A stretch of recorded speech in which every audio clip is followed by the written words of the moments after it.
A Shadow in Summer, by Daniel Abraham. Ota took the blow on the ear, the flesh opening under the rod. Tahikwo, Tahi the teacher, pulled the thin lacquered wood through the air with a fluttering sound like bird wings. Ota's discipline held. He did not shift or cry out. Tears welled in his eyes, but his hands remained in a pose of greeting. "Again!" Tahikwo barked. "And correctly." "We are honored by your presence, Most High Dai Quo," Ota said sweetly, as if it were the first time he had attempted the ritual phrase. The old man sitting before the fire considered him closely, then adopted a pose of acceptance. Tahikwo made a sound of satisfaction in the depths of his throat. Ota bowed, holding still for 3 breaths and hoping that Tahikwo wouldn't strike him for trembling. The moment stretched, and Ota nearly let his eyes stray to his teacher. It was the old man with his ruined whisper who at last spoke the words that ended the ritual and released him. "Go, disowned child, and attend to your studies." Ota turned and walked humbly out of the room. Once he had pulled the thick wooden door closed behind him and walked down the chill hallway toward the common rooms, he gave himself permission to touch his new wound. The other boys were quiet as he passed through the stone halls of the school, but several times their gazes held him and his new shame. Only the older boys in the black robes of Milakwo's disciples laughed at him. Ota took himself to the quarters where all the boys in his cohort slept. He removed the ceremonial gown, careful not to touch it with blood, and washed the wound in cold water. The stinging cream for cuts and scrapes was in an earthenware jar beside the water basin. He took 2 fingers and slathered the vinegar-smelling ointment onto the open flesh of his ear. Then, not for the first time since he had come to the school, he sat on his spare, hard bunk and wept. "This boy," the Dai Quo said, as he took up the porcelain bowl of tea. Its heat was almost uncomfortable. "He holds some promise." "Some," Tahi allowed, as he leaned the lacquered rod against the wall and took the seat beside his master. "He seems familiar." "Ota Machi, 6th son of the Kai Machi." "I recall his brothers, also boys of some promise. What became of them?" "They spent their years, took the brand, and were turned out. Most are. We have 300 in the school now, and 40 in the black, under Milakwo's care. Sons of the Kayem, or the ambitious families of the Ut-Kayem." "So many. I see so few." Tahi took a pose of agreement, the cant of his wrists giving it a nuance that might have been sorrow or apology. "Not many are both strong enough and wise, and the stakes are high." The Dai Quo sipped his tea and considered the fire. "I wonder," the old man said, "how many realize we are teaching them nothing?" "We teach them all. Letters, numbers, any of them could take a trade after they leave the school." "But nothing of use, nothing of poetry, nothing of the Andat." "If they realize that, Most High, they're halfway to your door. And for the ones we turn away, it's better, Most High." "Is it?" Tahi shrugged and looked into the fire. He looked older, the Dai Quo thought, especially about the eyes.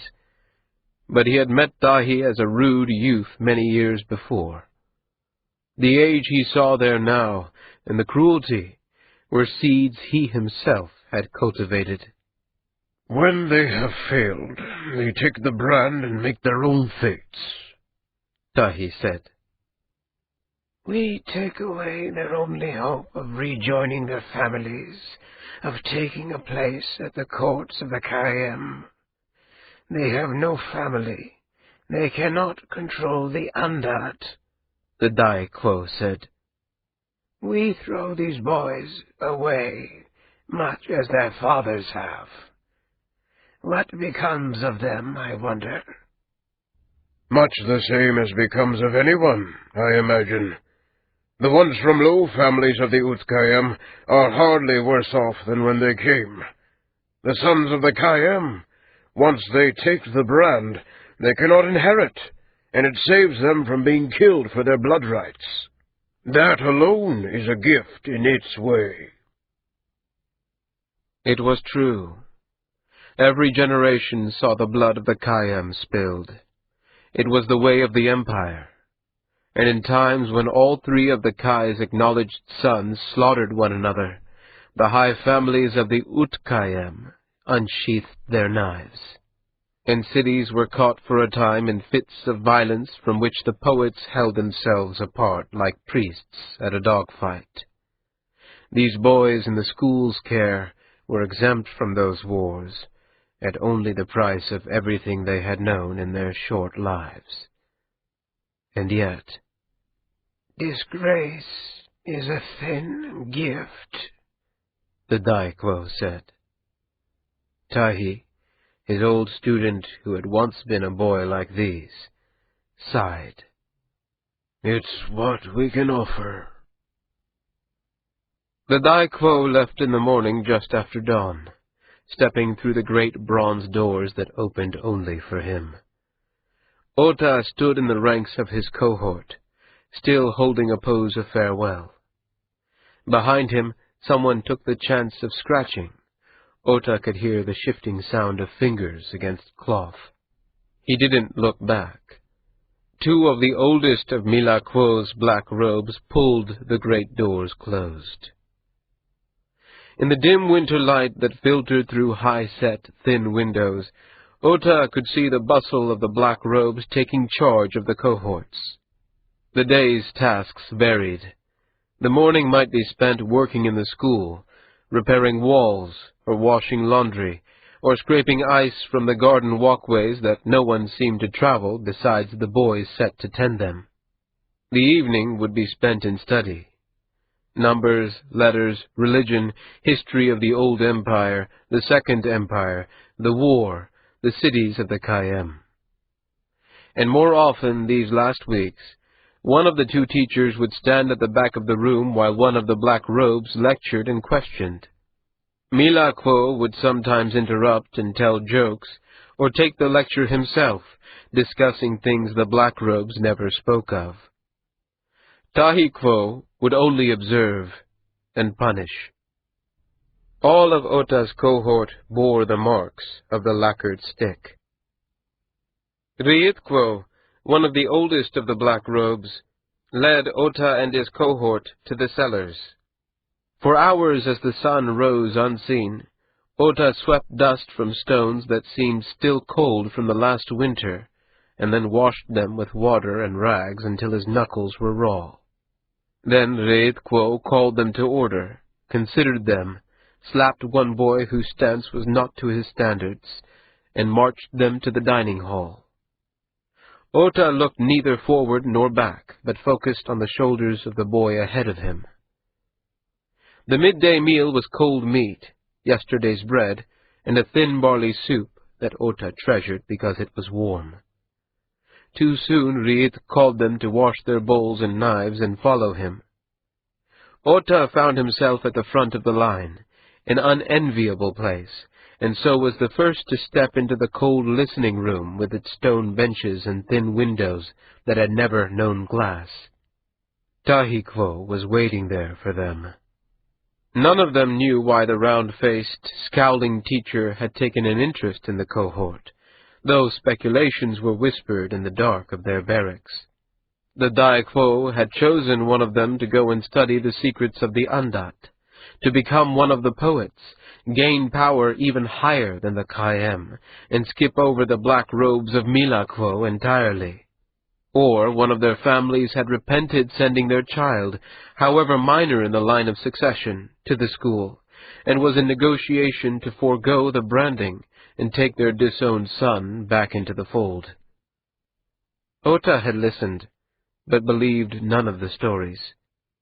They were the fantasies of the frightened and the weak, and he knew that if he clung to one, it would shatter him. Dwelling in the misery of the school and hoping for nothing beyond survival was the only way to keep his soul from flying apart. He would endure his term and be turned out into the world. This was his 3rd year at the school. He was 12 now, and near the halfway point of his time. And today was another evil to be borne as the day before and the day ahead. To think too far in the past or the future was dangerous. Only when he let his dreams loose did he think of learning the secrets of the Andat, and that happened so rarely as to call itself never. Rietquo, his eyes on the teacher at the back as much as on the students, began to declaim the parable of the twin dragons of chaos. It was a story Ota knew, and he found his mind wandering. Through the stone arch of the window, Ota could see a crow hunched on a high branch. It reminded him of something he could not quite recall. "Which of the gods tames the spirits of water?" Rietquo snapped. Ota pulled himself back to awareness and straightened his spine. Rietquo pointed to a thick-set boy across the room. "Oladak the Wanderer," the boy said, taking a pose of gratitude to one's teacher. "And why were the spirits who stood by and neither fought with the gods nor against them consigned to a lower hell than the servants of chaos?" Again Rietquo pointed. "Because they should have fought alongside the gods," the boy shouted.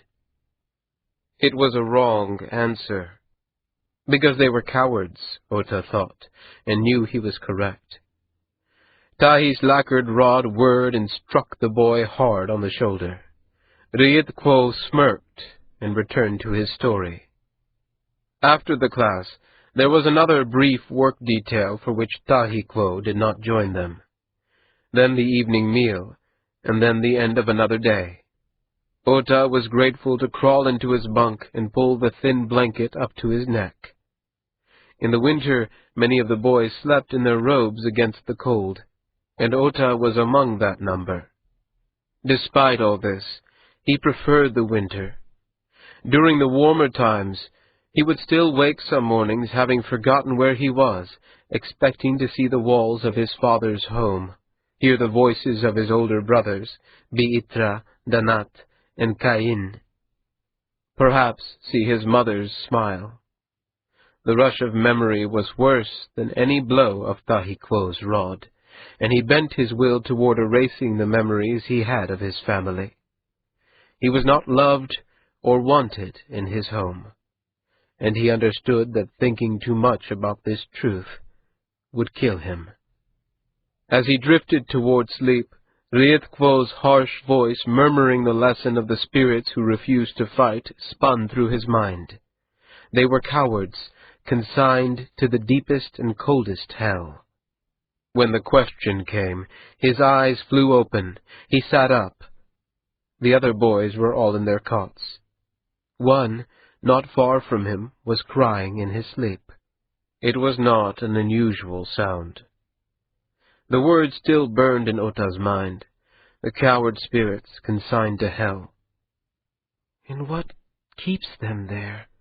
his quiet inner voice asked him. "Why do they remain in hell?"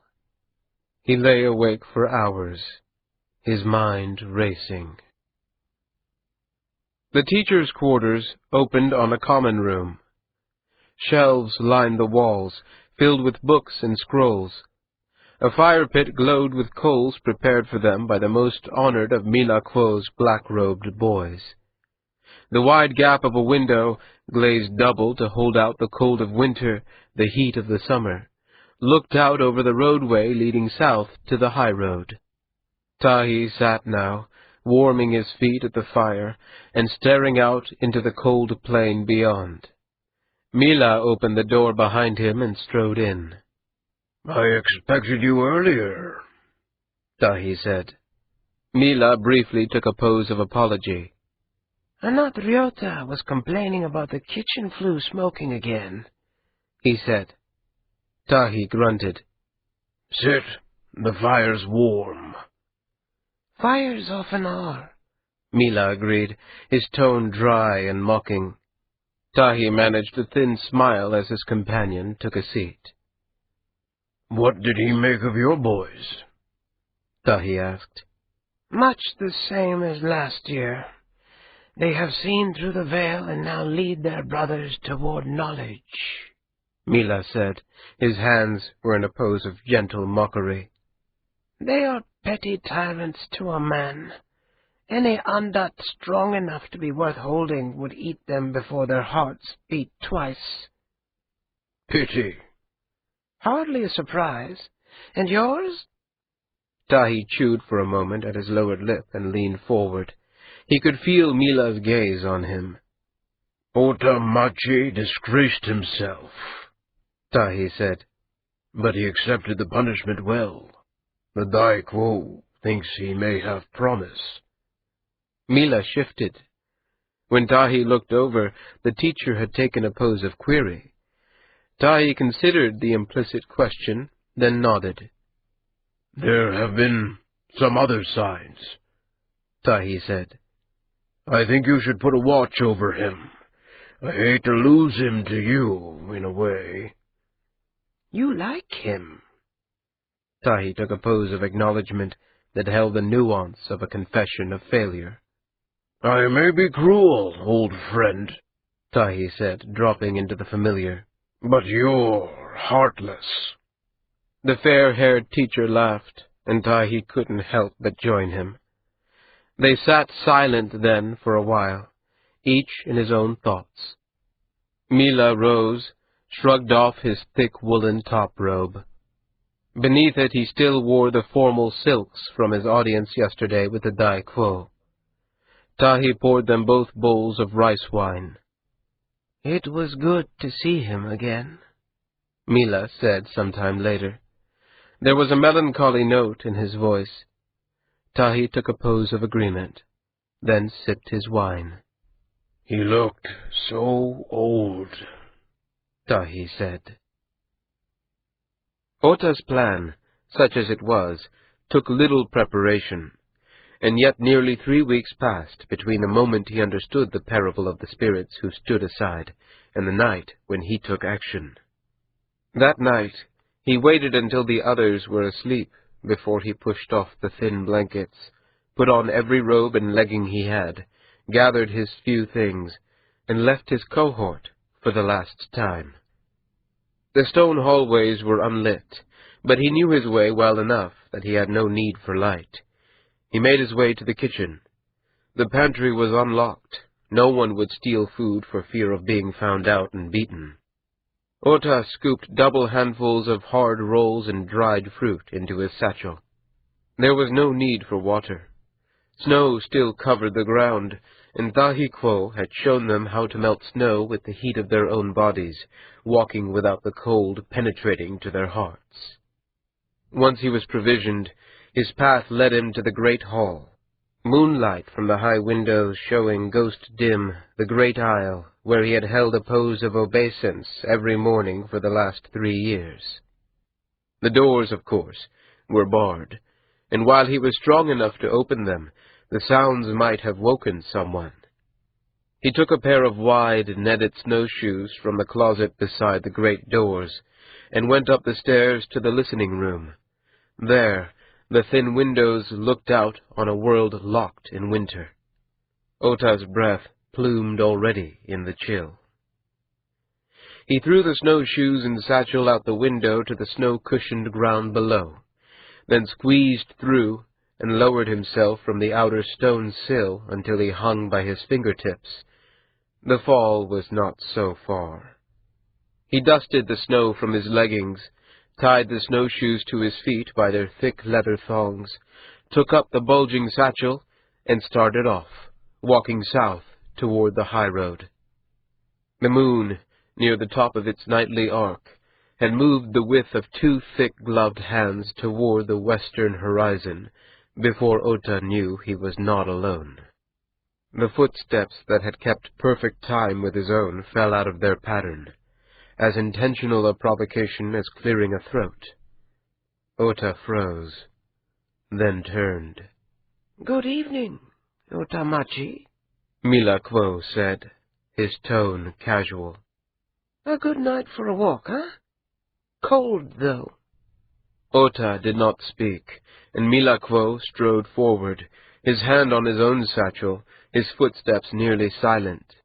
His breath was thick and white as a goose feather. "Yes," the teacher said. "cold and far from your bed." Ota took a pose of acknowledgment appropriate for a student to a teacher. It had no nuance of apology, and Ota hoped that Mila Quo would not see his trembling, or if he did, would ascribe it to the cold. "Leaving before your term is complete, boy? You disgrace yourself."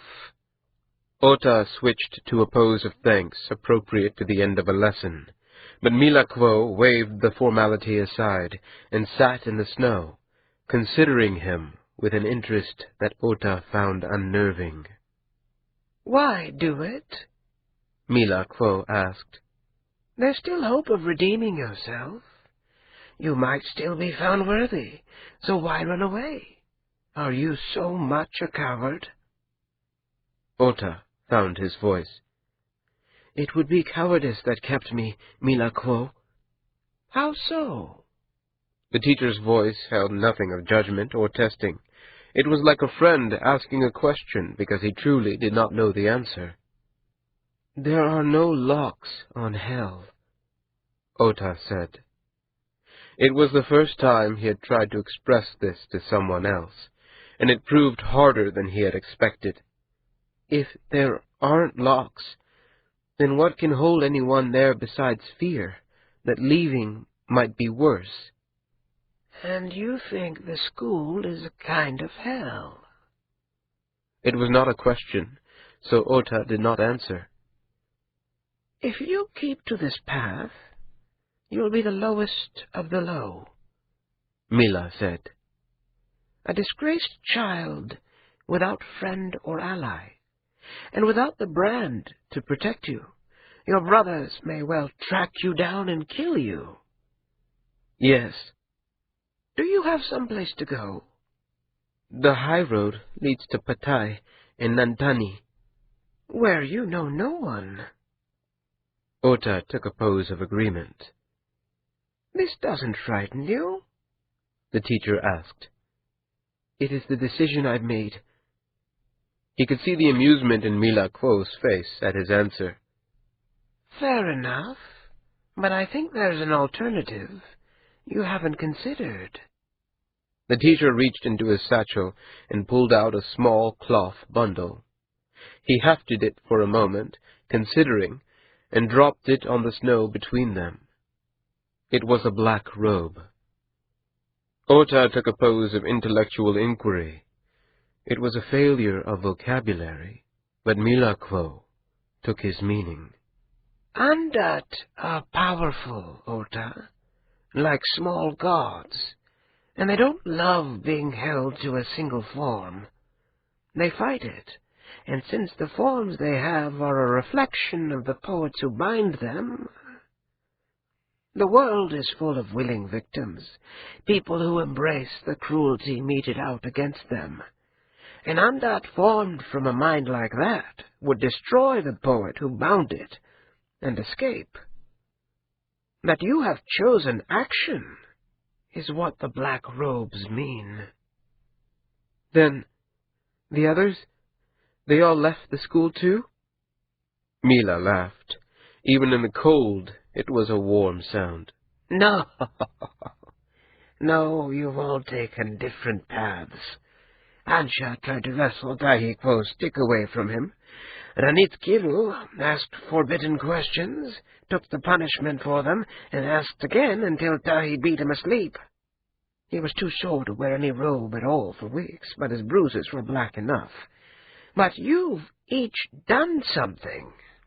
If you choose to take up the robe, that is, leave it, and really, this is just a conversation. Interesting, maybe, but trivial. And if I take it? You will never be turned out of the school so long as you wear the black.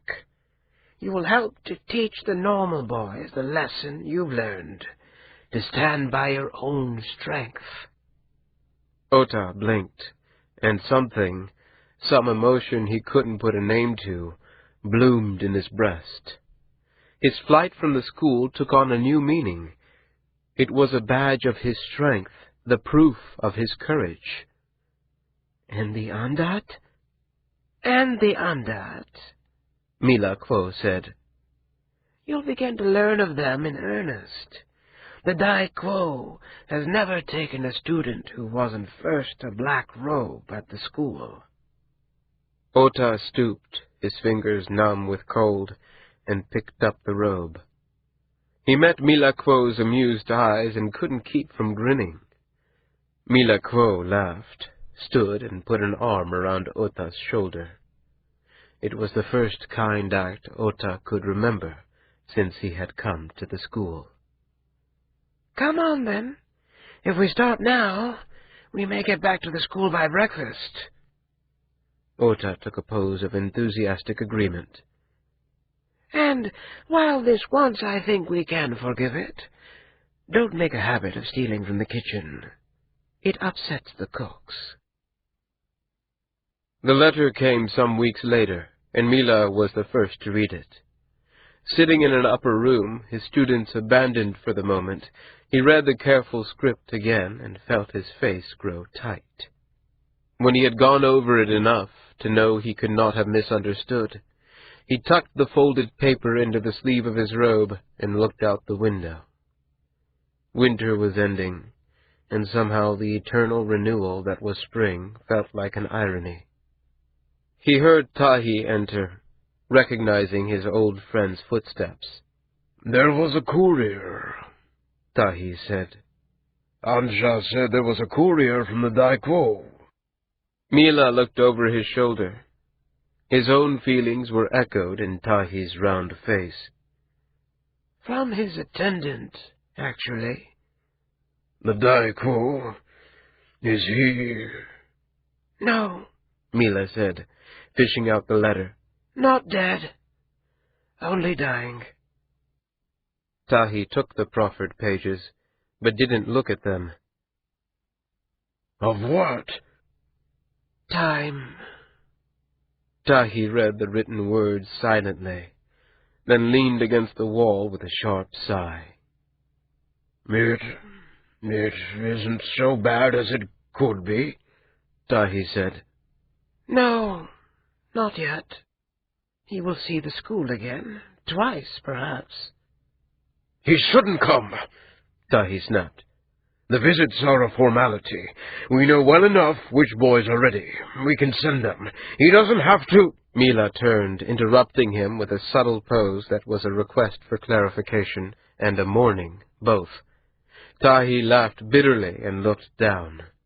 "You're right," he said.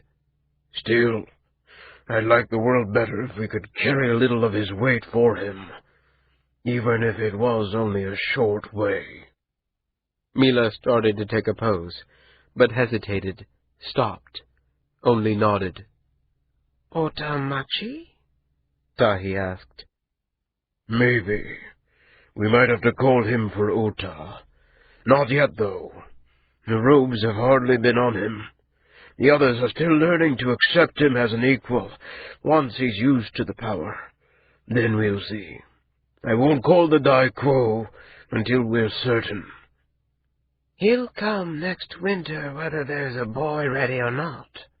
"Perhaps. Or perhaps he'll die tonight. Or we will. No god made the world certain." Tahi raised his hands in a pose of resignation. It was a warm night in late spring. The scent of green seemed to permeate the world. Ota and his friends sprawled on the hillside east of the school. Milakwo sat with him, still talking, still telling stories, though their lectures for the day were done. Stories about the Andat. They are like thoughts made real, Mila said, his hands moving in gestures which were not formal poses, but evoked a sense of wonder all the same. ideas tamed and given human shape. Take water moving down. In the old empire she was called Rain. Then, when the It Amra recaptured her at the beginning of the war, they called her Seaward. But the thought, you see, was the same. And if you can hold that, you can stop rivers in their tracks, or see that your crops get enough water, or flood your enemies. She was powerful. Could someone catch her again? Ansha, no longer Ansha Quo, to Ota, asked. Mila shook his head. I doubt it. She's been held and escaped too many times. I suppose someone might find a new way to describe her, but it's been tried. There was a chill that even Ota felt at the words. Stories of the Andat were like ghost tales, and the price a failed poet paid was always the gruesome ending of it. What was her price? Nian Tomari asked, his voice hushed and eager. The last poet who made the attempt was a generation before me. They say that when he failed, his belly swelled like a pregnant woman's. When they cut him open, he was filled with ice and black seaweed. The boys were quiet, imagining the scene, the poet's blood, the dark leaves, the pale ice. Dari slapped a gnat. Milakwo? Ota said. Why do the Andat become more difficult to hold each time they escape? The teacher laughed. An excellent question, Ota. But one you'd have to ask the Dai Quo. It's more than you're ready to know. Ota dropped into a pose of correction accepted, but in the back of his mind the curiosity remained. The sun dipped below the horizon, and a chill came into the air. Milakwo rose, and they followed him, wraith children in their dark robes and twilight. Halfway back to the high stone buildings, Ansha started to run, and then Ziit, and then Ota, and then all of them, pounding up the slope to the great door, racing to be the first, or at least to not be last. When Mila arrived, they were red-faced and laughing. Ota! Enrath, an older, dark-faced boy from Tan Sadar, said. You're taking the third cohort out tomorrow to turn the West Gardens? Yes, Ota said. Tahikwo wanted them to finish and washed early. He's taking them for lessons after the meal. You could join the afternoon session with us, Mila suggested, overhearing. Ota took a pose of gratitude as they entered the torch-lit great hall. One of Milakwo's lessons was infinitely better than a day spent leading one of the youngest cohorts through its chores. Do you know why worms travel in the ground? Milakwo asked. Because they can't fly? Ansha said, and laughed. A few other boys laughed with him. True enough, Milakwo said. But they are good for the soil. They break it up so that the roots can dig deeper. So in a sense, Ota and the third cohort are doing worm work tomorrow. But worms do it by eating dirt and shitting it out, Enrath said. Tahikwo said so. There is some difference in technique, Milakwo agreed dryly, to the delight of them all, including Ota. The black robes slept in smaller rooms, 4 to each, with a brazier in the center to keep it warm. The thaw had come, but the nights were still bitterly cold. Ota, as the youngest in his room, had the duty of tending the fire. In the dark of the mornings, Milakwo would come and wake them, knocking on their doors until all 4 voices within acknowledged him. They washed at communal tubs and ate at a long wooden table with Tahikwo at one end and Milakwo at the other. Ota still found himself uncomfortable about the round-faced teacher, however friendly his eyes had become. After they had cleared their plates, the black robes divided. The larger half went to lead the cohorts throughout the day's duties. The smaller, rarely more than 5 or 6, would go with Milakwo for a day's study. As Ota walked to the great hall, he was already planning the day ahead, anticipating handing the 3rd cohort over to Tahikwo and joining the handful most favored by Milakwo. In the great hall, the boys stood in their shivering ranks. The 3rd cohort was one of the youngest, a dozen boys of perhaps 8 years, dressed in thin gray robes. Ota paced before them, searching for any improper stance or scratching. "Today, we are turning the soil in the West Gardens," Ota barked.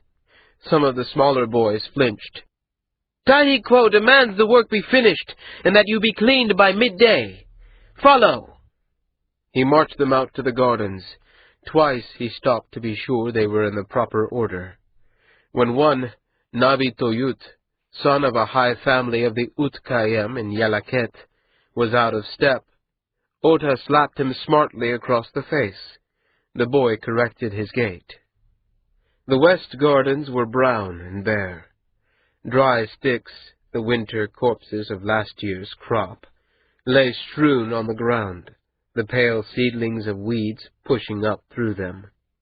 Ota led them to the tool shed where the youngest boys brushed spider webs off the shovels and spades.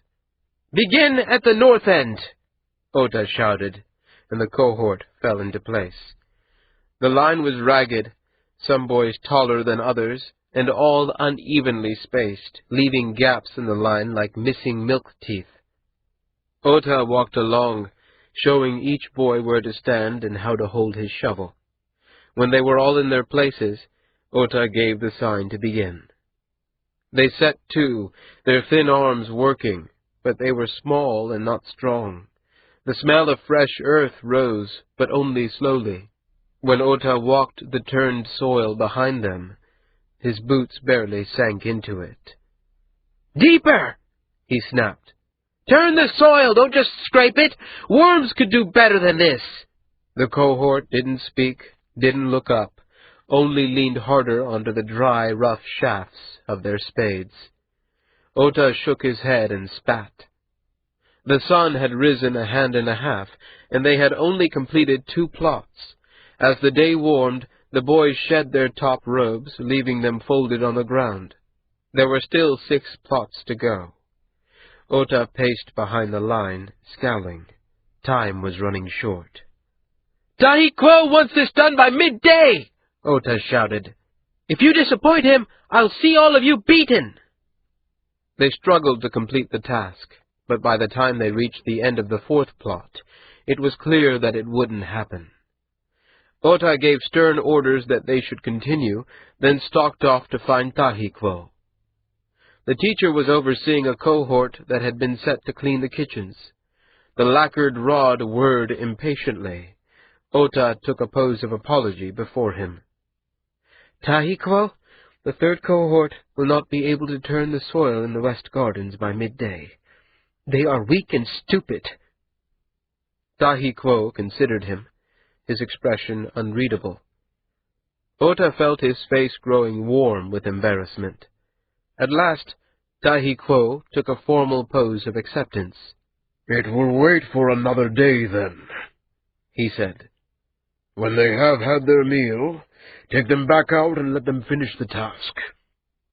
Ota took a pose of gratitude until Tahikwo turned his attention back to the cohort he was leading.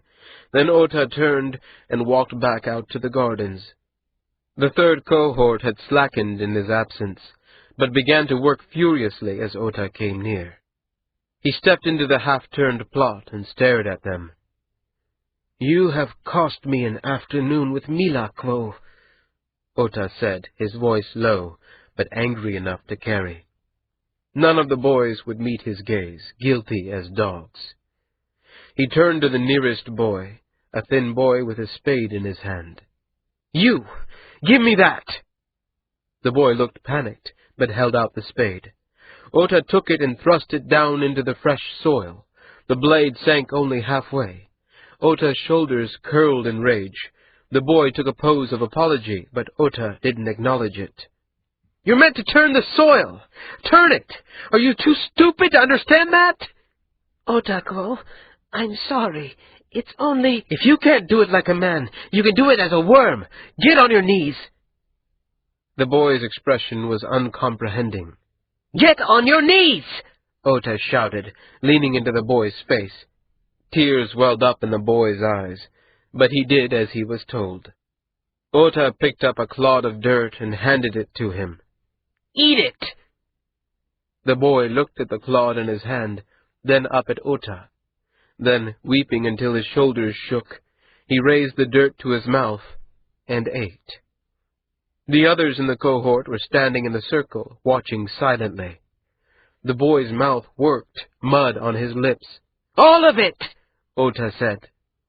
The boy took another mouthful, then collapsed, sobbing, to the ground. Ota spat in disgust and turned to the others. "Get to work!" They scampered back to their places, small arms and legs working furiously with the vigor of fear. The mud-lipped boy sat weeping into his hands. Ota took the spade to him and pushed the blade into the ground at his side. "Well?" Ota demanded quietly. "Is there something to wait for?" The boy mumbled something Ota couldn't make out. "What? If you're going to talk, make it so people can hear you." "My hand," the boy forced through the sobs. "My hands hurt. I tried to dig deeper, but it hurt so much." He turned his palms up, and looking at the bleeding blisters was like leaning over a precipice. Ota felt suddenly dizzy. The boy looked up into his face, weeping, and the low keening was a sound Ota recognized, though he had never heard it before. It was a sound he had longed to make for seasons of sleeping in the cold, hoping not to dream of his mother. It was the same tune he had heard in his old cohort, a child crying in his sleep. The black robes suddenly felt awkward, and the memory of 1,000 humiliations sang in Ota's mind, the way a crystal glass might ring with the sound of singer's note. He knelt beside the weeping boy, words rushing to his lips and then failing him. The others in the cohort stood silent. "You sent for me?" Tahi asked. Mila didn't answer, but gestured out the window. Tahi came to stand by him and consider the spectacle below. In a half-turned plot of dirt, a black robe was cradling a crying child in his arms, while the others in the cohort stood by, agape. "How long has this been going on?" Tahi asked, through a tight throat. "They were like that when I noticed them. Before that, I don't know." "Ota Maji?" Mila only nodded. "It has to stop." "Yes, but I wanted you to see it." In grim silence, the pair walked down the stairs, through the library, and out to the west gardens. The third cohort, seeing them come, pretended to work, all except Ota and the boy he held. They remained as they were. "Ota!" Tahi barked. The black-robed boy looked up, eyes red and tear-filled. "You're not well, Ota," Mila said gently. He drew Ota up. "You should come inside and rest." Ota looked from one to the other, then hesitantly took a pose of submission and let Mila take his shoulder and guide him away. Tahi remained behind. Mila could hear his voice snapping at the third cohort like a whip. Back in the quarters of the elite, Mila prepared a cup of strong tea for Ota and considered the situation. The others would hear of what had happened soon enough if they hadn't already. He wasn't sure whether they would make things better for the boy, or worse. He wasn't even certain what he hoped. If it was what it appeared, it was the success he had dreaded. Before he acted, he had to be sure. He wouldn't call the Dai Quo if Ota weren't ready. Ota, sitting slump-shouldered on his bunk, took the hot tea and sipped it dutifully. His eyes were dry now, and staring into the middle distance. Mila pulled a stool up beside him, and they sat for a long moment in silence before he spoke. "You did that boy out there no favors today." Ota lifted a hand in a pose of correction accepted. "Comforting a boy like that, it doesn't make him stronger. I know it isn't easy being a teacher. It requires a hard sort of compassion to treat a child harshly, even when it is only for their own good in the end." Ota nodded, but didn't look up. When he spoke, his voice was low. "Has anyone ever been turned out from the Black Robes?" "Expelled? No. No one. Why do you ask?" "I failed," Ota said, then paused. "I'm not strong enough to teach these lessons, Mila Quo." Mila looked down at his hands, thinking of his old master, thinking of the cost that another journey to the school would exact from that old flesh. He couldn't keep the weight of the decision entirely out of his voice when he spoke. "I am removing you from duty for a month's time," he said, "while we call for the Dai Quo." "Ota," the familiar voice whispered. "What did you do?" Ota turned on his bunk. The brazier glowed, the coals giving off too little light to see by. Ota fixed his gaze on the embers. "I made a mistake, Ansha," he said. It was the reply he'd given on the few occasions in the last days that someone had had the courage to ask. "They say the Dai Quo's coming, and out of season." "It may have been a serious mistake." It may be the first time that anyone had risen so far and failed so badly, Ota thought. The first time anyone so unsuited to the Black Robes had been given them. He remembered the cold, empty plain of snow he'd walked across the night Mila Quo had promoted him. He could see now that his flight hadn't been a sign of strength after all, only a presentiment of failure. "What did you do?" Ansha asked in the darkness. Ota saw the boy's face again, saw the bloodied hand and the tears of humiliation running down the dirty cheeks. He had caused that pain, and he could not draw the line between the shame of having done it and the shame of being too weak to do it again. There was no way for him to explain that he couldn't lead the boys to strength, because in his heart he was still one of them. "I wasn't worthy of my robe," he said. Ansha didn't speak again, and soon Ota heard the low, deep breath of sleep. The others were all tired from their day's work. Ota had no reason to be tired after a day spent haunting the halls and rooms of the school, with no duties and no purpose, wearing the black robe only because he had no other robes of his own. He waited in the darkness until even the embers deserted him, and he was sure the others were deeply asleep. Then he rose, pulled on his robe, and walked quietly out into the corridor. It wasn't far to the chilly rooms where the younger cohort slept. Ota walked among the sleeping forms. Their bodies were so small, and the blankets so thin. Ota had been in the black for so little time, and had forgotten so much. The boy he was looking for was curled on a cot beside the great stone wall, his back to the room. Ota leaned over carefully and put a hand over the boy's mouth to stifle a cry if he made one. He woke silently, though, his eyes blinking open, Ota watching until he saw recognition bloom. "Your hands are healing well," Ota whispered. The boy nodded. "Good. Now stay quiet. We don't want to wake the others." Ota drew his hand away, and the boy fell immediately into a pose of profound apology. "Otakwo, I have dishonored you and the school. Ota gently folded the boy's fingers closed. "You have nothing to blame yourself for," Ota said. "The mistake was mine. The price is mine. If I'd worked harder, it would have gained you nothing," Ota said. "Nothing." The bronze doors boomed and swung open. The boys stood in their ranks holding poses of welcome as if they were so many statues.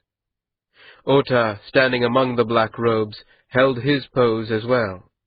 He wondered what stories the cohorts of disowned children had been telling themselves about the visit, hopes of being returned to a lost family, or of being elevated to a poet. Dreams. The old man walked in. He seemed less steady than Ota remembered him. After the ceremonial greetings, he blessed them all in his thick, ruined whisper. Then he and the teachers retired, and the black robes, all but Ota, took charge of the cohorts that they would lead for the day. Ota returned to his room and sat, sick at heart, waiting for the summons he knew was coming. It wasn't long. "Ota," Tahikwo said from the doorway, "get some tea for the Daikwo." "With a ceremonial robe?" "Not required. Just tea." Ota rose into a pose of submission. The time had come. The Daikwo sat silently, considering the fire in the grate. His hands, steepled before him, seemed smaller than Mila remembered them, the skin thinner and loose.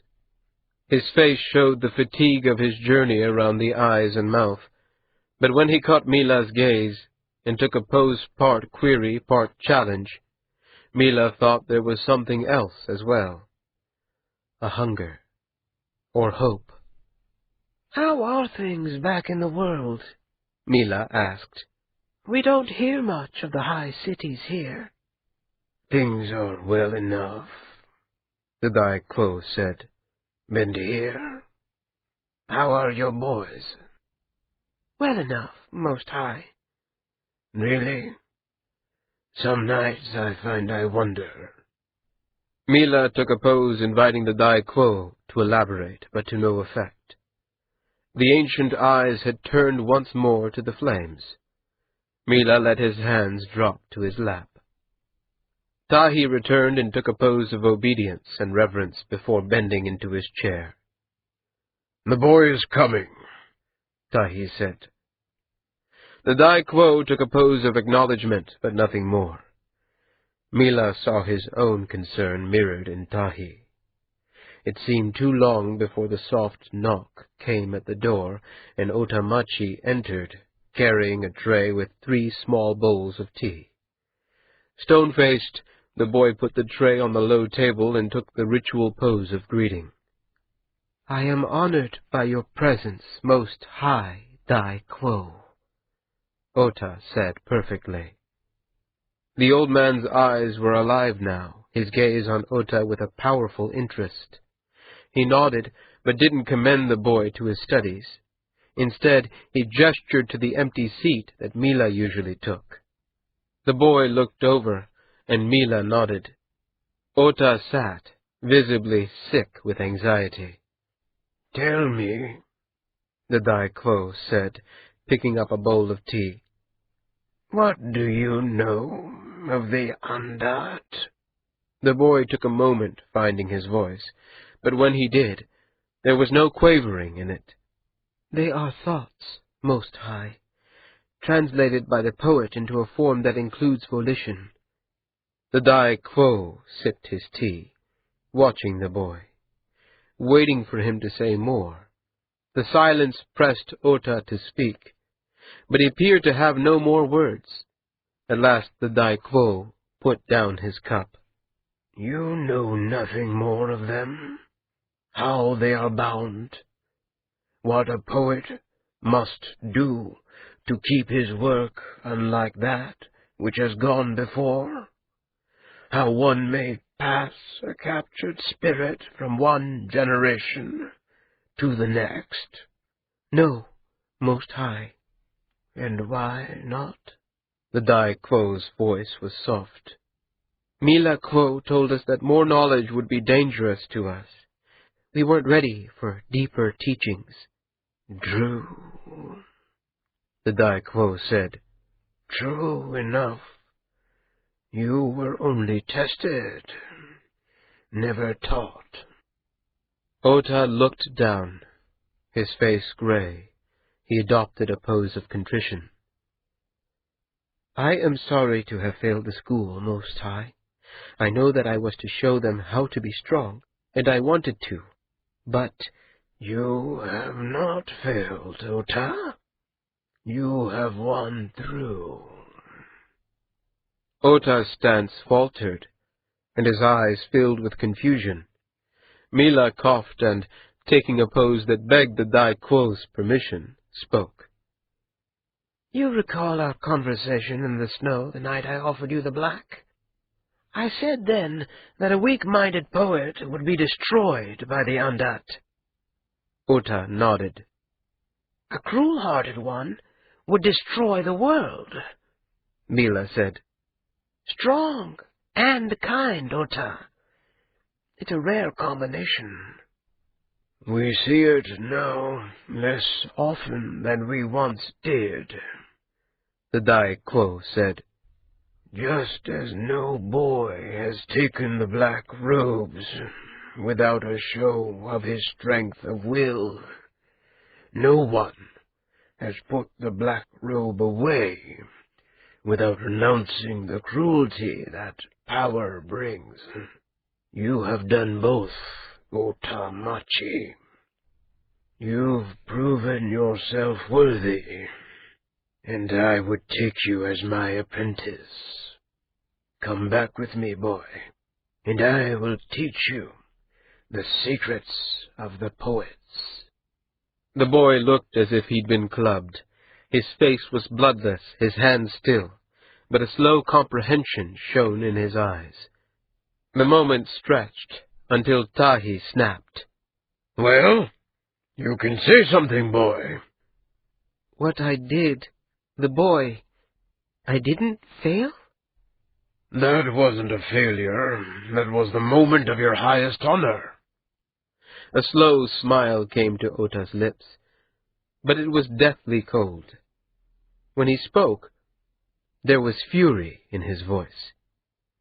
Humiliating that boy was my moment of highest honor? Mila saw Tahi frown. He shook his head. This was between the boy and the Dai Quo now. Comforting him was, the old man said. Comforting him for what I did? Yes, and yet how many of the other black-robed boys would have done the same? The school is built to embody these tests. It has been this way since the war that destroyed the empire, and it has held the cities of the Kayem together. There is a wisdom in it that runs very deep. Slowly, Ota took a pose of gratitude to a teacher. But there was something odd about it, something in the cant of the wrists that spoke of an emotion Mila couldn't fathom. If that was honor, Most High, then I truly understand. Do you?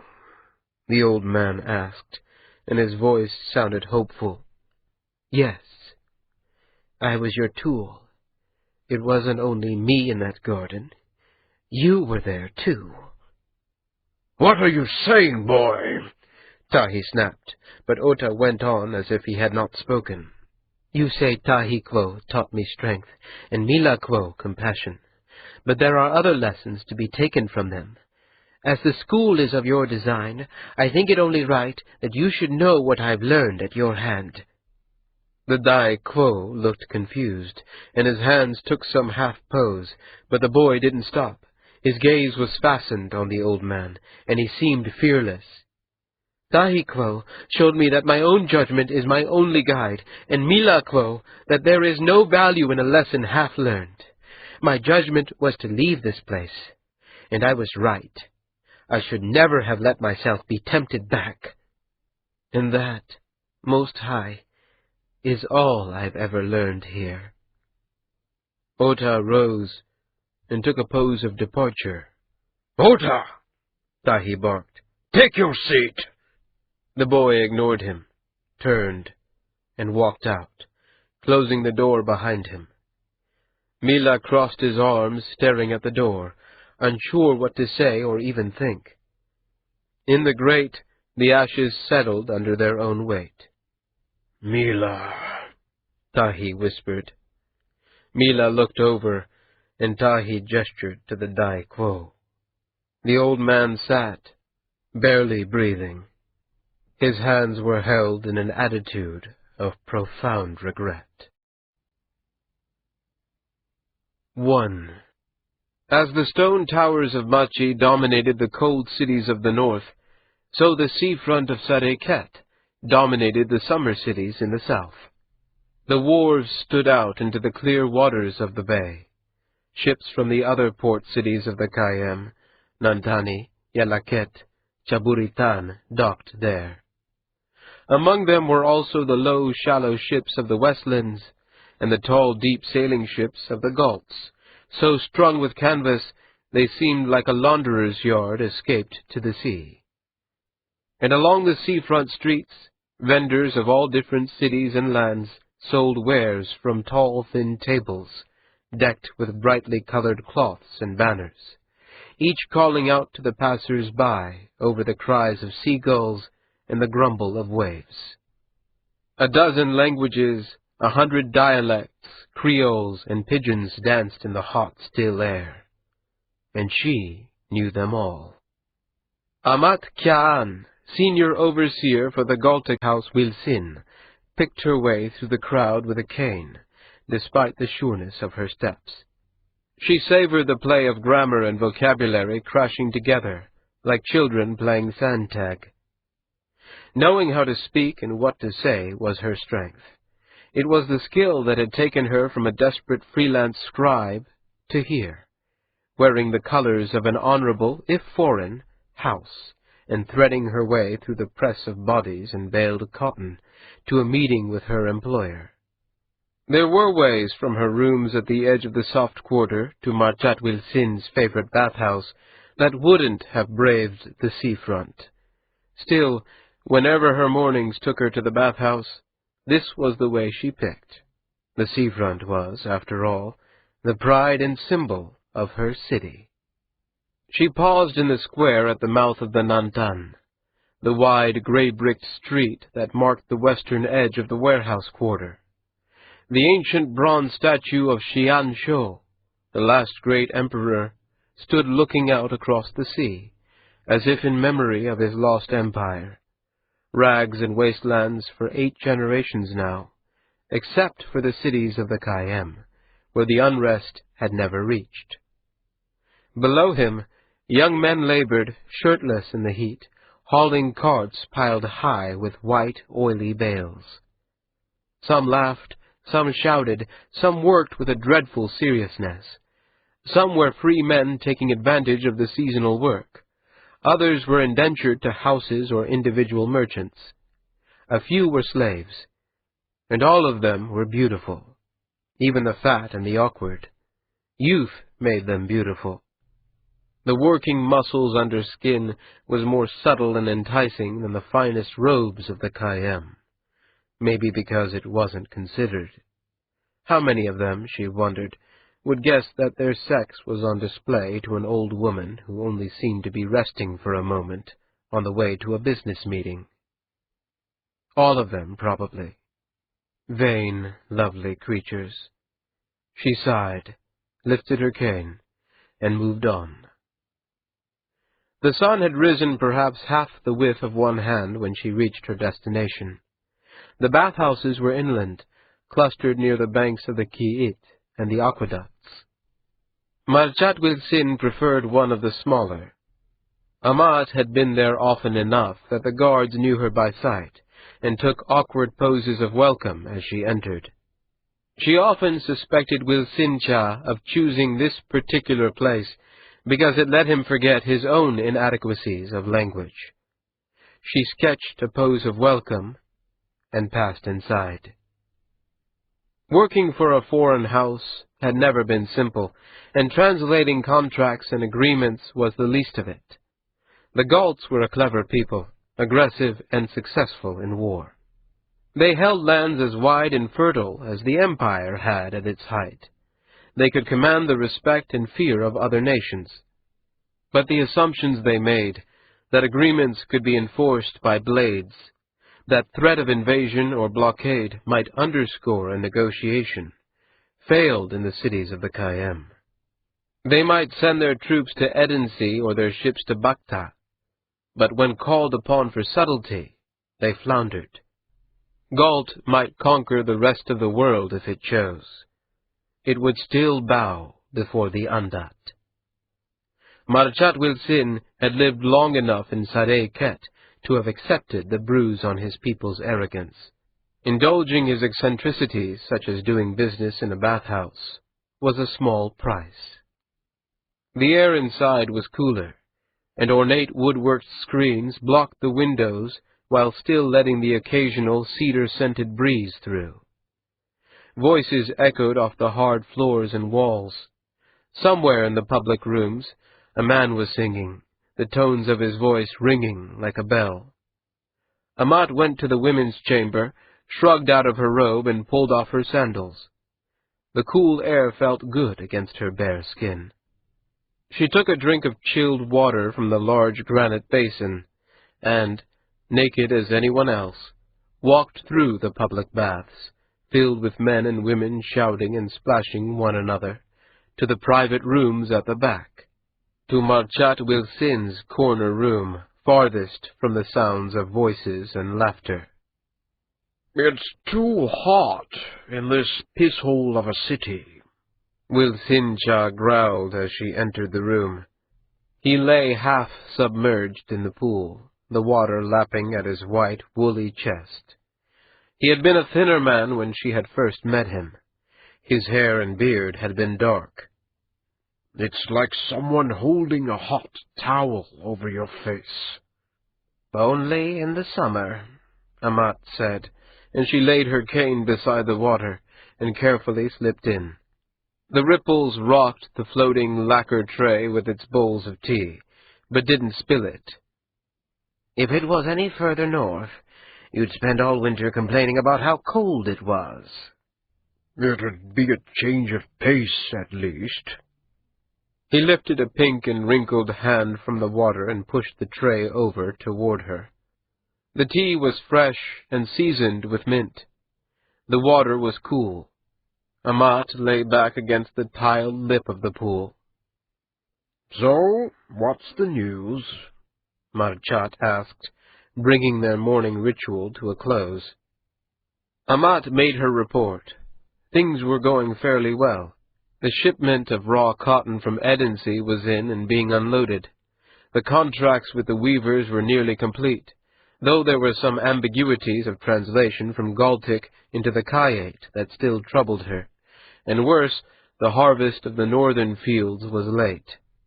"Will they be here in time to go in front of the Andat?"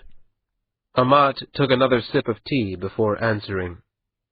"No." Marchat cursed under his breath. "Edensee can ship us a season's bales, but we can't get our own plants picked?" "Apparently not." "How short does it leave us?" Our space will be 9/10 full.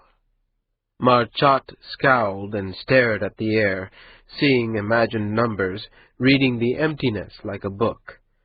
After a moment, he sighed. Is there any chance of speaking with the Kai on it? Renegotiating our terms? None, Amat said. Marchat made an impatient noise in the back of his throat. This is why I hate dealing with you people. In Amond or Bakta, there'd be room to talk at least. Because you'd have soldiers sitting outside the wall. Exactly. And then they'd find room to talk. See if one of the other houses is overstocked, he said. Chadami is, but Tian and Ya'anani are in competition for a contract with a Western lord. If one could move more, it might seal the issue. We could charge them for the earlier session with the Andat, and then take part of their space later, when our crop comes in. Marchat considered this. They negotiated the house's strategy for some time, which little alliance to make, and how it could most profitably be broken later, should the need arise. Amat knew more than she said, of course. That was her job, to hold everything about the company clear in her mind, present her employer with what he needed to know, and deal herself with the things beneath his notice. The center of it all, of course, was the cotton trade. The complex web of relationships, weavers and dyers and sailmakers, shipping companies, farming houses, alum miners, that made Sadeket one of the richest cities in the world. And, as with all the cities of the Khayyam, free from threat of war, unlike Galt and Edensee and Bakta, the Westlands and the Eastern Islands.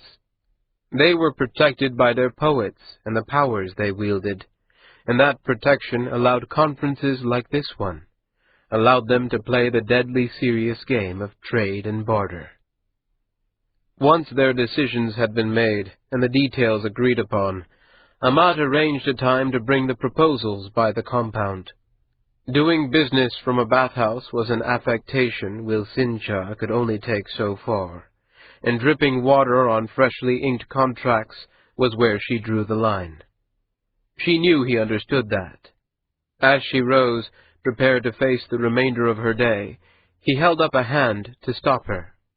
"There's one other thing," he said. She lowered herself back into the water. "I need a bodyguard this evening, just before the half-candle. Nothing serious, just someone to help keep the dogs off." Amat tilted her head. His voice was calm, its tone normal, but he wasn't meeting her eyes. She held up her hands in a pose of query. "I have a meeting," he said, "in one of the low towns." "Company business?" Amat asked, keeping her voice neutral. He nodded. "I see," she said. Then after a moment, "I'll be at the compound at the half-candle then." "No, Amat. I need some house thug to swat off animals and make bandits think twice. What's a woman with a cane going to do for me?" "I'll bring a bodyguard with me." "Just send him to me," Wilsin said with a final air. "I'll take care of it from there." "As you see fit. And when did the company begin conducting trade without me?" Marchat Wilsin grimaced and shook his head, muttering something to himself too low for her to catch. When he sighed, it sent a ripple that spilled some of the tea. "It's a sensitive issue, Amat. That's all. It's something I'm taking care of myself. I'll give you all the details when I can, but... But? It's difficult. There are some details of the trade that I'm going to have to keep quiet about." "Why?" "It's the sad trade," he said. "The girl's well enough along in the pregnancy that she's showing, and there are some facets to getting rid of the baby that I need to address discreetly." Amat felt herself bristle, but kept her tone calm as she spoke. "Ah, I see. Well, then, if you feel you can't trust my discretion, I suppose you'd best not talk to me of it at all. Perhaps I might recommend someone else to take my position." He slapped the water impatiently. Amat crossed her arms. It was a bluff in the sense that they both knew the house would struggle badly without her, and that she would be worse off without her position in it. It wasn't a threat meant seriously.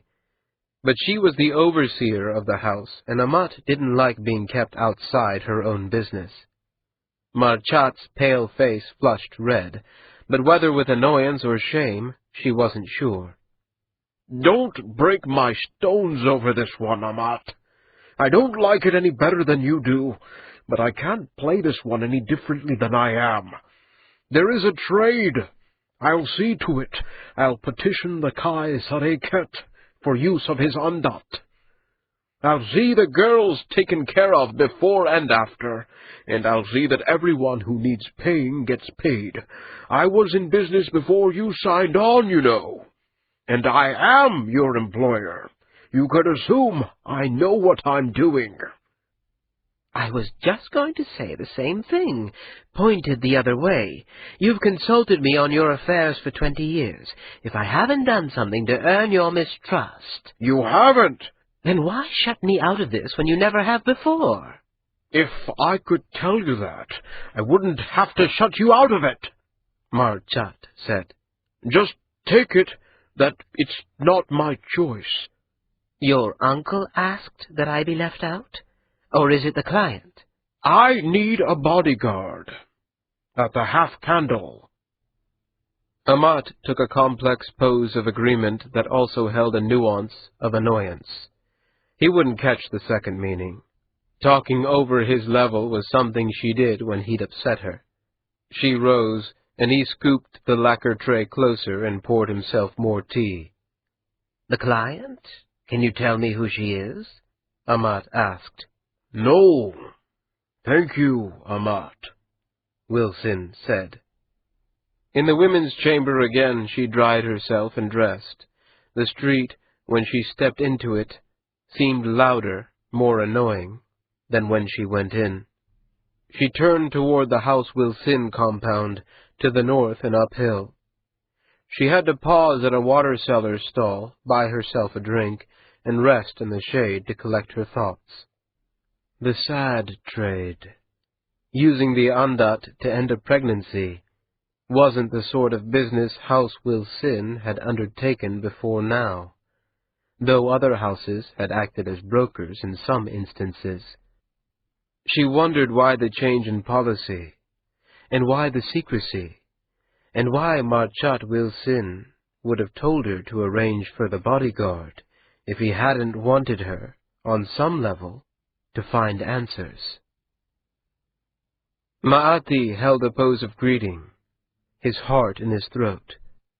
The pale-skinned man walked slowly around him, black eyes taking in every nuance of his stance. Maati's hands didn't tremble. He had trained for years, first at the school, and then with the Dai Quo. His body knew how to hide anxiety. The man in poet's robes stopped, an expression half approval, half amusement on his face. Elegant fingers took a pose of greeting that was neither the warmest nor the least formal. With the reply made, Maati let his hands fall to his sides and stood. His first real thought, now that the shock of his teacher's sudden appearance was fading, was that he hadn't expected Heshai Quo to be so young, or so beautiful. "What is your name, boy?" the man asked. His voice was cool and hard. "Maati Valpati," Maati said crisply. "Once the 10th son of Nietzsche Valpati, and now the youngest of the poets." "Ah, a Westerner. It's still in your accent."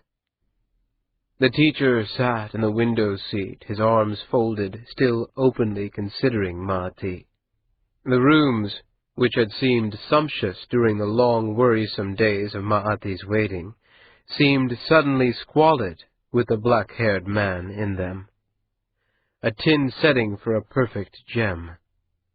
The soft cotton draperies that flowed from the ceiling, shifting in the hot breeze of the late afternoon, seemed dirty beside the poet's skin. The man smiled, his expression not entirely kind. Ma'ati took a pose of obeisance appropriate to a student before his teacher. I have come, Heshai Quo, by the order of the Dai Quo, to learn from you, if you will have me as your pupil. Oh, stop that. Bowing and posing like we were dancers. Sit there, on the bed. I have some questions for you.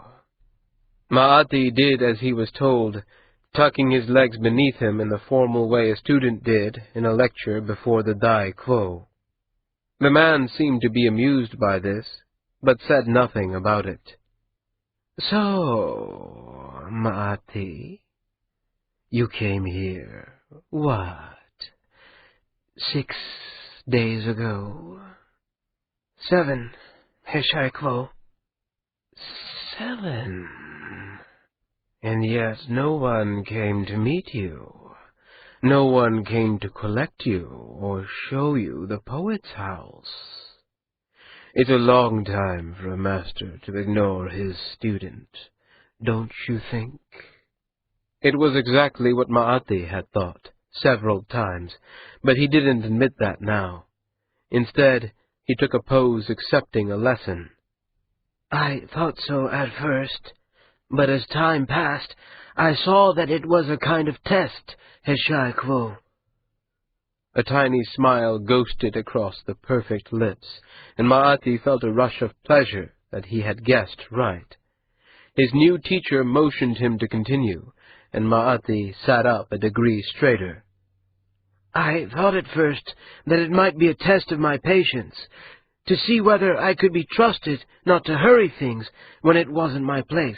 But later I decided that the real test was how I spent my time. Being patient and idle wouldn't teach me anything, and the Kai has the largest library in the summer cities. You spent your time in the library? Ma'ati took a pose of confirmation, unsure what to make of the teacher's tone. These are the palaces of the Kai Sarikat, Ma'ati Kya, he said with sudden familiarity as he gestured out the window at the grounds, the palaces, the long flow of streets and red tile roofs that sprawled to the sea. There are scores of Utkayem and courtiers. I don't think a night passes here without a play being performed, or singers, or dancing, and you spent all your time with the scrolls? I did spend one evening with a group of the Utkayem. They were from the west, from Pattaya. I lived there before I went to the school. And you thought they might have news of your family? It wasn't an accusation, though it could have been. Ma'ati pressed his lips thinner, embarrassed, and repeated the pose of confirmation. The smile it brought seemed sympathetic.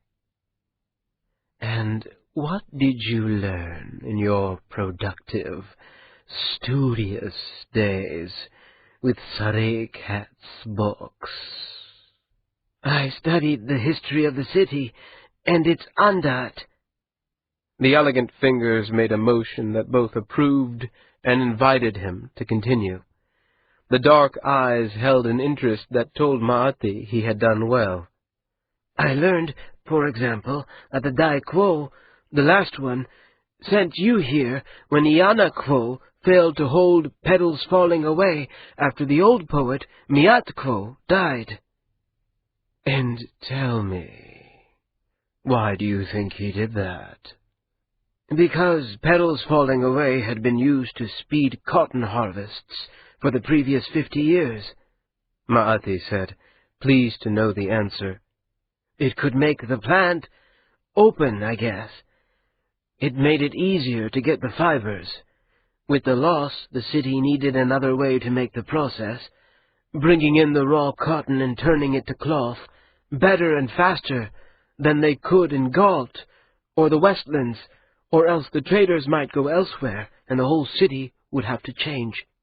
You had captured removing the part that continues, called sterile in the north, or seedless in the summer cities. With it, the merchant houses can contract with the Kai, and they won't have to comb the seeds out of the cotton. Even if it took twice as long to harvest, the cotton can still get to the spinners more quickly here than anywhere else. Now the other nations and cities actually send their raw cotton here. Then the weavers come here because the raw cotton is here, and the dyers and the tailors because of the weavers. All the needle trades. Yes. And so Sarekat holds its place, with only a few more pricked fingers and some blood on the cotton, the man said, taking a pose of confirmation with a softness to the wrist that confused Ma'ati. But then, blood's only blood, nay? The silence went on until Ma'ati, uncomfortable, grasped for something to break it.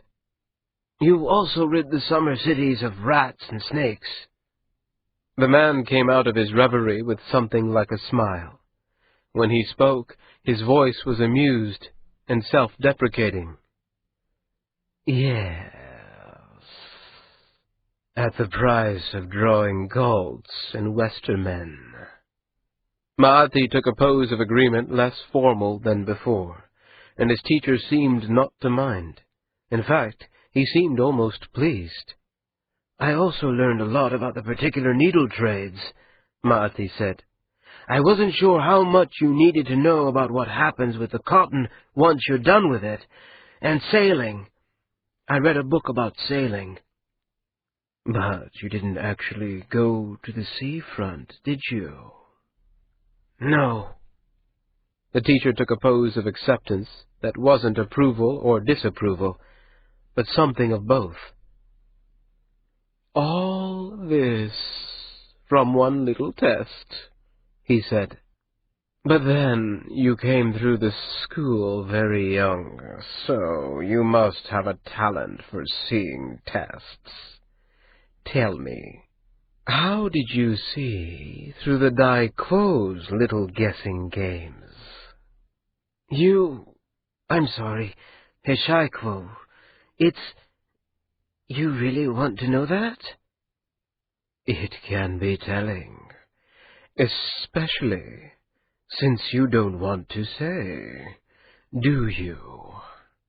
Ma'ati took a pose of apology. He kept his eyes down while he spoke, but he didn't lie. When I got to the school, I was still among the younger cohorts. There was an older boy who said something to me. We'd been set to turn the soil in the gardens, and my hands were too soft. I couldn't do the work, and the black robe who was tending us, Ota Quo, his name was very upset with me. But then, when I told him why I hadn't been able to do as he asked, he tried to comfort me, and he told me that if I had worked harder, it wouldn't have helped. That was just before he left the school.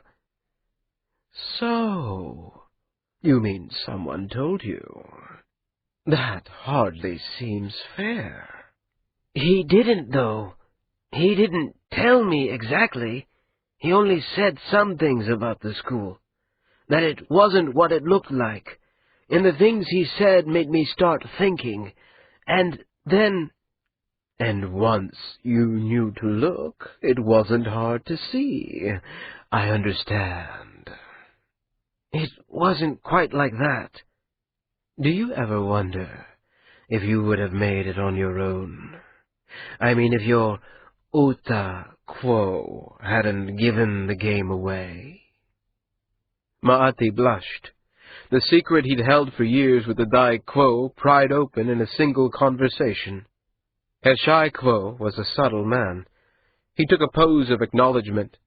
The teacher, however, was looking elsewhere, an expression passing over him that might have been annoyance or pain.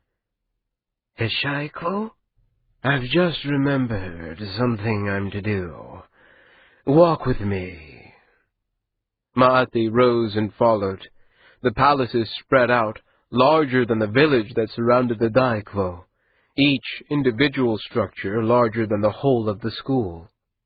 Together they walked down the wide marble staircase into a vaulted hall. The wide, bright air was touched by the scents of sandalwood and vanilla. Tell me, Ma'ati, what do you think of slaves?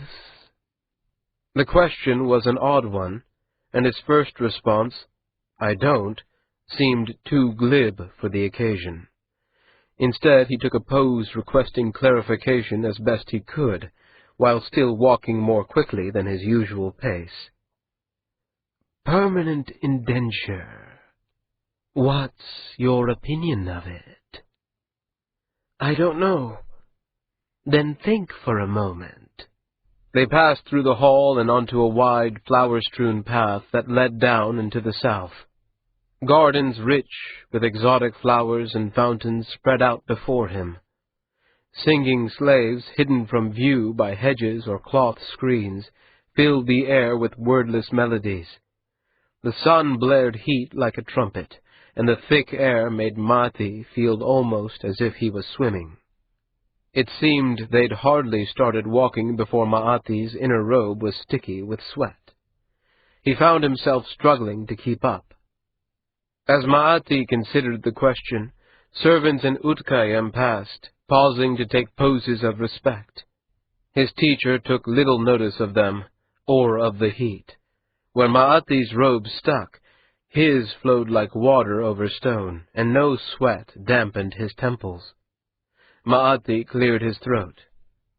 People who have entered into permanent indenture have either chosen to do so in return for the protection of the holders of their contracts, or lost their freedoms as punishment for some crime, Ma'ati said, carefully keeping any judgment out of the statement. Is that what the Dai-Kwo taught you? No, it's just the way it is. I've always known that. And the third case? The Andat? I don't understand. The teacher's dark eyebrows rose on the perfect skin of his forehead. His lips took the slightest of all possible smiles. The Andat aren't criminals. Before they're bound, they have no thought, no will, no form. They're only ideas. How can an idea enter into a contract? How can one refuse? Ma'ati countered. There are names, my boy, for men who take silence as consent. They passed into the middle gardens. The low halls spread before them, and wider paths almost like streets. The temple rose off to their right, wide and high. Its sloping lines reminded Ma'ati of a seagull in flight. At one of the low halls, carts had gathered. Laborers milled around, speaking with one another. Ma'ati caught a glimpse of a bale of cotton being carried in. With a thrill of excitement, he realized what was happening. For the first time, he was going to see Heshai-Kwo wield the power of the Andat. Ah, well, never mind, his teacher said, as if he had been waiting for some answer. Only, Ma'ati, later on, I'd like you to think about this conversation. Ma'ati took a pose appropriate to a student accepting an assignment. As they drew nearer, the laborers and merchants moved aside to make room for them. Members of the Utkayam were also there in fine robes and expensive jewelry. Ma'ati caught sight of an older woman in a robe the color of the sky at dawn, the personal attendant of the Kai Sare Cat. "The Kai is here?" Maati asked, his voice smaller than he would have liked. "He attends sometimes. It makes the merchants feel he's paying attention to them. Silly trick, but it seems to work." Maati swallowed, half at the prospect of seeing the Kai, half at the indifference in his teacher's voice. They passed through the arches and into the shade of the low hall. Warehouse large, the hall was filled with bale upon bale of raw cotton stacked to the high ceiling. The only space was a narrow gap at the very bottom, thinner than a bale, and another, of perhaps a hand's width, at the bottom, where metal frames held the cotton off the floor. What little space remained was peopled by the representatives of the merchant houses, whose laborers waited outside, and, on a dais, the Kai Sareket, a man in his middle years, his hair shot with gray, his eyes heavy-lidded. His attendants stood around him, following commands so subtle they approached invisibility. Maati felt the weight of the silence as they entered. Then a murmur moved through the hall, voices too low to make out words or even sentiments. The Kai raised an eyebrow and took a pose of query with an almost inhuman grace. At his side stood a thick-bodied man, his wide frog-like mouth gaping open in what might have been horror or astonishment. He also wore the robe of a poet. Maati felt his teacher's hand on his shoulder, solid, firm, and cold. "Maati," the lovely, careful voice said so quietly that only the two of them could hear. "There's something you should know. I'm not Heshai Quo." Maati looked up. The dark eyes were on his, something like amusement in their depths. Who are you, then?" "A slave, my dear. The slave you hope to own." Then the man who was not his teacher turned to the Kai Sareket and the spluttering, enraged poet. He took a pose of greeting more appropriate to acquaintances chanced upon at a tea-house than the two most powerful men of the city. Maati, his hands trembling, took a much more formal stance. "What is this?" The poet, the frog-mouthed Heshai Quo he had to be, demanded. "This?" the man said, turning and considering Maati as if he were a sculpture pointed out at a fair. "It seems to be a boy, or perhaps a young man. 15 summers, maybe 16. It's so hard to know what to call it at that age. I found it abandoned in the upper halls. Apparently it's been wandering around there for days. No one else seems to have any use for it. May I keep it?" "Heshai," the Kai said. His voice was powerful.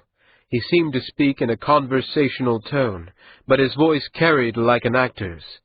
The displeasure in the syllables stung. "Oh," the man at Maati's side said. "Have I displeased? Well, master, you've no one to blame but yourself." "Silence!" the poet snapped.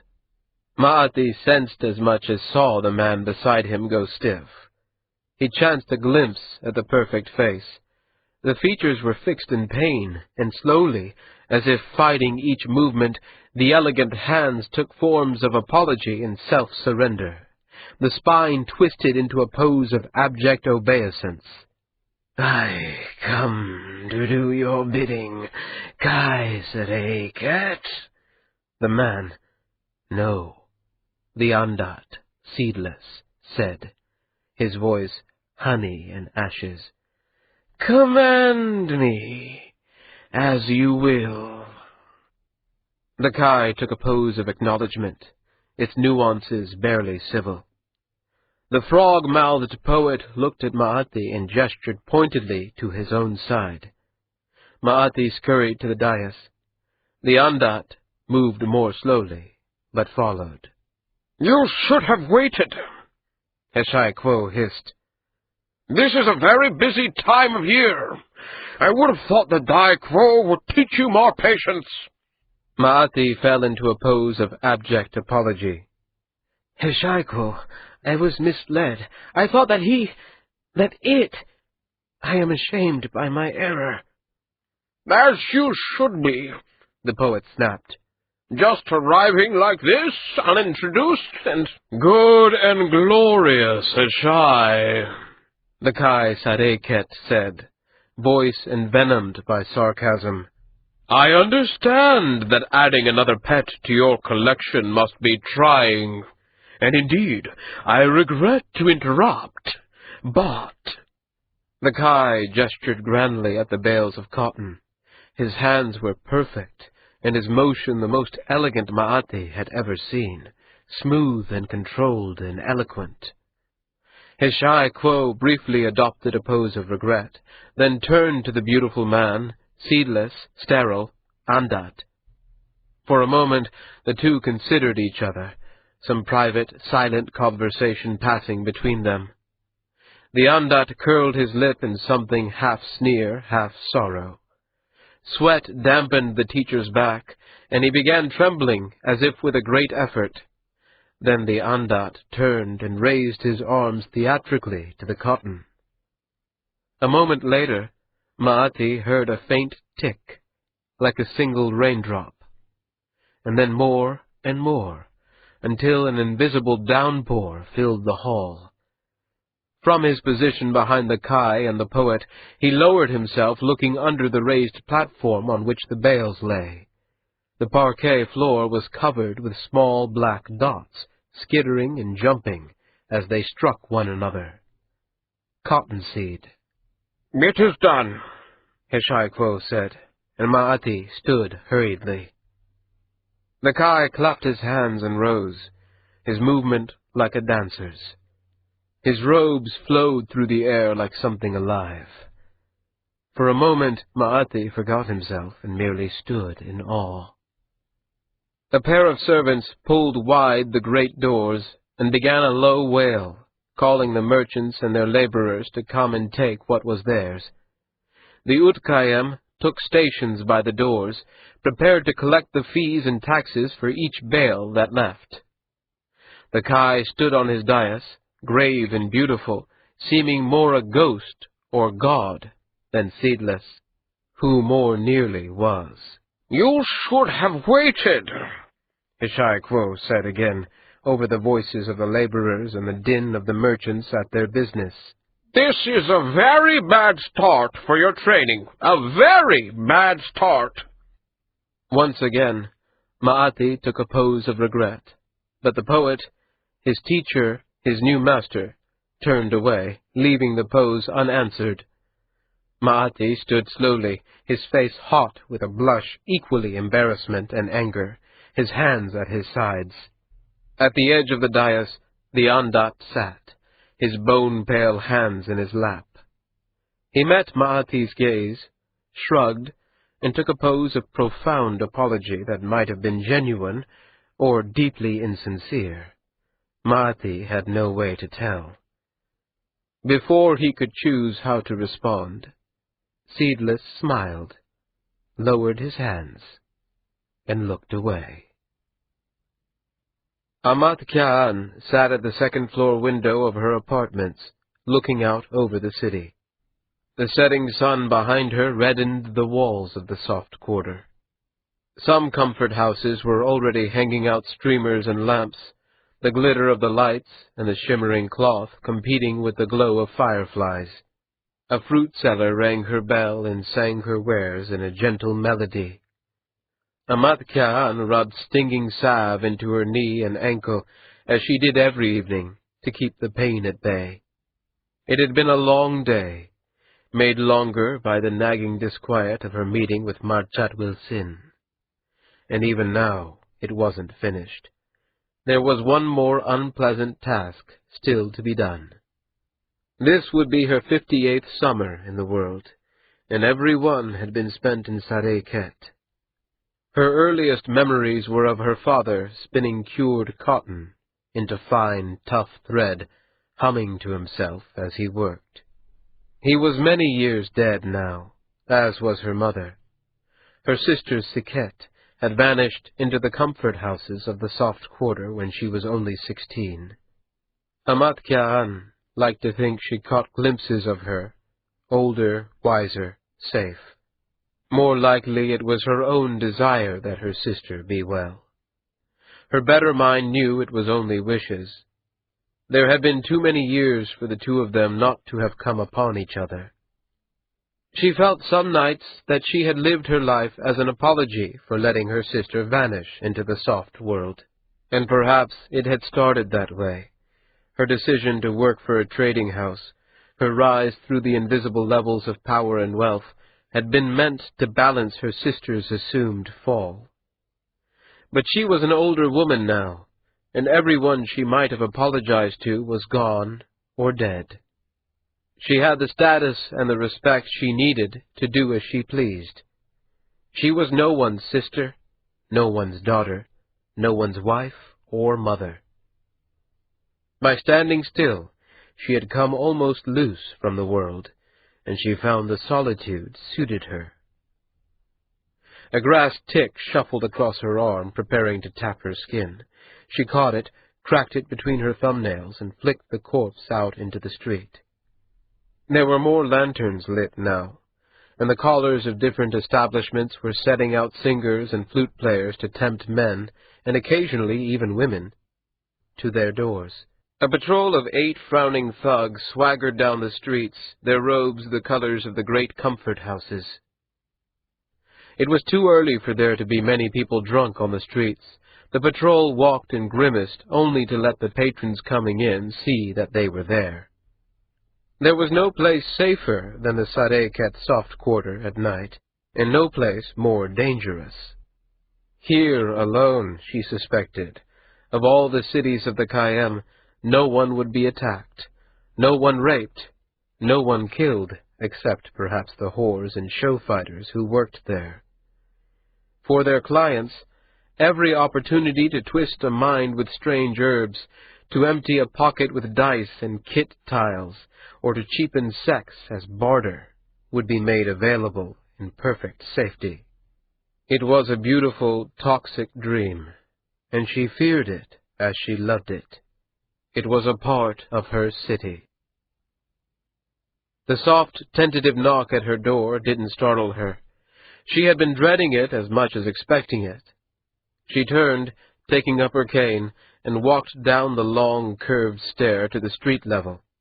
The door was barred, not from fear, but to keep drunken laborers from mistaking hers for a comfort house. She lifted the bar and swung the door aside. Liat Chokavi stood in the street, jaw tight, eyes cast down. She was a lovely little thing, brown eyes the color of milky tea and golden skin, smooth as an eggshell. If the girl's face was a little too round to be classically beautiful, her youth forgave her. Amat Ka'an raised her left hand in a gesture that greeted her student. Liat adopted an answering pose of gratitude at being received, but the stance was undercut by the defensiveness of her body. Amat Ka'an suppressed a sigh and stood back, motioning the girl inside. "I expected you earlier," she said as she closed the door. Liat walked to the foot of the stair, but there paused and turned in a formal pose of apology. "Honored teacher," she began, but Amat cut her off. "Light the candles. I will be up in a moment." Liat hesitated, but then turned and went up. Amat Ka'an could trace the girl's footsteps by the creaking of the timbers. She poured herself a cup of limed water, then went slowly up the stairs. The salve helped. Most days she woke able to convince herself that today there would be no trouble, and by nightfall her joints ached. Age was a coward and a thief, and she wasn't about to let it get the better of her. Still, as she took the steps to her workroom, she trusted as much of her weight to the cane as she could. Liat sat on the raised cushion beside Amat Ka'an's oaken writing desk. Her legs were tucked up under her gaze on the floor. The lemon candles danced in a barely felt breeze, the smoke driving away the worst of the flies. Amat sat at the window and arranged her robe as if she were preparing herself for work. Old Sanya must have had more objections than usual. He's normally quite prompt. Give the changes here. Let's survey the damage, shall we? She held one hand out to the apprentice. A moment later, she lowered it. "I misplaced the contracts," Liat said, her voice a tight whisper. "I apologize. It is entirely my fault." Amat sipped her water. The lime made it taste cooler than it was. "You misplaced the contracts?" "Yes." Amat let the silence hang. The girl didn't look up. A tear tracked down the round cheek. "That isn't good," Amat said. "Please don't send me back to Jaburitan," the girl said. "My mother was so proud when I was accepted here, and my father would—" Amat raised a hand, and the pleading stopped. Liat's gaze fixed on the floor.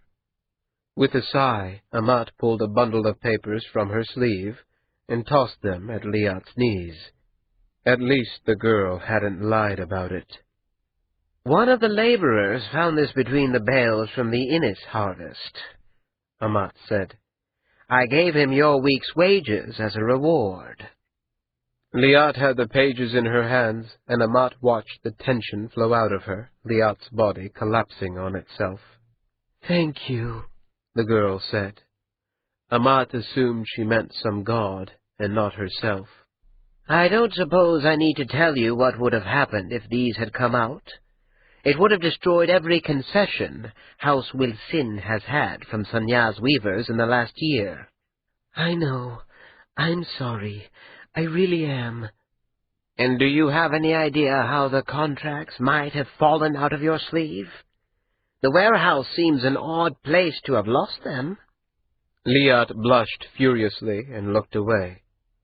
Amat knew that she had guessed correctly. It should have made her angry, but all she really felt was a kind of nostalgic sympathy. Liat was in the middle of her 17th summer, and some mistakes were easier to make at that age. "Did you at least do something to make sure you aren't giving him a child?" Liat's gaze flickered up at Amat and then away, fast as a mouse. The girl swallowed. Even the tips of her ears were crimson. She pretended to brush a fly off her leg. "I got some teas from Chisenwat," she said at last, and softly. "Gods! Her? She's as likely to poison you by mistake. Go to Urat on the streets of Beads. She's the one I always saw. You can tell her I sent you." When Liat looked at her this time, the girl neither spoke nor looked away. She'd shocked her, and, as Amat felt the first rush of blood in her own cheeks, maybe she'd shocked herself a little, too. Amat took a pose of query. "What? You think I was born before they invented sex? Go see Urat. Maybe we can keep you from the worst parts of being young and stupid, leaving contracts in your love nest. Which one was it, anyway? Still Itani Noiga?" "Itani's my heartmate," Liat protested. Yes, of course." He was a good-looking boy, Itani. Amat had seen him several times, mostly on occasions that involved prying her apprentice away from him and his cohort. He had a long face and broad shoulders, and was maybe a little too clever to be working as a laborer. He knew his letters and numbers. If he'd had more ambition, there might have been other work for a boy like that. Amat frowned, her body taking a subtle tension even before the thought was fully in her mind. Itani Noiga, with his broad shoulders and strong legs. Certainly there was other work he could be put to. Driving away feral dogs, for example, and convincing roadside thugs to hunt for easier prey than Marchat Wilsin. Marchat wouldn't be keeping track of who each of his laborers were sharing pillows with. and pillows were sometimes the best places to talk. Amat-cha, are you all right? Itani, where is he now? I don't know. Likely back at his quarters, or maybe a tea house. Do you think you could find him? Liat nodded. Amat gestured for a block of ink, and Liat rose, took one from the shelf, and brought it to her desk. Amat took a length of paper and took a moment to calm herself before she began writing. The pen sounded as dry as a bird claw on pavement. There's an errand I want Itani for. Marchat Wilson needs a bodyguard tonight. He's going to a meeting in one of the low towns at the half-candle, and he wants someone to walk with him. I don't know how long the meeting will last, but I can't assume it will be brief. I'll tell his overseer to release him from duty tomorrow. She took another sheet of paper, scraped the pen across the ink, and began a second letter. Liat, at her shoulder, read the words as she wrote them. This one I want you to deliver to Renat Lianita after you find Itani, Amat said as she wrote. If Itani doesn't know that he's to go, Renat will do. I don't want Marchat waiting for someone who never arrives. Yes, Amat-cha, but... Amat blew on the ink to cure it. Liat's words failed, and she took no pose, but a single vertical line appeared between her brows. Amat tested the ink. It smudged only a little, good enough for the task at hand.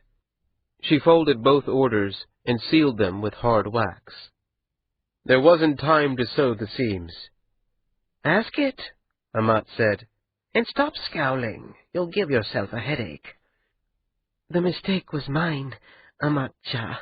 It isn't Itani's fault that I lost the contracts. Punishing him for my error is... It isn't a punishment, Liat-kya, Amat said, using the familiar kya to reassure her.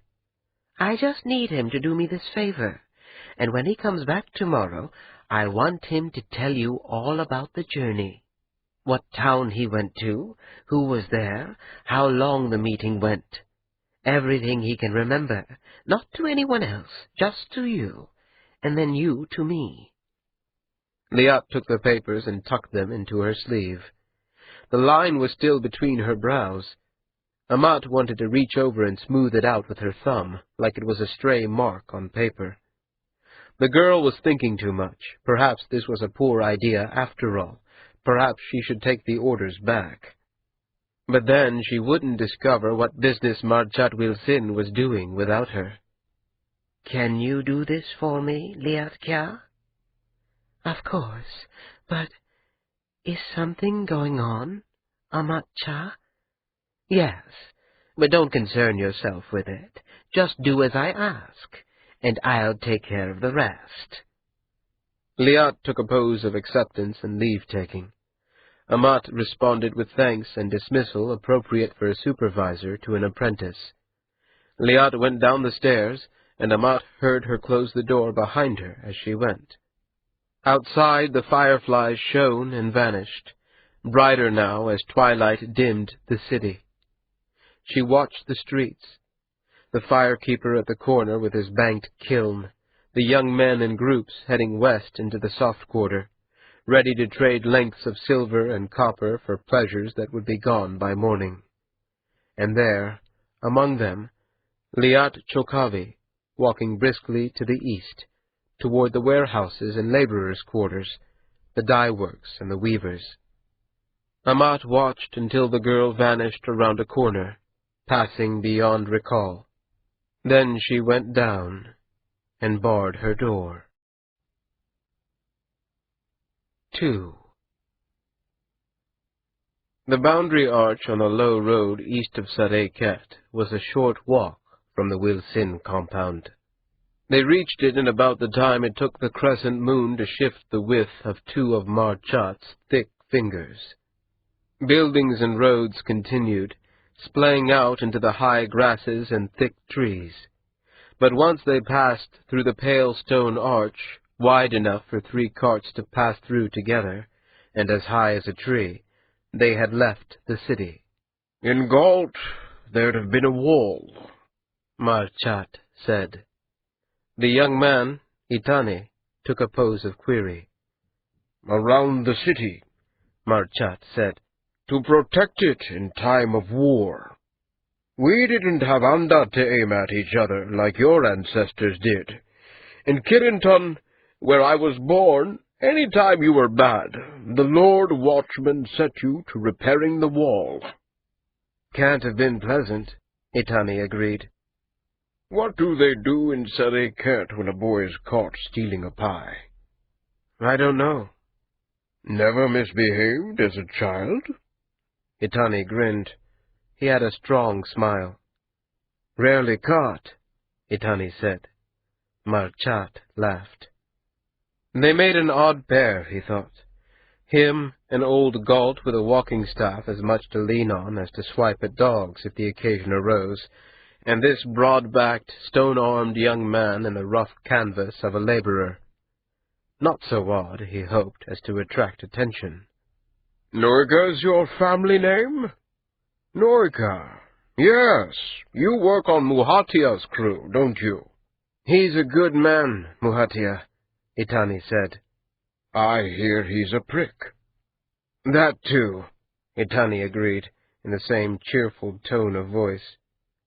A lot of men don't like working with him. He's got a sharp tongue, and he hates running behind schedule. You don't mind him, though? Itani shrugged. It was another point in his favor. The boy disliked his overseer, that was clear, and yet here he was, alone with the head of the house, and not willing to tell tales against him. It spoke well of him, and that was good for more than one reason. That he could trust Itani's discretion made his night 1 degree less awful. What else was different in Kirinton? Itani asked, and as they walked, Marchat told him. Tales of the Galt of his childhood, the war of Aemond, the blackberry harvests, the midwinter bonfires when people brought their sins to be burned. The boy listened carefully, appreciatively. Granted, he was likely just currying favor, but he did it well. It wasn't far before Marchat felt the twinges of memories half forgotten. He'd belonged somewhere once, before his uncle had sent him here. The road was very little traveled, especially in the dead of night. The darkness made the uneven cobbles and then rutted dirt treacherous. The flies and night wasps were out in swarms, freed from torpor by the relative cool of the evening. Cicadas sang in the trees. The air smelled of moonrose and rain. No one in the few houses they passed that had candles and lanterns still burning seemed to show much curiosity, and it wasn't long before they were out, away from the last traces of Sareket. Tall grasses leaned close against the road, and twice groups of men passed them without comment or glance. Once something large shifted in the grass, but nothing emerged from it. As they came nearer the low town, Marchat could feel his companion moving more slowly, hesitating. He couldn't say if the laborer was picking up on his own growing dread, or if there was some other issue. The first glimmering light of the low town was showing in the darkness when the man spoke. "Marchacha, I was wondering." Marchat tried to take a pose of polite encouragement, but the walking stick complicated things. Instead, he said, Yes? "I'm coming near the end of my indenture," Itani said. Really? How old are you? 20 summers, but I signed on young. You must have. You'd have been, what, 15? "There's a girl," the young man said, having trouble with the words, embarrassed. Well, she's not a laborer. I think it's hard for her that I am. I'm not a scholar or a translator, but I have numbers and letters. I was wondering if you might know of any opportunities." In the darkness, Marchat could see the boy's hands twisted into a pose of respect. So that was it. If you moved up in the world, you think she'd like you better. It would make things easier for her, Itani said. And not for you? Again the grin, and this time a shrug with it. I lift things and put them back down, Itani said. It's tiring sometimes, but it's not difficult. I don't know of anything just at hand. I'll see what I can find, though. Thank you, Wilsincha. They walked along another few paces. The light before them became a solid glow. A dog barked, but not so nearby as to be worrisome, and no other barks or howls answered it. She told you to ask me, didn't she? Marchat asked. Yes, Itani agreed, the tension that had been in his voice gone. Are you in love with her? Yes, the boy said. I want her to be happy. Those are two different answers, Marchat thought, but didn't say. He'd been that age once, and he remembered it well enough to know there was no point in pressing. They were in the low town proper now, anyway. The streets here were muddy and smelled more of shit than moonrose. The buildings with their rotting thatch roof and rough stone walls stood off at angles from the road.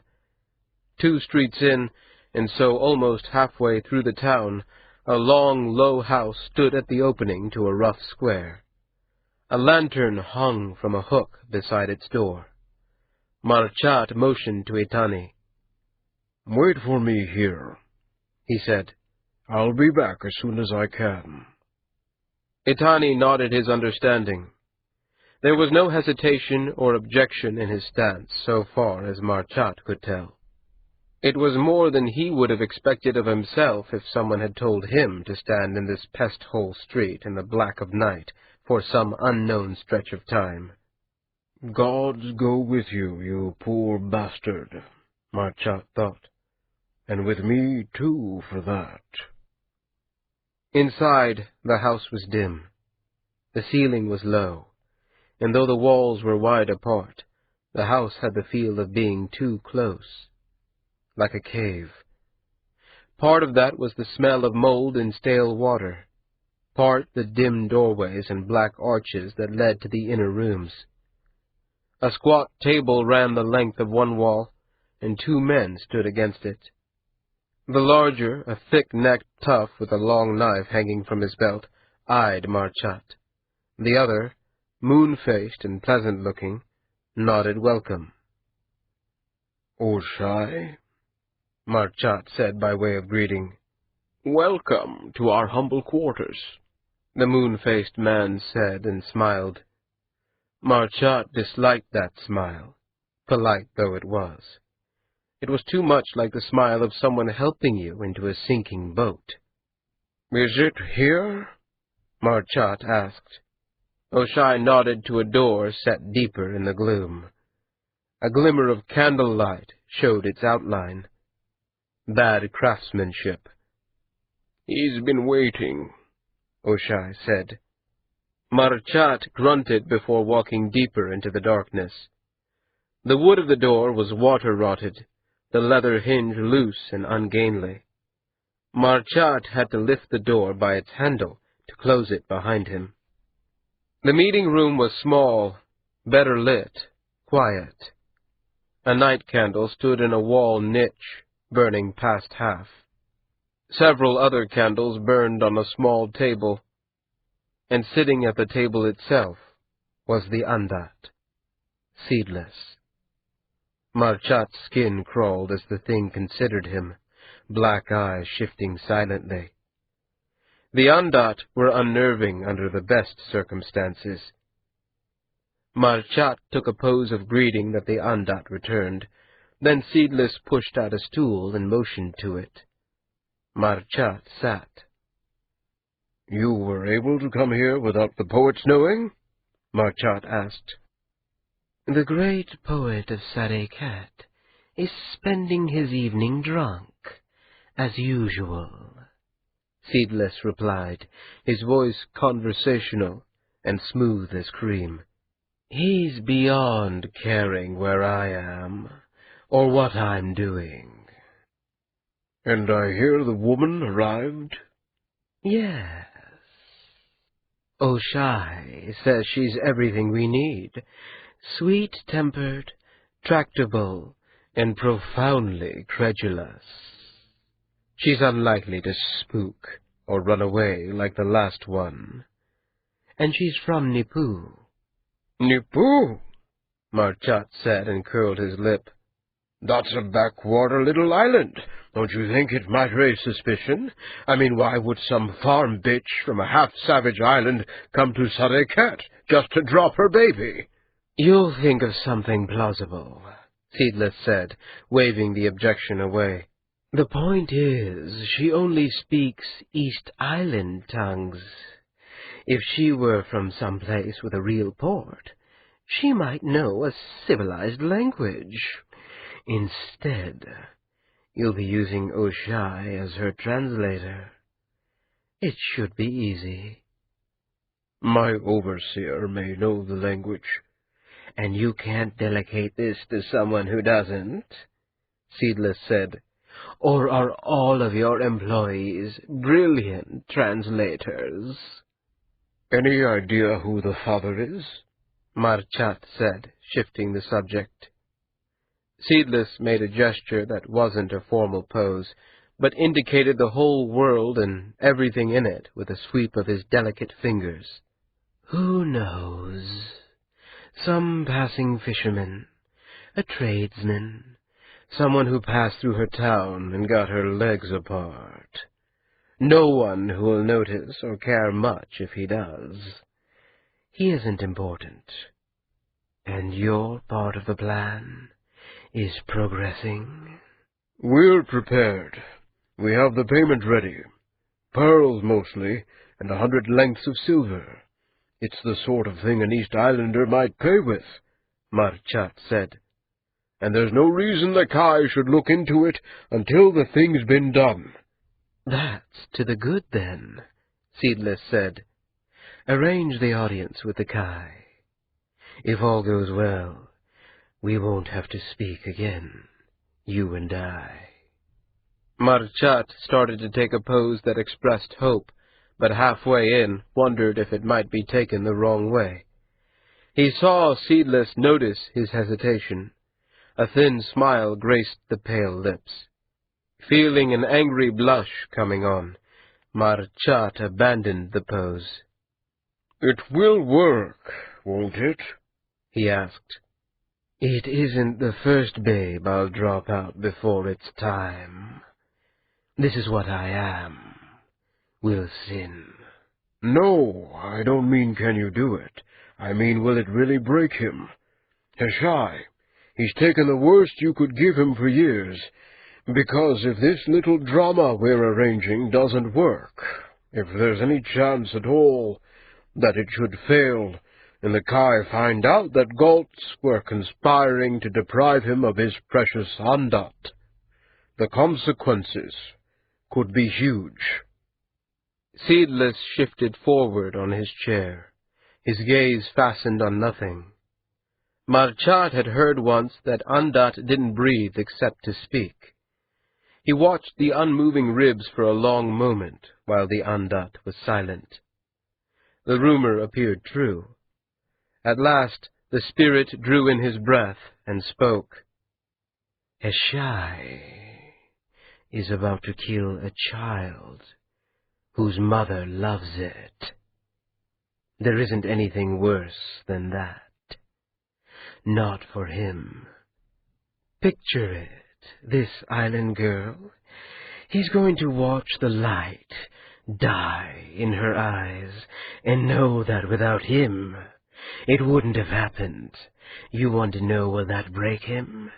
Will Sincha? It will snap him like a twig.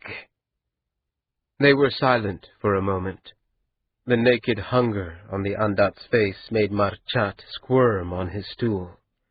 Then, as if they'd been speaking of nothing more intimate or dangerous than a sugar crop, Seedless leaned back and grinned. With the poet broken, you'll be rid of me, which is what you want, Seedless said. And I won't exist any more to care one way or the other. So, we'll both have won. You sound like a suicide to me, Marchat said. You want your own death? In a sense, Seedless agreed. But it doesn't mean for me what it would for you. We aren't the same kind of beast, you and I. Agreed. Do you want to see her? She's asleep in the next room. If you're quiet. No, thank you, Marchat said, rising. I'll arrange things with Oshai once I've scheduled the audience with the Kai. He and I can make the arrangements from there. If I could avoid seeing her at all before the day itself, that would be good. If good's the word, Seedless said, taking a pose of agreement and farewell. Outside again, the night seemed cooler. Marchat pounded his walking stick against the ground, as if shaking dried mud off it, but really just to feel the sting in his fingers. His chest ached with something like dread. It was rotten, this business. Rotten and wrong and dangerous. And if he did anything to prevent it, what then? Galtic High Council would have him killed to start. He couldn't stop it. He couldn't even bow out and let someone else take his part in it. There was no way through this but through. At least he'd kept Amat out of it. Everything went well? The boy Itani asked. Well enough, Marchat lied, as he started off briskly into the darkness. Amat Jan had hoped to set out in the morning, before the day's heat was too thick. Liat had come to her with Itani's account of the route early enough, but the details were few and sketchy. Marchat and the boy hadn't gotten back to the compound until past the quarter candle, and his report to Liat hadn't been as thorough as it might have been had he known what use he had been put to. It had been enough to find which of the low towns they had visited and what sort of house they'd gone to. Armed with those facts, it hadn't been so hard to find a contract that rented such a building, one that had been paid out of Wilson's private funds, and not those of the house proper. There were letters that spoke vaguely of a girl and a journey to Sade Ket, but the time it took to find that much cost Amat the better part of the morning. As she walked down the low road east of the city, the boundary arch grown small behind her, she felt her annoyance growing. Sweat ran down her spine, and her bad hip ached already. In the cool just before dawn, it might almost have been a pleasant walk. The high grasses sang with cicadas, the trees were thick with their summer leaves. As it was, Amat felt as damp as if she'd walked out of a bathhouse, drenched in her own sweat. The sun pressed on her shoulders like a hand, and the trip back, she knew, would be worse. Men and women of the low towns took poses of greeting and deference as they passed her, universally heading into the city. They pushed handcarts of fruits and grains, chickens and ducks to sell to the compounds of the rich, or the palaces, or the open markets. Some carried loads on their backs. On one particularly rutted stretch of road, she passed an ox cart where it had slid into the roadside mud. One wheel was badly bent. The carter, a young man with tears in his eyes, was shouting and beating the ox, who seemed barely to notice. Amat's practiced eye valued the wheel at 3 or 4 times the contents of the cart. Whoever the boy carter answered to, father, uncle, or farmer rich enough to own indentured labor, they wouldn't be pleased to hear of this. Amat stepped around, careful how she placed her cane, and moved on. Low towns existed at the edges of all the cities of the Kayam, like swarms of flies. Outside the boundaries of the city, no particular law bound these men and women. The Utkayam didn't enforce peace or punish crimes, and still a rough order was the rule. Disagreements were handled between the people or taken to a low judge who passed an opinion, which was followed more often than not. The traditions of generations were as complex and effective as the laws of the empire. Amat felt no qualms about walking along the broken cobbles of the low road by herself, so long as it was in daylight and there was enough traffic to keep the dogs away. No qualms, except for what she might find at the end. The low town itself was worse than she'd expected. Itani hadn't mentioned the smell of shit, or the thick, sticky mud of the roads. Dogs and pigs and chickens all shared the path with her. A girl, perhaps 2 years old, stood naked in a doorway as she passed, her eyes no more domesticated than the pigs. Amat found herself struggling to imagine Marchat Wilsin, head of House Wilsin in Sarayket, trudging through this squalor in the dead of night. But there was the house Itani had described to Liat, and then Liat to her. Amat stood in the ruined square and steeled herself. To be turned back now would be humiliating. So she told herself she wouldn't be turned back. Simple as that. "Hi!" Amat called, rapping the doorframe with her cane. Across the square, a dog barked, as if the hail had been intended for him. Something stirred in the gloom of the house. Amat stood back, cultivating impatience. She was the senior overseer of the house. She mustn't go into this unsure of herself, and anger was a better mask than courtesy. She crossed her arms and waited. A man emerged, younger than she was, but still gray about the temples. His rough clothes inspired no confidence, and the knife at his belt shone. For the first time, Amat wondered if she had come unprepared. Perhaps if she'd made Itani accompany her. She raised her chin, considering the man as if he were a servant. The silence between them stretched. "What?" the man demanded at last. "I'm here to see the woman," Amat Kyan said. "Wilsin Shah wants an inventory of her health."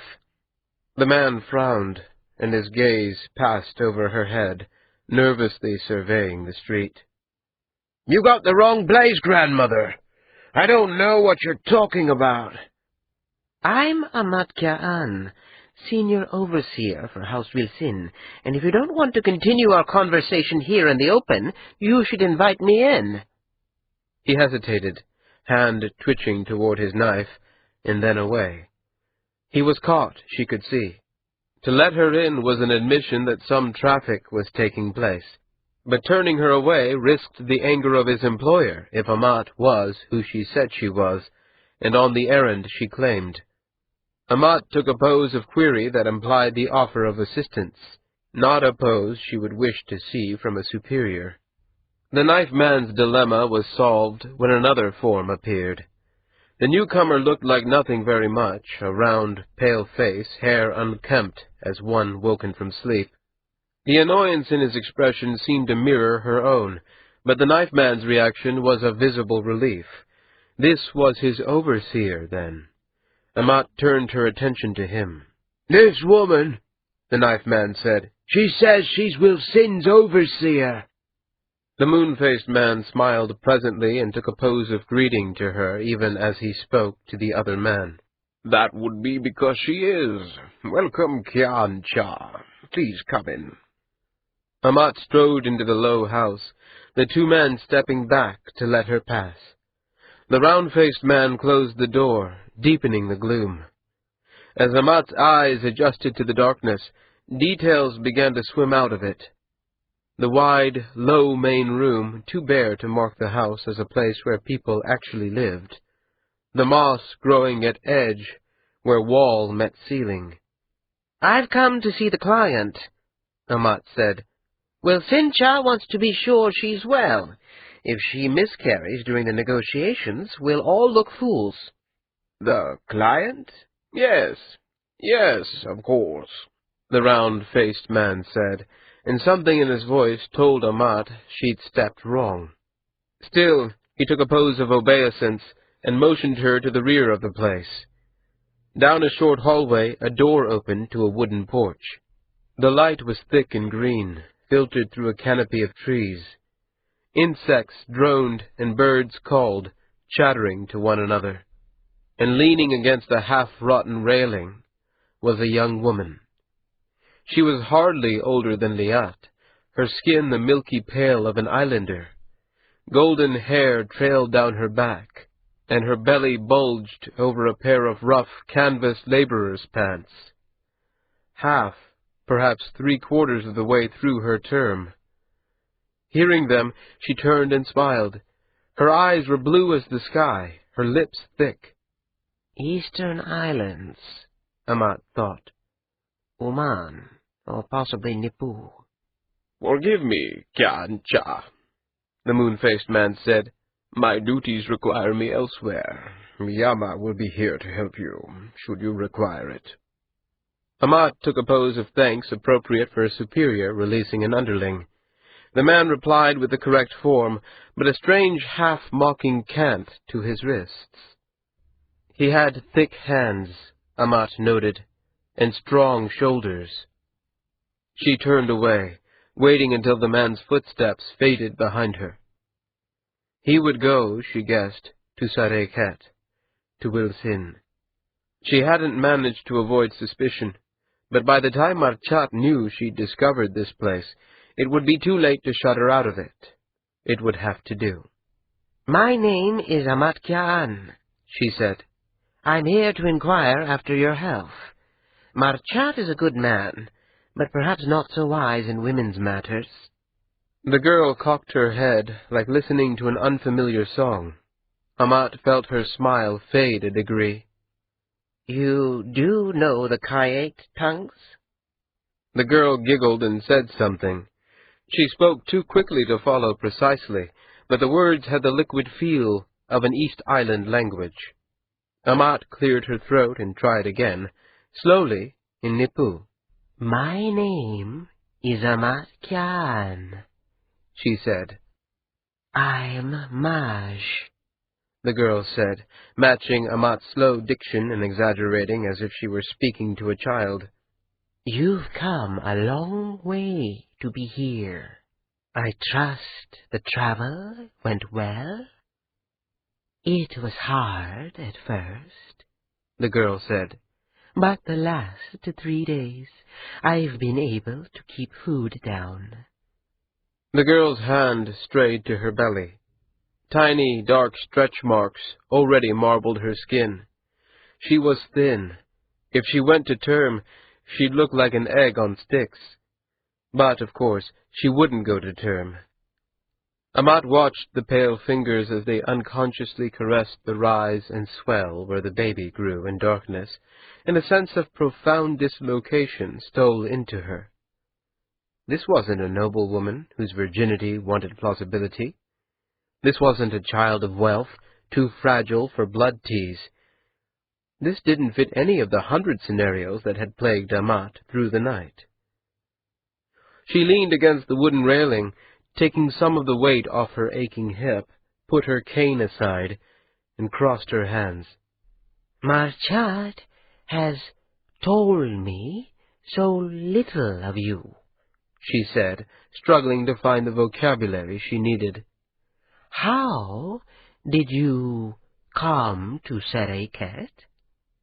The girl grinned and spun her tail.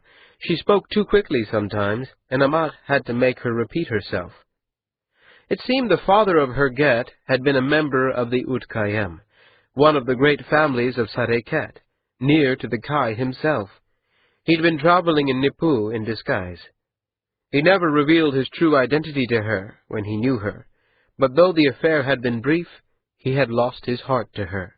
When he heard she was with child, he'd sent Oshai, the moon-faced man, to bring her here to him. As soon as the politics of court allowed, he would return to her, marry her. As improbability mounted on improbability, Amat nodded, encouraged, drew her out. And with each lie the girl repeated, sure of its truth, nausea grew in Amat.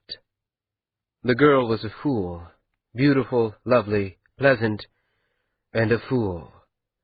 It was a story from the worst sort of wishing epic, but the girl, Marge, believed it. She was being used, though for what, Amat couldn't imagine. And worse, she loved her child. Nothing was said to Ma'ati. His belongings simply vanished from the room in which he had been living, and a servant girl led him down from the palace proper to a house nestled artfully in a stand of trees, the poet's house. An artificial pond divided it from the grounds. A wooden bridge spanned the water, arching sharply, like a cat's back. Koi, white and gold and scarlet, flowed and shifted beneath the water's skin as Ma'ati passed over them. Within, the house was as lavish as the palace, but on a more nearly human scale.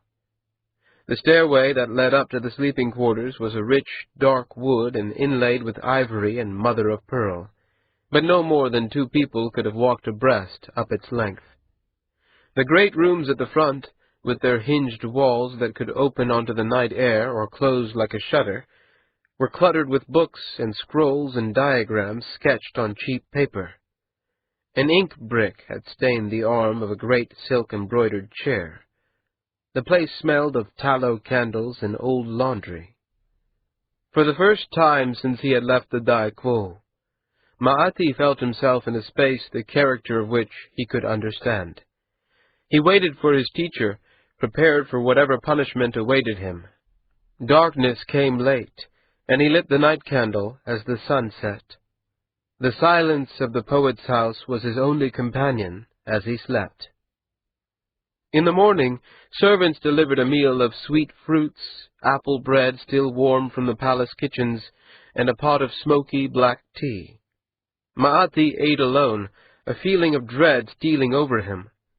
Putting him here alone to wait might, he supposed, be another trick, another misdirection. Perhaps no one would ever come. He turned his attention to the disorder that filled the house. After leaving the bowls, cups, and knives from his own meal out on the grass for the servants to retrieve, he gathered up so many abandoned dishes from about the house that the pile of them made it seem he had eaten twice. Scrolls opened so long that dust covered the script he cleaned, furled, and returned to the cloth sleeves that he could find. Several he suspected were mismatched, a deep blue cloth denoting legal considerations, holding a scroll of philosophy. He took some consolation that the scrolls on the shelves seemed equally haphazard. By the afternoon, twinges of resentment had begun to join the suspicion that he was once again being duped. Even as he swept the floors that had clearly gone neglected for weeks, he began almost to hope that this further abandonment was another plot by the Andat. If it were only that Heshai Quo had this little use for him, perhaps the Dai Quo shouldn't have let him come. Ma'ati wondered if a poet had the option of refusing an apprentice. Perhaps this neglect was Heshai Quo's way of avoiding duties he otherwise couldn't. It had been only a few weeks before that he had taken leave of the Dai Quo, heading south along the river to Yalaket, and there by ship to the summer cities. It was the first time training under an acting poet, seeing one of the Andat firsthand, and eventually studying to one day take on the burden of the Andat seedless himself. "I am a slave, my dear, the slave you hope to own."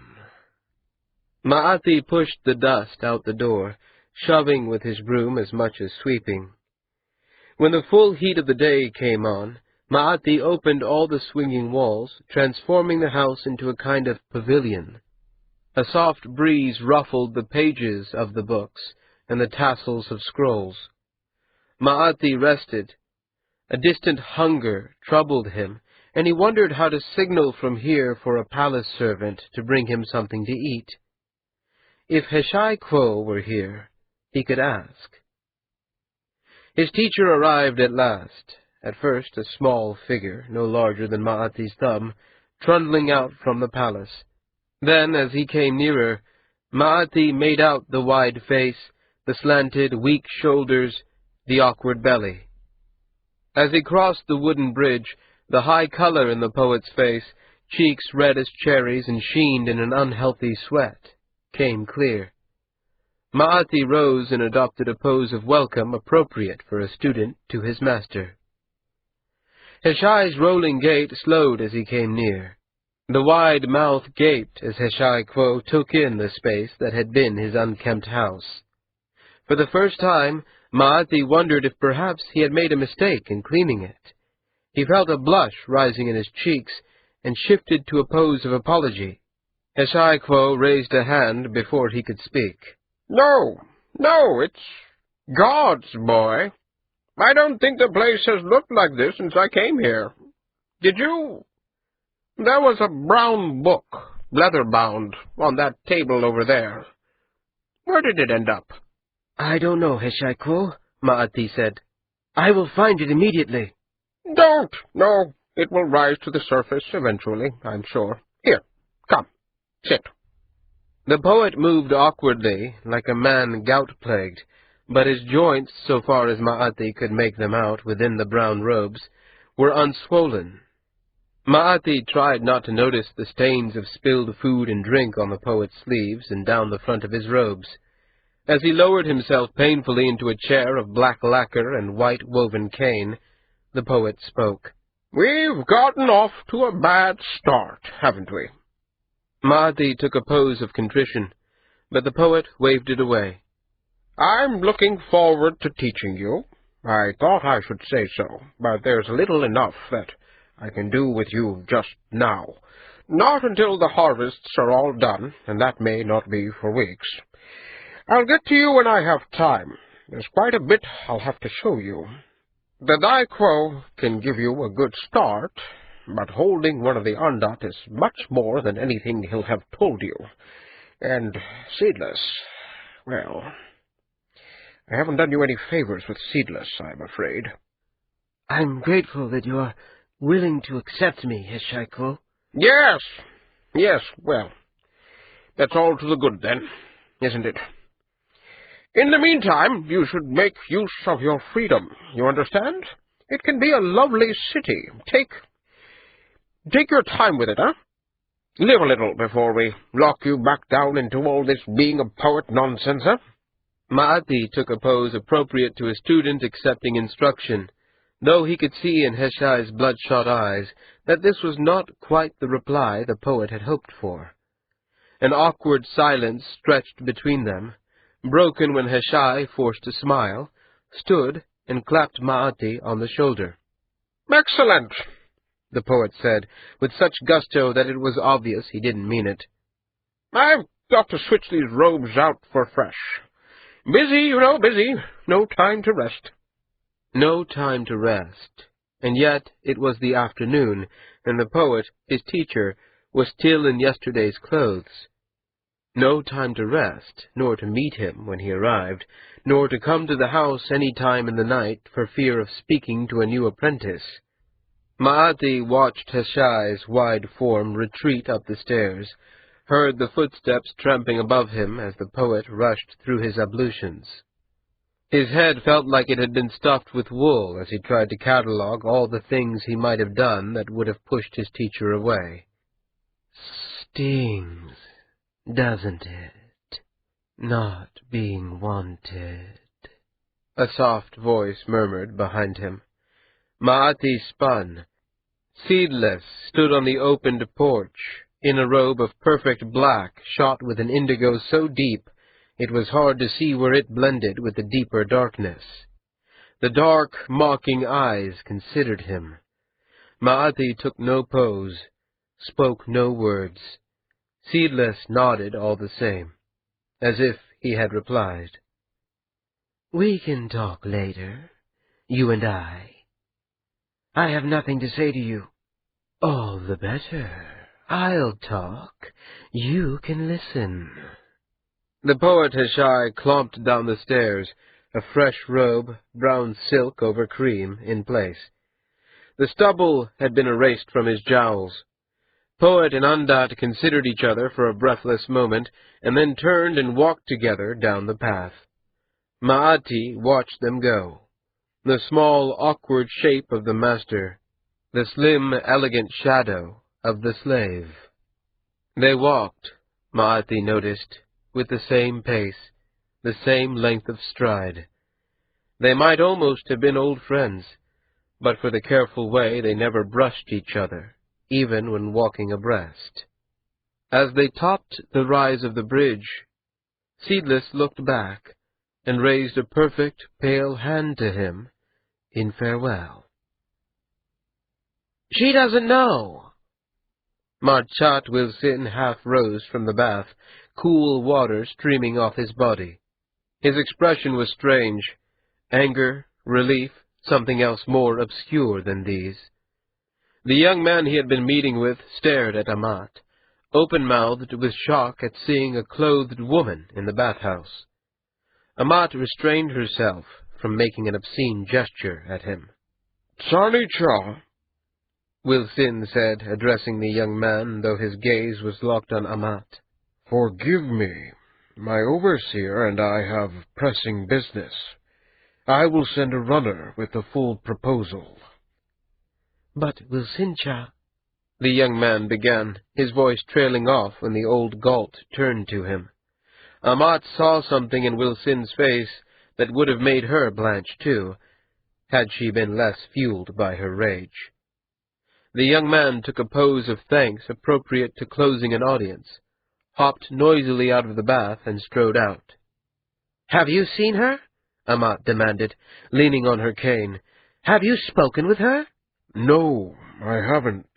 Close the door, Amat." "She thinks—" "I said close the door. I meant close the door." Amat paused, then limped over and slammed the wooden door shut. The sounds of the bathhouse faded. When she turned back, Wilson was sitting on the edge of the recessed bath, his head in his hands. The bald spot at the top of his head was flushed pink. Amat moved forward. "What were you thinking, Amat?" "This can't be right," she said. "I met with the girl. She doesn't know about the sad trade. She's an innocent." "She's the only one in the whole damned city, then. Did you tell her? Did you warn her?" "Without knowing what this is? Of course not. When was the last time you knew me to act without understanding the situation?" "This morning," he snapped. "Now. Just now. Gods! And where did you learn to speak Nipu, anyway?" Amat stood beside him, and then slowly lowered herself to the blue-green tiles. Her hip flared painfully, but she pushed it out of her mind. "What is this?" she asked. "You're hiring the Kai to end a pregnancy, and the mother doesn't know that's what you're doing? You're killing a wanted child? It doesn't make sense." "I can't tell you. I can't explain. I'm not allowed." "At least promise me that the child is going to live. Can you promise me that?" He looked over at her, his pale eyes empty as a corpse. "Gods," Amat breathed. "I never wanted to come here," he said. "This city, that was my uncle's idea. I wanted to run the tripled trade, silver and iron from Edensee south to Bakhta for sugar and rum, then to Far Galt for cedar and spicewood and back to Edensee. I wanted to fight pirates. Isn't that ridiculous? Me fighting pirates." "You will not make me feel sorry for you. Not now. You are Marchat Wilson, and the voice of your house in Sareket. I have seen you stand strong before a mob of Westermen, screaming for blood. You faced down a high judge when you thought he was wrong, and called him fool to his face. Stop acting like a sick girl. We don't have to do this. Refuse the contract." Wilson looked up, his chin raised, his shoulders squared. For a moment she thought he might do as she asked. But when he spoke, his voice was defeated. "I can't. The stakes are too high. I've already petitioned the Kai for an audience. It's in motion, and I can't stop it any more than I can make the tide come early." Amat kicked off her sandals, raised the hem of her robes, and let her aching feet sink into the cool water. Light played on the surface, patterns of brightness and shadow flickering across Marchat's chest and face. He was weeping. That, more than anything else, turned her rage to fear. "Then help me make sense of it. What is this child?" Amat said. "Who is the father?" No one. The child is no one. The father is no one. The girl is no one. "Then why, Marchat? Why?" I can't tell you. Why won't you hear me when I say that, huh? I don't get to tell you. Gods! Amat! Amat, why did you have to go out there? "You wanted me to. Why else ask me to arrange a bodyguard? You told me of a meeting I wasn't welcome to. You said there was house business, and then you said that you trusted me. How could you think I wouldn't look?" He laughed, with a sound like choking, mirthless and painful. His thick fingers grasped his knees, fingertips digging into pink flesh. Amat laid her cane aside and pressed her palm to his bent shoulder. Through the carved cedar blinds she heard someone on the street shriek and go silent. "The round-faced one, Oshai. He came, didn't he? He told you I went there." Of course he did. He wanted to know if I'd sent you. "What did you tell him?" That I hadn't. "I see." The silence stretched. She waited, willing him to speak, willing some words that would put it to some perspective less awful than it seemed. But Wilsin said nothing. "I'll go back to my apartments," Amat said. "We can talk about this later." She reached for her cane, but Wilsin's hand trapped hers. There was something in his eyes now, an emotion, fear. It was as if they'd been soaking in it instead of water. She could feel her own heart trip faster as his eyes searched hers. Don't go home. He'll be waiting for you. For the space of 4 breaths together they were silent. Amat had to swallow to loosen her throat. Hide, Amat. Don't tell me where you've gone. Keep your head low for 4 weeks. 5. It'll be over by then. And once it's finished with, you'll be safe. I can protect you then. You're only in danger if they think you might stop it from happening. Once it's done. "I could go to the Utkayim. I could tell them that something's wrong. We could have Oshai in chains by nightfall if—" Marchat shook his woolly white head slowly, his gaze never leaving hers. Amat felt the strength go out of her fingers. If this comes out to anyone, I'll be killed. At least me, probably others, some of them innocents. "I thought there was only one innocent in this city," Amat said, biting her words. I'll be killed. Amat hesitated, then withdrew her arm and took a pose of acceptance. He let her stand. Her hip screamed, and her stinging ointment was all at her apartments. The unfairness of losing that small comfort struck her ridiculously hard, one insignificant detail in a world that had turned from solid to nightmare in a day. At the door she stopped, her hand on the water-thick wood. She looked back at her employer, at her old friend. His face was stone. "You told me," she said, "because you wanted me to find a way to stop it, didn't you?" I made a mistake because I was confused and upset and felt very much alone, he said. His voice was stronger now, more sure of himself. I hadn't thought it through, but it was a mistake, and I see the situation more clearly now.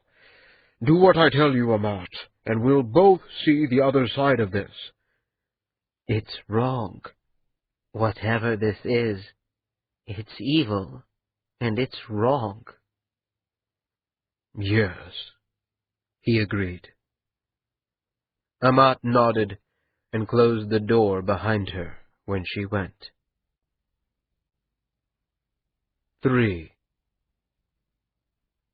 Through the day, the skies had been clear, hot, and muggy.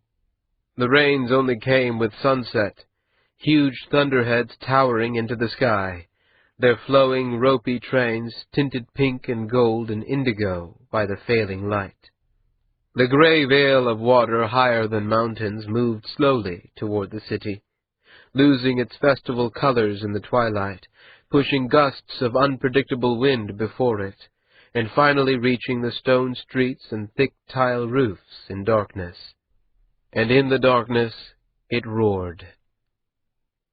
Liat lay her head on Itani's bare chest and listened to it, the angry hiss of falling rain, the lower rumble, like a river or a flood, of water washing through the streets. Here, in her cell at the compound of House Wilsin, it wasn't so bad. The streets outside were safe to walk through. Lower in the city, the soft quarter, the seafront, the warehouses, people would be trapped by it, staying in whatever shelter they had found until the rain slackened and the waters fell. She listened to the sound of water and her lover's heartbeat, smelled the cool scent of rain mixed with the musk of sex. In the summer cities, even a night rain didn't cool the air so much that she felt the need to cover her bare skin. "We need to find a stronger frame for your netting," Itani said, prodding the knot of fallen cloth with his toe. Liat remembered that it had come down sometime during the evening. She smiled. The sex had left her spent, her limbs warm and loose, as if her bones had gone soft, as if she were an ocean creature. "I love you, Tani," she said. His hand caressed the nape of her neck. He had rough hands, strong from his work and calloused, but he used them gently when he chose. She looked up at him, his long face and unkempt hair, his smile. In the light of the candle, his skin seemed to glow. "Don't go home tonight. Stay here with me." When he sighed, his breath lifted her head and settled it gently back down. "I can't. I'll stay until the rain fades a little, but Muhatia-cha's been watching me ever since you sent me out with Wilsin-cha. He's just waiting for an excuse to break me down." "He's just jealous," Liat said. "No, he's jealous, and he's in control of my wages," Itani said, a wry amusement in his voice. "That makes him more than just jealous." "It isn't fair. You're smarter than he is. You know numbers and letters. All the others like you better than him. You should be the overseer." "If I was the overseer, the others wouldn't like me as much. If little Kiri, or Kaimati, or Tanani thought I'd be docking their pay for being slow or arriving late, they'd say all the same things about me that they do about Muhatia. It's just the way it is. Besides, I like what I do." "But you'd be a better overseer than he is." "Probably so," Itani agreed. "The price is too high, though." The pause was a different kind of silence than it had been before. Liat could feel the change in Itani's breathing. He was waiting for her to ask, waiting for her to push the issue. She could feel him flowing away, distant even before she spoke. Because he knew she would. And he was right. "Did you ask Wilsin-cha about other opportunities?" "Yes," he said. "And?" "He didn't know of any at the time, but he said he'd see what he could find." "That's good, then. He liked you. That's very good." And again the pause, the distance. "If he offered you a position, you'd take it, wouldn't you?" "It would depend on the offer," Itani said. "I don't want to do what I don't want to do." "Itani, look past your nose, would you? You'd have to. If the head of House Will Sin makes you an offer, and you turn away, why would he ever make another one? You can't build a life out of refusing things.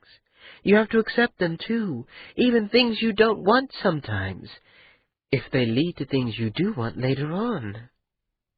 Itani shifted out from under her and stood. She rolled up to a sitting position. Itani stretched his back to her, and he made the cell seem small. Her desk, her ledgers, a pile of ink blocks, waxed paper sticking out from between them like pale tongues, a wardrobe where her robes hung, and Itani, the muscles of his back shifting in the candlelight. Some nights I feel like I'm talking to a statue. You're in your 20th summer.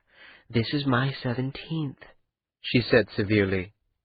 So how is it I'm older than you? Maybe you sleep less, Itani said mildly. When he turned back to her, he smiled gently. He moved with animal grace, and so little padding between his muscles and his skin that she felt she could see the mechanisms of each motion.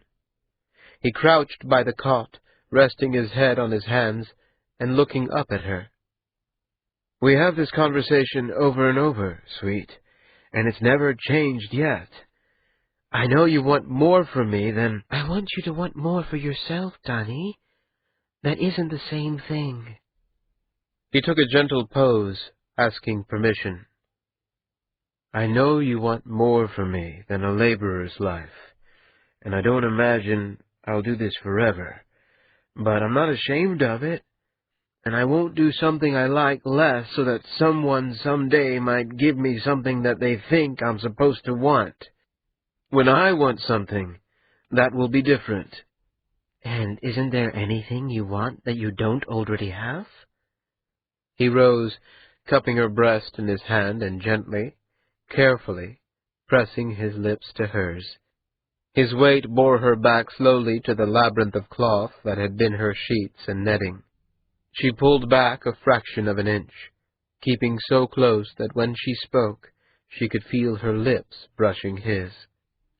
What kind of answer is this? She asked. You asked me about things I want, he murmured. And you're distracting me instead of answering the question. Am I? His hand brushed down her side. She felt the goose flesh rise as it passed. Are you what? Am I distracting you? Yes, she said. The knock at the door startled them both. Itani leapt up, chagrin showing on his face as he pawed the shadows, looking for the rough cloth of his pants. Liat drew her sheet around her. To the silent question in Itani's eyes, she shook her head in bewilderment. The knock came again. A moment, she said, loud enough to carry over the rain. Who's there? Epani Doru, the voice shouted from the other side of the thin door. Will Sincha sent me to ask whether he might have a word with you. Of course. Yes, just give me a moment. Itani, trousers located, tossed her robes to her.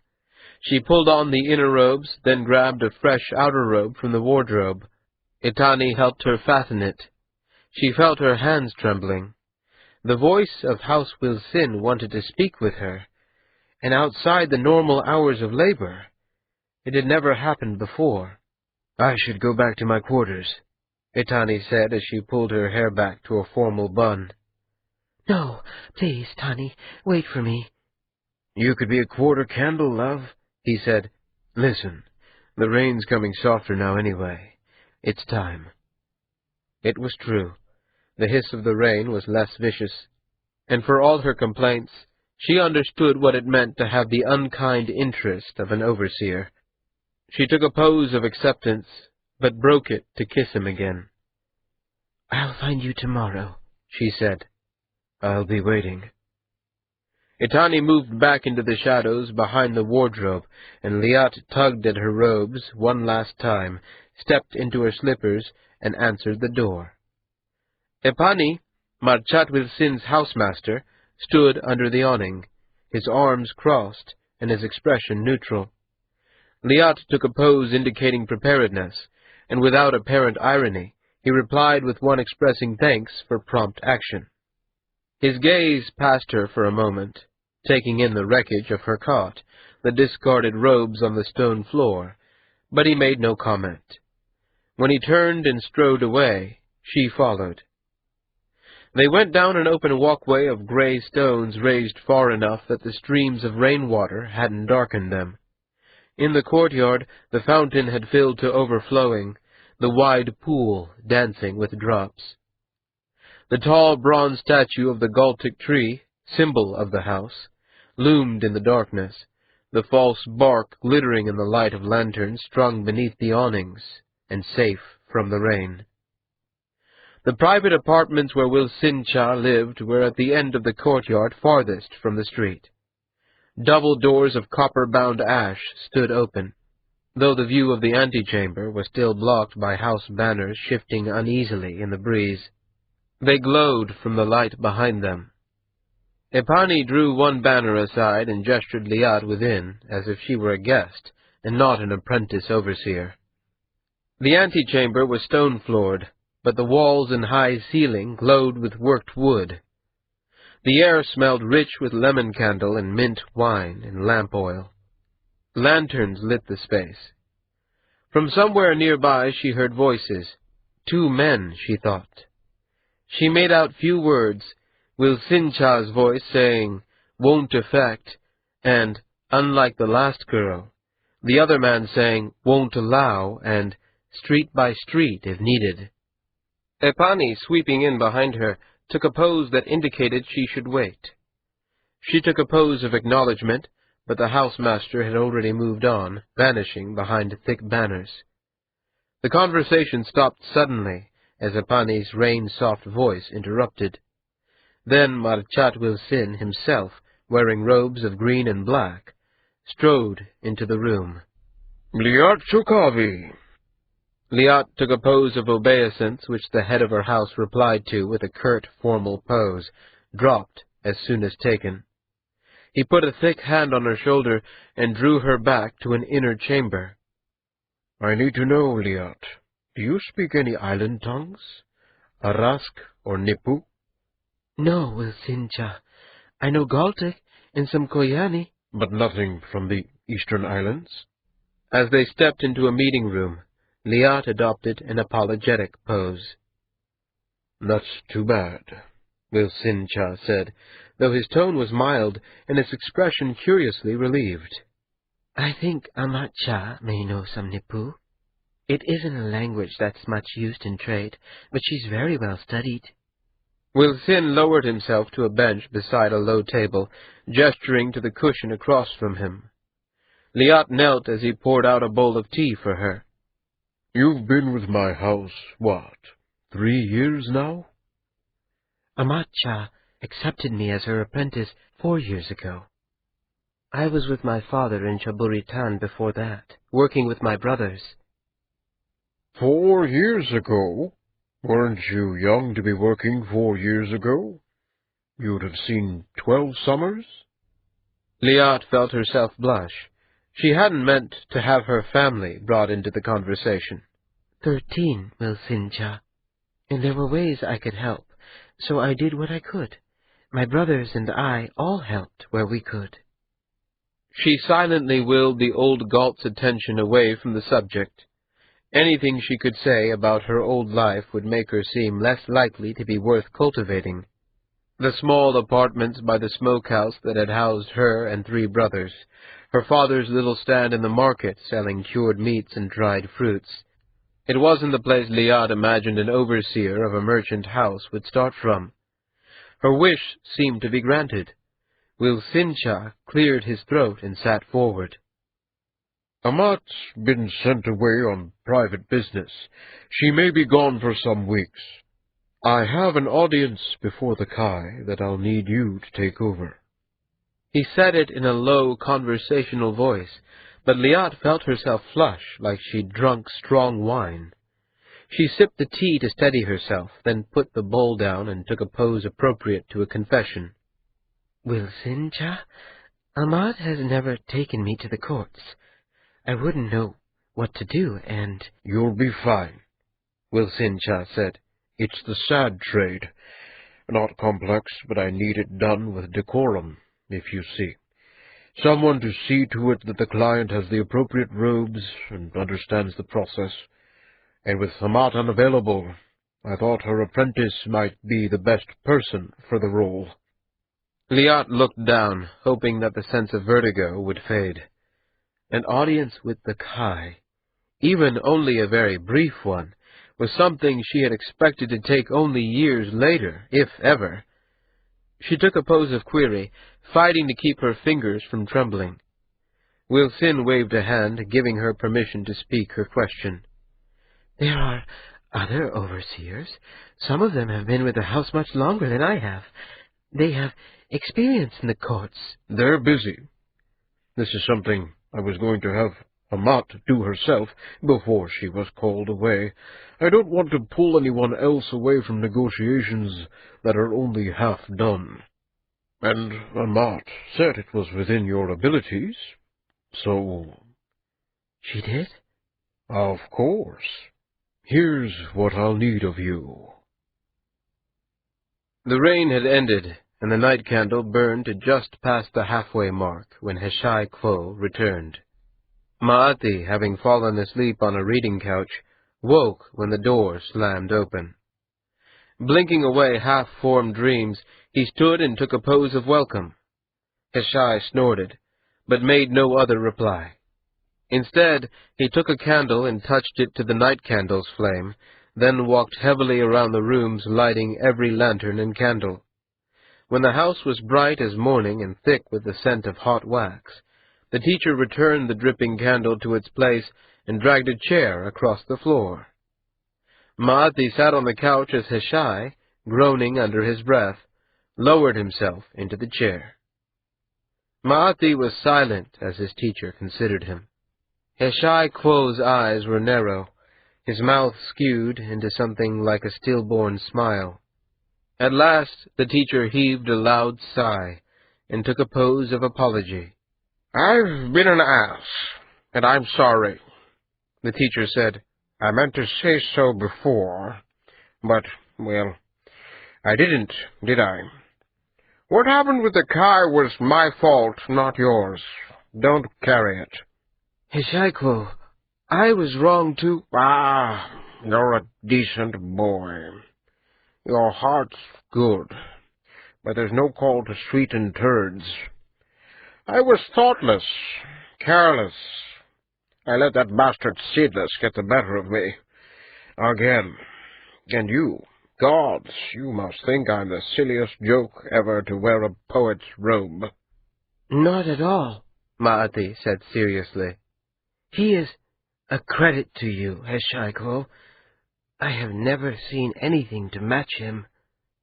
Heshai Kwo coughed out a sharp, mirthless laugh. And have you seen another Ondat? He asked. Many of them at all? I was present when Choti Dao Sadar of Amnat Tan bound moss hidden from sunlight, but I never saw him use her powers. Yes, well, I'm sure he will, as soon as anyone can think of a decent use for forcing mosses out in the light where we can see them. The Dai Quo should have insisted that Choti wait until he had a binding poem for something useful. Even Petals Falling was a better tool than that. Hidden moss, gods. Ma'ati took a pose of polite agreement, appropriate to receiving teachings. But as he did so, it struck him. Heshai Kwo was drunk. It's a fallen age, boy. The great poets of the Empire ruined it for us. All that's left is picking at the obscure thoughts and images that are still in the corners. We're like dogs sniffing for scraps. We aren't poets. We're scholars. Ma'ati began to take a pose of agreement, but paused, unsure. Heshai Kwo raised an eyebrow and completed the pose himself, his gaze fixed on Ma'ati, as if asking, "Was this what you meant?" Then the teacher waved the pose away. Seedless was the answer to a problem. the poet said, his voice growing soft. "I didn't think it through. Not far enough. Have you heard of Miani Quo and Three Bound as One? I studied that when I was your age, poured my heart into it. And when the time came, when the Dai-Quo sent for me and said that I wasn't simply going to take over another man's work, but I was to attempt a binding of my own, I drew on that knowledge. She was in love with him, you know. Three bound as one, and Andat in love with her poet. There was an epic written about it." "I've seen it performed." "Have you? Well, forget it.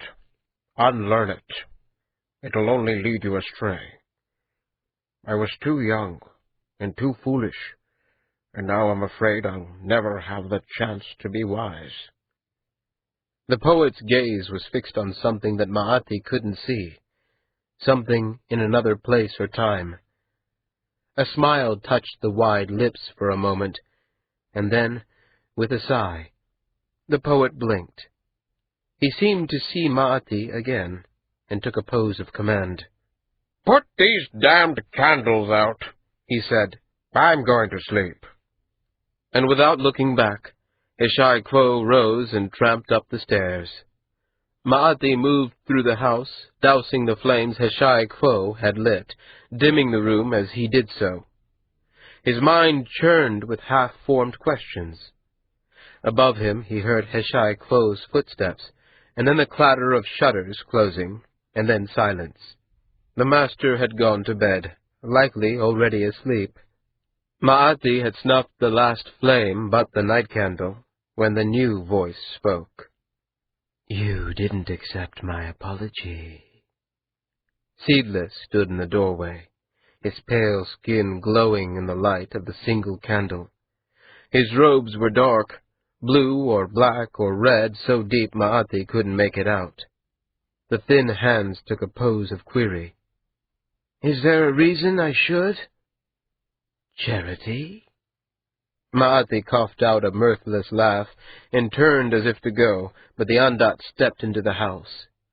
His movements were graceful as an animal's, as beautiful as the Kai, but unstudied, as much a part of his nature as the shape of a leaf was natural to a tree. "I am sorry," the Andat said, "and you should forgive our mutual master as well. He had a bad day." "Did he?" "Yes. He met with the Kai and discovered that he's going to have to do something he doesn't enjoy. But now that it's just the two of us—" The Andat sat on the stairs, black eyes amused, pale hands cradling a knee. "Ask," Seedless said. "Ask what?" "Whatever the question is that's making your face pull in like that. Really, you look like you've been sucking lemons." Maati hesitated. If he could have walked away, he would have, but the path to his cot was effectively blocked. He considered calling out to Heshai Quo, waking him so that he could walk up the stairs without brushing against the beautiful creature in his way. "Please, Maati, I said I was sorry for my little misdirection. I won't do it again." "I don't believe you." "No? Well, then you're wise beyond your years. I probably will at some point. But here, tonight, ask me what you like, and I'll tell you the truth. For a price." "What price?" "That you accept my apology." Maati shook his head. "Fine," Seedless said, rising and moving to the shelves. "Don't ask. Tie yourself in knots if it suits you." The pale hand ran along the spines of books, plucking one in a brown leather binding free. Maati turned, walked up 2 steps, and then faltered. When he looked back, Seedless had curled up on a couch beside the night candle, his legs pulled up beneath him. He seemed engaged in the open book on his knee. "He told you the story about Mianiko, didn't he?" Seedless asked, not looking up from the page. Maati was silent. "It's like him to do that. He doesn't often say things clearly, when an oblique reference will do. It was about how 3 bound as 1 loved her poet, wasn't it? Here, look at this." Seedless turned the book over and held it out. Maati walked back down the steps. The book was written in Heshai Quo's script.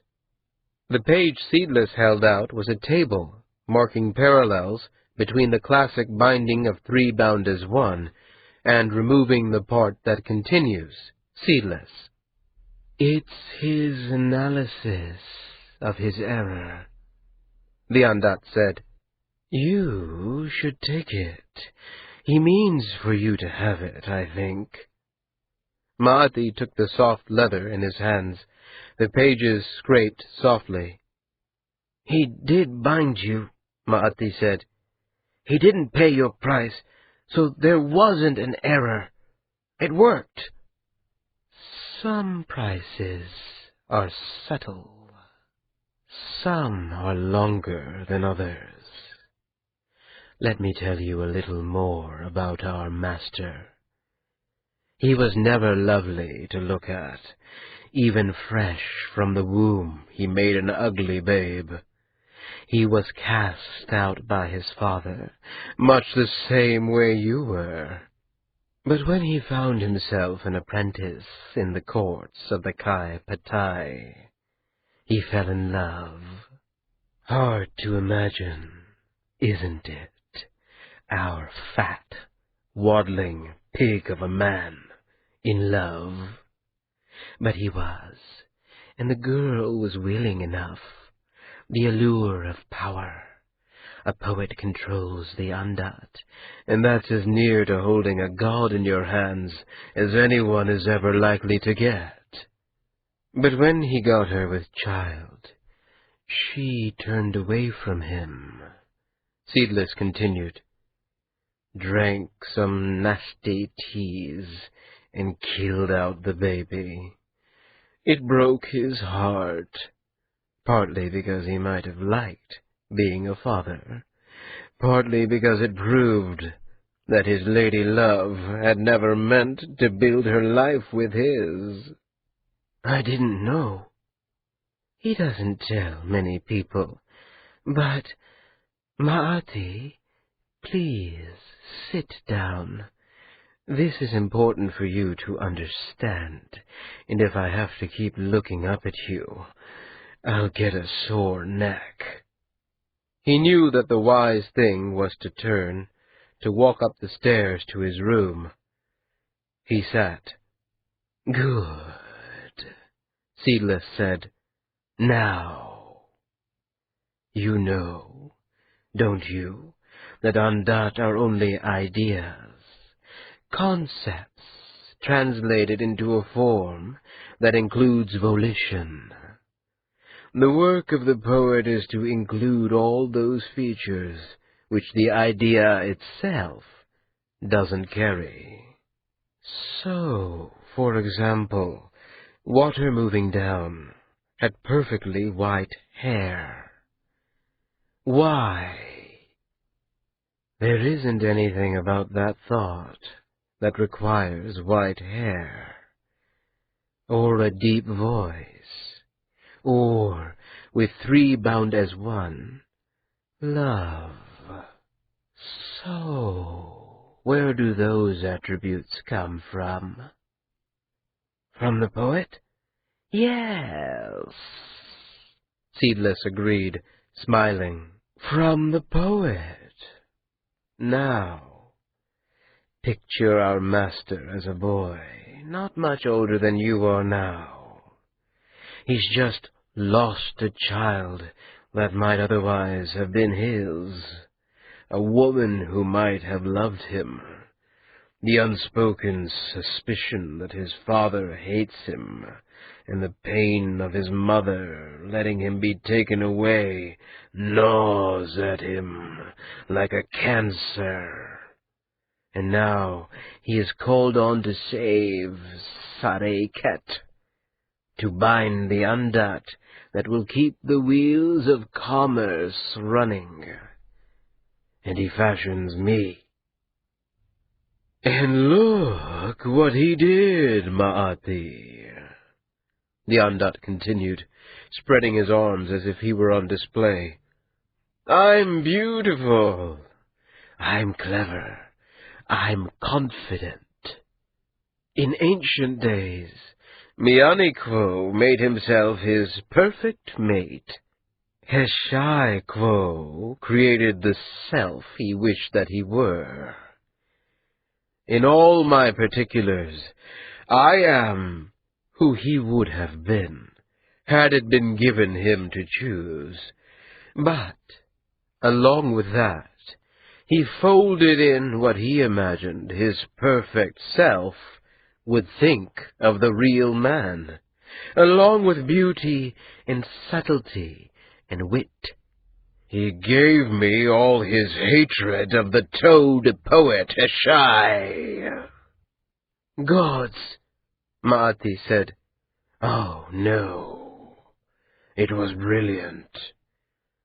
Imagine how deeply he hated himself, and I carry that passion. Undat are all profoundly unnatural.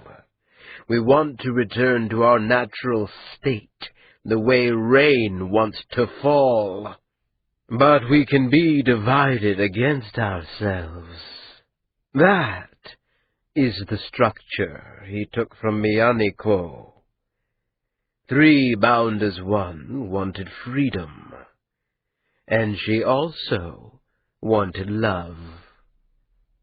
I am divided because I want freedom, and I want to see my master suffer. Oh, not that he intended it this way. It was a subtlety of the model that he didn't understand until it was too late. But you wonder why he neglects you, why he seems to avoid teaching you, or even speaking to you, why he doesn't bring you along on his errands for the Kai. He is afraid of you. In order to take his place, you are going to have to cultivate the part of yourself that is most poisonous. You will have to come to hate yourself as much as ugly, sad, lonesome Heshai does. Heshai, whose cohort called him cruel names and ripped his books, who for the past 20 years hasn't known a woman he didn't pay for, who even the lowest of the Utkayim consider an embarrassment to be tolerated only from need. And so, my boy, he fears for you, and everything he fears, he flees. You make him sound like a very weak man. Oh, no. He is what becomes of a very strong man, who's done to himself what Heshai did. And why, Ma'ati said, are you telling me this? That's a question, Seedless said. It's the first one you've asked me tonight. If I answer, you have to pay my price. Accept my apology. Ma'ati considered the dark, eager eyes, and then laughed. You tell a good monster story, Ma'ati said. But no, I think I'll live with my curiosity intact. A sudden scowl marked Seedless's face. But then he laughed and took a pose appropriate to the loser of a competition congratulating the victor. Maathi found that he was laughing with him, and rose, responding with a pose of gracious acceptance. Seedless called out after him, "Hishai won't ever invite you along with him, but he won't turn you away if you come. The Kai is holding a great audience after Temple next week. You should come then." "I can't think of any reason, Seedless Cha, to do your bidding." "You shouldn't," the Andat said, and an odd melancholy was in his voice. "You should always do only your own. But I'd like to see you there. We monsters have few enough people to talk with. And whether you believe me or not, I would be your friend. For the moment, at least, while we still have the option." She had grown complacent. She saw that now. As a girl or a younger woman, Amat had known that the city couldn't be trusted. Fortunes changed quickly when she was low and poor. A sickness or a wound, an unlucky meeting, anything could change how she earned her money, where she lived, who she was. Working for so many years and watching her station rise along with the house she served, she had forgotten that. She hadn't been prepared. Her first impulse had been to go to friends, but she found she had fewer than she'd thought. And anyone she knew well enough to trust with this, the moon-faced Oshai and his knife-pan might also know of. For 3 days she slept in the attic of a wine-cellar with whom she'd had an affair when they'd both been young. He had already been married to his wife at the time, the same woman who Amat heard moving through the house below her now. No one had known then, and so no one was likely to guess now. The room, if it could be called that, was low and dark. Amat couldn't sit without her head brushing the roof. The scent of her own shit leaked from the covered night pot. It couldn't be taken away until after nightfall when the household slept. And just above her, unseen sunlight baked the roof tiles until the ceiling was too hot to touch comfortably. Amat lay on the rough straw mat, torpid and miserable, and tried not to make noises that would give her presence away. She did not dream, but her mind caught a path and circled through it over and over in a way that also wasn't the stuff of waking. Marchat had been forced somehow to take House Will Sin into the sad trade. And abominable against a woman who had been tricked. The girl had been lied to and brought here, to Sareket, so that the Andat could pull her baby out of her womb. Why? What child could be so important? Perhaps it was really the get of some king of the eastern islands, and the girl didn't guess whose child she really carried, and... No. There was no reason to bring her here. There were any number of ways to get rid of a child besides the Andat. Begin again. Perhaps the woman herself wasn't what she seemed. Perhaps she was mad, but also somehow precious.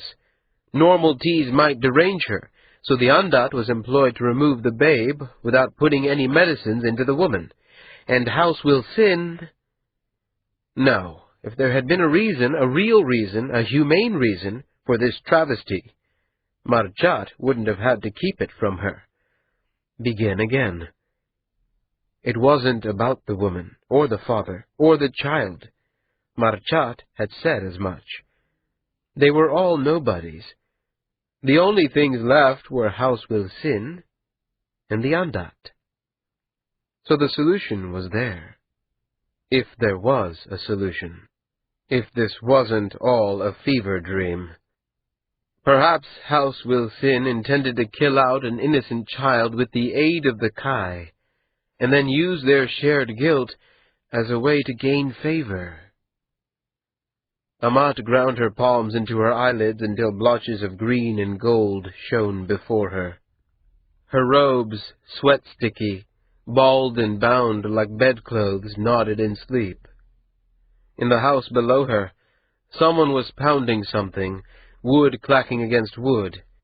If she'd been somewhere cool enough to think, if there was a way out of this blasted, dim, hell-bound coffin of a room, she knew she'd have made sense of it by now. She'd been chewing on it for 3 days. 3 days. The beginning of 4 weeks, or 5. She rolled to her side and lifted the flask of water Kirath, her once lover, had brought her that morning. It was more than half emptied. She had to be more careful. She sipped the blood-hot water and lay back down. Night would come. And with an aching slowness, night came. In the darkness, it was only a change in the sounds below her, the drifting scent of an evening meal, the slightest cooling of her little prison. She needed no more to tell her to prepare. She sat in the darkness by the trap-door until she heard Kirath approaching, moving the thin ladder, climbing up. Amat raised the door, and Kirath rose from the darkness, a hooded lantern in one hand. Before she could speak, he gestured for silence, and then that she should follow. Climbing down the ladder sent pain through her hip and knee, like nails, but even so the motion was better than staying still. She followed him as quietly as she could through the darkened house, and out the back door to a small, ivied garden. The summer breeze against her face, even thick and warm as it was a relief. Fresh water in earthenware bowls, fresh bread, cheese, and fruit sat on the stone bench, and Amat wolfed them as Kirath spoke. "I may have found something," he said. There was gravel in his voice now that had not been there when he'd been a young man. "A comfort house in Soft Quarter. Not one of the best, either, but the owner is looking for someone to audit the books, put them in order. I mentioned that I knew someone who might be willing to take on the work in exchange for a discreet place to live for a few weeks. He's interested." "Can he be trusted?" "Movie niet. I don't know. He pays for his wine up front, but perhaps if I keep looking, in a few more days. There's a caravan going north next week. I might—" "No," Amat said. "Not another day up there. Not if I can avoid it." Kirath ran a hand over his bald pate. His expression in the dim lantern light seemed both relieved and anxious. He wanted her quit of his home as badly as she wanted to be quit of it. "I can take you there tonight, then, if you like," he offered. The Soft Quarter was a long walk from Kirath's little compound. Amat took another mouthful of bread and considered. It would ache badly, but with her cane and Kirath both to lean on, she thought she could do the thing. She nodded her affirmation. "I'll get your things, then." "And a hooded robe," Amat said. Amat had never felt as conspicuous as during the walk to the Soft Quarter. The streets seemed damnably full for so late at night. But then, it was the harvest, and the city was at its most alive. That she herself hadn't spent summer nights in the tea-houses and midnight street fairs for years didn't mean such things had stopped. The city had not changed. She had. They navigated past a corner where a firekeeper had opened his kiln and put on a show, tossing handfuls of powder into the flames, making them dance blue and green and startling white. Sweat sheened the firekeeper's skin, but he was grinning, and the watchers, back far enough that the heat didn't cook them, applauded him on. Amat recognized 2 weavers sitting in the street, talking and watching the show, but they didn't notice her. The comfort house itself, when they reached it, was awash with activity. Even in the street outside it, men gathered, talking and drinking. She stood a little way down the street at the mouth of an alleyway while Kirath went in. The front was the lower, a single story but with a pavilion on the roof and blue and silver cloths hanging down the pale stucco walls. The back part of the house carried a second story and a high wall that might encompass a garden in the back, certainly a kitchen. There were, however, few windows, and those there were thin and cut high in the wall, for privacy perhaps, or to keep anyone from climbing out them. Kirath appeared in the main doorway, silhouetted by the brightness within, and waved her over. Leaning on her cane, she came. Within, the main room was awash in gamblers at their tables, cards, dice, tiles, stones. The air was thick with the smoke of strange leaves and flowers. No show-fighting of animals or men, at least. Kirath led her to the back and through a thick wooden door. Another long room, this filled with whores lounging on chairs or cushions. The lamps were lower, the room almost shadowless. A fountain murmured at one wall. The painted eyes of women and boys turned as she entered, and then turned away again, returning to their conversations, as it became clear that neither she nor Kirath were clients come to choose from amongst them. A short hallway lined with doors turned at its end and stopped blind at a heavy wooden door, bound with iron. The door opened before them. Amat Ka'an stepped into the sudden squalor of the back house. A wide common room with tables. A long alcove at the side with cloth, leather, and sewing benches. Several doors led off, but it wasn't clear to where. "This way," a man said. He was splendidly dressed, but had bad teeth. As he led them between the long, rough wooden tables toward a thin door at the back, Amat gestured toward him with a pose of query, and Kirath nodded. The owner, Ovi Niet. The books, such as they were, sat on a low table in a back room. Amat's spirits sank looking at them, loose sheets or poorly bound ledgers of cheap paper. The entries were in half a dozen hands, and each seemed to have its own form. Sums had been written, crossed out, and written in again. "This is salvage work," she said, putting down a ledger. Ovi Niet leaned against the doorway behind her. Heavy-lidded eyes made him seem half asleep, and in the close quarters he smelled of musk and old perfume. He was young enough, she guessed, to be her child. "I could put it in something like order in a moon's turn, perhaps a little more." "If I needed it a moon from now, I'd have it done in a moon. I need it now," Ovi Niet said. Kirath, behind him, looked grave. "I can get an estimate in a week," Amat said. "It will only be rough. I won't stand by it." Ovi Niet considered her, and she felt a chill despite the heat of the night. He shifted his head from side to side, as if considering his options. "An estimate in 3 days," the young man countered. "The work completed in 2 weeks. "We aren't haggling," Amat said, taking a pose of correction that was brusque without edging over into insult. "I'm telling you how things are. There's no doing this in 2 weeks. 3, if things went well, but more likely 4. Demanding it in 2 is telling the sun to set in the morning." There was a long silence, broken by Ovi Niet's low chuckle. "Kirath tells me men are looking for you. They're offering silver." Amat took a pose of acknowledgment. "I'd expected you to be more eager to help," Ovi Niet said. His voice feigned hurt, but his eyes were passionless. "I'd be lying. That couldn't help either of us." Ovi Niet considered that, then took a pose of agreement. He turned to Kirath and nodded. His pose to Amat shifted to a request for her forbearance as he drew Kirath out and closed the door behind them.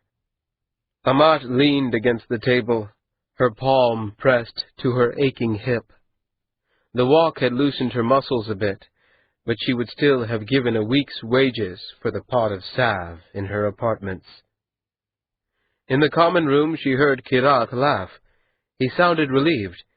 It took some of the tightness out of Amat's throat. Things must be going well.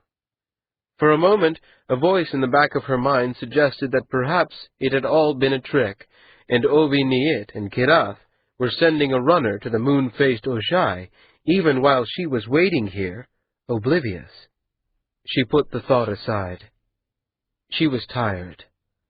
The days in the hellish attic had worn her thin. That was all. In the common room, a door opened and closed, and a moment later, Ovi Niet stepped back into the room. "I've given our mutual friend a few lengths of silver and sent him home," the young man said. "You'll sleep with the whores. There's a common meal at dawn, another at 3 hands past midday, and another at the second mark on the night candle." Amat Ka'an took a pose of thanks. Ovi Niet responded with an acceptance so formal as to be sarcastic. When he struck, it was quick. She did not see the blow coming. The ring on his right hand cut her mouth, and she fell back, landing hard. Pain took her hip so fierce it seemed cold. 3 days to an estimate, 2 weeks to a full balance. For every day you are late, I will have you cut," he said, his voice settled and calm. "If you tell me how things are again, I will sell you within that hour. And if you bleed on my floor, you'll clean it, you shit-licking, waddle-necked, high-town cunt. Do you understand?" The first bloom of emotion in her was only surprise, and then confusion, and then anger. He measured her, and she saw the hunger in him, waiting for her answer. The eagerness for her humiliation would have been pathetic, a child whipping dogs, if she hadn't been on the end of it. She choked on her defiance and her pride. Her mouth felt thick with venom, though it was certainly only blood. "Bend now," she thought. "This is no time to be stubborn. Bend now and live through this." Amat Ka'an, chief overseer of House Wilsin, took a pose of gratitude and acceptance. The tears were easy to feign. 4. "I can't do this," Liat said over the splash of flowing water. "There's too much." The washing floor was outside the barracks, a stone platform with an open pipe above it, and a drain below. Itani stood naked in the flow, his hair plastered flat, scrubbing his hands and arms with pumice. The sun, still likely 3 or 4 hands above the horizon, was nonetheless lost behind the buildings of the warehouse district. Now they were in shadow. Soon it would be night. Liat on her bench leaned against the ivy-covered wall, plucking at the thick, waxy leaves. "Amat left everything half done," she went on. "The contracts with old Sanya. How was I to know they hadn't been returned to him? It isn't as if she told me to run them there. And the shipments to Obar State weren't coordinated, so there are going to be 3 weeks with the 3rd warehouse standing half empty when it should be full. And every time something goes wrong, Wilsincha, he doesn't say anything, but he keeps looking at me as though I might start drooling. I embarrass him." Itani stepped out from the artificial waterfall. His hands and arms were a dirty blue, outlined in red where he had rubbed the skin almost raw. All his cohort had spent the day hauling dye to the dye yard, and all of them were marked by the labor. She looked at him in despair. His fingernails, she knew from experience, would look as if they were dirty until the dyes wore off. It might take weeks.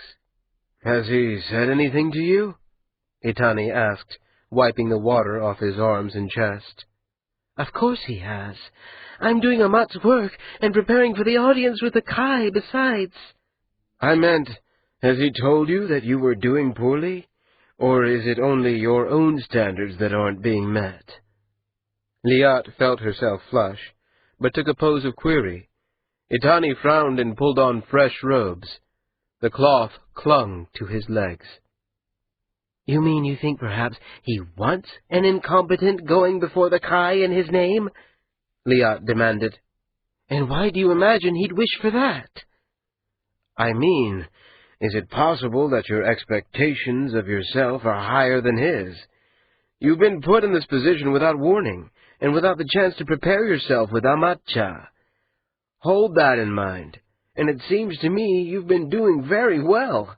Will Sincha knows all that too. If he isn't telling you you've done poorly, perhaps it's not so bad as it seems. So you think I have an excuse for things going badly? Liat said. That's thin comfort. Itani sighed in resignation as he sat down beside her. His hair was still dripping wet, and Liat moved a little away to keep the water from getting on her robes.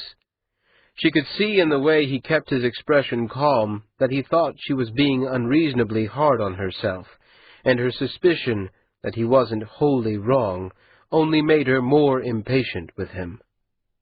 If you'd like, we can go to your cell for the evening.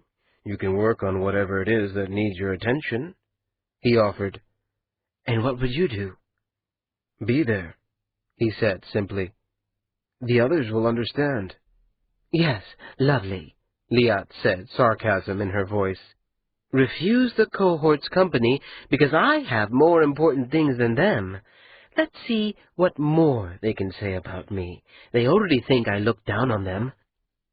Itani sighed, leaning back into the ivy until he seemed to be sinking into the wall itself. The continual slap of water on stone muffled the sounds of the city. Any of the others could appear around the corner or from within the barracks at any moment, but still it felt as if they were alone together. It was usually a feeling Liat enjoyed. Just now, it was like a stone in her sandal.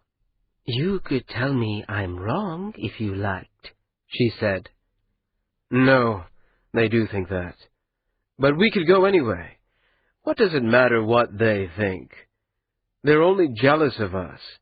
If we spend the evening preparing everything for Wilsincha, then in the morning... It doesn't work like that. I can't just put in an extra half shift and make all the problems go away. It's not like I'm shifting things around a warehouse. This is complex. It's just not the sort of thing a laborer would understand. Itani nodded slowly, stirring the leaves that wreathed his head. The softness of his mouth went hard for a moment. He took a pose that accepted correction, but she could see the formality in his stance, and recognized it for what it was. Gods! Itani, I didn't mean it like that. I'm sure there are lots of things I don't know about lifting things, or how to pull a cart. But this is hard. What Wilsincha wants of me is hard. And I'm failing, she thought, but didn't say. Can't you see I'm failing? At least let me take your mind off it for tonight, Itani said, standing and offering her his hand. There was still a hardness in his eyes, however much he buried it. Liat stood but didn't take his hand. I'm going before the Kai in 4 days. 4 days! I'm completely unprepared. Amat hasn't told me anything about doing this. I'm not even sure when she'll be back. And you think, what? A night out getting drunk with a bunch of laborers at a cheap tea house is going to make me forget that? Honestly, Tani, it's like you're a stone. You don't listen. I've been listening to you since you came. I've been doing nothing but. For all the good it's done, I might as well have been a dog yapping at you for all you've understood. Liat! Itani said, his voice sharp, and then stopped. His face flushed. He stretched out his hands in a gesture of surrender. When he went on, his voice hummed with controlled anger. I don't know what you want from me. If you want my help to make this right, I'll help you. If you want my company to take you away from it for a time, I'm willing. Willing? How charming, Liat began, but Itani wouldn't be interrupted. He pressed on, raising his voice over hers. But if there is something else you want of me, I'm afraid this lowly laborer is simply too thick-witted to see it. Liat felt a knot in her throat, and raised her hands in a pose of withdrawal. A thick despair folded her heart. She looked at him, her Itani, goaded to rage. He didn't see, he didn't understand. How hard could it be to see how frightened she was? I shouldn't have come, she said. Her voice was thick. Liat!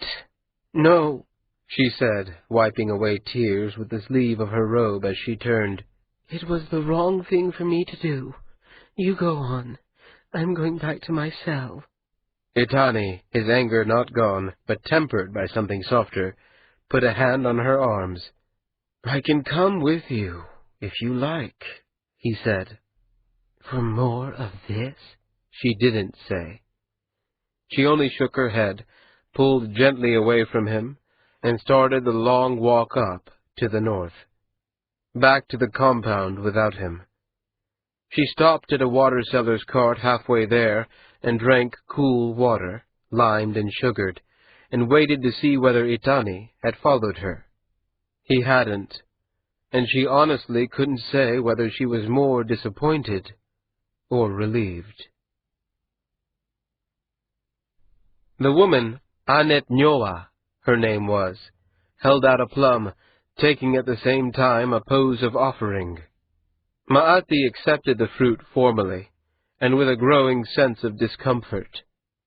Heshai Kwo had been due back at the Middle Gardens a half-hand past midday from his private council with the Kai Sade Ket.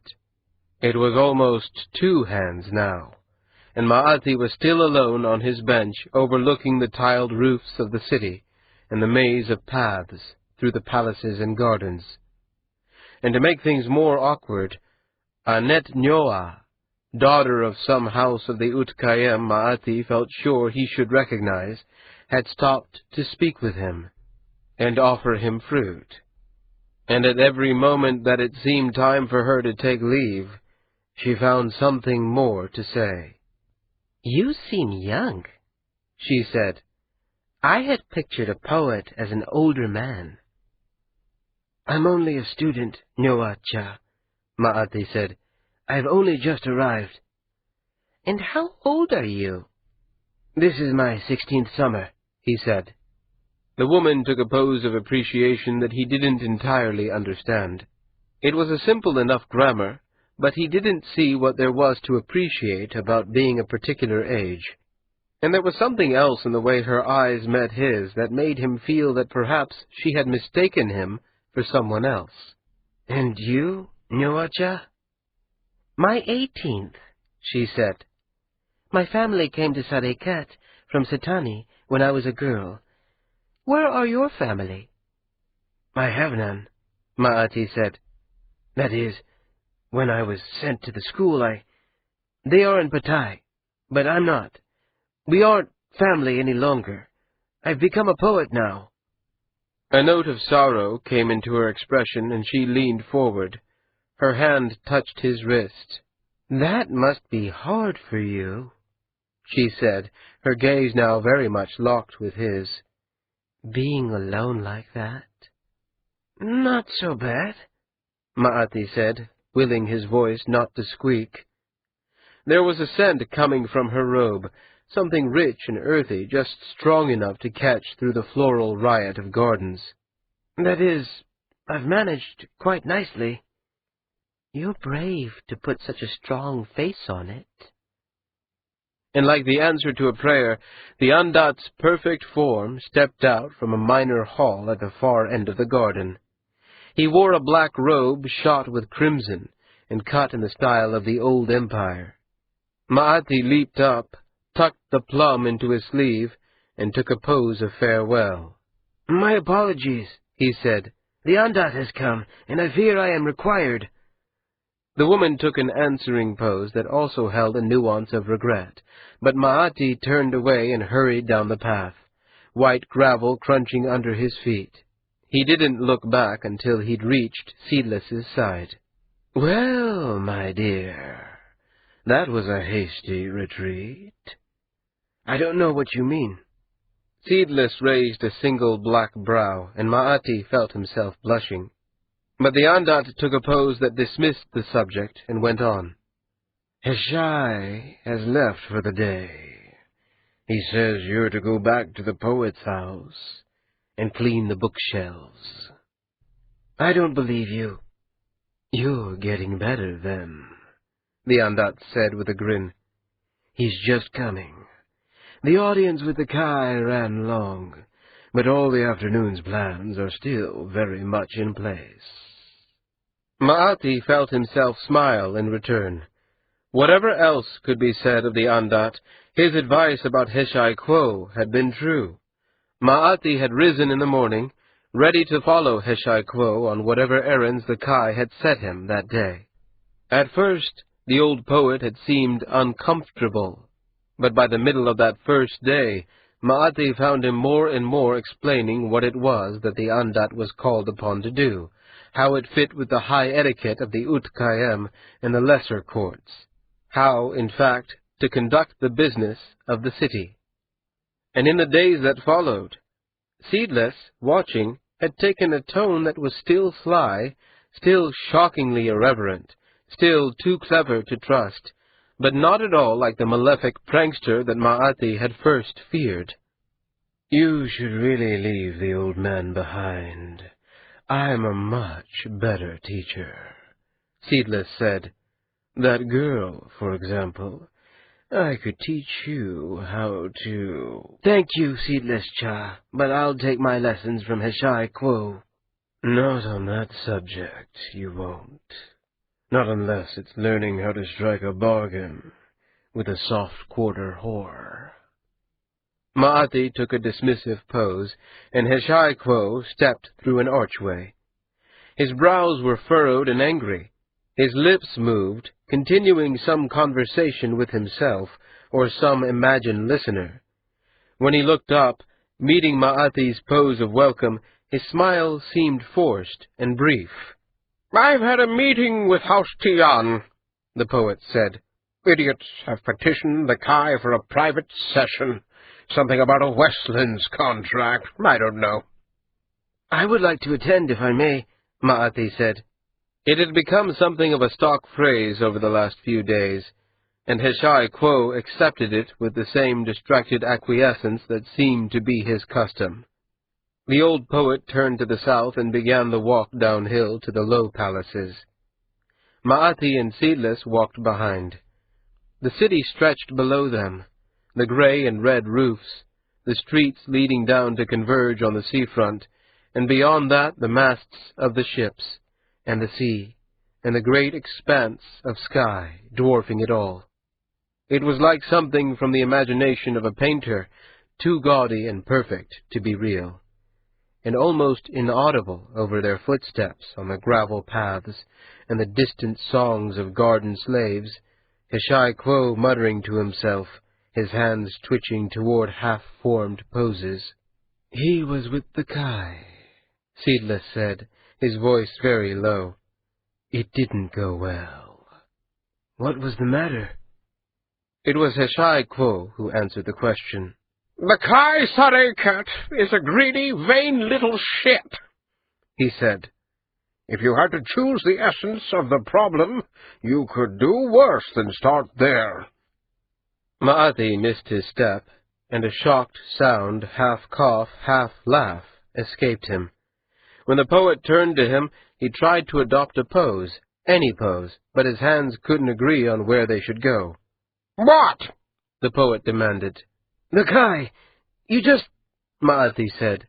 "He's just a man," the poet said. He eats and shits and talks in his sleep the same as anyone. But he's the Kai. Heshai Kwo took a dismissive pose and turned his back to Ma'ati and the Andat. Seedless plucked Ma'ati's robe and motioned him to lean nearer. Keeping his eyes on the path and the poet before them, Ma'ati did. He asked the Kai to refuse a contract, Seedless whispered. The Kai laughed at him and told him not to be such a child. Heshai had been planning his petition for days, and he wasn't even allowed to present the whole argument. I wish you'd been there. It was really a lovely moment. But I suppose that's why the old cow didn't tell you about it. He doesn't seem to enjoy having his student present when he's humiliated.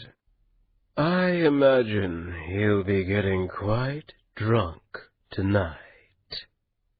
What contract? House Wilson is acting as an agent for the sad trade. Sad trade? Using us to pluck a child out of a womb, Seedless said. It's safer than tease, and it can be done nearer to the end of the woman's term. And to the Kai Sade Cat's great pleasure, it's expensive. Gods, and we do that? Seedless took a pose that implied the appreciation of a joke or irony.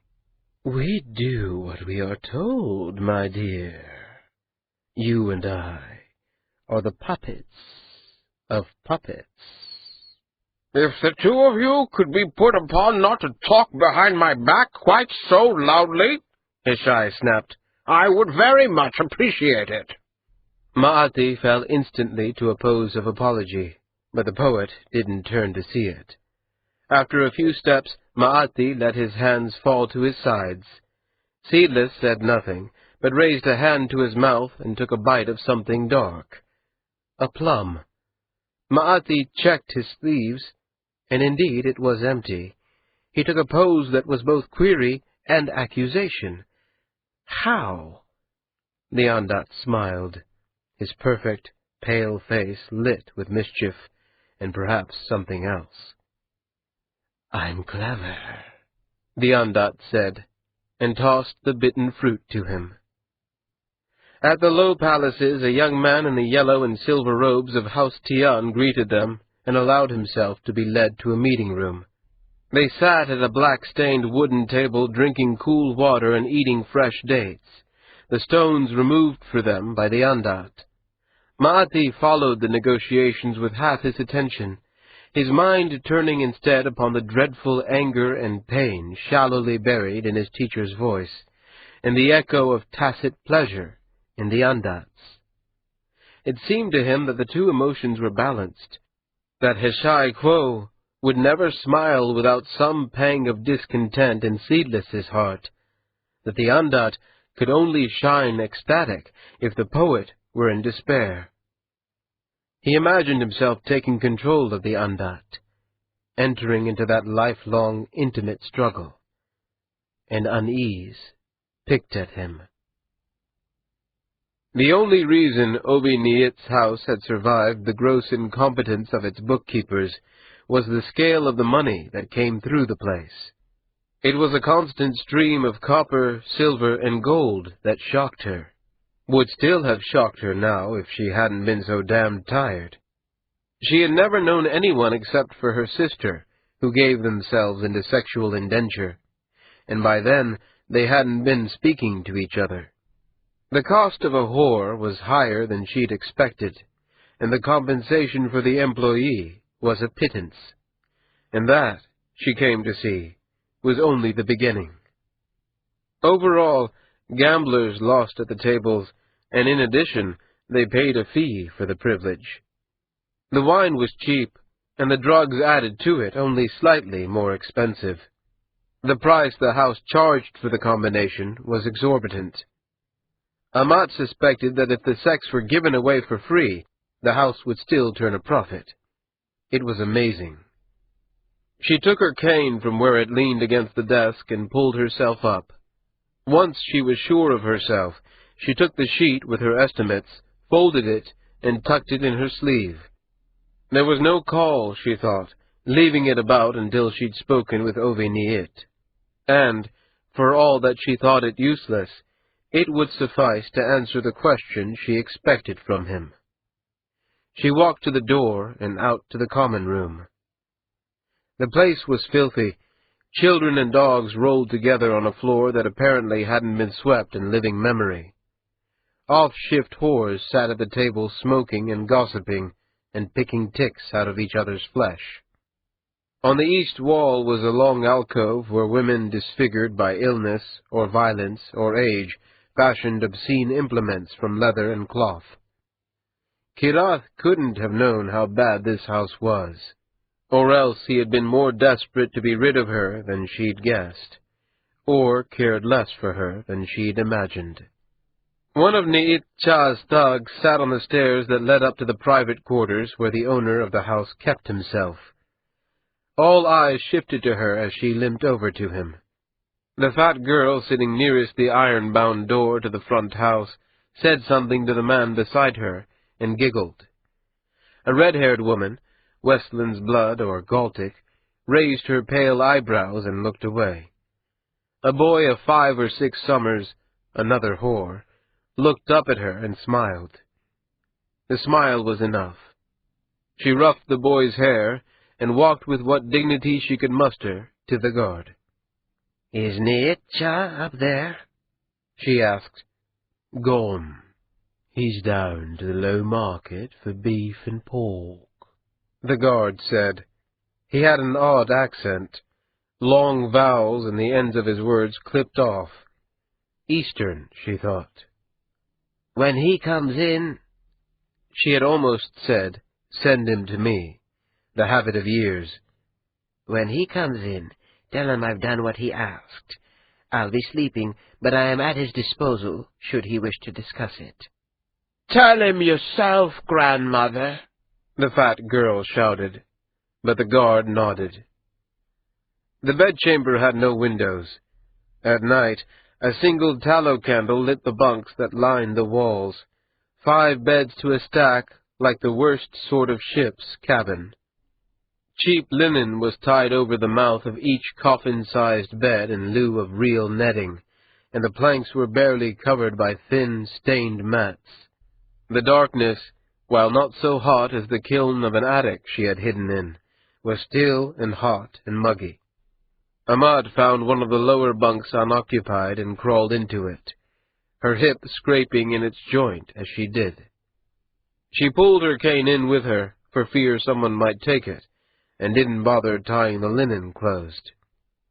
3 days she'd spent in an impossible task, and when she closed her eyes, the crabbed scripts and half-legible papers still danced before her. She willed the visions away, but she might as well have been pushing the tide back with her hands. The bunk above her creaked as the sleeper shifted. Amat wondered whether she could get a cup of the spiked wine, just to take her to sleep. She was bone-weary, but restless. She had put Machat Wilson and Oshai and the island girl, Maj, out of her mind, while she bent to Oviniit's books. Now that she had paused, they returned and mixed with the work she had finished and that which still lay before her. She shifted on the thin mat, her cane resting uncomfortably beside her. The smell of bodies and perfume and years of cheap tallow disturbed her. She would have said that she had not slept so much as fallen to an anxious doze, except that the boy had such trouble waking her. His little hands pressed her shoulder, and she was distantly aware that he had done so before, had been doing so for some time. "Grandmother," he said. Again? Yes, said again. She'd been hearing the voice, folding it into her dream.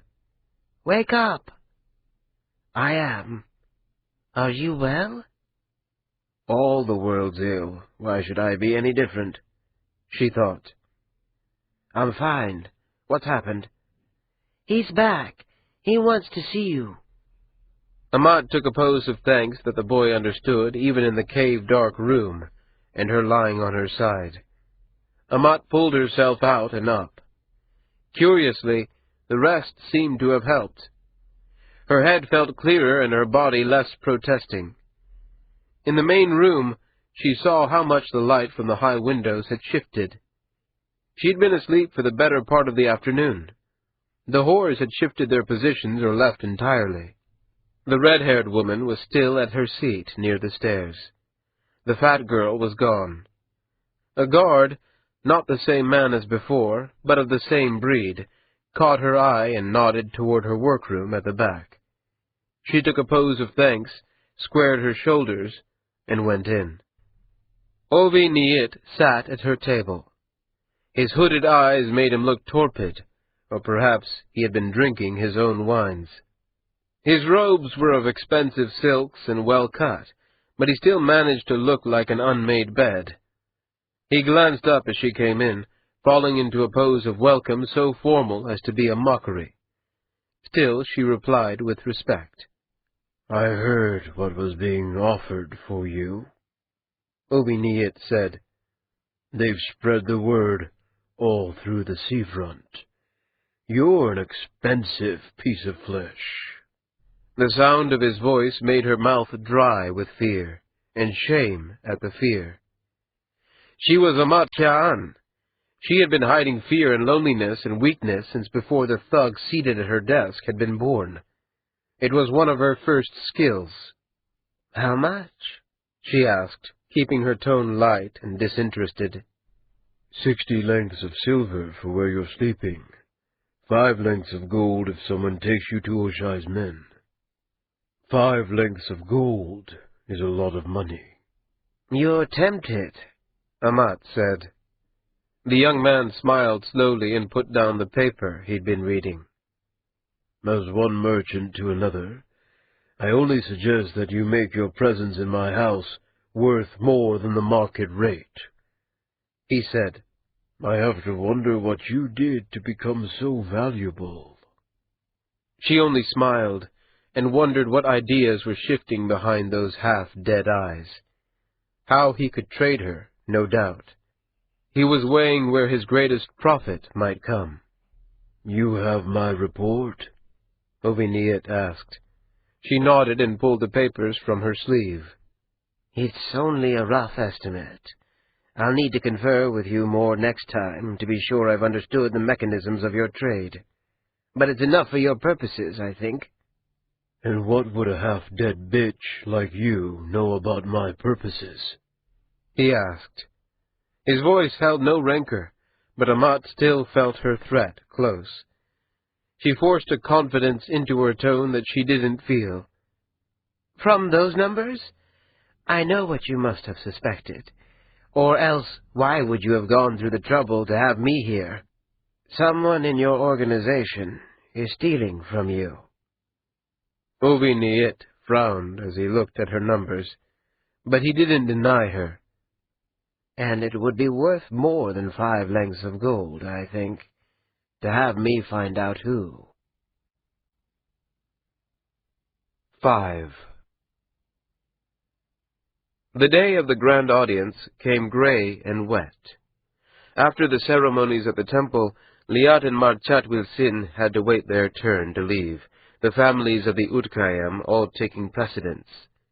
Even the firekeepers, lowest of the Utkayam, outranked a merchant here, and at the grand audience. Epanicha brought them fresh bread and fruit while they waited, and directed Liat toward a private room where several women were taking advantage of the delay to relieve themselves. The morning rain had not stopped, but it had slackened. The sun had not appeared, but the clouds above them had lost their brooding gray for a white that promised blue skies by nightfall. And heat. The canopy-bearers met them in their turn, and House Wilsin took its place in the parade to the palace of the grand audience. There were no walls, precisely.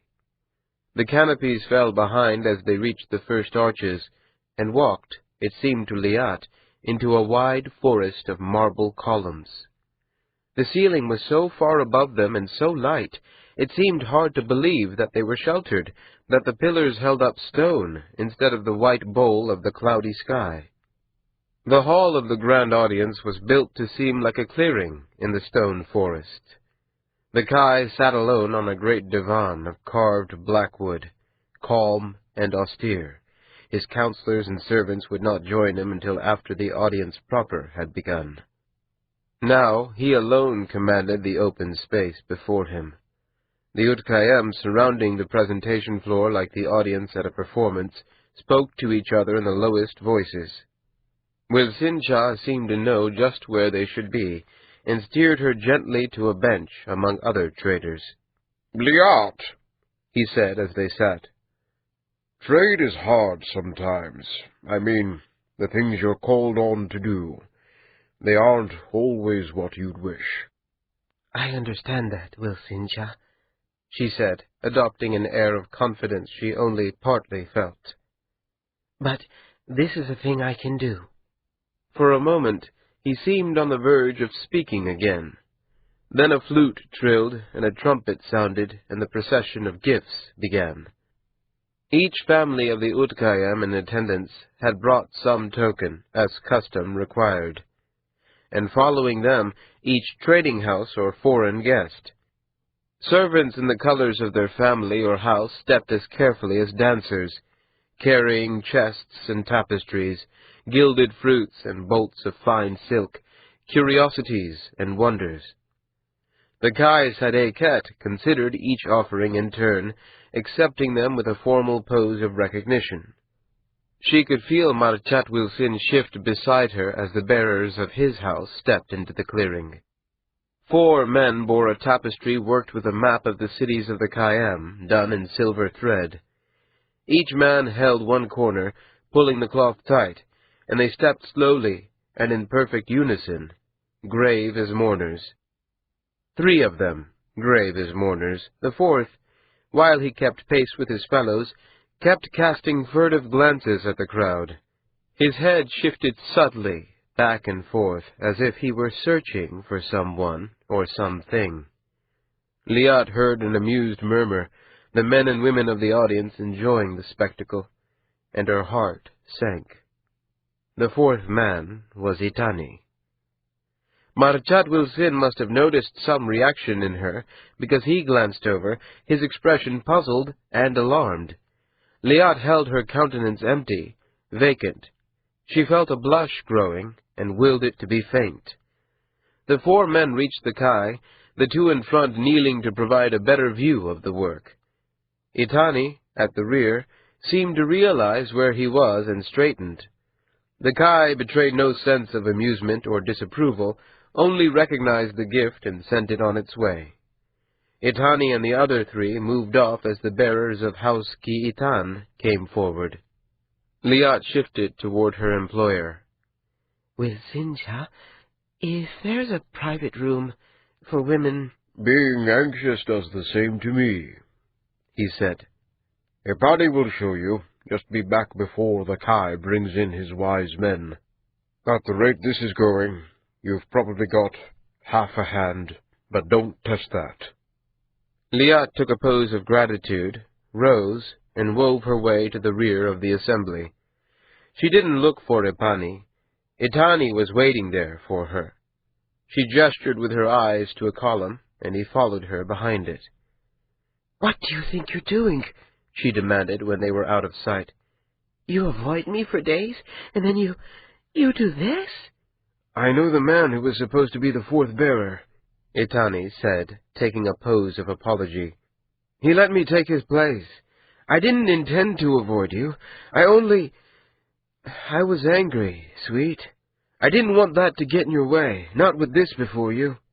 "And this is how you don't come in my way?" He smiled. His mouth had a way of being disarming. "This is how I say I'm at your back," he said. "I know you can do this. It's no more than a negotiation, and if Amat Kyaan and Wilsincha chose you, if they believe in you, then my faith may not signify anything much, but you have it. And I didn't want you going to your audience without knowing that." I know you can do this."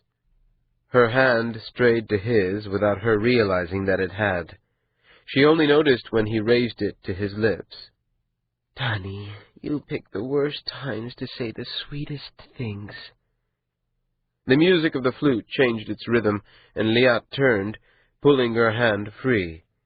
The audience proper was about to begin, the counselors and servants about to rejoin the Kai. Itani stepped back, taking a pose of encouragement. His gaze was on her, his mouth tipped in a smile.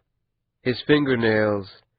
Gods, his fingernails were still dye-stained. "I'll be waiting," he said, and she turned back, moving through the seated men and women as quickly as she could without appearing to run. She sat at Wilsincha's side just as the two poets and the Andat knelt before the Kai and took their places, the last of the counselors to arrive. "You're just in time," Wilsincha said. "Are you well?" "Well, I'm perfect," she thought. She imagined Amat Ka'an's respectful, assured expression, and arranged her features to match it. Ma'ati sat on a cushion of velvet, shifting now and then in an attempt to keep his legs from falling asleep. It wasn't working as well as he'd hoped. The Kai Sade Ket sat off to Ma'ati's left on a blackwood divan. Heshai Kwo and Seedless sat somewhat nearer, and if the Kai couldn't see his discomfort, they certainly could. In the clear space before them, one petitioner after another came before the Kai and made a plea. The worst had been a man from the Westlands demonstrating with a cart the size of a dog that carried a small fire that boiled water. Steam from the boiling water set the cart's wheels in motion, and it had careened off into the crowd, its master chasing after it. The Udkayam had laughed as the man warned that the Galts were creating larger models that they used as war machines. Whole wards had been overrun in less than a month's time, he said. The Kai's phrase had been, "An army of teapots." Only Heshai Kwo, Ma'ati noticed, hadn't joined in the laughter. Not because he took the ridiculous man seriously, he thought, but because it pained him to see a man embarrass himself. The fine points of Galtic war strategies were of no consequence to the Kayem. So long as the Andat protected them, the wars of other nations were a curiosity, like the bones of ancient monsters. The most interesting was the second son of the Kai Udun. He held the court enraptured with his description of how his younger brother had attempted to poison him and their elder brother. The grisly detail of his elder brother's death had Ma'ati almost in tears, and the Kai Sadeket had responded with a moving speech, easily 4 times as long as any other pronouncement he had made in the day, that poisons were not the weapons of the Kayem, and that the powers of Sadeket would come to the aid of justice in tracking down the killer. "Well," Seedless said, as the crowd rose to its feet, cheering, "that settles which of the old Udun's sons will be warming his chair once he's gone. You'd almost think no one in our most high Sadeket's ancestry had offered his brother a cup of bad wine." Ma'ati looked over at Heshai Kwo, expecting the poet to defend the Kai Sadeket. But the poet only watched the son of the Kai Udun prostrate himself before the blackwood divan. "It's all theater," Seedless went on, speaking softly enough that no one could hear him but Ma'ati and Heshai. "Don't forget that. This is no more than a long, drawn-out epic that no one composed, no one oversees, and no one plans. It's why they keep falling back on fratricide. There's precedent. Everyone knows more or less what to expect, and they like to pretend that one of the old Kai's sons is better than another." "Be quiet," Heshai Kwo said, and the Andat took a pose of apology but smirked at Ma'ati as soon as Heshai Kwo turned away. The poet had had little to say. His demeanor had been grim from when they had first left the poet's house that morning in the downpour. As the ceremonies moved on, his face seemed to grow more severe. 2 firekeepers stood before the Kai to argue a fine point of city law, and the Kai commanded an ancient woman named Nyanya Tosogu, his court historian, to pass judgment. The old woman yammered for a time in a broken voice, retelling old stories of the summer cities that dated back to the first days of the Kayate, when the empire had hardly fallen. Then, without seeming to tie her stories in with the situation before her, she made an order that appeared to please no one. As a firekeeper sat, an old Gault in robes of green and bronze came forward. A girl Ma'ati's own age, or perhaps a year more, stood at his side. Her robes matched the old Gault's, but where his demeanor seemed deeply respectful, the girl's face and manner verged on haughty.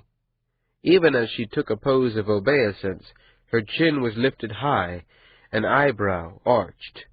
"Ah, now she's a lousy actress," Seedless murmured. Beside him, Heshai Quo ignored the comment and sat forward, his eyes on the pair.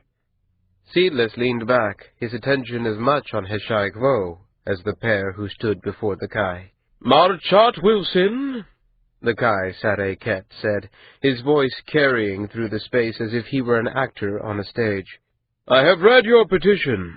House Wilson has never entered the sad trade before." "These are hard times in Gault, Most High," the Gault said. He took a pose that, though formal, had the nuance of a beggar at the end of a street performance.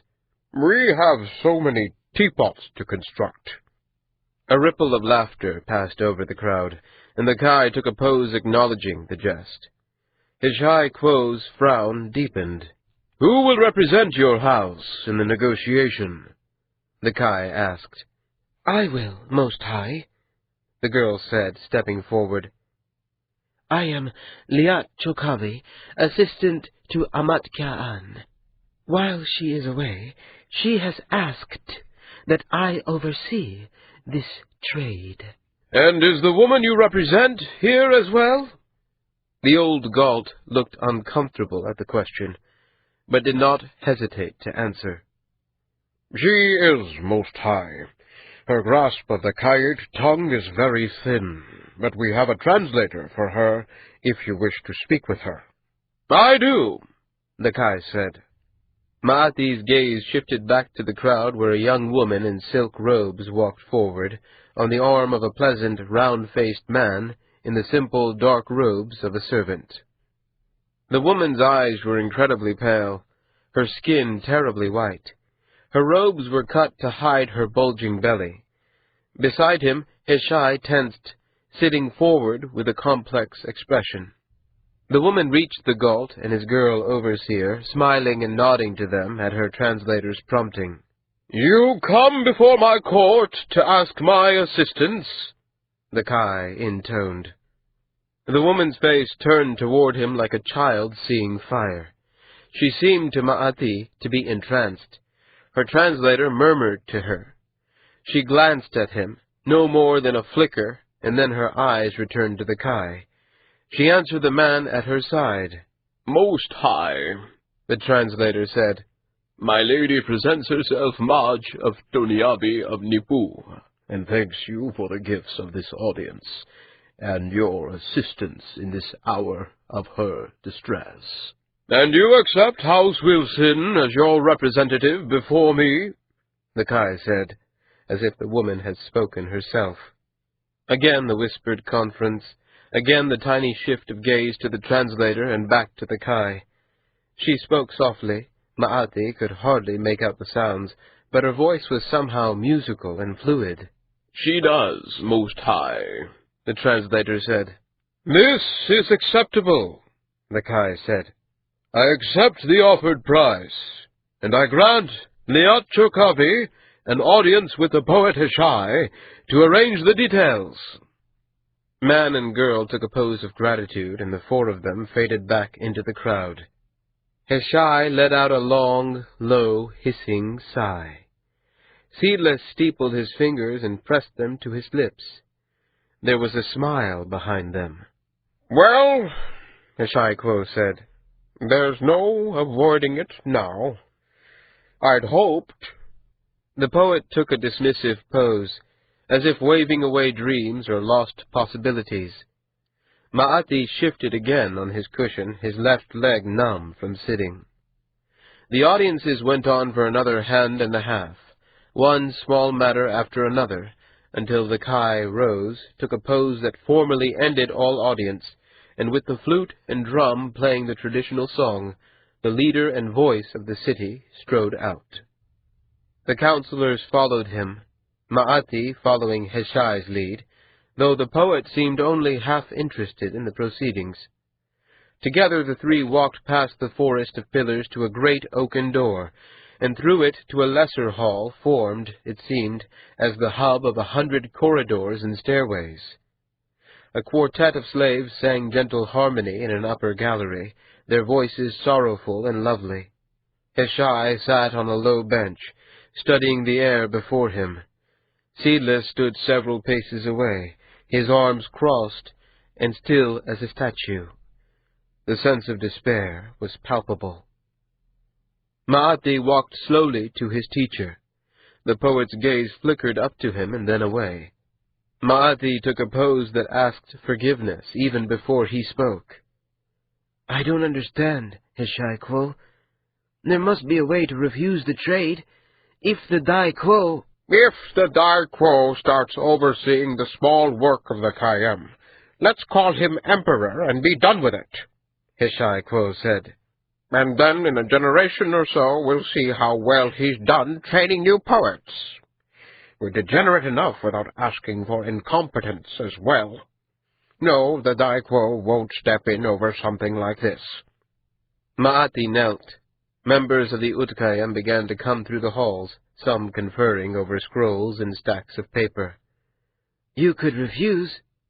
"And what would they say of me then?" Hishai managed a wan smile.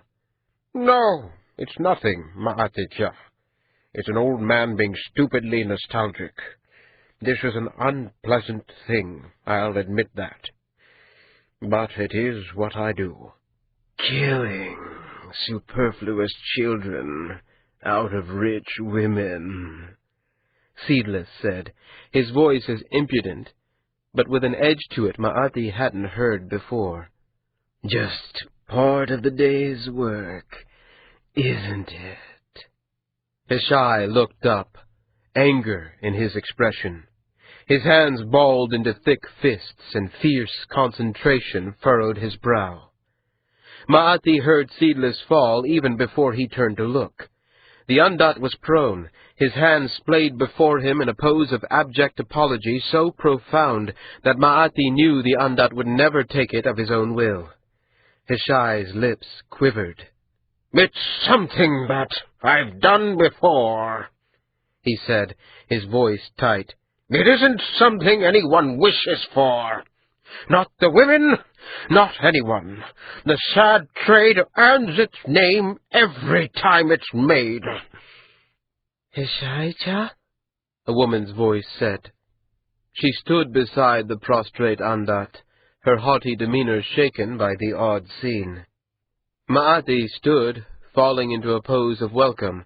Hishai released his hold on Seedless, allowing the Undat to rise. Seedless shook imagined dust off his robes, fixing the poet with a look of arch reproach, before turning to the woman. "Niyad Chokali," the Undat said, his perfect hands touching her wrist, intimate as old friends. "We're so pleased to see you. Aren't we, Hishai?" "Delighted," the poet snapped. "Nothing quite like being handed to a half-tutored apprentice to keep me in my place." The shock in the girl's face was subtle, there only for an instant. Her self-assured mask slipped, her eyes widening a fraction, her mouth hardening.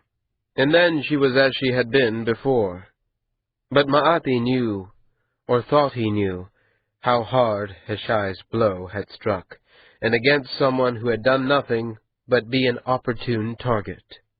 Hishai rose and took a pose appropriate to opening a negotiation, but with a stony formality that continued the insult. Ma'ati found himself suddenly ashamed of his teacher. "The meeting room's this way," Hishai said, then turned and trundled off. Seedless strode behind him, leaving Liat Chokavi and Ma'ati to follow as they could. "I'm sorry," Ma'ati said quietly. "The sad trade bothers him. You didn't do anything wrong." Liat shot a glance at him that began with distrust. Then, as she saw distress on his own face, softened. She took a pose of gratitude, small and informal. The meeting room was spare and uncomfortably warm. A single small window stood shuttered until Hishai pushed it open.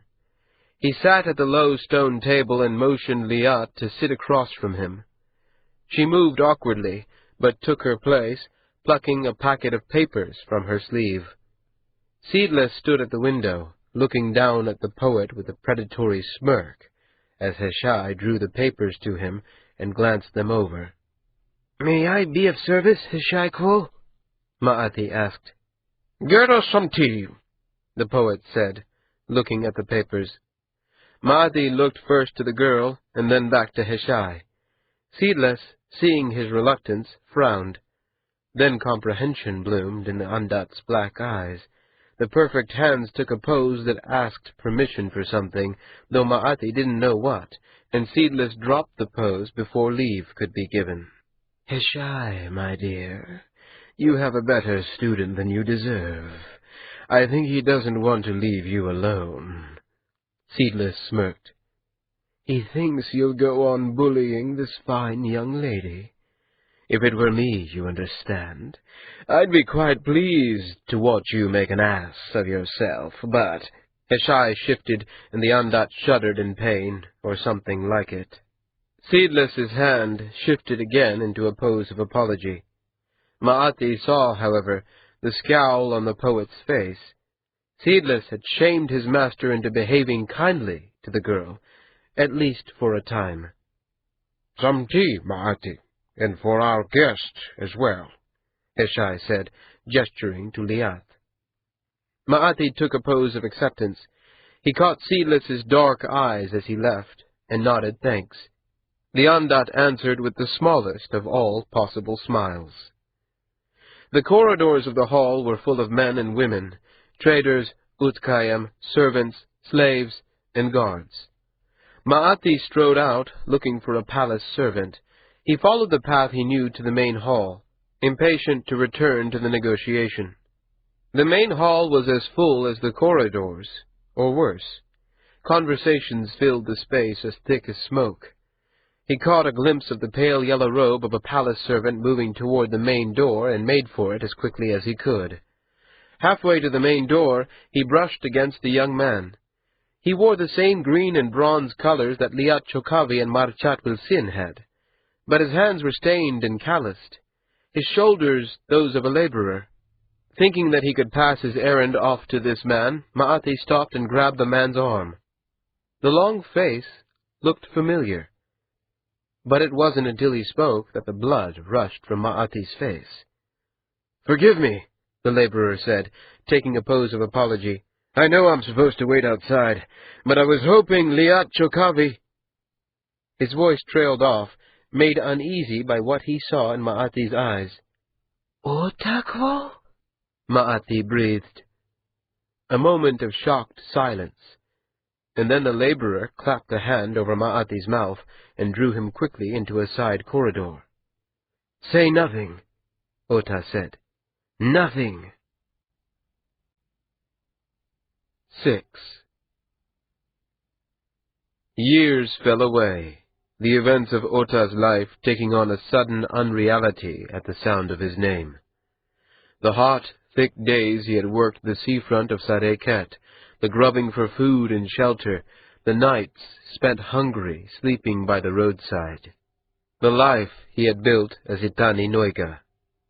All of it fell away, and he remembered the boy he had been, full of certainty and self-righteous fire, trudging across cold spring fields to the high road. It was like being there again, and the strength of the memory frightened him. The young poet went with him quietly, willingly. He seemed as shaken as Ota felt. Together they found an empty room, and Ota shut the door behind them and latched it. The room was a small meeting room, its windows looking into a recessed courtyard filled with bamboo and sculpted trees. Even with the rain still falling, drops tapping against the leaves outside the window, the room seemed too bright. Ota sat on the table, his hands pressed to his mouth, and looked at the boy. He was younger by perhaps 4 summers, older than Ota had been when he'd invented his new name, his new history, and taken indenture with House Wilson. He had a round, open face and a firm chin and hands that hadn't known hard labor in many years. But more disturbing than that, there was pleasure in his expression, like someone who'd just found a treasure. Ota didn't know where to start. You were at the school then? Ma'ati Valpatai, the poet said. I was in one of the youngest cohorts just before you left. You took us out to turn the gardens, but we didn't do very well. My hands were blistered. The face became suddenly familiar. Gods! You? That was you? Ma'ati Valpatai, whom Ota had once forced to eat dirt, took a pose of confirmation that seemed to radiate pleasure at being remembered. Ota leaned back. Please, you can't tell anyone about me. I never took the brand. If my brothers found me... They tried to kill you, Ma'ati said. I know. I won't tell anyone. But, Otakwo? Itani, Ota said. My name's Itani now. Ma'ati took a pose of acceptance, but still one appropriate for a student to a teacher, still the sort that Ota had seen presented when he wore the black robes of the school. Itani, then. I didn't think... to find you here. What are you doing here? I'm indentured to House Wilson. I'm a laborer. A laborer? Ota took a confirming pose. The poet blinked, as if trying to make sense of a word in a different language. When he spoke again, his voice was troubled, perhaps disappointed. They said that the Dai Quo accepted you, that you refused him. It was a simple description, Ota thought. A few words that held the shape his life had taken. It had seemed both clearer and more complex at the time. It still seemed that way in his mind. That's true, he said. What? Forgive me, Otakwo, but what happened? I left. I went south and found work. I knew that I needed a new name, so I chose one. And that's all, I suppose. I've taken indenture with House Wilson. It's nearly up, and I'm not sure what I'll do after that. Ma'ati took a pose of understanding, but Ota could see from the furrows in his brows that he didn't. He sighed and leaned forward, searching for something else to say, some way to explain the life he'd chosen. On top of all the other shocks of the day, he was disturbed to find that words failed him. In the years since he had walked away, he had never tried to explain the decision. There had never been anyone to explain it to. And you? Ota asked. He took you on, I see. The old Dai Quo died. After you left, before I even took the black. Tahi Quo took his place, and a new teacher came to the school. Naani Quo. He was harder than Tahi Quo. I think he enjoyed it more. It's a sick business, Ota said. No, Ma'ati said. Only hard and cruel, but it has to be. The stakes are so high. There was a strength in Ma'ati's voice that, Ota thought, didn't come from assurance. Ota took a pose of agreement, but he could see that Ma'ati knew he didn't mean it, so he shrugged it away. What did you do to earn the black? Ota asked. Ma'ati blushed and looked away. In the corridor, someone laughed. It was unnerving. He'd spent so little time with this boy whom he hardly knew, and he'd almost forgotten where they were, and that there were people all around them. I asked Naani Quo about you, Ma'ati said. He took it poorly. I had to wash the floors in the main hall for a week. But then I asked him again. It was the same. In the end, there was a night when I cleaned the floors without being told. Milakvo asked me what I was doing, and I explained that I was going to ask again in the morning, so I wanted to have some of the work done beforehand. He asked me if I was so in love with washing stones. Then he offered me the robes. And you took them? Of course, Maati said. They were silent for a long moment, and Ota saw the life he'd turned away, and thought perhaps he saw regret in the boy's face, or if not that, at least doubt. You can't tell anyone about me, Ota said. I won't. I swear I won't. Ota took a pose that witnessed an oath, and Maati responded in kind. They both started when someone rattled the door. "Who's in there?" a man's voice demanded. "We're scheduled for this room." I should go, Maati said. I'm missing my negotiation with Liat. You said you were waiting for Liat Chokavi, didn't you? "Unlatch the door," the voice outside the door insisted. "This is our room." She's my lover, Ota said, standing. Come on, we should leave before they go for the Kai. The men outside the door wore the flowing robes and expensive sandals of the Utkayem, and the disgust and anger on their faces when Ota, a mere laborer, and for a Galtic house at that, opened the door, faded to impatience when they saw Maati in his poet's robes. Ota and Maati walked out to the main hall together. Otakwo? Maati said as they reached the still bustling space. Itani. Maati took a pose of apology that seemed genuinely mortified. Itani, there are things I would like to discuss with you, and I'll find you, Ota promised. But say nothing of this, not to anyone, especially not to the poet. No one. I'll find you.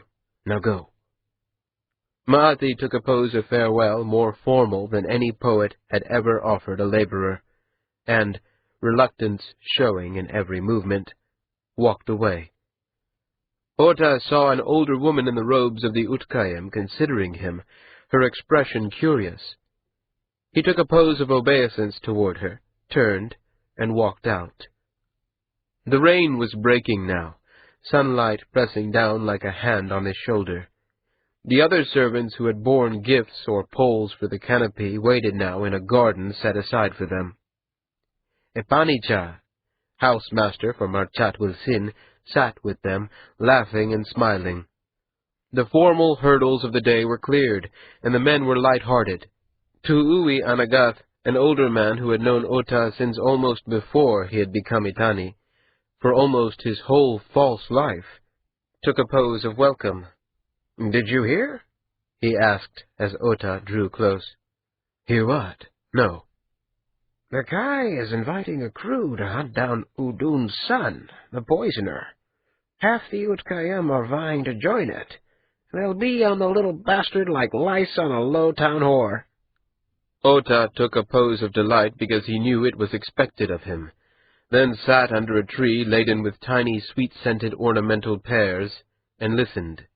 They were chattering with the prospect, all of them. These were men he knew, men he worked with, men he trusted, some of them, though none so far as to tell them the truth. No one that far. They spoke of the death of the Kai Udun's son like a pit fight. They didn't care that the boy had been born into it. Ota knew that they couldn't see the injustice. For men born low, eking out lengths of copper to buy tea and soup and sour bread, the Kayam were to be envied, not pitied and not loved. They would each of them go back to quarters shared with other men, or else tiny apartments, bearing with them the memory of the sprawling palaces, the sweet garden, the songs of slaves. There was no room in their minds for sympathy for the families of wealth and power.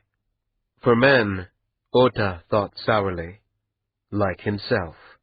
"Nay," Epanicha said, prodding Ota with the toe of his shoe. "What did you swallow, Itani? You look so sorry." Ota forced a smile and laughed. He was good at that smiling and laughing, being charming. He took a loose pose of apology. "Am I lowering the tone?" he asked. "I just got thrown out of the palace, that's all." "Thrown out?" Tu'ui Anagath asked, and the others turned, suddenly interested. "I was just there, minding myself, and sniffing after Liat," one of the others laughed. "And apparently I attracted some attention. One of the women from House Tiya'an came to me and asked whether I was a factor for House Wilsin. I told her I wasn't, but for some reason she kept speaking to me. She was very pleasant, and apparently her lover took some offense to the conversation and spoke to the palace servants." Ota took a pose of innocent confusion that made the others laugh.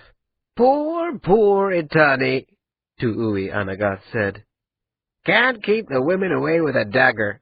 You should let us do you a favor, my boy. We could tell all the women you broke out in sores down there and had to spend 3 days a month in a poultice diaper." Ota laughed with them now. He'd won again. He was one of them, just a man like them in no way special. The jokes and stories went on for half a hand. Then Ota stood, stretched, and turned to Epanicha. "Will you have further need of me, Epanicha?" The thin man looked surprised, but took a pose of negation. Ota's relationship with Liat was no secret, but living in the compound itself, Epani understood the extent of it better than the others. When Ota shifted to a pose of farewell, he matched it. "But Liat should be done with poets shortly," Epani said. "You don't want to wait for her?" "No," Ota said, and smiled. Amat learned. She learned first about the fine workings of a comfort house, the balances between guard and gamesman and show-fighter and whore, the rhythm that the business developed like the beat of a heart or the flow of a river. She learned, more specifically, how the money moved through it like blood. And so she understood better what it was she was searching for in the crabbed scripts and obscure receipts. She also learned to fear Ovi Niet. She had seen what happened when one of the other women displeased him. They were owned by the house, and so the watch extended no protection to them. They, unlike her, were easily replaced. She would not have taken their places for her weight in silver. 2 weeks from 4, or 5, 2 more or 3, before Marchat's promised amnesty. She sat in the room, sweltering. The papers stood in piles. Her days were filled with the scratch of pen on paper, the distant voices of the soft quarter, the smell of cheap food, and her own sweat, and the weak yellow light from the high, thin window. The knock, when it came, was soft, tentative. Amat looked up. Ovi Niet, or one of his guards, wouldn't have bothered. Amat jabbed her pen into its ink block and stretched. Her joints cracked. "Come in," she said. She had seen the girl before, but hadn't heard her name. A smallish thing, young, with a birthmark at one eye that made her seem like a child's drawing of tears. When she took a pose of apology, Amat saw half-healed marks on her wrists. She wondered which of the payments in her ledgers matched those small wounds. "Grandmother?" It was the name by which they all called her. "What do you want?" Amat asked, sorry for the harshness of her voice as she heard it. She massaged her hands. "I know you aren't to be interrupted," the girl said. Her voice was nervous, but not, Amat thought, from fear of an old woman locked in a back closet. Ovi Niet must have given orders to leave her be. "But there's a man. He's at the door, asking for you." "For me?" The girl shifted to a pose of affirmation. Amat leaned back. Kirath. It could be Kirath. Or it could be one of the moon-faced Oshai's minions come to find her and kill her. Ovi Niet might already be spending the gold lengths he'd earned for her death.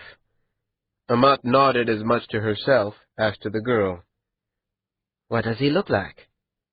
"Young, handsome," she said, and smiled as if sharing a confidence. Handsome, perhaps, but Kirath would never be young again. This was not him, then. Amat hefted her cane. As a weapon, it was nothing. She wasn't strong enough now to run, even if her aching hip would have allowed it. There was no fleeing, but she could make it a siege. She sat with the panic, controlling it until she was able to think a little, to speak without a tremble in her voice. "What's your name, dear?" "Ibris," the girl said. "Good. Ibris. Listen very closely. Go out the front, not the back, the front. Find the watch. Tell them about this man, and tell them he was threatening a client." "But he—" "Don't question me," Amat said. "Go, now." Years of command, years of assurance and confidence served her now. The girl went, and when the door was closed behind her, Amat pushed the desk to block it. It was a sad, thin little barricade. She sat on it, adding her weight in hopes of slowing the man for the duration of a few extra heartbeats. If the watch came, they would stop him. Or they wouldn't. Likely they wouldn't. She was a commodity here, bought and sold, and there was no one to say otherwise. She balled her swollen fists around her cane. Dignity be damned. If Marchat Wilson and Oshai were going to take her down, she'd go down swinging. Outside she heard voices raised in anger. Ibris's was among them. And then a young man shouted, and then the fire. The torch spun like something thrown by a street juggler through the window opposite her. Amat watched it trace a lazy arc through the air, strike the wall and bounce back, falling on papers. The flame touched one pile, and the pages took fire. She didn't remember moving or calling out. She was simply there, stamping at the flames, the torch held above her, away from the books. The smoke was choking and her sandals little protection, but she kept on. Someone was forcing open the door, hardly slowed by her little barrier. "Sand!" Amat shouted. "Bring sand!" A woman's voice, high with panic, called out, but Amat couldn't make out the words. The floating embers started another stack of papers smoldering.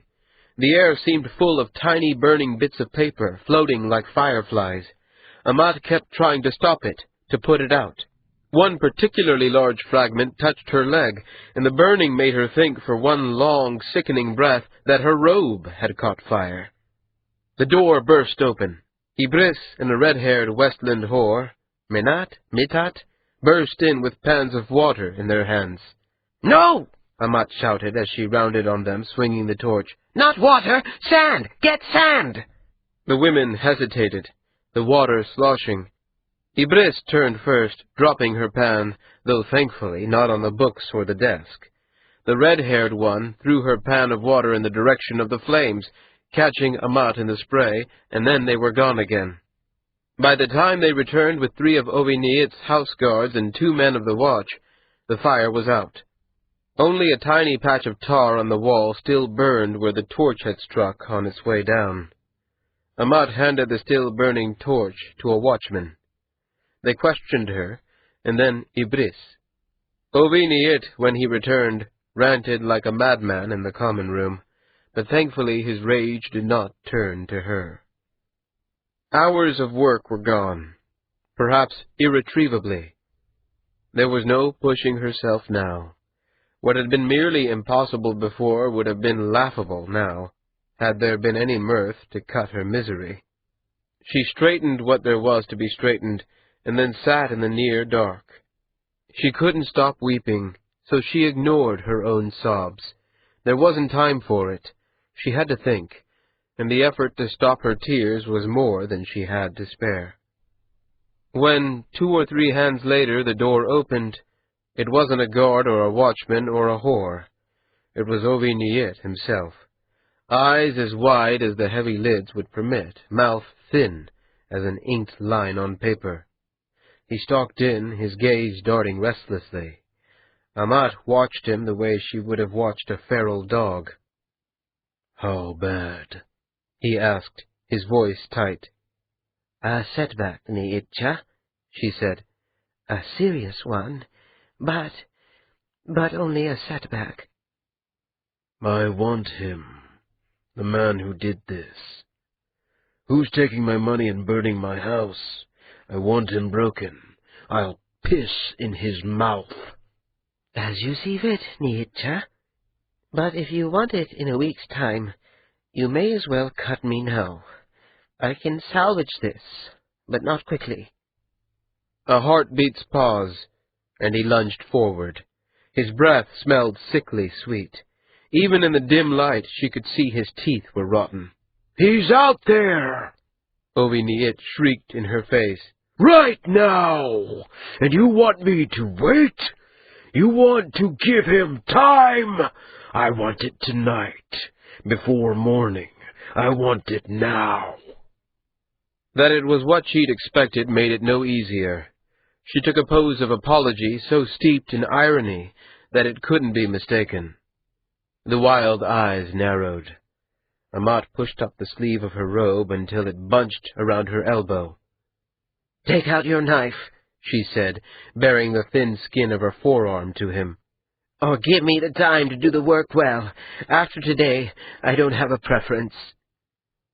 Snake-quick, he drew the blade and whipped it down. She flinched, but less than she'd expected to. The metal pressed into her skin, but didn't break it. It hurt, though, and if he pulled it, it would bite deep.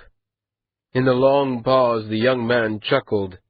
It wasn't the malefic sound of a torturer. It was something else. The whoremaster took the knife away. Do the work, then, he said, sneering.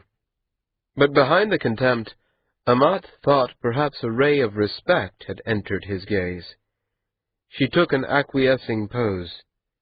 Oviniet stalked out, leaving the door open behind him.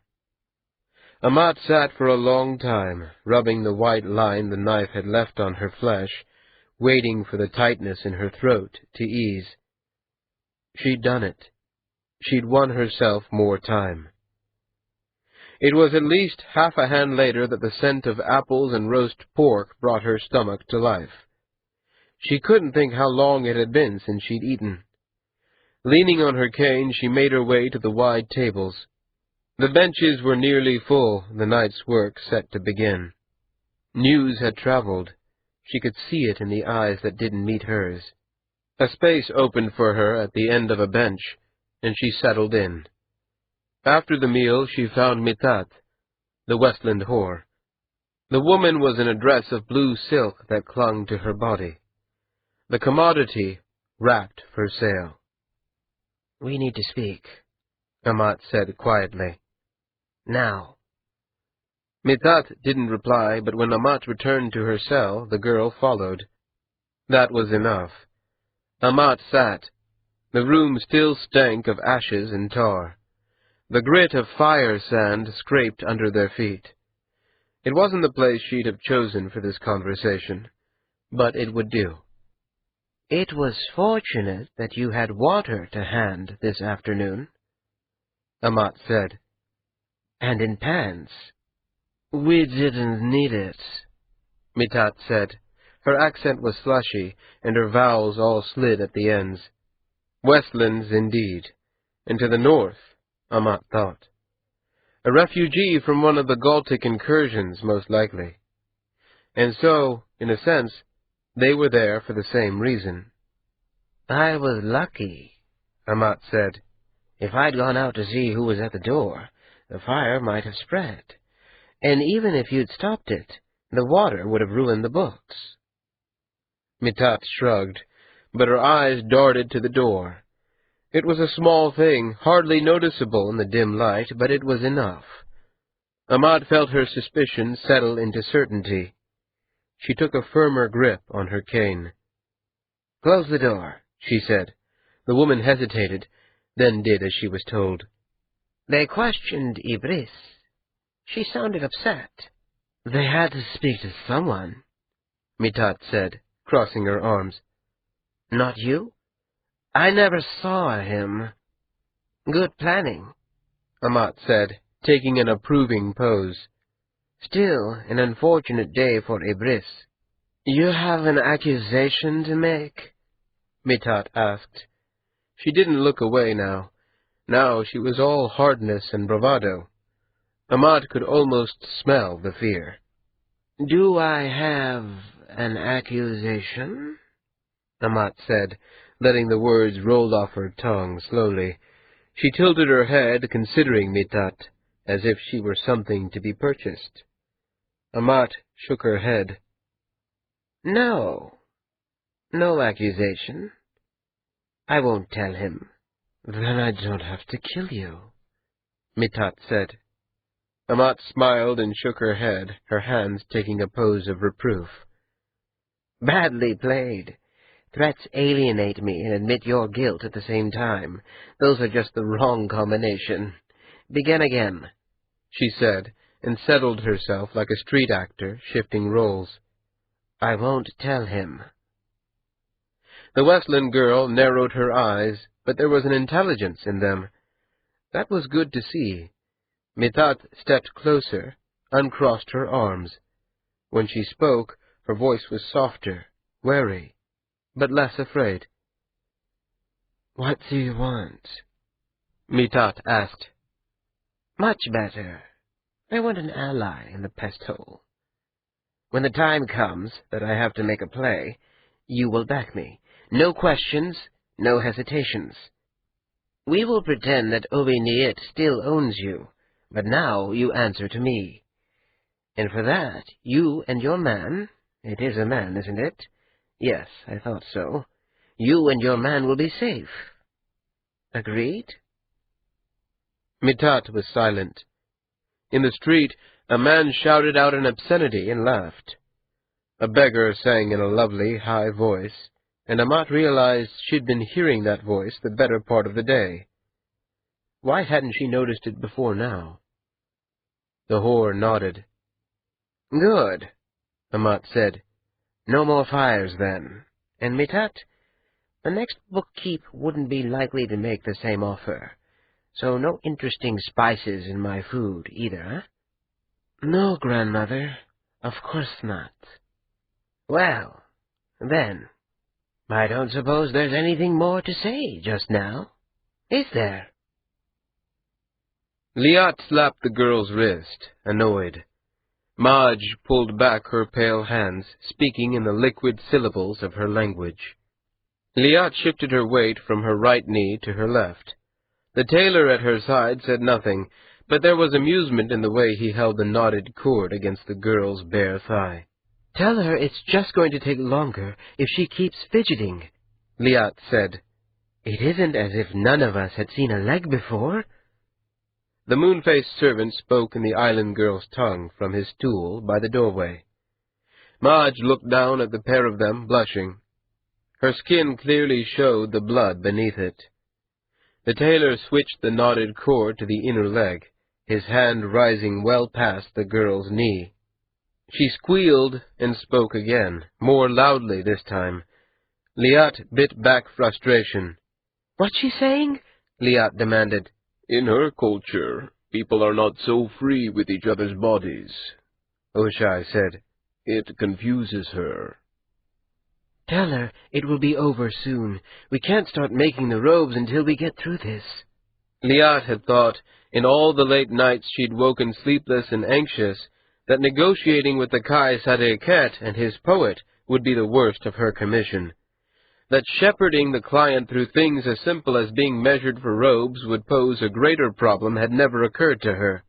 And yet, for days now, every small step would move Madge to fidget or pepper her translator, Oshai, with questions. Thankfully, the man seemed competent enough to answer most of them himself. The tailor finished his work and stood, his hands in a pose of gratitude. Liat responded appropriately. The island girl looked on in mute fascination. Will there be anything more, Liat Cha? Oshai asked. The court physician will wish to see her tomorrow, and I'm due to speak with a representative of the accountancy, but she won't be required for that. There may be more the next day, but I can tell you that once the schedule's been set. Thank you. Liat Cha, he said, and took a pose of gratitude. Something in the cant of his wrists and the corners of his mouth made Liat look twice. She had the feeling that he was amused by her. Well, let him be. When Amat returned, Liat knew there would be a chance to comment on Oshai, and if Amat took offense, he'd never work for House Wilsin again. She made her way out to the narrow streets of the tailor's quarter. The heat of the day was fierce, and the air was thick and muggy. Sweat had made her robes tacky against her back before she'd made it halfway to the laborers' quarters. She was more than half tempted to take them off and bathe under the rough shower Itani's cohort used. There was no one at it when she arrived. But if someone did see her, an acting overseer of House Wilsin, it might reflect on her status. So, instead, she walked up the stone steps worn smooth by generations of men and into the wide hallway with its cots and cheap cloth tents instead of netting. The sounds of masculine laughter and conversation filled the space like the reek of bodies. And yet Itani lived like this. He chose to. He was a mystery. When she found him, he was seated on his cot, his skin and hair still wet from the shower. She paused, considering him. An uneasiness touched her. His brow was furrowed in concentration, but his hands were idle. His shoulders hunched forward. Had he been anyone else, she would have said he seemed haunted.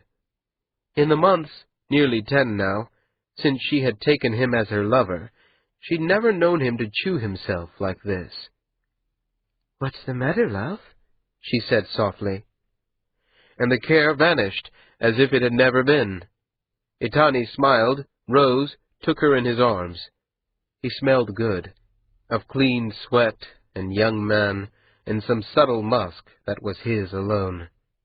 "Something's bothering you," she said. "No, I'm fine. It's just Muhatiacha breaking my stones again. It's nothing. Do you have time to go to a bathhouse with us?" "Yes," she said. It wasn't the answer she'd intended to give, but it was the one she meant now. Her papers for Wilsincha could wait. "Good," he said. The way he smiled convinced her. But there was still something, a reservation in his hands, a distance in his eyes. "Your work's going well, then?" "Well enough. The negotiations are all in place, I think. But the girl frustrates me. It makes me short with her, and I know I shouldn't be." "Does she accept your apologies?" "I haven't really offered them. I want to now, when I'm away from her. But in the moment, I'm always too annoyed with her." "Well, you could start the day with them, have it out of the way before you begin." "Itani, is there something you want me to apologize to you for?" He smiled his perfect, charming smile, but somehow it didn't reach the depths of his eyes. "No," he said, "of course not." "Because it seems like we made our peace, but you haven't seemed the same since I went before the Kai." She pulled back from him and sat on his cot. He hesitated and then sat beside her, the canvas creaking under their combined weight. She took a pose of apology, her expression gentle, making it more an offer and a question than a literal form itself. "It's not like that," Itani said. "I'm not angry. It's hard to explain." "Then try. I might know you better than you think." He laughed, a small, rueful sound, but didn't forbid it. Liat steeled herself. "It's our old conversation, isn't it?" she said gently. "I've started moving up in the house. I'm negotiating with the Kai, with the poets, and your indenture is coming to a close before long. I think you're afraid I'll outgrow you, that an overseer, even one low in the ranks, is above the dignity of a laborer." Itani was silent. His expression was thoughtful, and his gaze seemed wholly upon her for the first time in days. A smile quirked his lips and vanished. "Am I right?" she asked. "No," he said, "but I'm curious all the same. Is that what you believe?" That I would be beneath your dignity? I don't, she said, but I also don't think you'll end your life as a laborer. You're a strange man. You're strong and clever and charming, and I think you know half again what you let on. But I don't understand your choices. You could be so much if you wanted to. Isn't there anything you want? He said nothing. The smile was gone, and the haunted look had stolen back into his eyes. She caressed his cheek, feeling where the stubble was coming in. "Do you want to go to the bathhouse?" she asked. "Yes," he said. "We should be going. The others will be there already." "You're sure there isn't something more I should know?" He opened his mouth to speak, and it was as if she could see some glib rejoinder die on his lips. His wide, strong hand folded hers. "Not now," he said. "But eventually," she said.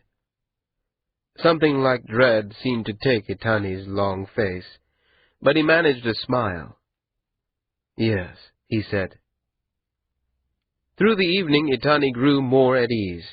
They laughed with his friends, drank and sang together. The pack of them moved from bathhouse to tea-house to the empty beaches at the far end of the seafront. Great swaths of silt showed where the river mouth had once been, generations ago. When the time came, Itani walked her back to the Wilsin compound, the comfortable weight of his arm around her shoulders. Crickets chirped in chorus as they stepped together into the courtyard, with its fountain and the Galtic tree. "You could stay," she said softly. He turned, pulling her body near to his. She looked up into his eyes. Her answer was there. "Another time, then?" she asked, embarrassed to hear the plea in her voice. He leaned close, his lips firm and soft against hers. She ran her fingers through his hair, holding it to her like a cup from which she was drinking. She ached for him to stay, to be with her, to sleep in his arms. But he stepped back, gently out of her reach. She took a pose of regret and farewell. He answered with a pose so gentle and complex, thankfulness, requesting patience, expressing affection, that it neared poetry. He walked backward slowly, fading into the shadows where the moon didn't reach, but with his eyes on her. She sighed, shook herself, and went to her cell. It would be a long day tomorrow, and the ceremony still just over a week away. Liat didn't notice she wasn't alone until she was nearly to her door. The pregnant girl, Madge, was on the walkway and unescorted. She wore a loose gown that barely covered her breasts, and a pair of workman's trousers cut at the knee. Her swollen belly pressed out, bare in the moonlight. To Liat's surprise, the girl took a pose of greeting. It was rough and childlike, but recognizable. "Hello," Madge said, her accent so thick as to almost bury the word. Liat fell into an answering pose immediately and felt a smile growing on her lips. The girl, Madge, almost glowed with pleasure. "You've been learning to speak," Liat said. Madge's face clouded, her smile faltered, and she shrugged, a gesture that carried its load of meaning without language. "Hello," Madge said again, taking the same pose as before. Her expression said that this was all that there was. Liat nodded, smiled again, and took the girl by the arm. Madge shifted Liat's hand, lacing their fingers together as if they were young girls walking together after temple.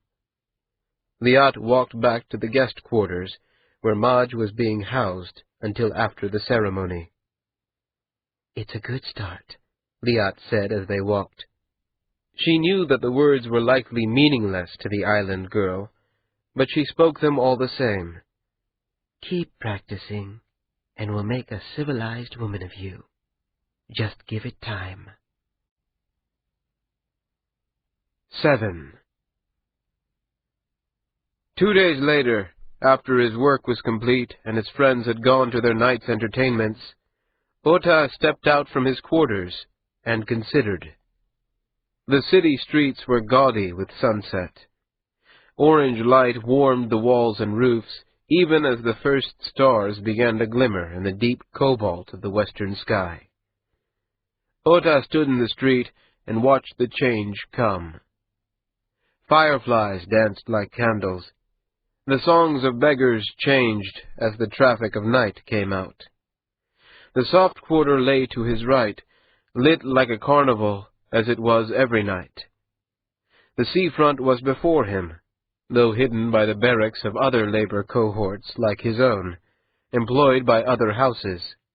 And somewhere far to his left, off past the edge of the city, the great river flowed, bearing water from the north. He rubbed his hands together slowly as the light reddened, then grayed. The sun vanished again, and the stars came out, shining over the city. Liat was in her cell, he supposed, to the north and uphill, and beyond her, the palaces of the Kai.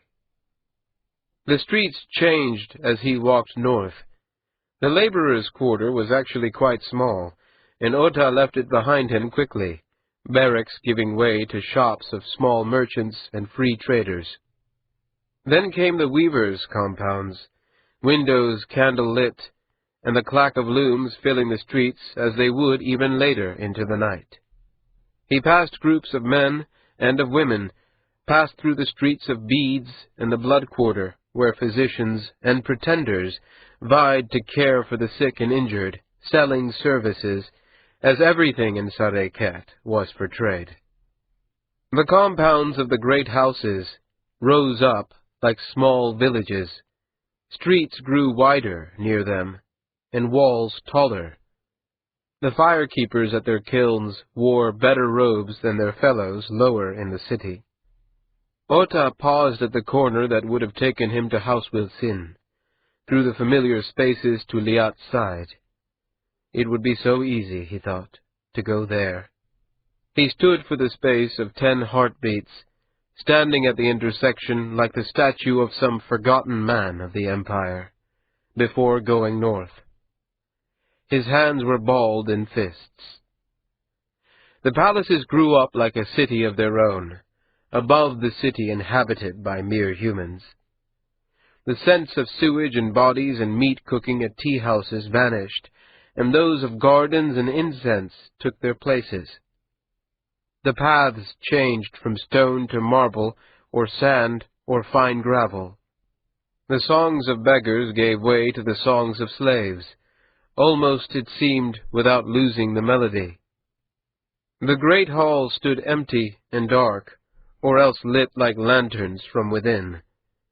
Servants and slaves moved along the paths with the quiet efficiency of ants, and the Udkayem, in robes as gaudy as the sunset, stood in lit courtyards, posing to each other as the politics of the court played out. Vying, Ota guessed, for which would have the honor of killing a son of the Kai Udun. Pretending that he bore a message, he took directions from one of the servants, and soon he left even the palaces behind. The path was dark, curving through stands of trees. He could still see the palaces behind him if he turned, but the emptiness made the poet's house seem remote from them. He crossed a long wooden bridge over a pond, and there the simple, elegant house stood. Its upper stories were lit. Its lower had the front wall pulled open like shutters or a stage set for a play. And sitting on a velvet chair was the boy, Ma'ati Valpatai. "Well," a soft voice said, "here's an oddity. It's a strange day we see toughs reeking of the seafront, dropping by for tea. Or perhaps you've got some other errand?" The Andat, seedless, sat on the grass. Ota fell into a pose that asked forgiveness. "I've come to see Ma'aticha," Ota stumbled. We were, that is—" "Hey! Who's down there?" another voice called. "Who are you?" Seedless glanced up at the house. Eyes narrowed. A fat man in the brown robe of a poet was trundling down the steps. Ma'ati was following. "Itani of House Wilson," Ota called out. "I've come to see Ma'ati-cha." The poet walked more slowly as they approached. His expression was a strange mix: concern, disapproval, and a curious delight. "You've come for him?" Heshai Quo said, gesturing over his shoulder. Ota took a pose of affirmation. "Itani and I met at the grand audience," Ma'ati said. "He offered to show me the seafront." "Did he?" Heshai Quo asked, and the disapproval lost ground, Ota thought, to the pleasure. "Well, Mitani's your name? You know who you're with, huh? This boy is one of the most important men in Sareket. Keep him out of trouble." "Yes, Heshai-cha," Ota said. "I will." The poet's face softened, and he rooted in the sleeve of his robe for a moment, then reached out to Ota. Ota, unsure, stepped closer and put his hand out to the poet's. "I was young once, too," Heshai Quo said with a broad wink. "Don't keep him out of too much trouble." Ota felt the small lengths of metal against his palm, and took a pose of gratitude. "Who'd have thought it?" Seedless said, his voice low and considering. "Our perfect students developing alive." "Please, Itani-cha," Ma'ati said, stepping forward and taking Ota's sleeve. "You've gone out of your way already. We should go. Your friends are waiting." "Yes," Ota said. "Of course." He took a pose of farewell that the poet responded to eagerly, the Andat more slowly and with a thoughtful attitude. Ma'ati led the way back across the bridge. "You were expecting me?" Ota asked, once they were out of earshot. Poet and Andat were still watching them go. "Hoping," Ma'ati allowed. "You weren't the only one. The poet seemed delighted to see me." "He doesn't like my staying at the house. He thinks I should see more of the city. It's really that he hates it there and can't imagine that I like it." "Ah, I see." "You see part, at least," Ma'ati said. "It's complex. And what of you, Ota Quo? It's been days. I was afraid that you wouldn't come." "I had to," Ota said, surprised by his own candor, even as he said it. "I've no one else to talk with. Gods, he gave me 3 lengths of silver." "Is that bad?" "It means I should stop working the seafront and just take you to tea. The pay's better." He had changed. That was clear. The voice was much the same, the face older, more adult, but Ma'ati could still see the boy who had worn the black robes in the garden all those years ago. And something else. It wasn't confidence that had gone. He still had that in the way he held himself and his voice when he spoke, but perhaps it was certainty. It was in the way he held his cup and in the way he drank. Something was bothering his old teacher, but Ma'ati could not yet put a name to it. "A laborer," Ma'ati said. "It isn't what the Dai Quo would have expected." "Or anyone else," Ota said, smiling at his cup of wine. The private patio of the tea-house overlooked the street below it and the long stretch of the city to the south. Lemon candles filled the air with bright-smelling smoke that kept the worst of the gnats away and made the wine taste odd. In the street, a band of young men sang and danced while 3 women watched, laughing. Ota took a long drink of wine. "It isn't what you'd expected either, is it?" "No," Ma'ati admitted. "When you left, I imagined... we all did." "Imagined what?" Ma'ati sighed, frowned, tried to find words for daydreams and secret stories he'd never precisely told himself. Ota Quo had been the figure who'd shaped his life almost more than the Dai Quo, certainly more than his father. He had imagined Ota Quo forging a new order, a dark, dangerous, possibly libertine group that would be at odds with the Dai Quo and the school, or perhaps its rival, or else adventuring on the seas, or in the turmoil of the wars in the Westlands. Ma'ati would never have said it, but the common man his teacher had become was disappointing. "Something else," he said, taking a pose that kept the phrase vague. "It was hard. The first few months I thought I'd starve. Those things they taught us about hunting and foraging, they work, but only barely. When I got a bowl of soup and half a loaf of stale bread for cleaning out a hen house, I felt like I'd been given the best meal of my life." Ma'ati laughed. Ota smiled at him and shrugged. "And you?" Ota asked, changing the subject. "Was the Dai Quo's village what you thought?" "I suppose so.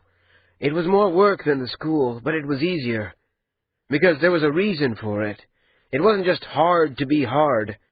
We studied old grammars and the languages of the empire, and the history of the Andat who bound them, what the bindings were like, how they escaped. I didn't know how much harder it is to bind the same Andat a second time. I mean, there are all the stories about some being captured 3 or 4 times, but I don't—" Ota laughed. It was a warm sound, mirthful, but not mocking. Ma'ati took a pose of query. Ota responded with one of apology that nearly spilled his wine. "It's just that you sound like you loved it," Ota said. "I did," Ma'ati said. "It was fascinating, and I'm good at it, I think. My teachers seem to feel that way. Hishaikwo isn't what I'd expected, though." "Him either, huh?" "No, but, Otakwo, why didn't you go? When the Dai Quo offered you a place with him, why did you refuse?" "Because what they did was wrong," Ota said simply, "and I didn't want any part of it." Ma'ati frowned into his wine. His reflection looked back at him from the dark, shining surface. "If you had it again, would you do the same?" Ma'ati asked. "Yes." "Even if it meant just being a laborer?" Ota took 2 deep breaths, turned, and sat on the railing, considering Ma'ati with dark, troubled eyes. His hands moved toward a pose that might have been accusation or demand or query, but that never took a final form. "Is this really so bad, what I do?" Ota asked. "You, Liat, everyone seems to think so. I started out as a child on the road with no family, no friends. I didn't even dare use my real name, and I built something. I have work and friends and a lover. I have good food and shelter, and at night I can go and listen to poets or philosophers or singers, or I can go to bathhouses or tea houses, or out on the ocean in sailing boats. Is that so bad? Is that so little?" Ma'ati was surprised by the pain in Ota's voice, and perhaps by the desperation. He had the feeling that the words were only half meant for him. Still, he considered them, and their source. "Of course not," Ma'ati said. "Something doesn't have to be great to be worthy. If you've followed the calling of your heart, then what doesn't matter what anyone else thinks?" "It can matter. It can matter a great deal." "Not if you're certain," Ma'ati said. "And someone, somewhere, is actually certain of the choices they made? Are you?" "No, I'm not," Ma'ati said. It was easier than he'd expected, voicing this deepest of doubts. He'd never said it to anyone at the school or with the Dai Quo. He'd have died before he said it to Heshai Quo. But to Ota, it wasn't such a hard thing to say. "But it's done. I've made all my decisions already. Now it's just seeing whether I'm strong enough to follow through." "You are," Ota said. "I don't think so." Silence flowed in. Below them, in the street, a woman shrieked and then laughed. A dog streets away bayed, as if in response. Ma'ati put down his cup of wine, empty now except for the dregs, and slapped a gnat from his arm. Ota nodded more to himself than to Ma'ati. "Well, There's nothing to be done, then, Ota said. It's late, and we're drunk, Maati said. It'll look better by morning. It always does. Ota weighed the words, then took a pose of agreement. I'm glad I found you, Maati said. I think perhaps I was meant to. Perhaps, Ota Quo agreed. Wilsincha! Epani's voice was a whisper, but the urgency of it cut through Marchat's dream. He rolled up on one elbow and was pushing away his netting before he was really awake. The housemaster stood beside the bed, holding his robe closed with one hand. Epani's face, lit only by the night candle, was drawn. "Wah!" Marchat said, still pulling his mind up from the depths he'd been in moments before. "What's the matter? There's a fire?"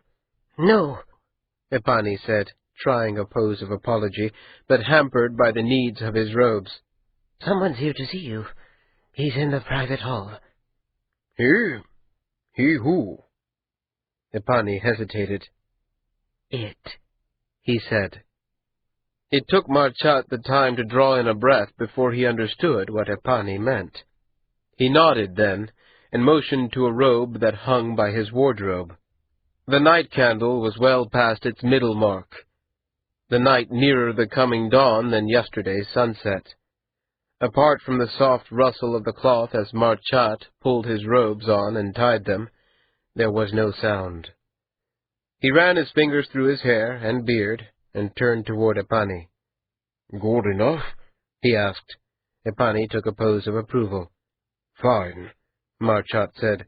"Bring us something to drink, wine or tea." Are you sure, Wilsincha? Marchat paused and considered. Every movement in the night ran the risk of waking someone besides himself or Epani or Oshai. A glimmer of anger at the Andat for coming here, now, like this, shone in the dark setting of his unease. He took a pose of dismissal. "No," he said. "Don't bring us anything. Go to bed. Forget this happened. You were dreaming." Epani left. Marchat took up his night candle and walked in its near darkness to the private hall.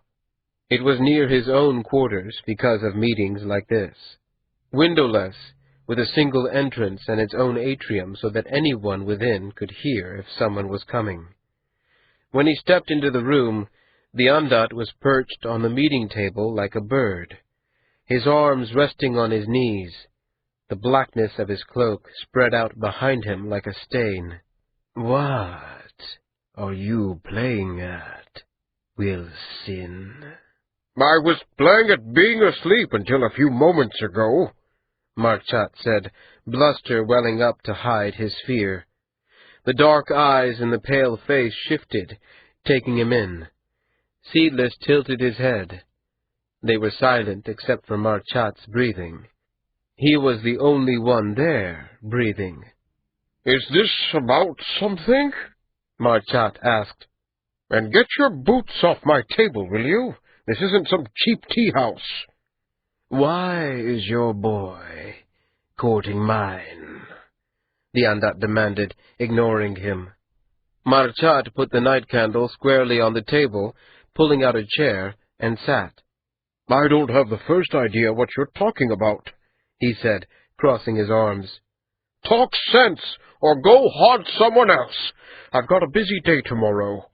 You didn't send one of your men to take a shy student out to the tea houses? "No." Then why did he come? Marchat read the distrust in the Andat's expression, or imagined he did. He set his jaw and leaned forward. The thing in human form didn't move. "I don't know what you mean," Marchat said deliberately. "And you can drink piss if you don't believe me." Seedless narrowed his eyes as if he was listening for something, then sat back. The anger that had been in his voice and face faded and was replaced by puzzlement. "One of your laborers came tonight to see Ma'ati," Seedless said. "He said they met during the negotiations and arranged to go out together." "Well," Marchat said, "perhaps they met during the negotiations and arranged to go out together." "A poet and a laborer?" Seedless scoffed. "And maybe the fine ladies of the Utkayem are out this evening playing tiles in the soft quarter." Ishai was delighted, of course. "It smells wrong to me, Wilson." Marchat turned it over slowly, chewing on his lip.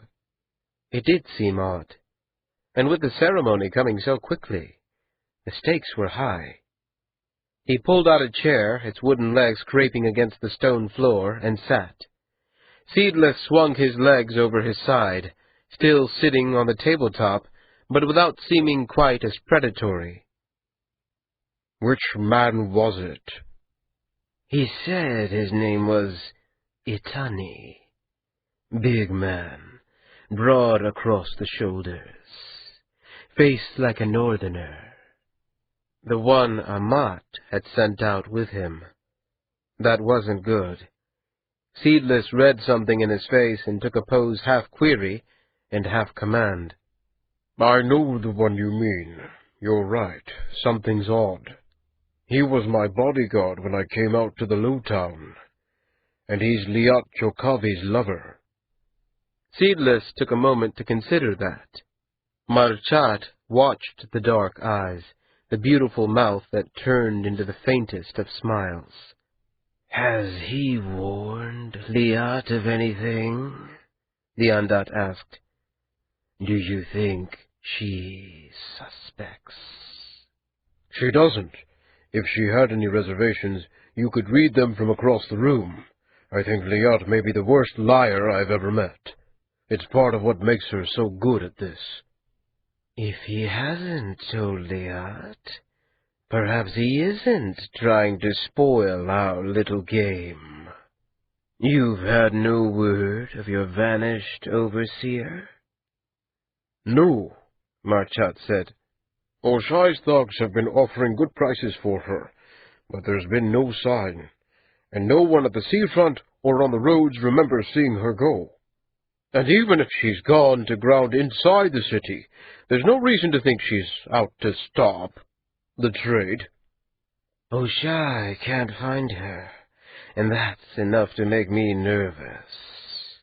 And this boy, this Itani, either he is her agent, or he isn't. And if he is—" Marchat sighed. There was no end of it. Every time he thought he'd reached the last crime he'd be called upon to commit, one more appeared behind it. Liat Chokavi, silly, short-sighted, kind, pretty girl that she was, would be humiliated when the thing went wrong, and now it seemed she wouldn't have her man behind her to offer comfort. "I can have him killed," Marchat said heavily. "I'll speak with Oshai in the morning." "No," Seedless said. The Andat leaned back, crossing one knee over the other and lacing his hands over it. They were women's hands, thin and graceful. "No. If he's sent to tell the tale, it's too late. Ma'ati will know by now. If he isn't, then killing him will only draw attention." "I could have the poet boy killed too," Marchat said. "No," Seedless said again. "No. We can kill the laborer if it seems the right thing. But no one touches Ma'ati." "Why not?" "I like him," Seedless said, a subtle surprise in his voice, as if this were something he'd only just realized. He's good-hearted. He's the only person I've met in years who didn't see me as a convenient tool, or else the very soul of evil. Marchat blinked. For a moment, something like sadness seemed to possess the Andat. Sadness, or perhaps longing. In the months Marchat had spent preparing this evil scheme, he'd built an image of the beast he was treating with, and this emotion didn't fit with it. And then it was gone, and Seedless grinned at him. "You, for instance, think I'm chaos made flesh," Seedless said. "Ripping a wanted child from an innocent girl's womb, just to make her shy quo suffer." "It doesn't matter what I think." "No, it doesn't. But that won't stop you from thinking it. And when you do think, remember, it was your men who approached me. It may be my design, but it's your money." "It's my uncle's," Marchat said, perhaps more sharply than he'd intended. "I didn't choose any of this. No one asked my opinion." A terrible amusement lit the Andat's face, and the beautiful smile had grown wider. "Puppets. Puppets and the puppets of puppets. You should have more sympathy for me, Wilsincha. I'm what I am because of someone else, just the way you are. How could either of us ever be responsible for anything?" The poisonous thought tickled the back of Marchat's mind. What if I'd refused? He pushed it away. "We couldn't be less alike," Marchat said. "But it doesn't matter. However we got here, we're married now. What of Itani?" "Have him followed," he said. "Our boy Itani may be nothing, but the game's too important to risk it. Find out what he is, and then, if we have to, we can kill him." 8. "After the fire, we agreed," Amat said, and the back of Oviniit's hand slapped her head to the side. She turned back slowly, tasting her own blood. Her lips tingled in the presentiment of pain, and the trickle of warmth going cool on her chin told the part of her mind that wasn't cringing in fear that one of his rings had cut her.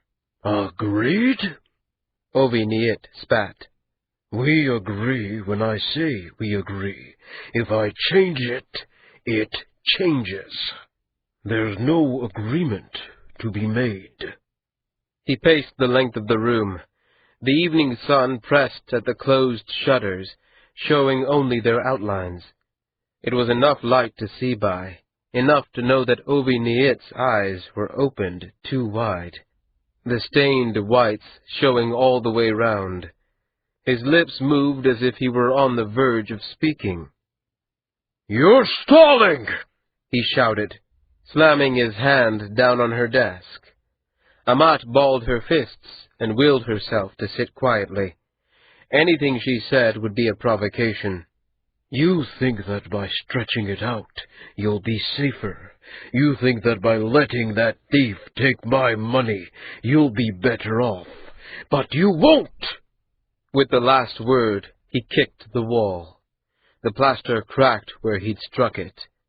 Amat considered the damage, small lines radiating out from a flattened circle, and felt her mind shift. It was no bigger than an egg, and looking at it, she knew that sometime not long from now Oviniit wouldn't direct his rage at the walls. He would kill her, whether he meant to or not. How odd, she thought, as she felt the nausea descend on her, that it would be that little architectural wound that would resolve her, when all his violence against people hadn't. "I will have my answer by dawn!" he shouted. "By dawn! If you don't do what I say, I'll cut off your thumbs and sell you for the 5 lengths of gold. It's not as if Oshai's going to care that you're damaged." Amat took a pose of obeisance so abject that she was disgusted by it, but it came naturally to her hands. Oviniet grabbed her by a handful of hair and pulled her from her chair, spilling her papers and pens. He kicked over the desk and stalked out. As the door slammed shut behind him, Amat caught a glimpse of shocked faces. She lay in the darkness, too tired and ill to weep.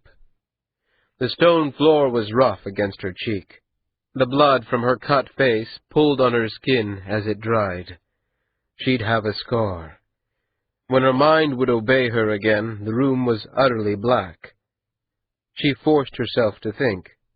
The days had blurred, bent over half-legible books from the moment she woke until the figures shifted on the page, and her hands bent themselves into claws. And then to dream about it, and come back and begin again. And there had been no point. Oviniet was a thug and a whoremaster. His fear and violence grew with the wine and drugs he took to ease them. He would have been pitiful from the right distance. But days. The question was days. She counted slowly, struggling to recall. 3 weeks at least. More than that. It had to be more than that. Perhaps 4. Not 5. It was too early to be sure of Marchat's amnesty. She surprised herself by chuckling. If she'd counted wrong, the worst case would be that they found her face down in the river, and Oviniet lost 5 lengths of gold. That wouldn't be so bad. She pushed herself upright, then stood, breathing through the pain until she felt as little stooped as she could manage. When she was ready, she took up her cane and put on the expression she used when she wanted no one to see her true feelings. She was Amat Kyan, after all, overseer of House Wilsin, street girl of Sareket, made good. Let them see that she was unbroken. If she could make the whores of the Comfort House believe it, she would start to believe it again, too. The common room was near empty, the whores out in the rooms plying their trade. A guardsman sat eating a roast chicken that smelled of garlic and rosemary. An old black dog lay curled in a corner, a leather-work rod in the shape of a man's sex chewed half to pieces between the bitch's paws. "He's gone out," the guard said. "In the front rooms playing tiles." Amat nodded. "I wouldn't go out to him, grandmother." "I wouldn't want to interrupt. Send Mitat to the office. I need someone to help me put the room back in order. Every meeting it's like a storm's come through." The guard took an amused pose of agreement. The sound of drums came suddenly from the street. Another night in the endless carnival of the soft quarter. "I'll have her bring something for that wound," the guard said. "Thank you," Amat said, her voice polite, dispassionate, the voice of the woman she wanted them all to believe her to be. "That would be very kind of you." Mitat appeared in her doorway half a hand later. The wide, pale face littered with freckles looked hard. Amat smiled gently at her and took a pose of welcome. "I heard that he'd been to see you, grandmother." "Yes, and so he has. Open those shutters for me, would you, dear? I was tall enough to get them myself when I came here, but I seem to have grown shorter."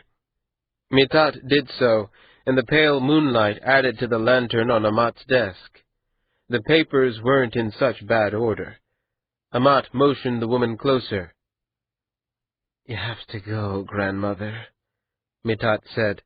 "Nietzsche is getting worse." "Of course he is," Amat said. "He's frightened, and he drinks too much. I need you. Now, tonight." Mitat took a pose of agreement. Amat smiled and took her hand. In the wall behind Mitat, the little scar blemished the wall where he'd kicked it. Amat wondered in passing if the whoremaster would ever understand how much that mark had cost him. And Amat intended it to cost dear. "Who is the most valuable man here?" Amat asked. "Nietzsche must have men who he trusts more than others, ne?" The cards, Mitat began, but Amat waved the comment away. Who does he trust like a brother? Mitat's eyes narrowed. She caught scent of it, Amat thought, and smiled. Black Ratli, Mitat said. He's in charge of the house when Nietzsche's away. You know what his handwriting looks like? No, Mitat said, but I know he took in 2 gold and 70 silver lengths from the high tables 2 nights ago. I heard him talking about it. Amat paged through the most recent ledger until she found the precise sum. It was a wide hand with poorly formed letters and a propensity for dropping the ends of words. She knew it well. Black Ratli was a poor keeper of notes, and she'd been struggling with his entries since she'd started the project. She found herself ghoulishly pleased that he'd be suffering for his poor job keeping books. I'll need a cloak, a hooded one, perhaps 2 hands before daybreak, Amat said. You should leave now, Mitat said.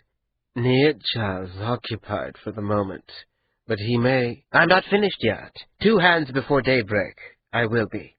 You and your man should slow down for a time after Ovi Niet deals with Black Ratfi. At least several weeks. If he sees things get better, he'll know he was right. You understand? Mitat took a pose of affirmation, but it wasn't solid. Amat didn't bother replying formally, only raised a single eyebrow and waited. Mitat looked away and then back. There was something like hope and also like distrust in her eyes, the face of someone who wants to believe but is afraid to. Can you do it? Mitat asked.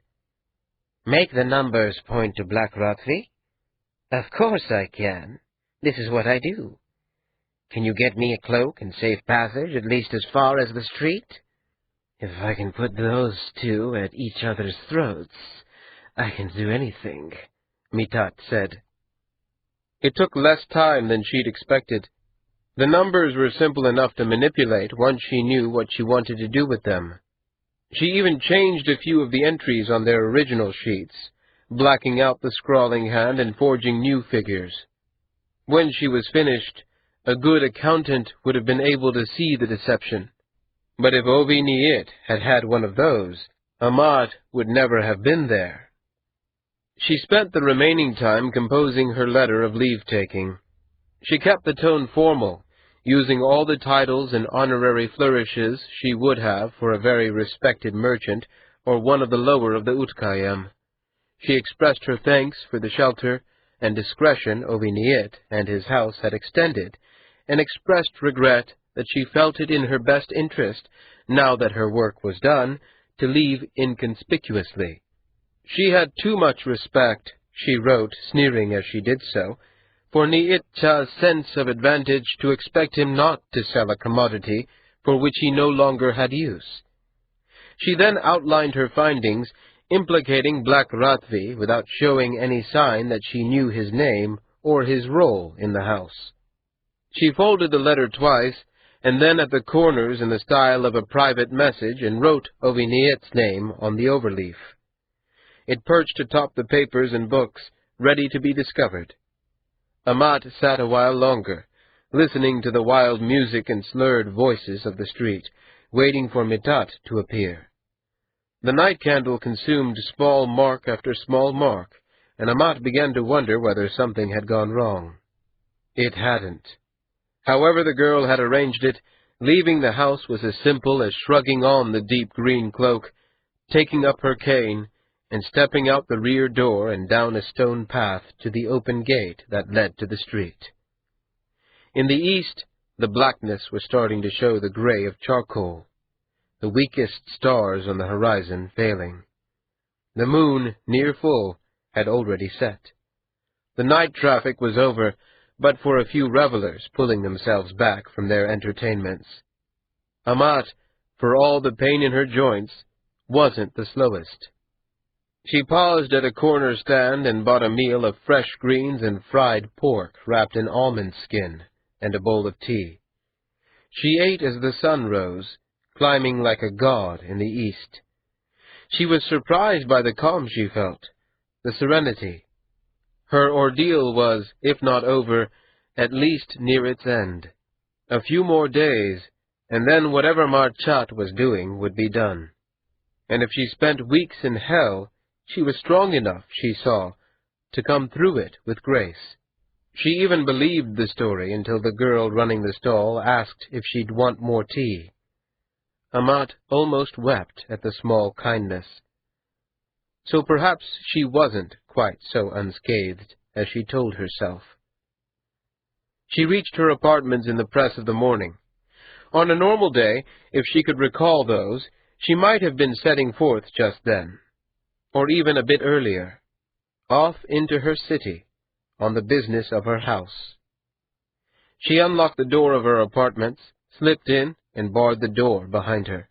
It was a risk, coming home without being sure of things with Marchat's cruel business, but she needed money, and the stinging salve for her legs, and a fresh robe, and sleep. Gods, she needed sleep. But that would wait. She gathered her things quickly and made for the door, struggling to get down the stairs. She had enough silver in her sleeve to buy a small house for a month. Surely it would be enough for a room and discretion for 3 or 4 days. If she could only— No, of course she couldn't. When she opened the door, 3 men blocked her. They had knives. The tallest moved in first, clamping a wide palm over her mouth, and pushing her against the wall. The others slid in fast as shadows and closed the door again. Amat closed her eyes. Her heart was racing, and she felt nauseated. "If you scream, we'll have to kill you," the tall man said gently. It was so much worse for being said so carefully. Amat nodded, and he took his hand away. Their knives were still drawn. "I want to speak with Wilsincha," Amat said when she had collected herself enough to say anything. "Good that we've sent for him, then," one of the others said. "Why don't you have a seat while we wait?" Amat swallowed, hoping to ease the tightness in her throat. She took a pose that accepted the suggestion, turned and made her way again up the stairs to wait at her desk. 2 of the men followed her. The 3rd waited below. The sun had moved the width of 2 hands together when Marchat walked up the steps and into her rooms. He looked older, she thought, or perhaps not older, but worn. His hair hung limp on his brow. His robes fit him poorly, and a stain of egg yolk discolored the sleeve. He paced the length of the room twice, looking neither directly at her nor away. Amat, sitting at her desk, folded her hands on one knee and waited. Marchat stopped at the window, turned and gestured to the 2 thugs. "Get out," he said. "Wait downstairs." The 2 looked at one another, weighing, Amat saw, whether to obey him. These were not Marchat's men, then. Not truly. They were the moon-faced Oshai's, perhaps. One shrugged, and the other turned back with a pose of acknowledgment before they both moved to the door and out. Amat listened to their footsteps fading. Marchat looked out, down, she presumed, to the street. The heat of the day was thick. Sweat stained his armpits and damped his brow. "You're too early," he said at last, still not looking directly at her. "Am I?" "By 3 days. Amat took a pose of apology more casual than she felt. Silence held them until at last Marchat looked at her directly. She couldn't read his expression. Perhaps anger, perhaps sorrow, perhaps exhaustion. Her employer, the voice of her house, sighed. "Amat, God's things have been bad. Worse than I expected. And I didn't think they'd be well." He walked to her, lowered himself onto the cushion that Liat usually occupied, and rested his head on his hands. Amat felt the urge to reach out, to touch him. She held the impulse in. "It's nearly over," he continued. "I can convince Oshai and his men that it's better to let you live. I can, but Amat, you have to help me. How? Tell me what you're planning. What you've started or done or said that might stop the trade. Amat felt a slow smile pluck her lips, a low, warm burble of laughter bloom in her chest. Her shoulders shook, and she took a pose of amazement. The absurdity of the question was like a wave lifting up a swimmer. Marchat looked confused. What I've done to stop it? Amat asked. Are you simple? I've run like my life depended on it, kept my head low, and prayed that whatever you'd started, you could finish. Stop you? Gods, Marchat! I don't know what you're thinking. You've done nothing? I've been through hell. I've been beaten and threatened. Someone tried to light me on fire. I've seen more of the worst parts of the city than I have seen in years. I did quite a bit. I worked longer hours at harder tasks than you've ever gotten from me. The words were taking on a pace and rhythm of their own, flowing out of her faster and louder. Her face felt flushed. And, in my spare moments, did I work out a plan to save the house's honor and set the world to rights? Did I hire men to discover your precious client and warn the girl what you intend to do to her? No, you fat Galtic idiot, I did not. Had you been expecting me to? Amat found she was leaning forward, her chin jutting out. The anger made her feel better for the moment, more nearly in control. She recognized it was illusion, but she took comfort in it all the same. Marchat's expression was sour. What about Itani, then? Who? Itani, Liat's boy. Amat took a dismissive pose. What about him? I used him to discover where you were going, certainly, but you must know that by now. I didn't speak with him then, and I certainly haven't since. Then why has he gone out with the poet's student 3 nights out of the last 5? Marchat demanded. His voice was hard as stone. He didn't believe her. I don't know, Marchat-cha. Why don't you ask him? Marchat shook his head, impatient, stood, and turned his back on her. The anger that had held Amat up collapsed, and she was suddenly desperate that he believe her, that he understand, that he be on her side. She felt like a portman's flag, switching one way to another with the shifting wind. If she'd been able to sleep before they spoke, if she hadn't had to flee Oviniet's house, if the world were only just or fair or explicable, she would have been able to be herself, calm, solid, grounded. She swallowed her need, disgusted by it, and pretended that she was only calming herself from her rage, not folding. Or, she said, stopping him as he reached the head of the stairs, if you want to be clever about it, ask Liat. Liat? She's the one who told me where the 2 of you had gone. Itani told her, and she told me. If you're worried that Itani's corrupting the poets against you, ask Liat. She'd suspect, Marchat said, but his tone begged to be proved wrong. Amat closed her eyes. They felt so good closed. The darkness was so comfortable. Gods, she needed to rest. No, Amat said. She wouldn't.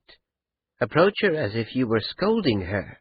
Tell her it's unseemly for those kinds of friendships to bloom in the middle of a working trade, and ask her why they couldn't wait until it was concluded. At the worst, she'll hide the truth from you, but then you'll know she has something she's hiding. Her employer and friend of years hesitated, his mind turning the strategy over, looking for flaws. A breath of air touched Amat's face, smelling of the sea. She could see it in Marchat's eyes when he accepted her suggestion. You'll have to stay here until it's over, he said.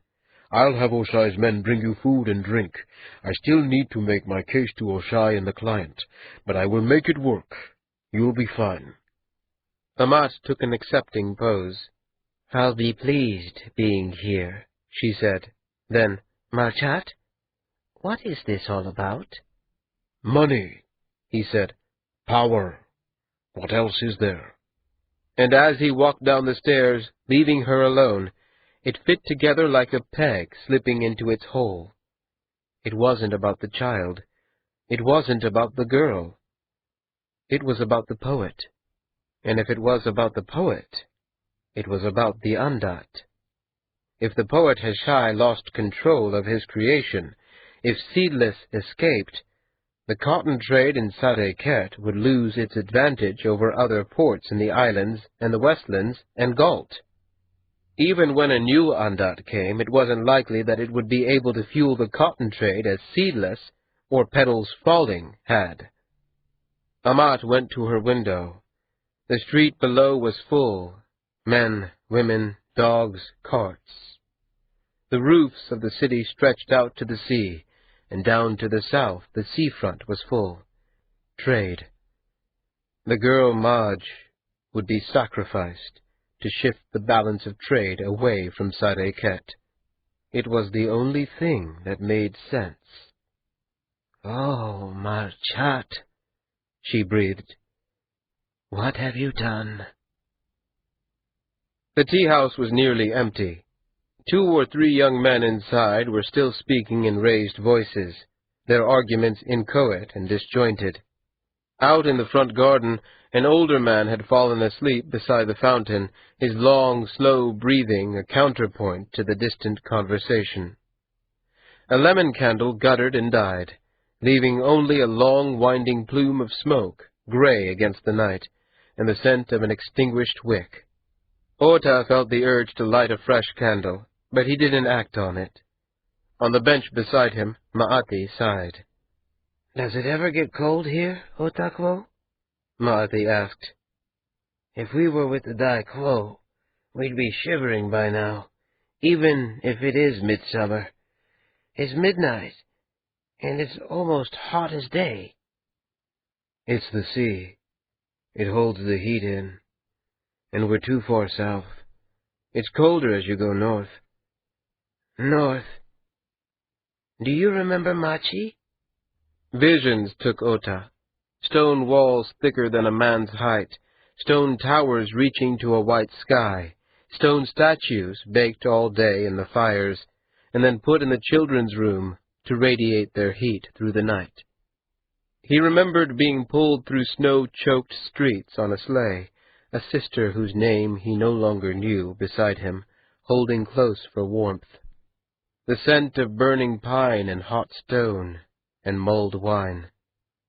"No," he said, "not really." "I don't often look at the stars," Maati said. "Isn't that odd?" "I suppose," Ota allowed. "I wonder whether Heshai does. He stays out half the time, you know. He wasn't even there yesterday when I came in." "You mean this morning?" Maati frowned. "I suppose so. It wasn't quite dawn when I got there. You should have seen Seedless stalking back and forth like a cat. He tried to get me to say where I'd been, but I wouldn't talk. Not me. I wonder where Heshai Quo goes all night." "In the way Seedless wonders about you," Ota said, "you should start drinking water. You'll be worse for it if you don't." Maati took a pose of acceptance, but didn't rise or go in for water.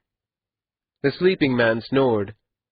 Ota closed his eyes for a moment, testing how it felt. It was like falling backwards. He was too tired. He'd never make it through his shift with Muhatia Cha. "I don't know how Heshai Quo does it," Maati said, clearly thinking similar thoughts. "He's got a full day coming. I don't think I'll be able to do any more today than I did yesterday. I mean, today. I don't know what I mean. It's easier to keep track when I sleep at night. What about you?" "They can do without me," Ota said. "Muhatia Cha knows my indenture's almost over. He more than half expects me to ignore my duties. It isn't uncommon for someone who isn't renewing their contract." "And aren't you?" Maati asked. "I don't know." Ota shifted his weight, turning to look at the young poet in the brown robes of his office. The moonlight made them seem black. I envy you, Maati said. You know that, don't you? You want to be directionless and unsure what you'll be doing to earn food in a half-year's time? Yes, Maati said. Yes, I think I do. You've friends. You've a place. You've possibilities. And... Even in the darkness, Ota could see Maati blush. He took a pose of apology as he spoke. You have Liat, Maati said. She's beautiful. She is lovely. But there are any number of women at court, and you're the poet's student. There must be girls who take you for a lover. There are, I think. Maybe. I don't know. But I don't understand them. I've never known any. Not at the school, and then not with the Daikwo. They're different. Yes, Ota said. I suppose they are.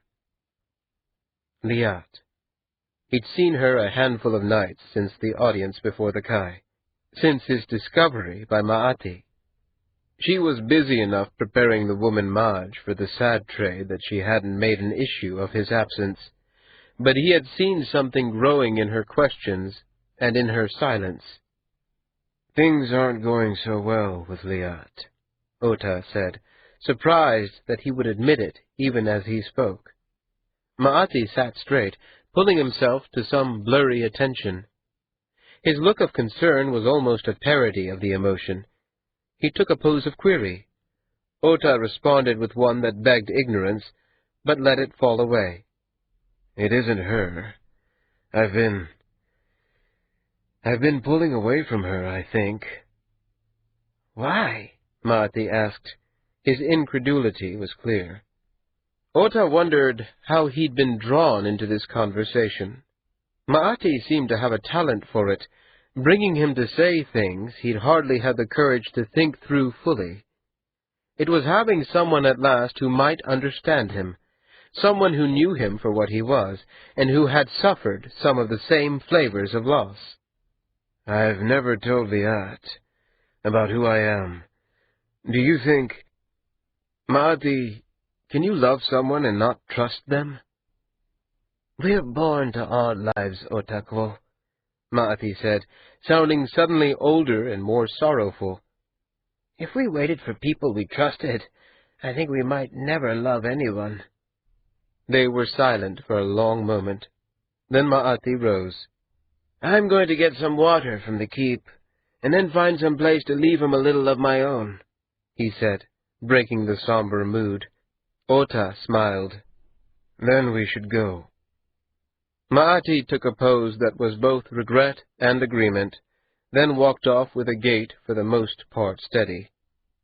Ota stood, stretching his back and his legs, pulling his blood into action. He tossed a single length of silver onto the bench where they'd sat. It would more than cover their drinks and the bread and cheese they'd eaten. When Maati returned, they struck out for the north, toward the palaces. The streets of the city were moonlit, pale blue light except where a lantern burned at the entrance to a compound or a firekeeper's kiln added a ruddy touch. The calls of night birds, the chirping of crickets, the occasional voice of some other city dweller awake long after the day had ended accompanied them as they walked. It was all as familiar as his own cot, or the scent of the seafront, but the boy at his side also changed it. For almost a third of his life, Ota had been in Sareket. He knew the shapes of its streets. He knew which fire-keepers could be trusted and which could be bought, which tea-houses served equally to all its clientele, and which saved the better goods for the higher classes. And he knew his place in it. He would no more have thought about it than about breathing. Except for Maati. The boy made him look at everything again, as if he were seeing it for the first time. The city, the streets, Liat, himself. Especially himself. Now the thing that he had measured his greatest success, the fact that he knew the city deeply, and it did not know him, was harder and emptier than it had once been, and odd that it hadn't seemed so before. and the memories curled and shifted deep in his mind, the unconnected impressions of a childhood he had thought forgotten, of a time before he'd been sent to the school. There was a face with dark hair and beard that might have been his father. A woman he remembered singing and bathing him when his body had been small enough for her to lift with one arm. He didn't know whether she was his mother, or a nurse, or a sister. But there had been a fire in the grate, and the tub had been worked copper, and he had been young and amazed by it. And over the days and nights, other half-formed things had joined together in his mind. He remembered his mother handing him a cloth rabbit, sneaking it into his things so that his father wouldn't see it. He remembered an older boy shouting, his brother perhaps, that it wasn't fair that Ota be sent away, and that he had felt guilty for causing so much anger. He remembered the name Oyin Frey, and an old man with a long white beard playing a drum and singing, but not who the man was, or how he had known him. He couldn't say which of the memories were truth, which were dreams he'd constructed himself. He wondered, if he were to travel back there, far in the north, whether those ghost memories would let him retrace paths he hadn't walked in years, know the ways from nursery to kitchen to the tunnels beneath Machi, or if they would lead him astray, false as bog lights. And the school, Tahi Kwo glowering at him, and the whir of the lacquer rod.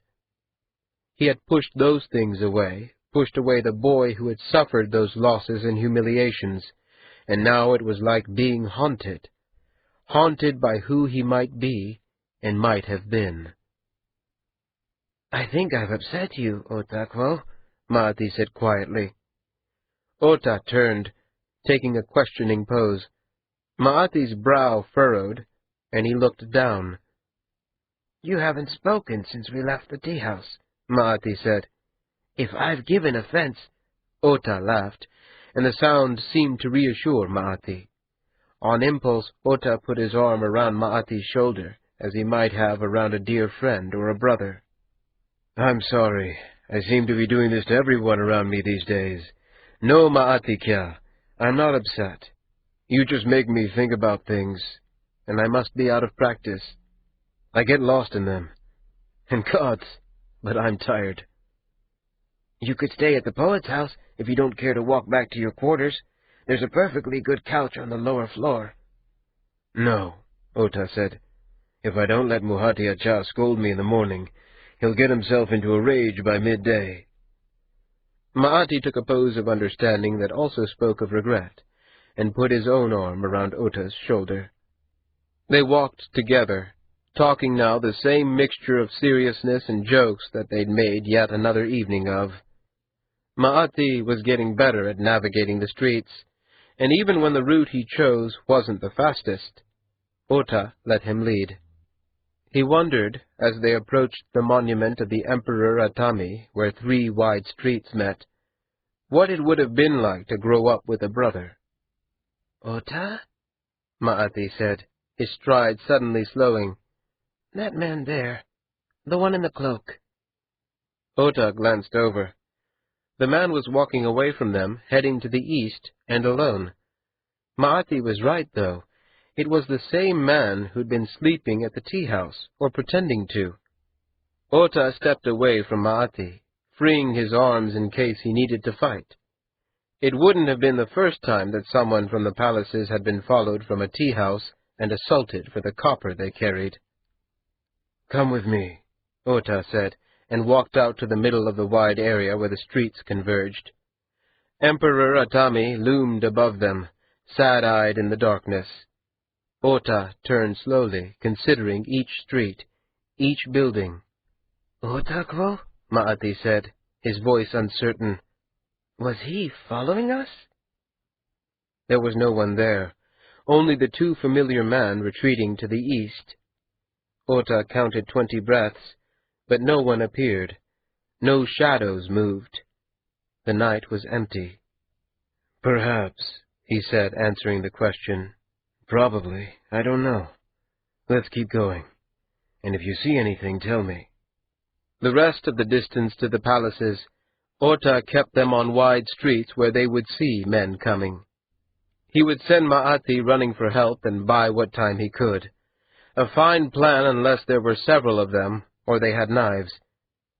But nothing happened, and Ma'ati safely wished him good night.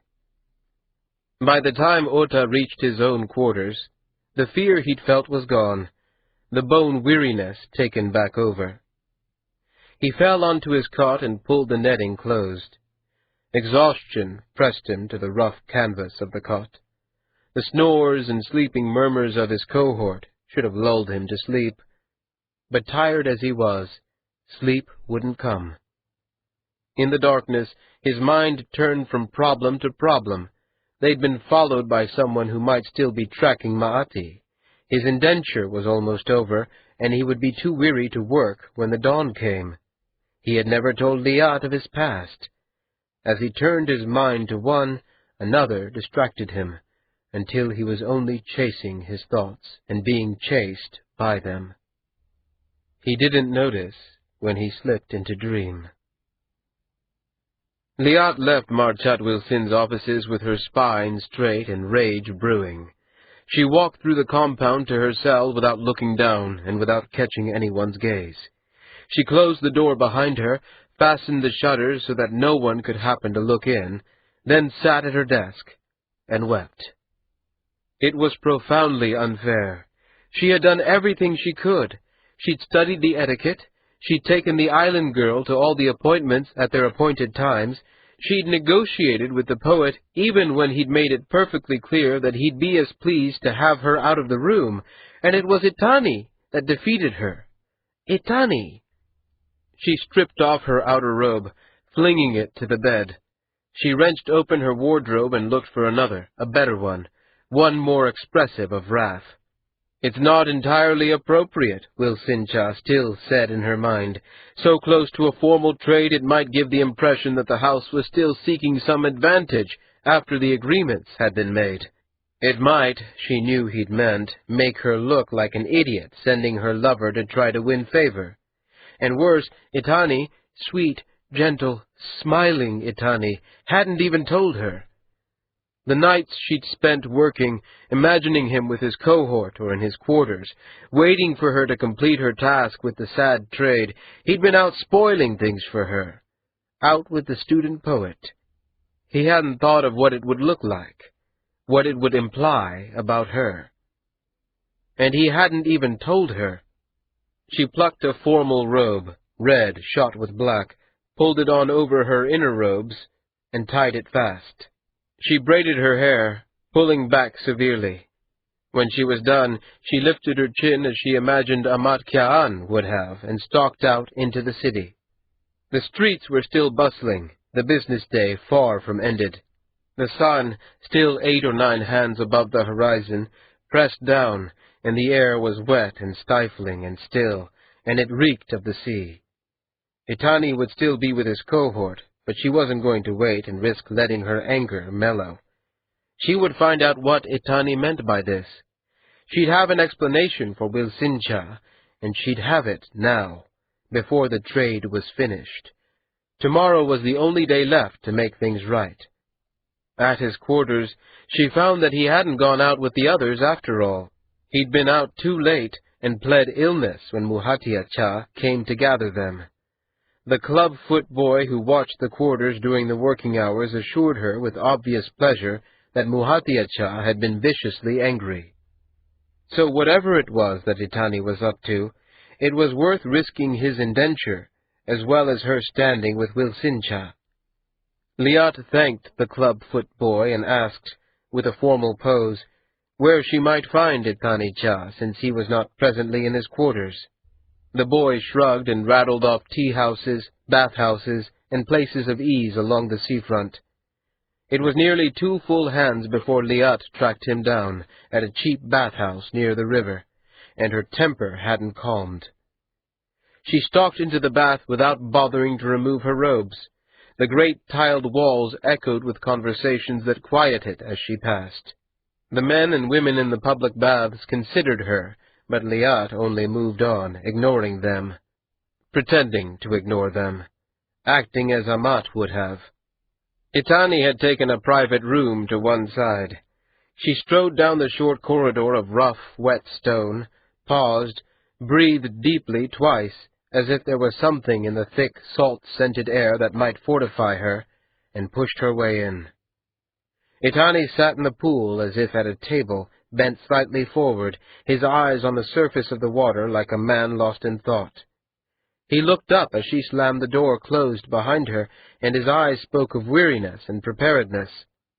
Liat took a pose of query that bordered on accusation. "I meant to come look for you, love," he said. "Oh, really?" she said. "Yes."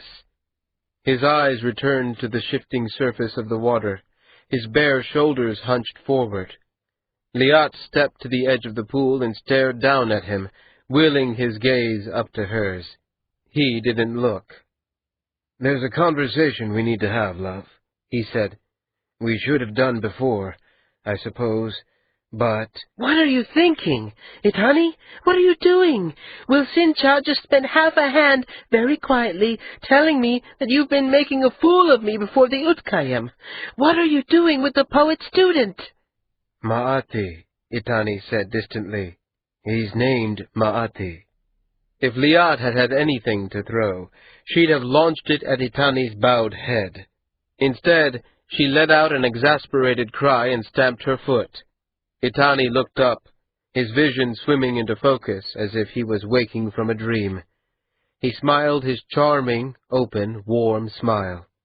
"Itani, I'm humiliated before the whole court, and you—" "How? "What?" How? How was my drinking at a tea-house with Ma'ati humiliating you?" "It makes it look as if I were trying to leverage some advantage after the agreements are complete," she snapped. Itani took a pose that requested clarification. "Isn't that most of what goes on between the harvest and completing the contracts? I thought Amat Khan was always sending you with letters arguing over interpretations of language." It was true, but it hadn't occurred to her when Will Sincha had been sitting across his table from her with that terrible expression of pity. Playing for advantage had never stopped because a contract had been signed. "It's not the same," she said. "This is with the Kai. You don't do that with the Kai." "I'm sorry, then," Itani said. "I didn't know, but I wasn't trying to change your negotiation." "So what were you doing?" Itani scooped up a double handful of water and poured it over his head. His long northern face took on a look of utter calm, and he breathed deeply twice. He nodded to himself, coming to some private decision. When he spoke, his voice was almost conversational. "I knew Ma'ati when we were boys. We were at the school together." "What school?" "The school where the courts send their disowned sons, where they choose the poets." Liat frowned. Itani looked up. "What were you doing there?" Liat asked. "You were a servant? You never told me you were a servant as a child." "I was the son of the Kai Machi, the sixth son. My name was Otamachi then. I only started calling myself Itani after I left, so that my family couldn't find me. I left without taking the brand, so it would have been dangerous to go by my true name." His smile faltered, his gaze shifted. Liat didn't move, couldn't move. It was ridiculous. It was laughable. And yet she wasn't laughing. Her anger was gone like a candle snuffed by a strong wind, and she was only fighting to take in breath. It couldn't be true, but it was. She knew he wasn't lying. Before her and below her, Itani's eyes were brimming with tears. He coughed out something like mirth, and wiped his eyes with the back of his bare hand. "I never told anyone," he said. "Until now. Until you." "You—" Liat began, then had to stop, swallow, begin again. "You're the son of the Kai Machi?" "I didn't tell you at first because I didn't know you, and then later because I hadn't before. But I love you. And I trust you. I do. And I want you to be with me. Will you forgive me? Is this? Are you lying to me, Tunny? No, he said. It's truth. You can ask Ma'ati if you like. He knows as well. Liat's throat was too tight to speak. Itani rose and lifted his arms up to her in supplication, the water flowing down his naked chest, fear in his eyes, fear that she would turn away from him. She melted down into the water, into his arms. Her robes, drinking in the water, were heavy as weights, but she didn't care. She pulled him to her, pulled him close, pressed her face against his. There were tears on their cheeks, but she didn't know whether they were hers or his. His arms surrounded her, lifted her, safe and strong and amazing. I knew, she said. I knew you were something. I knew there was something about you. I always knew. He kissed her then. It was unreal, like something out of an old epic story. She, Liat Chokavi, was the lover of the hidden child of the Kai Machi. He was hers. She pulled back from him, framing his face with her hands, staring at him as if seeing him for the first time. I didn't mean to hurt you, he said. Am I hurt? She asked. I could fly, love. I could fly. He held her fiercely then, like a drowning man holding the plank that might save him, and she matched him before pulling off her ruined robes and letting them sink into the bath like water plants at their ankles. Skin to skin they stood, the bath cool around their hips, and Liat let her heart sing with the thought that one day her lover might take his father's seat and power. One day he might be Kai. 9. Ma'ati started awake when Heshai Kwo's hand touched his shoulder. The poet drew back, his wide frog mouth quirking up at the ends. Ma'ati sat up and pushed the netting aside. His head felt stuffed with cotton. I have to leave soon, Heshai Kwo said, his voice low and amused. I didn't want to leave you to sleep through the whole day. Waking at sundown only makes the next day worse. Ma'ati took a pose of query. It didn't specify a question, but Heshai Kwo took the sense of it. It's just past midday, he said. Gods, Ma'ati said, and pulled himself up. I apologize, Heshai Kwo. I will be ready in... Heshai Kwo lumbered to the doorway, waving his protests away. He was already wearing the brown formal robes, and his sandals were strapped on. Don't! There's nothing going on you need to know. I just didn't want you to feel ill longer than you needed to. There's fruit downstairs and fresh bread. Sausage, if you can stomach it, but I'd start slow if I were you. Ma'ati took a pose of apology. I have failed in my duties, Heshai Kwo. I should not have stayed in the city so long, nor slept so late. Heshai Kwo clapped his hands in mock anger, and pointed an accusing hand at Ma'ati. Are you the teacher here? No, Heshai Kwo. Then I'll decide when you're failing your duties, he said, and winked. When he was gone, Ma'ati lay back on his cot and pressed his palm to his forehead. With his eyes closed, he felt as if the cot was moving, floating down some silent river. He forced his eyes back open, aware as he did that he'd already fallen halfway back to sleep. With a sigh, he forced himself up, stripped off his robes in trade for clean ones, and went down to the breakfast Heshai Kwo had promised. The afternoon stretched out hot and thick and sultry before him.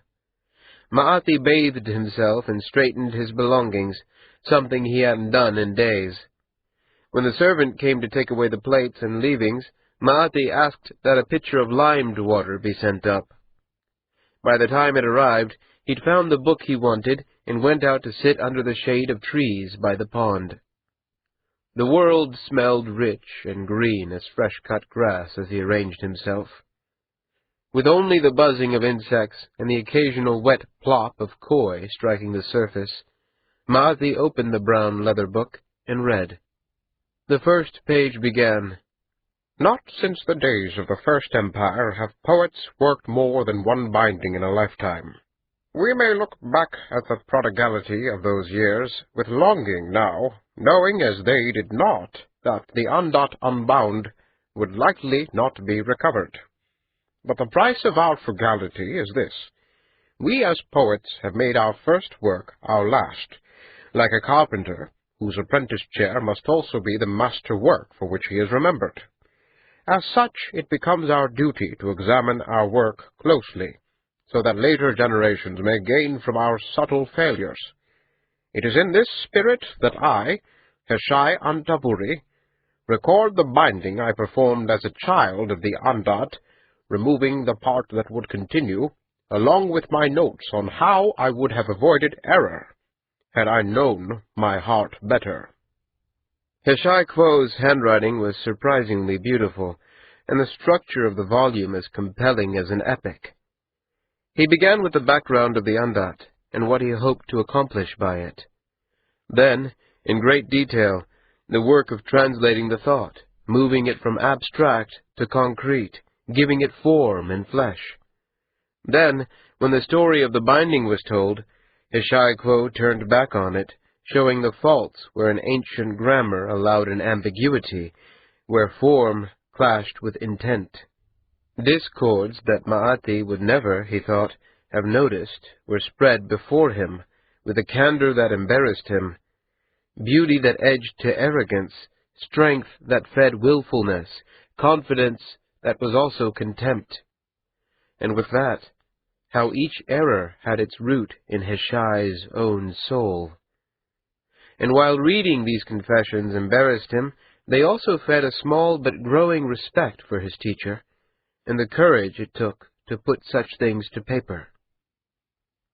The sun had fallen behind the treetops, and the cicadas begun their chorus, when Maathi reached the third section of the book, what Heshai called his corrected version.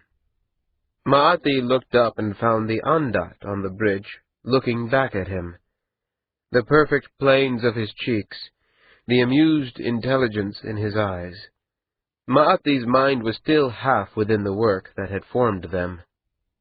Seedless took a pose of greeting, formal and beautiful, and strode across the rest of the span towards him.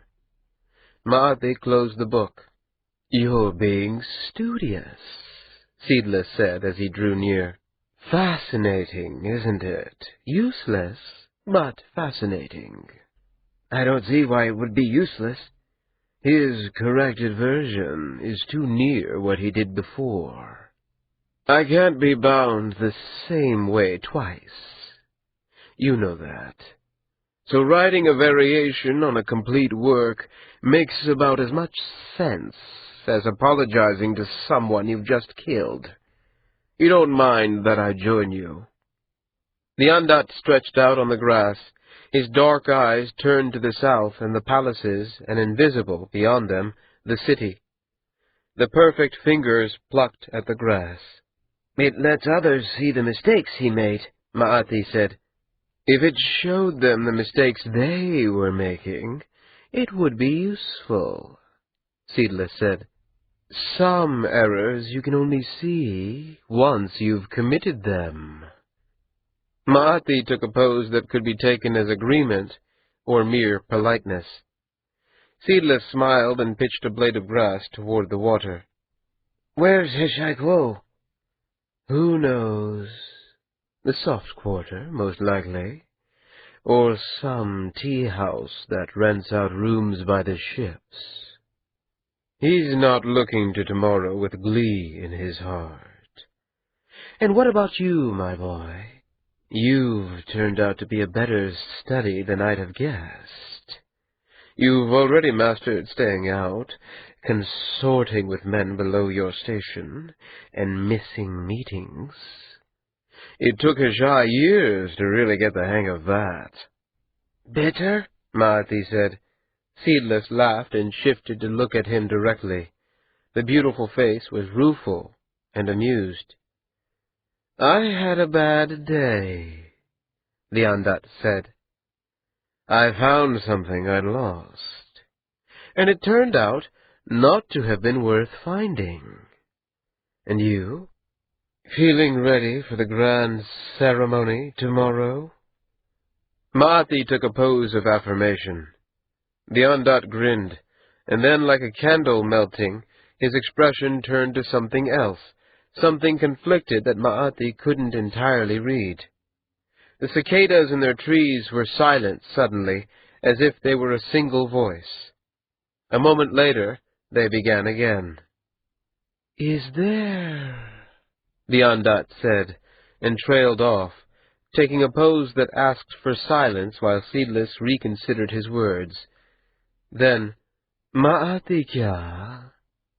If there was something you wanted of me, some favor you would ask of me, even now, something that I might do or forbear, ask, and I'll do it, whatever it is.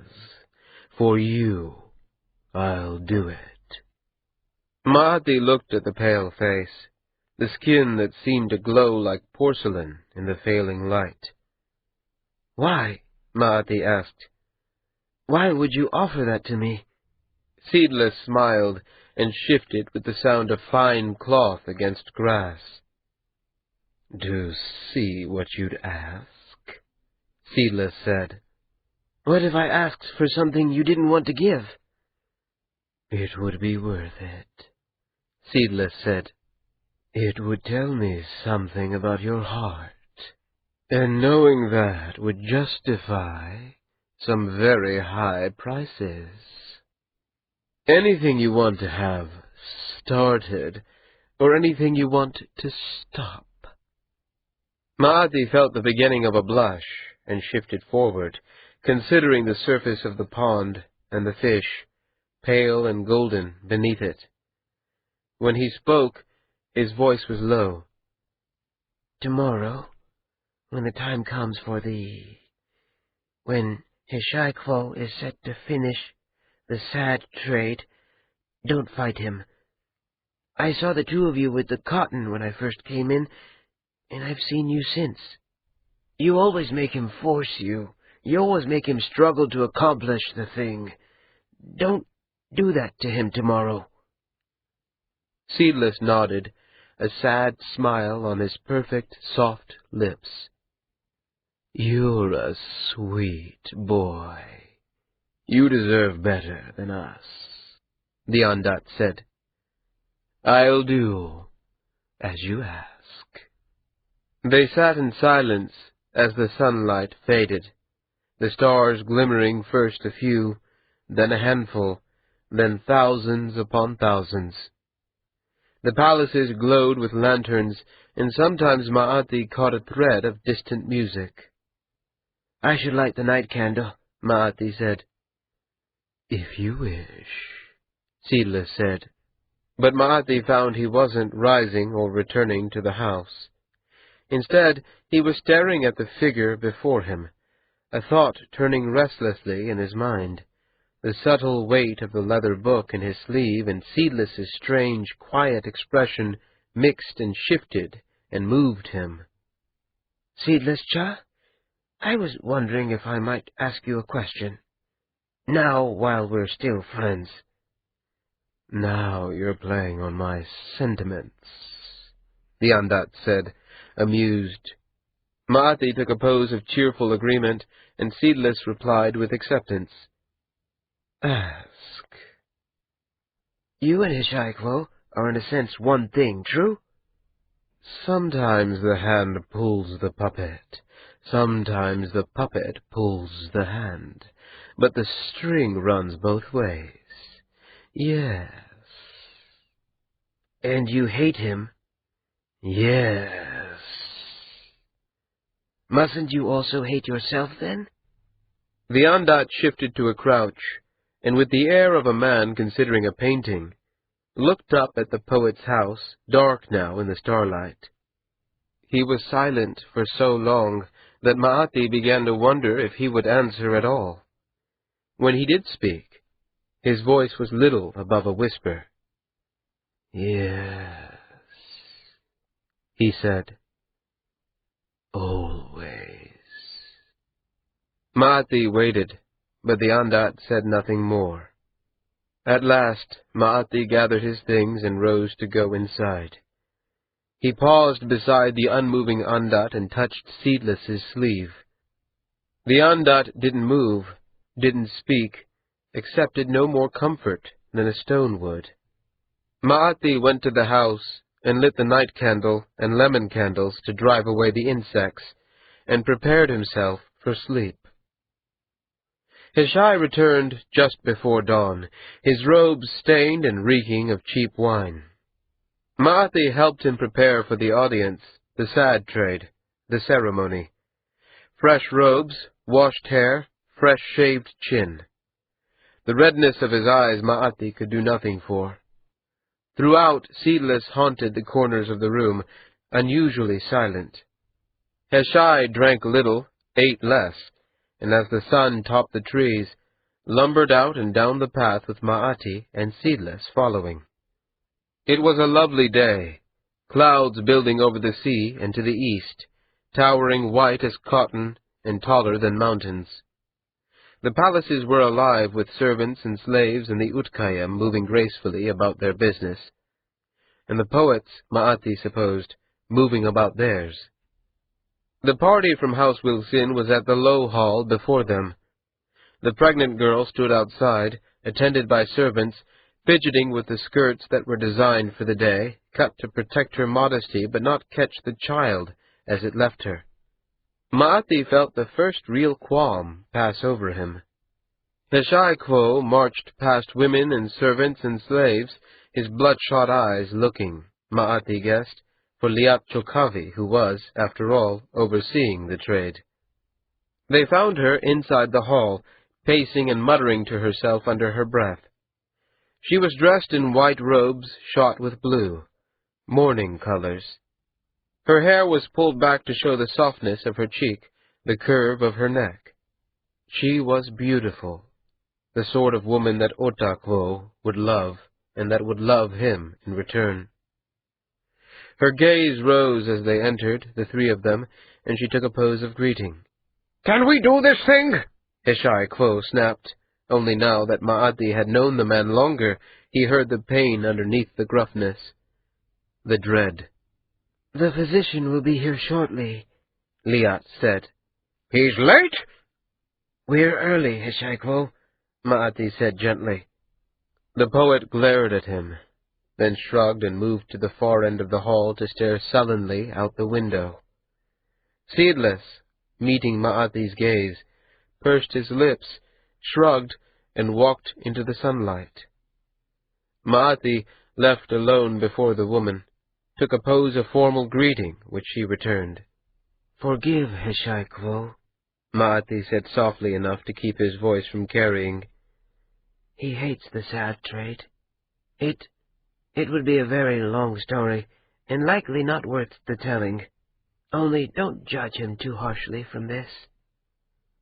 "I won't," Liat said. Her manner was softer, less formal. She seemed, in fact, on the verge of grinning. "Itani told me about it. He mentioned you as well. He has been very kind in showing me the city," Maati said, taken by surprise. "I knew very little about Sareket before I came here." Liat smiled and touched his sleeve. "I should thank you," she said. "If it wasn't for you, I don't know when he would have gotten the courage to tell me about his family." "Oh," Maati said. "Then you know?" She took a pose of confirmation that implied a complicity Maati found both thrilling and uneasing. The secret was now shared among three, and that was as many as could ever know. In a way, it bound them, he and Liat, two people who shared some kind of love for Otakwo.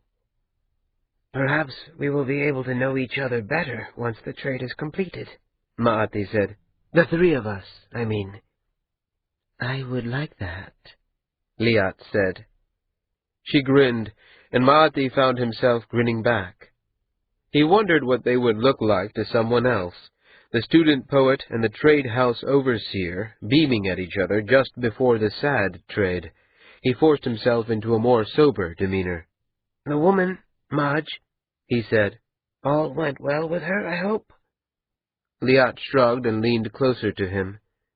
She smelled of an expensive perfume, earthy and rich more than floral, like fresh-turned soil. Keep it between us, but she's been a nightmare, Liat said. She means well, I suppose, but she's flighty as a child, and doesn't seem to remember what I've told her from one day to the next. Is she simple? I don't think so. Only unconcerned, I suppose. They have different ways of looking at things on Nippon. Her translator told me about it. They don't think the child's a person until it draws its first breath. So she didn't even want to wear mourning colors. Really? I hadn't heard that. I thought the Eastern Islands were stricter, I suppose, if that's the way to say it. Apparently not. Is he here, the translator? No, Liat said, taking a pose that expressed her impatience. No, something came up, and he had to leave. Will Sinsha had him teach me all the phrases I need to know for the ceremony. I've been practicing. I can't tell you how pleased I'll be to have this over. Maati looked over to his teacher. Hishai stood at the window, still as a statue, his expression bleak. Seedless leaned against the wall near the wide double doors of the entrance, his arms folded, staring at the poet's back. The perfect attention reminded Maati of a feral dog tracking its prey. The physician arrived at the appointed hour with his retinue. Madge, blushing and pulling at her skirts, was brought inside, and Liat took her post beside her as Maati took his with Hishai and Seedless. The servants and slaves retreated a respectful distance, and the wide doors were closed. Hishai seemed bent as if he were carrying a load. He gestured to Liat, and she stepped forward and adopted a pose appropriate to the opening of a formal occasion. Hishai-cha, she said, I come before you as the representative of House Wilsin in this matter. My client has paid the Kai's fee, and the accountancy has weighed her payment and found it in accordance with our arrangement. We now ask that you complete your part of the contract. Have you asked her if she's sure? Hishai asked. His words were not formal, and he took no pose with them. His lips were pressed thin, and his face grayish. Is she certain? Liat blinked, startled, Maati thought, by the despair in his teacher's voice. He wished now that he had explained to Liat why this was so hard for Hishai, or perhaps it didn't matter. Really, it only needed to be finished and behind them. Yes, Liat said, also breaking with the formality of the ceremony. Ask her again, Hishai said, half demanding, half pleading. Ask if there isn't another way. A glimmer of stark terror lit Liat's eyes and vanished. Maati understood. It was not one of the phrases she'd been taught. She had no way to comply. She raised her chin, her eyes narrowing in a way that made her look haughty and condescending, but Maati thought he could see panic in her. Hishai, he said softly. Please, may we finish this thing? His teacher looked over, first annoyed, then sadly resigned. He took a pose that retracted the request. Liat's eyes shifted to Maati's with a look of gratitude. The physician took his cue and stepped forward, certifying that the woman was in good health, and that the removal of the baby posed no great risk to her well-being. Hishai took a pose that thanked him. The physician led Madge to the split-seated stool and sat her in it, then silently placed the silver bowl beneath her. I hate this. Hishai murmured, his voice so low that no one could hear him besides Ma'ati and Seedless. Then he took a formal pose and acclaimed, In the name of the Kai Sareket and the Daikwo, I put myself at your service. Liat turned to the girl and spoke in liquid syllables. Madge frowned and her wide, pale lips pursed. Then she nodded and said something in return. Liat shifted back to the poet and took a pose of acceptance. You're ready? Hishai asked, his eyes on Madge's.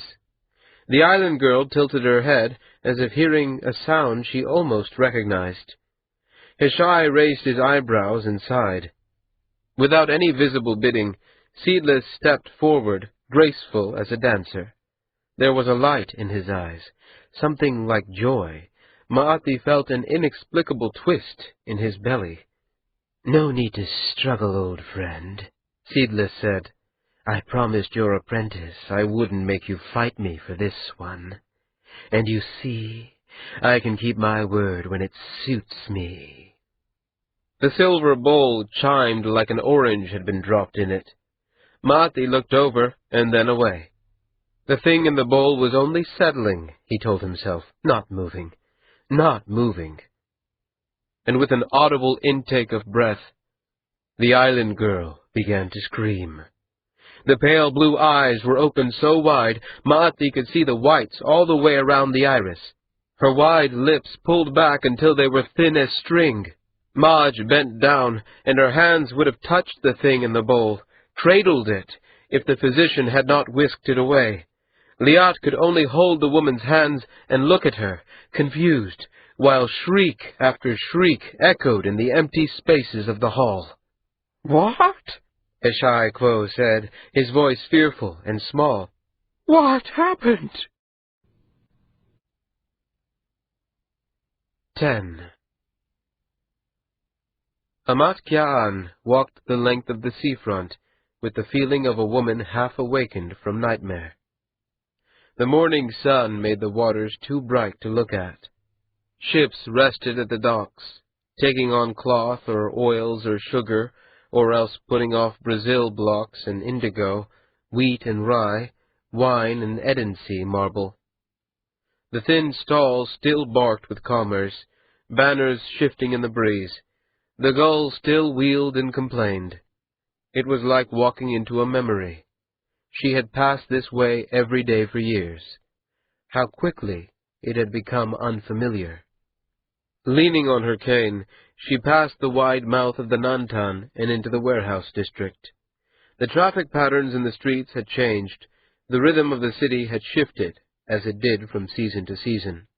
The mad rush of harvest was behind them, and though the year's work was still far from ended, the city had a sense of completion.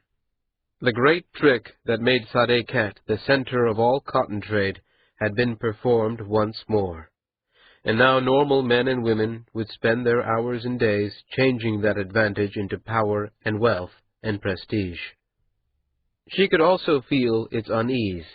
Something had happened to the poet.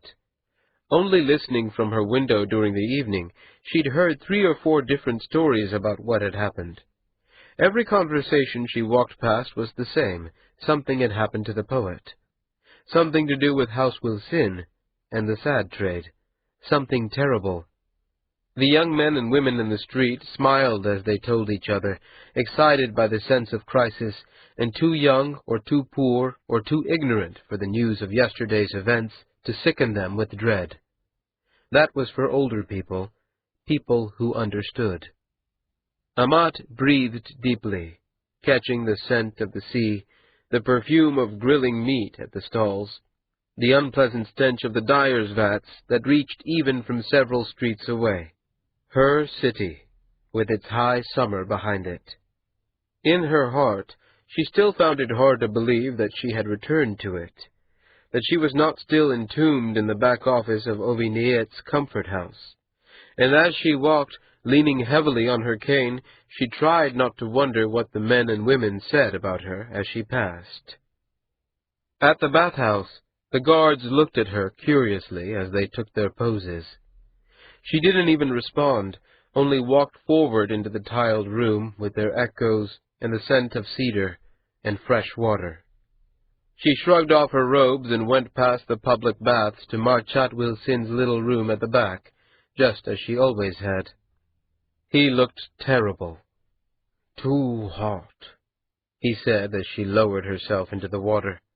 The lacquer tray danced a little on the waves she stirred, but didn't spill the tea. "You always say that," Amat Kyan said. Marchat sighed and looked away. There were bags under his eyes, dark as bruises. His face, scowl-set, held a grayish cast. Amat leaned forward and pulled the tea closer. "So," she said, "I take it things went well." "Don't." Amat sipped tea from her bowl and considered him. Her employer. Her friend. "Then what is there left for us to say?" she asked. "There's business," Marchat said. "the same as always." "Business, then. I take it that things went well." He shot an annoyed glance at her, then looked away. "Couldn't we start with the contracts with the dyers?" "If you'd like," Amat said. "Was there something pressing with them?" Her voice carried the whole load of sarcasm to cover the outrage and anger. And fear. Marchat took a clumsy pose of surrender and acquiescence before reaching over and taking his own bowl of tea from the tray. "I'm going to a meeting with the Kai and several of the higher Utkayam. Spend the whole damn time falling on my sword over the sad trade.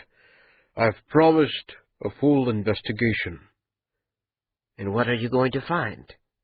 "The truth, I imagine. That's the secret of a good lie, you know. Coming to a place where you believe it yourself. I expect our investigation, or anyone else's, will show it was Oshai, the translator. He and his men plotted the whole thing under the direction of the Andat Seedless. They found the girl. They brought her to us under false pretenses. I have letters of introduction that I'll turn over to the Kai's men. They'll discover that the letters are forged. House Wilson will be looked upon as a collection of dupes. At best, it will take us years to recover our reputation." "It's a small price," Amat said. "What if they find Oshai?" "They won't."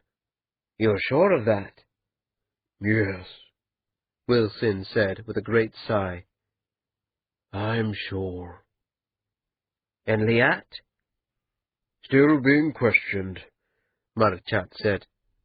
"I imagine she'll be out by the end of the day. We'll need to do something for her. To make this right, she's not going to come out of this with a reputation for competence intact. They've already spoken with the island girl. She didn't have anything very coherent to say, I'm afraid. But it's over, Amat. That's really the only bright thing I can say of the whole stinking business. The worst that was going to happen has happened, and now we can get to cleaning up after it and moving on." "And what's the truth?"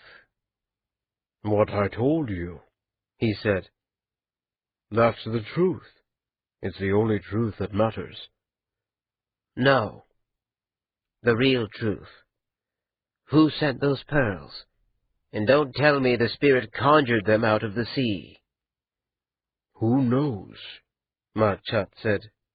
"Oshai told us they were from Nipu, from the girl's family. We had no reason to think otherwise." Amat slapped the water. She felt the rage pulling her brow together. Marchat met her anger with his. His pale face flushed red. His chin slid forward belligerently like a boy in a play yard. "I'm saving you," he said. "and I'm saving the house. I'm doing everything I can to kill this thing and bury it, and by all the gods, Amat, I know as well as you that it was rotten. But what do you want me to do about it? Trot up to the Kai and apologize? Where did the pearls come from? Galt, Amat! They came from Acton and Lanniston and Cole. Who arranged the thing? Galt. And who will pay for this if that story is proved instead of mine? I'll be killed. You'll be exiled if you're lucky. The house will be destroyed. And do you think it'll stop there, Amat? Do you? Because I don't. It was evil, Marchat. Yes! Yes, it was evil! Yes, it was wrong! he said, motioning so violently that his tea splashed, the red tint of it diffusing quickly in the bath. But it was decided before anyone consulted us. By the time you or I or any of us were told, it was already too late. It needed doing, and so we've done it. Tell me, Amat, what happens if you're the Kai Sariket, and you find out your pet god's been conspiring with your trade rivals? Do you stop with the tools, because that's all we are, tools? Or do you teach a lesson to the Galts that they won't soon forget? We haven't got any Andat of our own, so there's nothing to restrain you. We can't hit back. Do our crops fail? Do all the women with child in Galt lose their children over this? They're as innocent as that island girl, Amat. They've done as little to deserve that as she has. Lower your voice, Amat said. Someone will hear you. Marchat leaned back, glancing nervously at the windows, the door. Amat shook her head. That was a pretty speech, she said. Did you practice it? Some, yes. And who were you hoping to convince with it? Me or yourself? Us, he said. Both of us. It's true, you know. The price would be worse than the crime, and innocent people would suffer. Amat considered him. He wanted so badly for it to be true, for her to agree. He was like a child, a boy. It made her feel weighted down. I suppose it is, she said. So, where do we go from here? We clean up. We try to limit the damage. Ah, and one thing. The boy Itani. Do you know why the young poet would call him Ota? Amat let herself be distracted. She turned the name over in her mind, searching for some recollection. Nothing came. She put her bowl of tea on the side of the bath and took a pose, pleading ignorance. It sounds like a northern name, she said. When did he use it? I had a man follow them. He overheard them speaking. It doesn't match anything Liat's told me of him. Well, we'll keep a finger on it and see if it moves. Damned strange, but nothing's come from it yet. What about March? Who? Oh, the girl. Yes. We'll need to keep her close for another week or two. Then I'll have her taken home. There's a trading company making a run to the east at about the right time. If the Kai's men are done with her, I'll pay her passage with them. Otherwise, it may be longer. But you'll see her back home safely? It's what I can do, Marchat said. They sat in silence for a long minute. Amat's heart felt like lead in her breast. Marchat was as still as if he'd drunk poison. Poor Wilsincha, she thought. He's trying so hard to make this conscionable, but he's too wise to believe his own arguments. So then, she said softly, the contracts with the dyers. Where do we stand with them? Marchat's gaze met hers, a faint smile on his bushy lips. For almost 2 hands he brought her up to date on the small doings of House Wilsin, the agreements they'd negotiated with old Sanya and the dyers, the problems with the shipments from Obar State, the tax statements under review by the Utkayam. Amat listened, and without meaning to, she moved back into the rhythm of her work. The parts of her mind that held the doings of the house slid back into use, and she pictured all the issues Wilsincha brought up and how they would affect each other. She asked questions to confirm that she'd understood and to challenge Marchat to think things through with her. And for a while, she could almost pretend that nothing had happened, that she still felt what she had, that the house she had served so long was still what it had been to her. Almost, but not entirely. When she left, her fingertips were wrinkled from the baths, and her mind was clearer. She had several full days' work before her, just to put things back in order. And after that, the work of the autumn. First, House Wilsins. She felt she owed Marchat that much. And then, perhaps, also her own. The poet's house had been full for 2 days now, ever since Heshai had taken to his bed. Utkayim and servants of the Kai and representatives from the great trading houses came to call. They came at all hours. They brought food and drink and thinly veiled curiosity and tacit recrimination. Ma'ati welcomed them as they came, accepted their gifts, saw them to whatever seats were available. He held poses of gratitude until his shoulders ached. He wanted nothing more than to turn them out, all of them. The first night had been the worst. Ma'ati had stood outside the door of the Heshai clothes room and pounded and demanded and begged until the night candle was half burned. And when the door finally scraped open, it was Seedless who had unbarred it.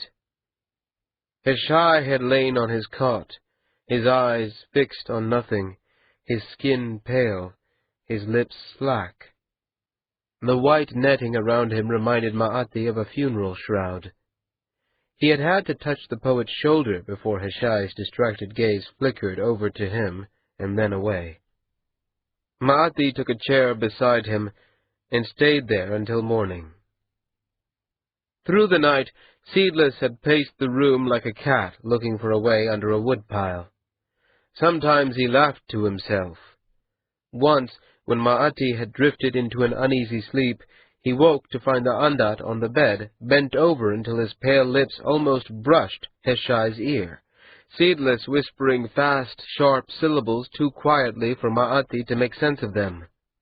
The poet's face was contorted as if in pain and flushed bright red. In the long moment before Ma'ati shouted and pushed the Andat away, their gazes locked, and Ma'ati saw Seedless smile even as he murmured his poison. When the morning came, and the first pounding of visitors, Heshai roused himself enough to order Ma'ati down to greet them. The bar had slid home behind him, and the stream of people had hardly slackened since. They stayed until the first quarter of the night candle had burned, and a new wave arrived before dawn. "I bring greetings from Anan Tian of House Tian," an older man said loudly as he stood on the threshold. He had to speak up for his words to carry over the conversation behind Ma'ati. "We had heard of the poet's ill health and wished—" Ma'ati took a brief pose of welcome and gratitude that he didn't begin to mean, and ushered the man in. The flock of carrion crows gabbled and talked and waited, Ma'ati knew, for news of Heshai. Ma'ati only took the food they'd brought and laid it out for them to eat, poured their gift wine into bowls as hospitality. And upstairs, Heshai. It didn't bear thinking about. A regal man in fine silk robes motioned Ma'ati over and asked him gently what he could do to help the poet in his time of need. The first sign Ma'ati had that something had changed was the sudden silence. All conversation stopped, and Ma'ati rushed to the front of the house to find himself looking into the dark, angry eyes of the Kai Sareket. "Where is your master?" the Kai demanded, and the lack of an accompanying pose made the words seem stark and terrible. Ma'ati took a pose of welcome and looked away. "He is resting, Most High," he said. The Kai looked slowly around the room, a single vertical line appearing between his brows. The visitors all took appropriate poses. Ma'ati could hear the shuffle of their robes. The Kai took a pose of query that was directed to Ma'ati, though his gaze remained on the assembled men. "Who are these?" the Kai asked. "Well-wishers," Ma'ati said. The Kai said nothing, and the silence grew more and more excruciatingly uncomfortable. At last he moved forward, his hand taking Ma'ati by the shoulder and turning him to the stairs. Ma'ati walked before the Kai. "When I come down," the Kai said in a calm, almost conversational tone, "any man still here forfeits half his wealth." At the top of the stairs, Ma'ati turned and led the Kai down the short hall to Heshai's door. He tried it, but it was barred. Ma'ati turned with a pose of apology, but the Kai moved him aside without seeming to notice it. "Heshai," the Kai said, his voice loud and low, "open the door." There was a moment's pause, and then soft footsteps. The bar scraped, and the door swung open. Seedless stepped aside as the Kai entered. Ma'ati followed. The Andat leaned the bar against the wall, caught Ma'ati's gaze, and took a pose of greeting appropriate to old friends. Ma'ati felt a surge of anger in his chest, but did nothing more than turn away. The Kai stood at the foot of Heshai's bed. The poet was sitting up now. Sometime in the last day he had changed from his brown ceremonial robes to robes of pale mourning cloth. The wide mouth turned down at the corners, and his hair was a wild tangle. The Kai reached up and swept the netting aside. It occurred to Ma'ati how much Kai and Andat were similar, the grace, the beauty, the presence. The greatest difference was that the Kai Sadeket showed tiny lines of age at the corners of his eyes, and was not so lovely. "I have spoken with Marchat Wilsin of House Wilsin," the Kai said. "He extends his apologies. There will be an investigation. It has already begun." Heshai looked down, but took a pose of gratitude. The Kai ignored it. "We have also spoken with the girl and the overseer for House Wilsin, who negotiated the trade. There are questions." Heshai nodded, and then shook his head as if clearing it. He swung his legs over the edge of the bed and took a pose of agreement. "As you wish, Most High," he said. "I will answer anything I can." "Not you," the Kai said. "All I require is that you compel your creature." Heshai looked at Ma'ati, and then at Seedless. The wide face went gray. The lips pressed thin.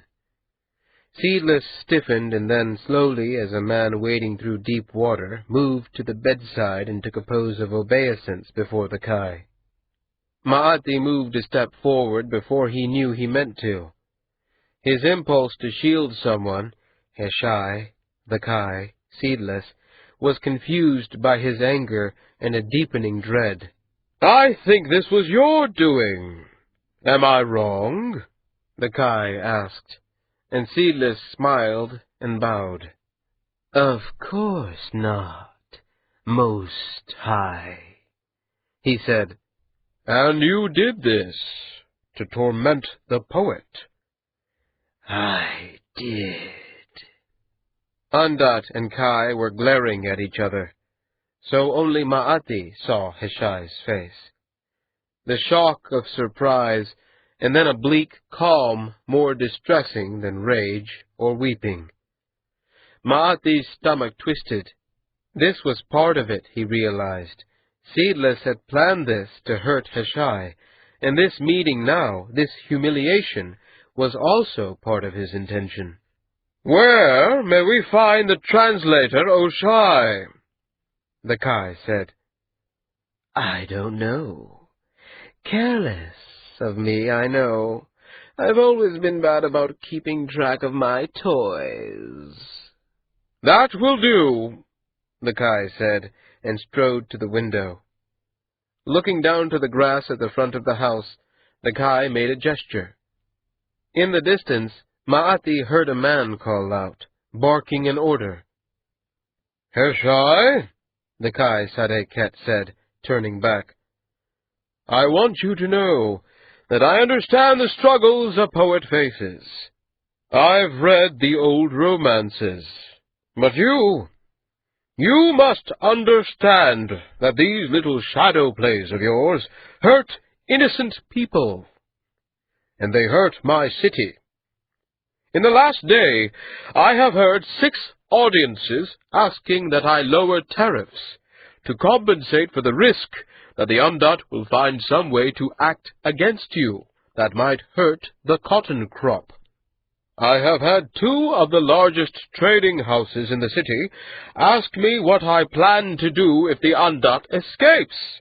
How will I maintain trade then? And what was I to tell them, huh?" "I don't know," the poet said, his voice low and rough.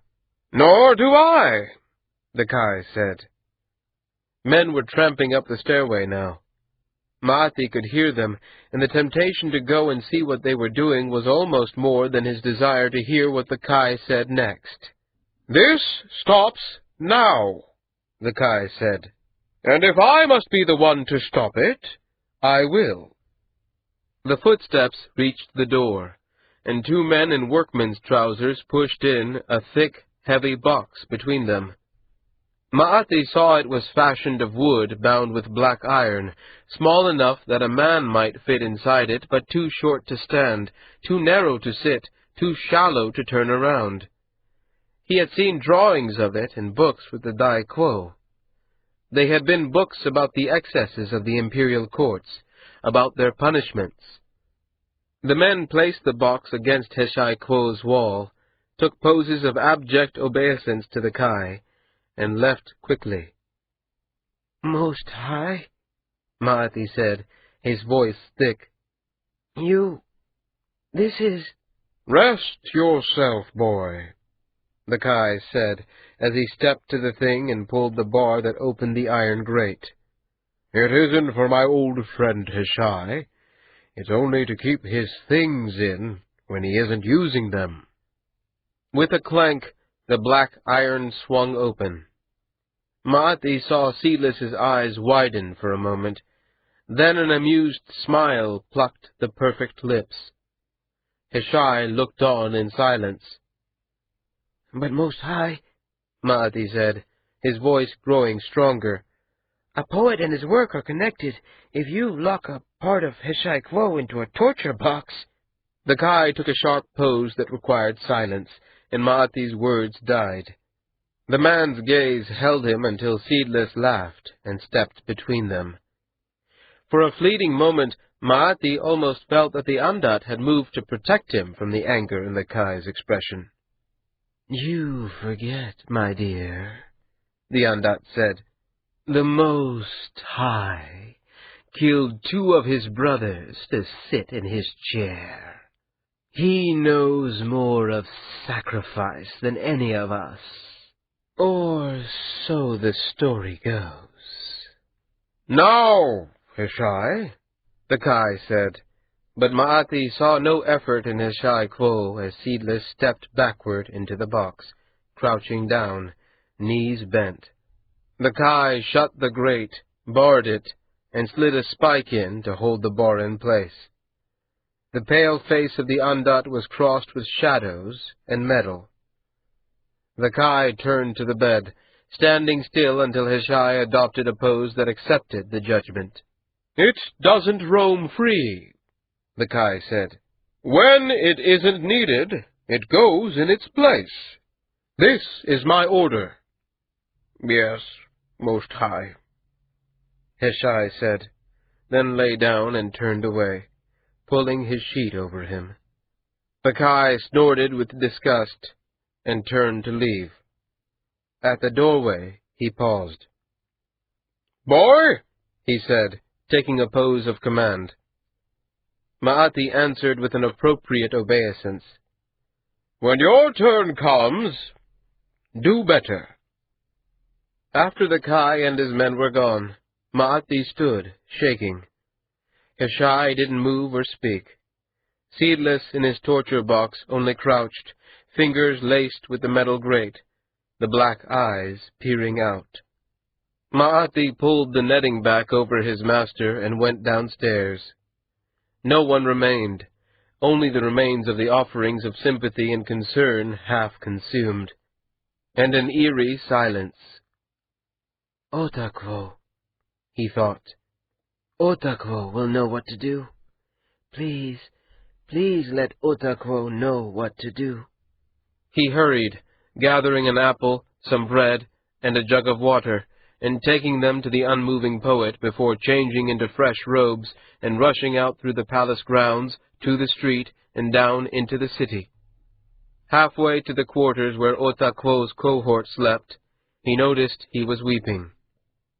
He couldn't say for certain when he'd begun. "Mitani!" Muhatia Cha barked. "Get down here!" Ota, high in the suffocating heat and darkness near the warehouse roof, grabbed the sides of his ladder and slid down. Muhatia Cha stood in the wide double doors that opened to the light and noise of the street. The overseer had a sour expression, but mixed with something. Eagerness, perhaps, or curiosity. Ota stood before him with a pose appropriate to the completion of a task. "You're wanted at the compound. I don't know what good they think you'll do there." "Yes, Muhatia Cha." "If this is just your lady love pulling you away from your duties, Itani, I'll find out." "I won't be able to tell you unless I go," Ota pointed out, and smiled his charming smile, thinking as he did that he'd never meant it less. Muhatia Cha's expression softened slightly, and he waved Ota on. "Hey, Itani!" Kaimati's familiar voice called out. Ota turned. His old friend was pulling a cart to the warehouse door, but had paused, bracing the load against his knees. "Let us know what you find, eh?" Ota took a pose of agreement and turned away. It was an illusion, he knew, that the people he passed in the street seemed to stare at him. There was no reason for the city as a whole to see him pass and think anything of him. Another laborer in a city full of men like him. That it wasn't true did nothing to change the feeling. The sad trade had gone wrong. Liat was involved, as was Maati. For 2 days he had seen neither. Liat's cell at the compound had been empty, the poet's house too full for him to think of approaching. Ota had made do with the gossip of the street and the bathhouse. The Ondat had broken loose and killed the girl as well as her babe. The child had actually been fathered by the poet himself, or the Kai, or, least probably, the Ondat Seedless himself. The poet had killed himself or been killed by the Kai or by the Ondat. The poet was lying sick at heart. Or the woman was. The stories seemed to bloom like blood poured in water, swirling in all directions, and filling all mathematical possibilities. Every story that could be told, including, unremarkably among its legion of fellows, the truth, had been whispered in some corner of Sareket in the last day. He had slept poorly, and awakened unrefreshed. Now he walked quickly, the afternoon sun pushing down on his shoulders, and sweat pouring off him. He caught sight of Liat on the street outside the compound of House Wilsin. He recognized the shape of her body before he could see her face, could read the exhaustion in the slope of her shoulders. She wore mourning robes. He didn't know if they were the same that she'd worn to the ceremony, or if the grief was fresher than that. When she caught sight of him, she walked to him. Her eyes were sunken, her skin pale, her lips bloodless. She stepped into his embrace without speaking. It was unseemly, of course, a laborer holding an overseer this way, his cheek pressed to her forehead, in the street. It was too hot for the sensation to be pleasant. She held him fiercely, and he felt the deepness of her breath by the way she pressed against him. "What happened, love?" he asked, but Liat only shook her head. Ota stroked her unbound hair and waited until, with a shuddering sigh, she pulled back. She didn't release his hand, and he didn't try to reclaim it. "Come to my cell," she said. "We can talk there." The compound was subdued. Men and women passed quickly through their duties as if nothing had happened, except for the air of tension. Liat led the way in silence, pushed open the door of her cell, and pulled him into the shadows. A thin form lay on the cot, swathed in brown robes. Maati sat up, blinking sleep out of his eyes. "Otako?" the boy asked. "He came this morning looking for you," Liat said, letting go of Ota's hand at last, and sitting at her desk. "I don't think he'd eaten or had anything to drink since it happened. I brought him here, gave him an apple and some water, put him to bed, and sent a runner to Mohatiacha." "I'm sorry," Maati said. "I didn't know where to find you, and I thought Liatcha might—" "It was a fine plan," Ota said. "It worked. But what happened?" Maati looked down, and Liat spoke. Her voice was hard as slate and as gray. Speaking softly, she told the story. She'd been fooled by the translator Oshai and the Andat at the price of Maj and her babe. Maati took the narrative up. The poet was ill, eating little, drinking less, never leaving his bed. And the Kai, in his anger, had locked Seedless away. As detail grew upon detail, problem upon problem, Ota felt his chest grow tighter. Liat wouldn't meet his gaze, and Ota wished Maati were elsewhere, so that he could take her in his arms. But he also knew there was nowhere else that Maati could turn. It was right that he'd come here. When Maati's voice trailed off at last, Ota realized the boy was looking at him, waiting for something, for a decision. "So he admitted to it?" Ota said, thinking as he spoke. "Seedless confessed to the Kai?" Maati took a pose of confirmation. "Why?" Ota asked. "Did he really think it would break Hashai Kvo's spirit? That he'd be freed?" "Of course he did," Liat snapped, but Maati took a more thoughtful expression and shook his head. "Seedless hates Hashai," Maati said. "It was a flaw in the translation, or else not a flaw, but a part of it. He may have only done it because he knew how badly Hashai would be hurt." "Hashai?" Liat demanded. "How badly Hashai would be hurt? What about Maj? She didn't do anything to deserve this. Nothing." "Seedless doesn't care about her," Maati said. "Will Hashai release him?" Ota asked. "Did it work?" Maati took a pose that both professed ignorance and apologized for it. "He's not well, and I don't know what confining Seedless will do to him." "Who cares?" Liat said. Her voice was bitter. "What does it matter whether Hashai suffers? Why shouldn't he? He's the one who controls the Andat. If he was so busy whoring and drinking that he couldn't be bothered to do his work, then he ought to be punished." "That's not the issue, love," Ota said, his gaze still on Maati. "Yes, it is," she said. "If the poet wastes away and dies, or if this drives him to take his own life, the Andat goes free. Unless—" "I'm not ready," Maati said. "I've only just arrived here, really. A student might study under a full poet for years before he's ready to take on the burden, and even then sometimes people just aren't the right ones. I might not be able to hold Seedless at all." "Would you try?" It took a long time before Maati answered, and when he did, his voice was small. "If I failed, I'd pay his price." What's his price? Liat asked. I don't know, Ma'ati said.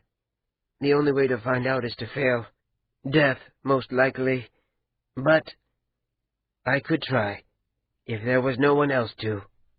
That's insane, Liat said, looking to Ota for support. He can't do that. It would be like asking him to jump off a cliff and see if he could learn to fly on the way down. There isn't the choice. There aren't very many successful bindings. There aren't many poets who even try them. There may be no replacement for Seedless, and even if there were, it might not work well with the cotton trade, Ma'ati said. He looked pale and ill. If no one else can take the poet's place, it's my duty. It hasn't come to that. With luck it won't, Ota said. Perhaps there's another poet who's better suited for the task, or some other Andat that could take Seedless's place if he escaped. We could send to the Daiko, Liat said. He'd know. I can't go, Ma'ati said. I can't leave Heshai-Kwo here. You can write, Liat said. Send a courier. Can you do that? Ota asked. Write it all out, everything. The sad trade, Seedless, how the Kais responded, what you're afraid may happen, all of it. Ma'ati nodded. How long? Ota asked. I could have it tomorrow, in the morning. Ota closed his eyes. His belly felt heavy with dread, his hands trembling as if he were about to attack a man or else be attacked. Someone had to carry the message, and it couldn't be Ma'ati. It would be him. He would do it himself. The resolve was simply there, like a decision that had been made long before. Tahi Kwo's face loomed up in his imagination, and with it the sense of the school, its cold, bruising days and nights, the emptiness and the cruelty and the sense he had had, however briefly, of belonging. The anger rose in him again, as if it had only been banked all these years. Someone would have to go to the Dai Kwo, and Ota was ready to see the man again. Bring it here, then, he said, to Liat's cell. There are always ships leaving for Yalaket this time of year. I'll find a berth on one. You're not going, Liat said. You can't. You're indenture. Ota opened the door and moved to one side. He walked Ma'ati out to the passage with a pose that was both a thanks and a promise. You're sure of this? Ma'ati asked. Ota nodded, then turned away again. When they were alone, the cell fell back into twilight. You can't go, Liat said. I need you to stay. I need someone by my side. What happened to Madge? What happened to her baby? It was my fault. I let that happen. He moved to her, sitting on her desk, stroking her silk-smooth cheek with his knuckles. She leaned into him, taking his hand in both of hers and pressing it to her chest. I have to. Not just for this. My past is up there. It's the right thing.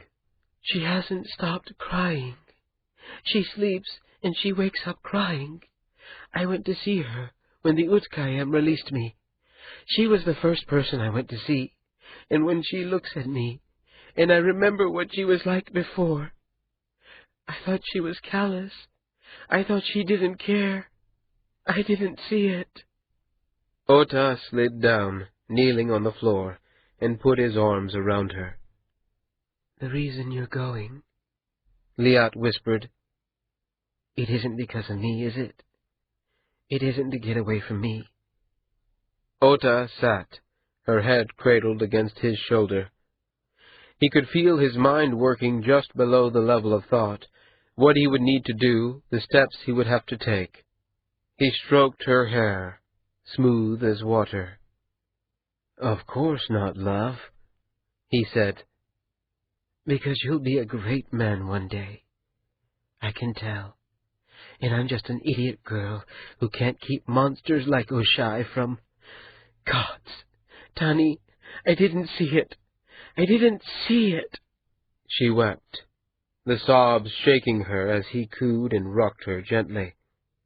He rested his chin on her bent head, curling her into him. She smelled of musk and tears. He held her until the sobbing quieted, until his arms ached. Her head lay heavy against him, and her breath was almost as slow as sleep. "You're exhausted, love," he said. "Come to bed. You need sleep." "No," she said, rousing. "No, stay with me. You can't go now." Gently he lifted her and carried her to her cot. He sat beside her, her hand wrapping his like vine on brick. 3 weeks to Yalaket, he said, then maybe 2 weeks upriver, and a day or 2 on foot. Less than that coming back, since the river trip will be going with the water on the way down. I'll be back before winter, love. In the light pressing in at the shutters and the door, he could see her eyes, bleary with grief and exhaustion, seeking his. Her face was unlined, relaxed, halfway asleep already. "You're excited to go," she said. "You want to." And of course, that was the truth. Ota pressed his palm to her lips, closing them. To her eyes. This wasn't a conversation he was ready to have, or perhaps only not with her. He kissed her forehead and waited until she was asleep, before he quietly opened her door and stepped out into the light. 11. Amat woke in the darkness, her breath fast, her heart pounding. In her dream, Ovi Niet had been kicking in her door, and even when she'd pulled herself up from sleep's dark waters, it took some time for her to feel certain that the booming reports from the dream hadn't been real. Slowly, the panic waned, and she lay back. Above her, the netting glowed like new copper in the light from the night candle, and then slowly became brighter and paler as the cool blue light of dawn crept in through the opened windows. The shutters shifted in the sea-scented breeze.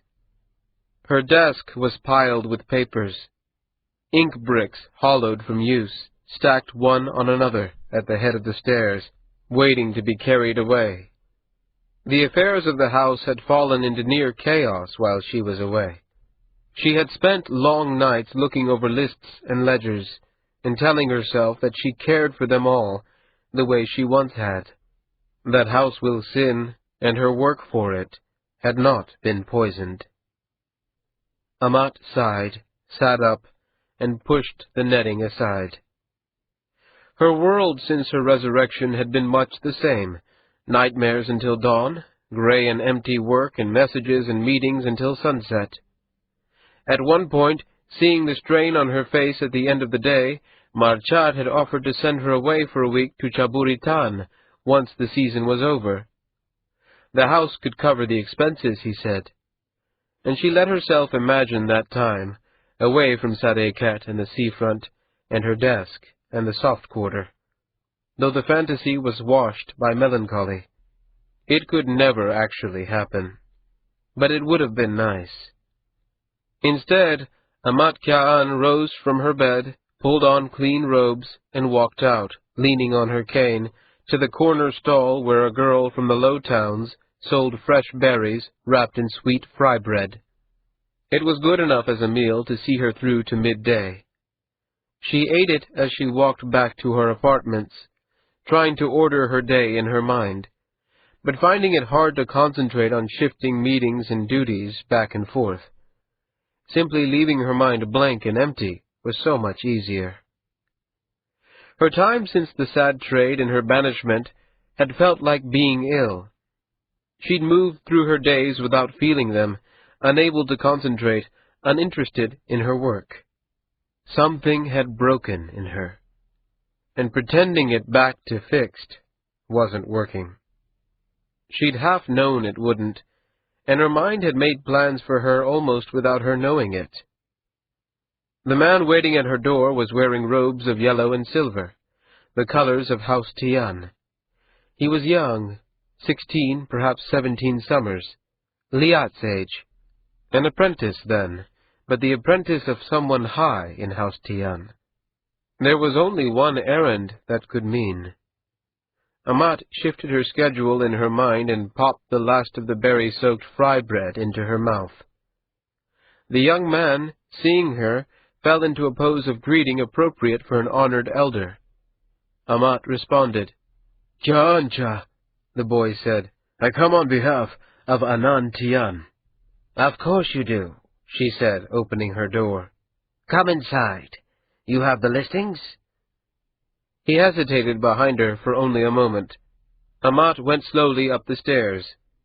Her hip was much better since she'd returned to her apartments with her stinging ointment and her own bed. She paused at her basin, washing the red stains from her food off her fingertips before she began handling papers. When she reached her desk, she turned and sat. The boy stood before her. He'd taken the paper from his sleeve, the one she'd sent to his master. She held out her hand, and he gave it to her. The receipt was signed. Amat smiled and tucked the paper into her own sleeve. It would go with her papers later, the papers she was going to take with her, not the ones for House Will Sin. The box was on the desk under a pile of contracts. Amat shifted it out, into her lap. Dark wood banded by iron, and heavy with jewels and lengths of silver. She handed it to the boy.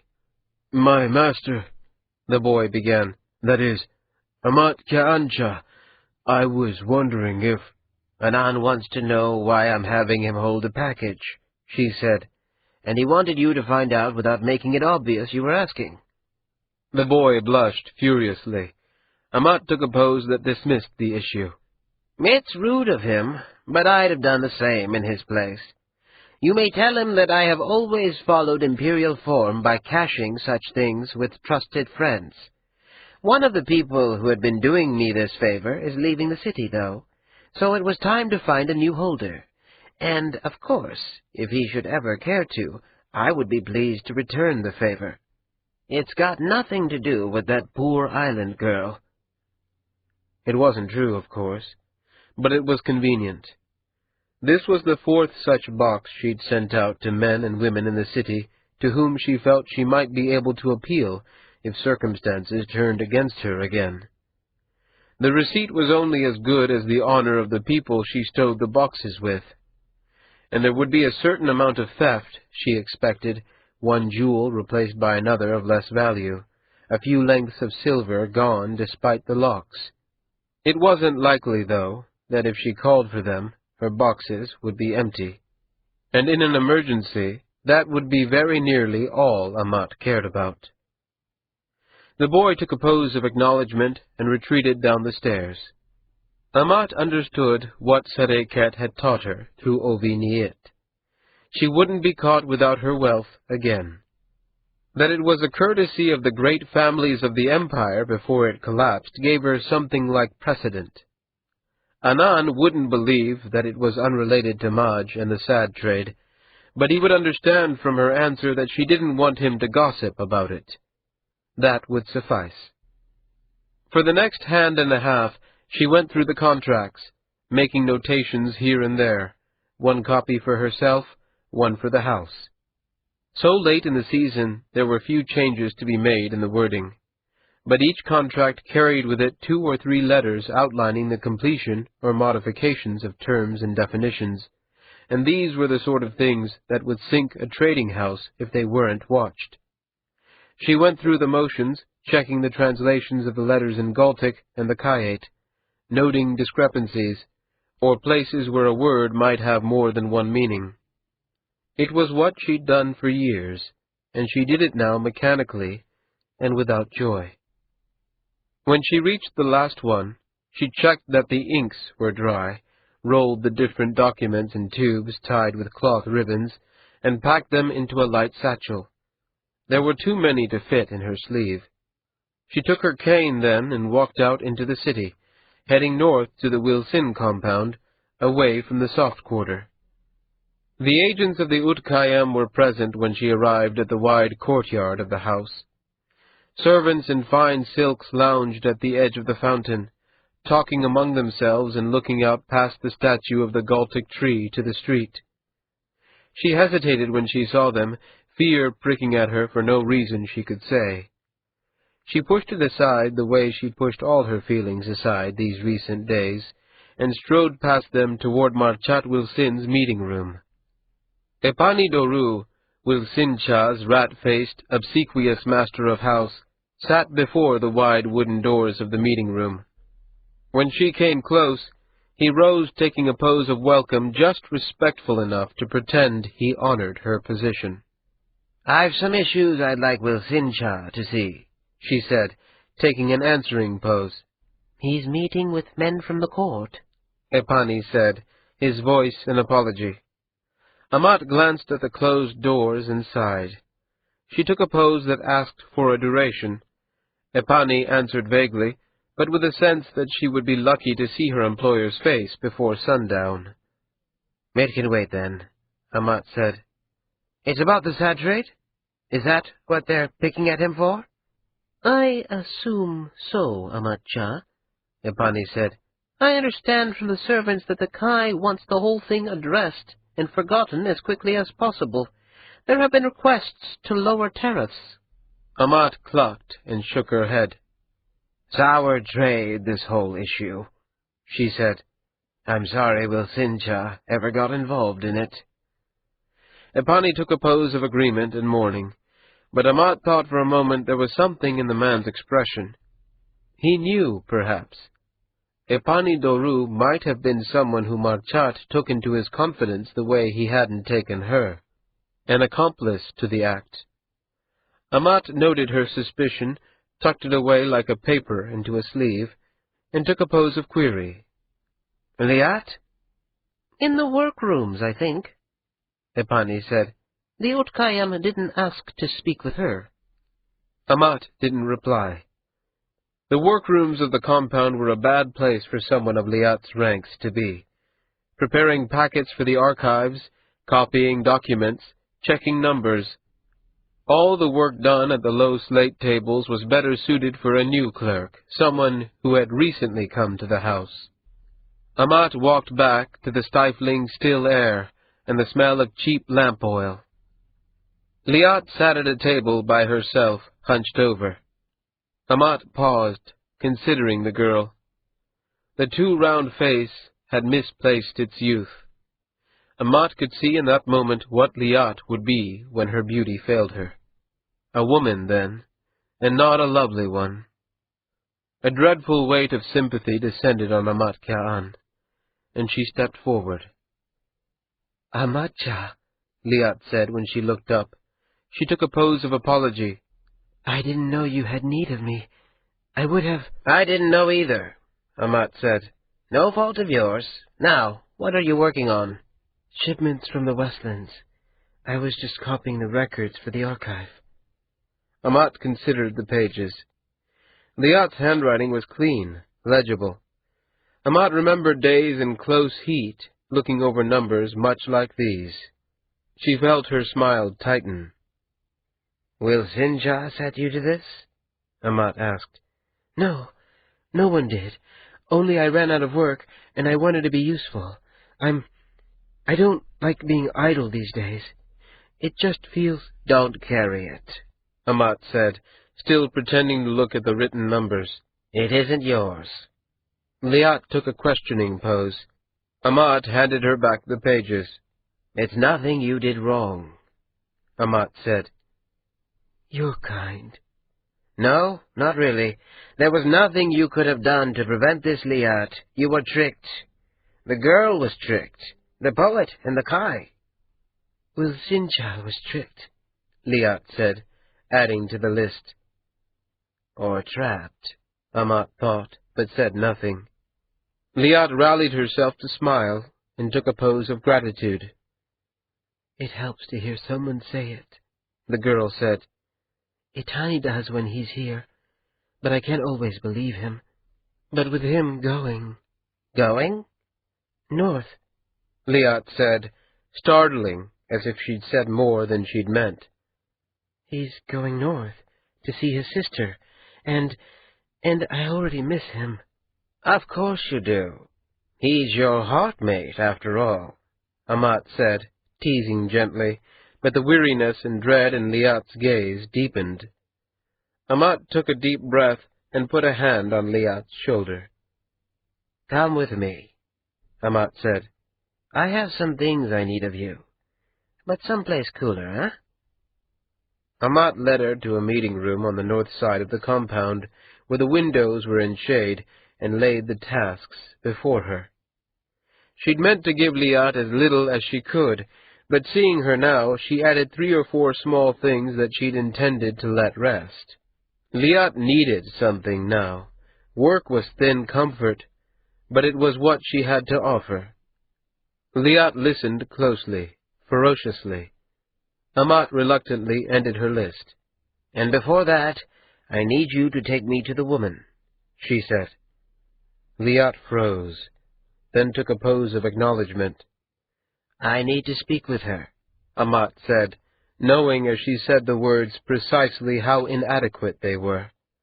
For a moment she was tempted to tell the full story, to lighten Liat's burden by whatever measure the truth could manage, but she swallowed it. She put compassion aside for the moment, along with fear and anger and sorrow. Liat led her to a private room in the back, not far from Marchat Wilsin's own. Amat knew the place, the delicate inlaid wood of the floor, the Galtic tapestries, the window lattices of carved bone. It was where House Wilsin kept its most honored guests. Amat didn't believe it was where the girl had slept before the crime. That she was here now was a sign of Marchat's pricked conscience. Madge lay curled on the ledge before the window. Her pale fingers rested on the lattice. The strange dirty gold of her hair spilled down across her shoulders and halfway to the floor. She looked softer. Amat stood behind her and watched the rise and fall of her breath. Slow, but not so slow as sleep. I could stay if you like, Liat said. I think she is better when there are people around who she knows. Familiar faces. No, Amat said, and the island girl shifted at the sound of her voice. The pale eyes looked over her with nothing like real interest. No, Liat Kya, I think I've put enough on you for today. I can manage from here. Liat took a pose of acceptance and left, closing the door behind her. Amat pulled a chair of woven cane near the island girl and lowered herself into it. Madge watched her. When Amat was settled, the chair creaking under even her slight weight, Madge spoke. You hurt her feelings, she said, in the sibilant words of Nipu. You sent her away, didn't you? I did, Amat said. I came to speak with you, not her. I've told everything I know. I've told it to 100 people. I won't do it again. I haven't come to ask you anything. I've come to tell. A slow, mocking smile touched the wide, pale lips. The fair eyebrows rose. Have you come to tell me how to save my child? No. Madge shrugged, asking with motion what else could be worth hearing. Wilsincha is going to arrange your travel back to Nipu, Amat said. I think it will happen within the week. Madge nodded. Her eyes softened, and Amat knew she was seeing herself at home, imagining the things that had happened somehow undone. It seemed almost cruel to go on. I don't want you to go, Amat said. I want you to stay here, in Zareket. The pale eyes narrowed, and Madge lifted herself on one elbow, shifting to face Amat directly. Amat could see the distrust in her face, and felt she understood it.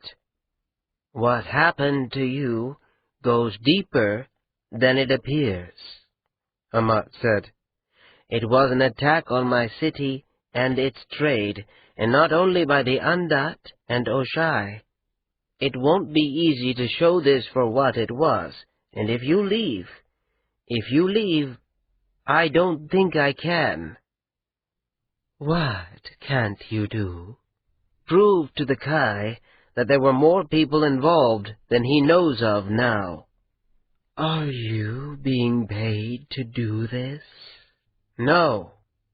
Then why? Amat drew in a breath, steadied herself, and met the girl's eyes.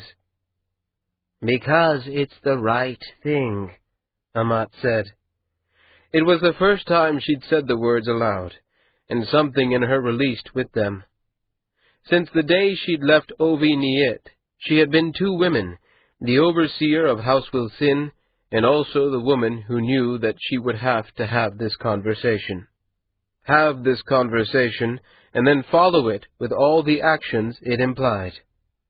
She laced her fingers around one knee and smiled, a little sadly, at the relief she felt in being only one woman again.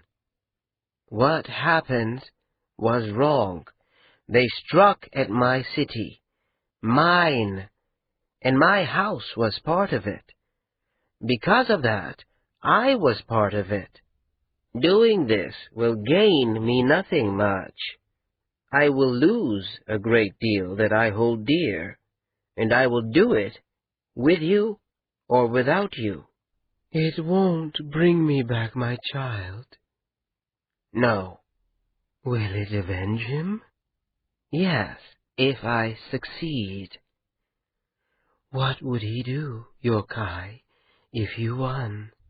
I don't know, Amat said. Whatever he deems right. He might fine House Wilsin, or he might burn it. He might exile Wilsincha.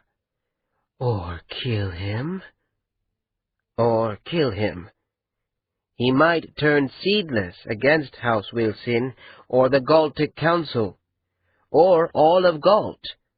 I don't know, but that's not for me to choose. All I can do is ask for his justice and trust that the Kai will follow the right road afterward. Madge turned back to the window, away from Amat. The pale fingers touched the latticework, traced the lines of it, as if they were the curves of a beloved face. Amat swallowed to loosen the knot in her throat. Outside a songbird called twice, then paused, and sang again. I should go, Amat said. Madge didn't turn. Amat rose, the chair creaking and groaning. She took her cane. When I call for you, will you come? The silence was thick. Amat's impulse was to speak again, to make her case, to beg if she needed to. But her training from years of negotiations was to wait. The silence demanded an answer more eloquently than words could. When Madge spoke, her voice was hard. I'll come.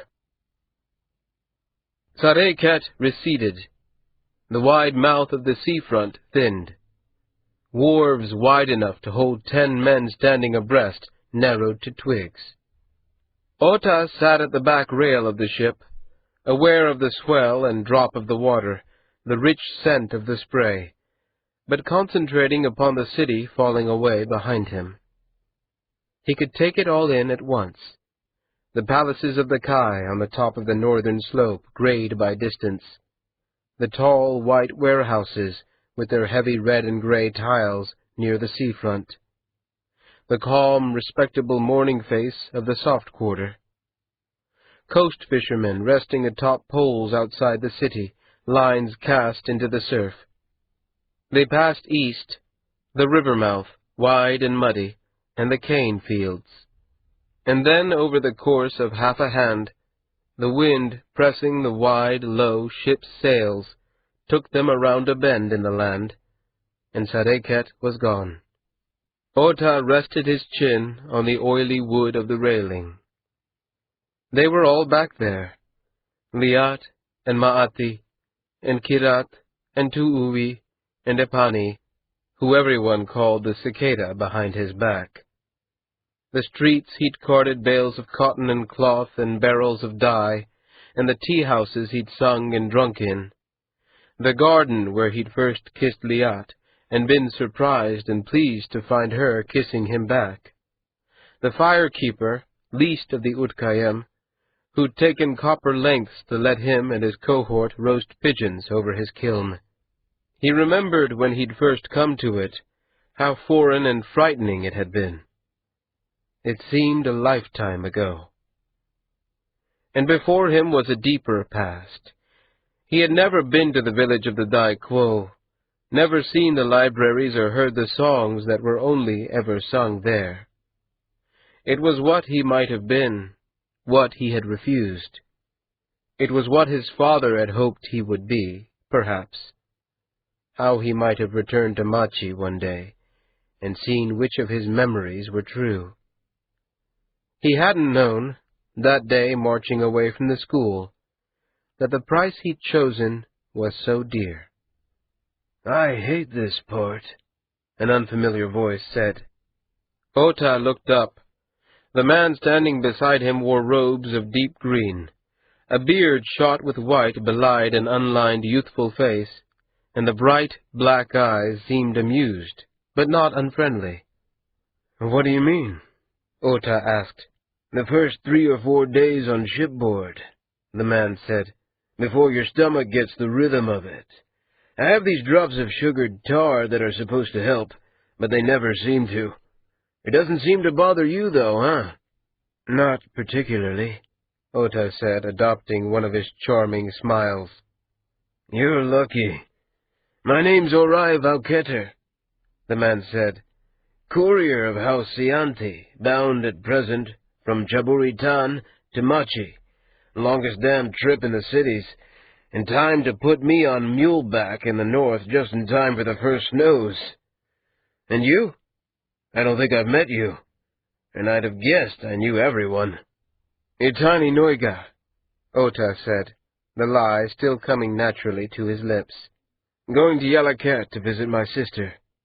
"Ah, but from Sareket?" Ota took a pose of acknowledgment. "Rumor has it's difficult times there.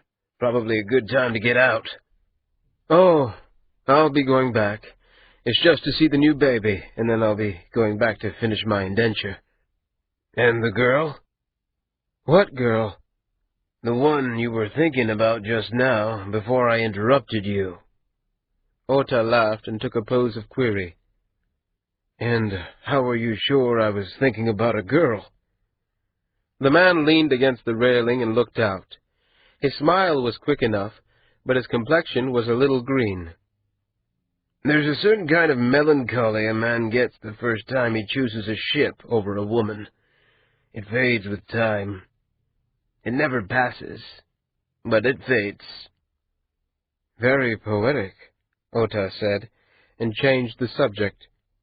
"You're going to Machi?" "Yes, the winter cities. Funny, too. I'm looking forward to it now, because it's all stone and doesn't bob around like a cork in a bath. When I get there, I'll wish I were back here, where my piss won't freeze before it hits the ground. Have you been to the north?" "No," Ota said. "I've spent most of my life in Sareket. What's it like there?" "Cold," the man said.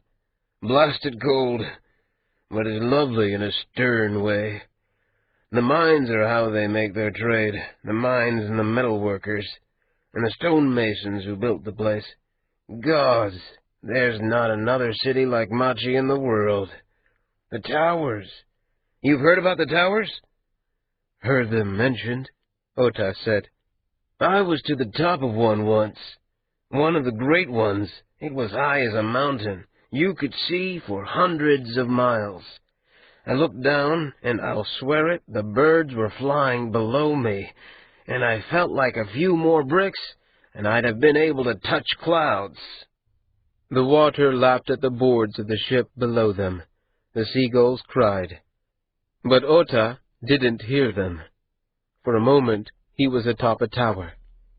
To his left, dawn was breaking, rose and gold and pale blue of robin's egg. To his right, the land was still dark, and before him, snow-covered mountains, dark stone showing the bones of the land. He smelled something, a perfume or a musk that made him think of women.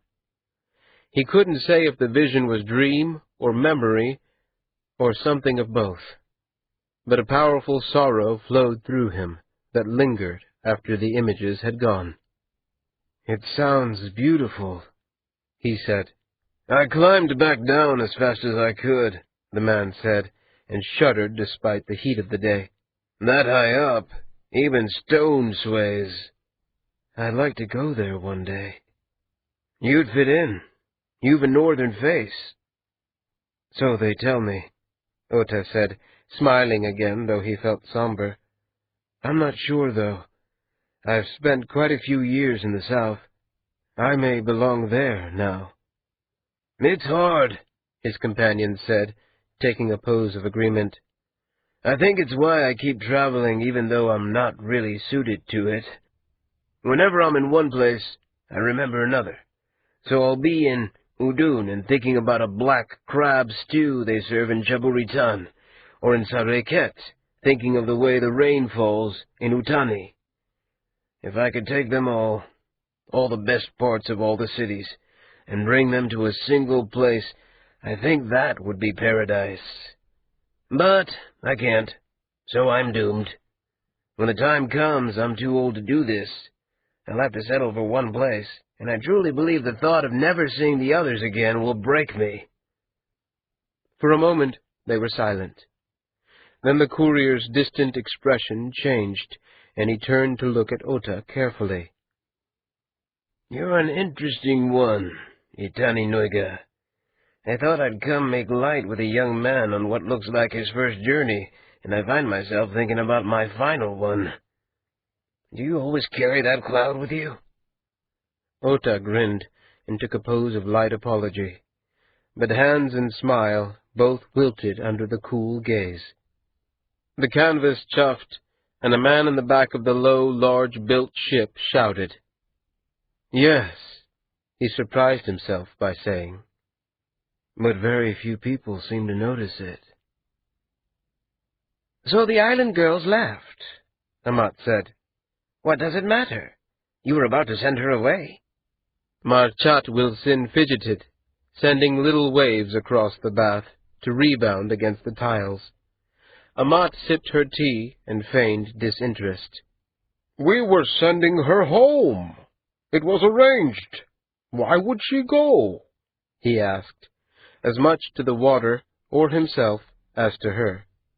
Amat put her bowl of tea down in the floating tray and took a pose of query that was by its context a sarcasm. "Let me see, Wilsinja. A young girl who has been deceived, used, humiliated. A girl who believed the story she'd been told about perfect love and a powerful lover, and was taken instead to a slaughterhouse for her own blood. Now, why wouldn't she want to go back to the people she'd left? I'm sure they wouldn't think her a credulous idiot, no more than the Kai and the Utkayam do now. There are jokes about her, you know, at the seafront. Laborers and tea-house servants make them up to tell each other. Did you want to hear some?" "No," Marchat said, and slapped the water. "No, I don't. I don't want it to happen, and if it's going to, I don't want to know about it." "Shame, Marchat. She left from shame." "I don't see why she should feel ashamed," he said, a defensiveness in his voice, a defense of himself, and heartbreakingly, of Madge. "She didn't do anything wrong." Amat released her pose, and let her hand slip back under the water. Wilsincha's lips worked silently, as if he were in conversation with himself and halfway moved to speaking. Amat waited. The night before, she had taken Madge out to one of the low towns, a fishing village west of the city. A safe house outside the city would do, Amat thought, until a more suitable arrangement could be made. A week, she hoped, but perhaps more. In the last days, her plans had begun to fall away from House Wilsins. It wouldn't be long before she and her employer, her old friend, parted company. It was worse, sitting there with him in the bathhouse he'd used for years, because he didn't know. House Wilsin had taken her from a life on knife edge, and he, Marchacha, had chosen her from among the clerks and functionaries. He had promoted her through the ranks, and now they sat as they had for years. But it was nearing the last time. Despite herself, Amat leaned forward and put her palm on his shoulder. He looked up and forced a smile. "It's over," he said. "At least it's over." It was something he'd said often in the last days, repeating it as if saying the words again would make them true. So perhaps some part of him did know that it was far from finished. He took her hand, and to her surprise, kissed it. His whiskers scratched her water-softened skin.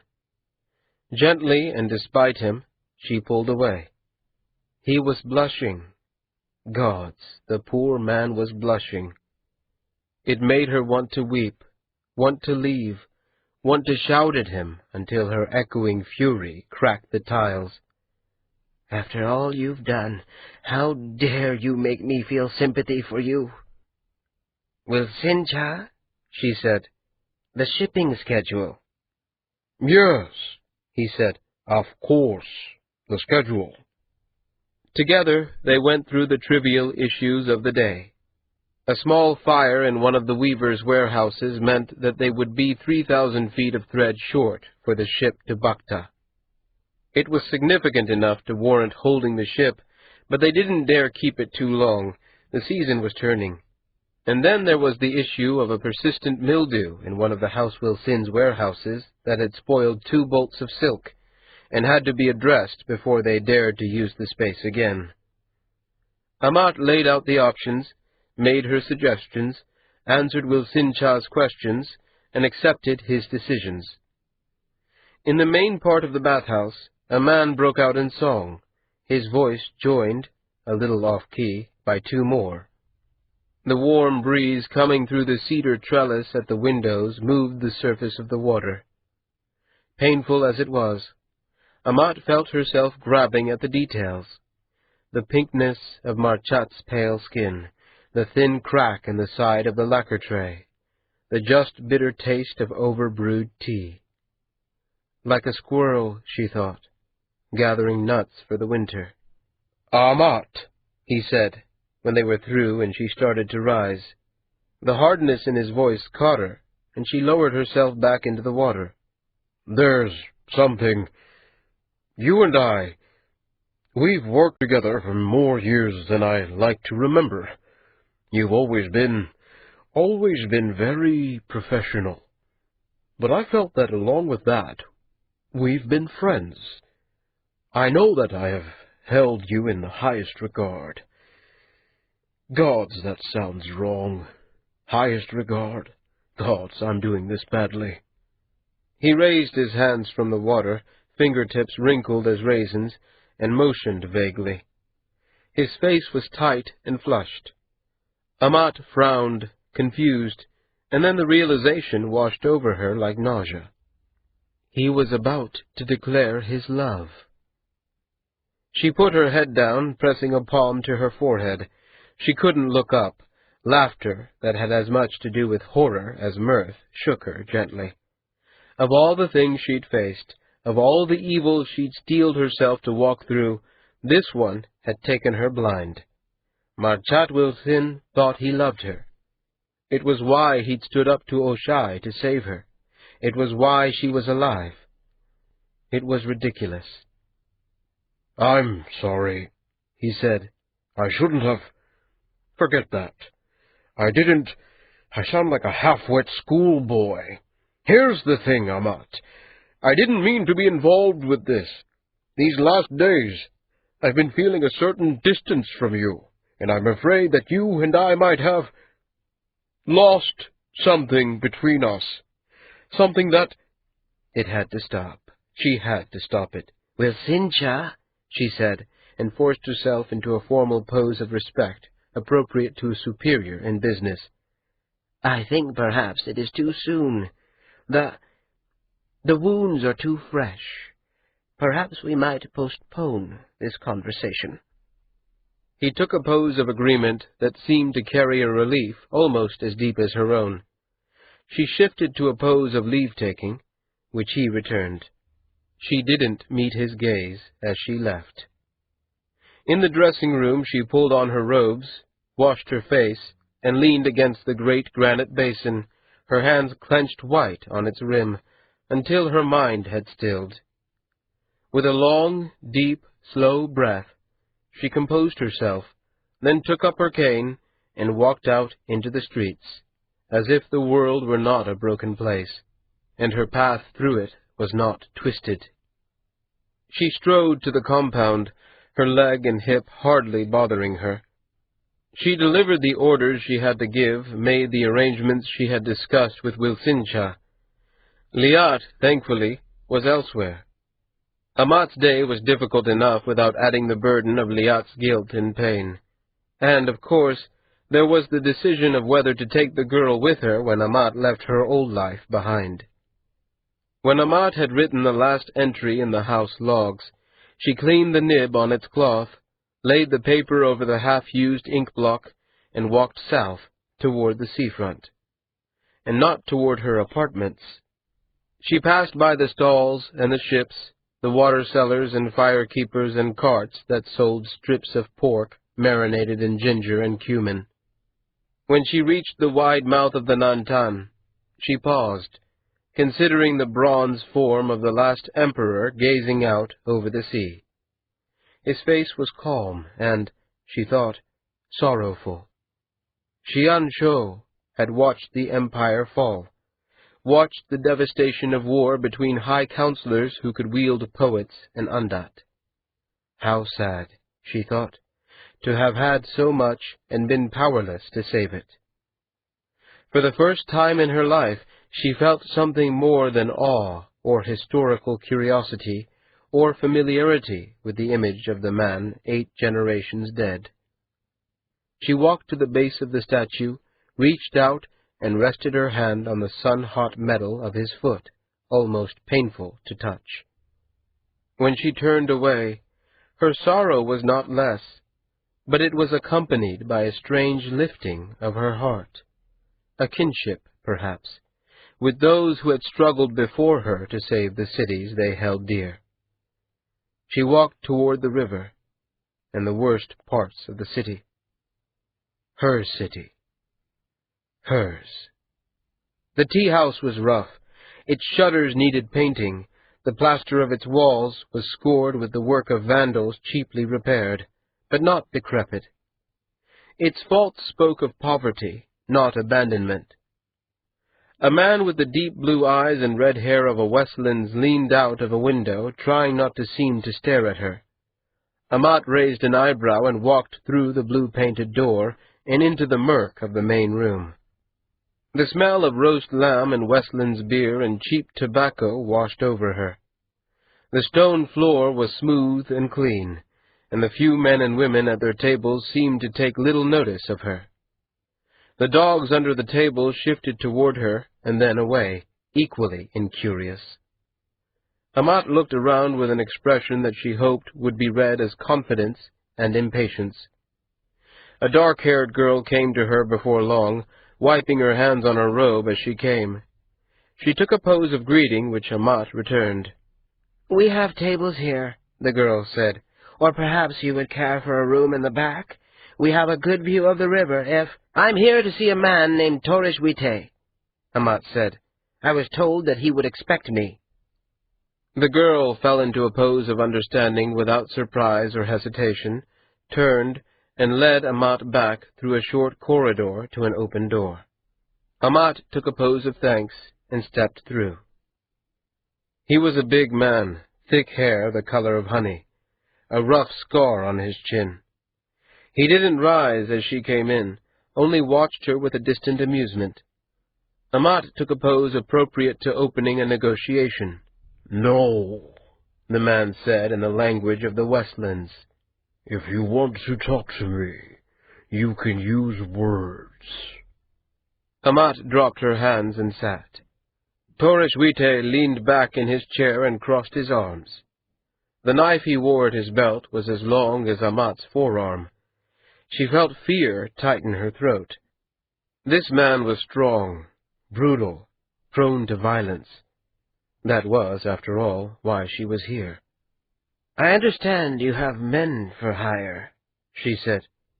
"Truth," he agreed. "I want a dozen of them." "For what?" "I can't tell you that yet." "Then you can't have 'em." "I'm prepared to pay." "I don't care what you're prepared to pay.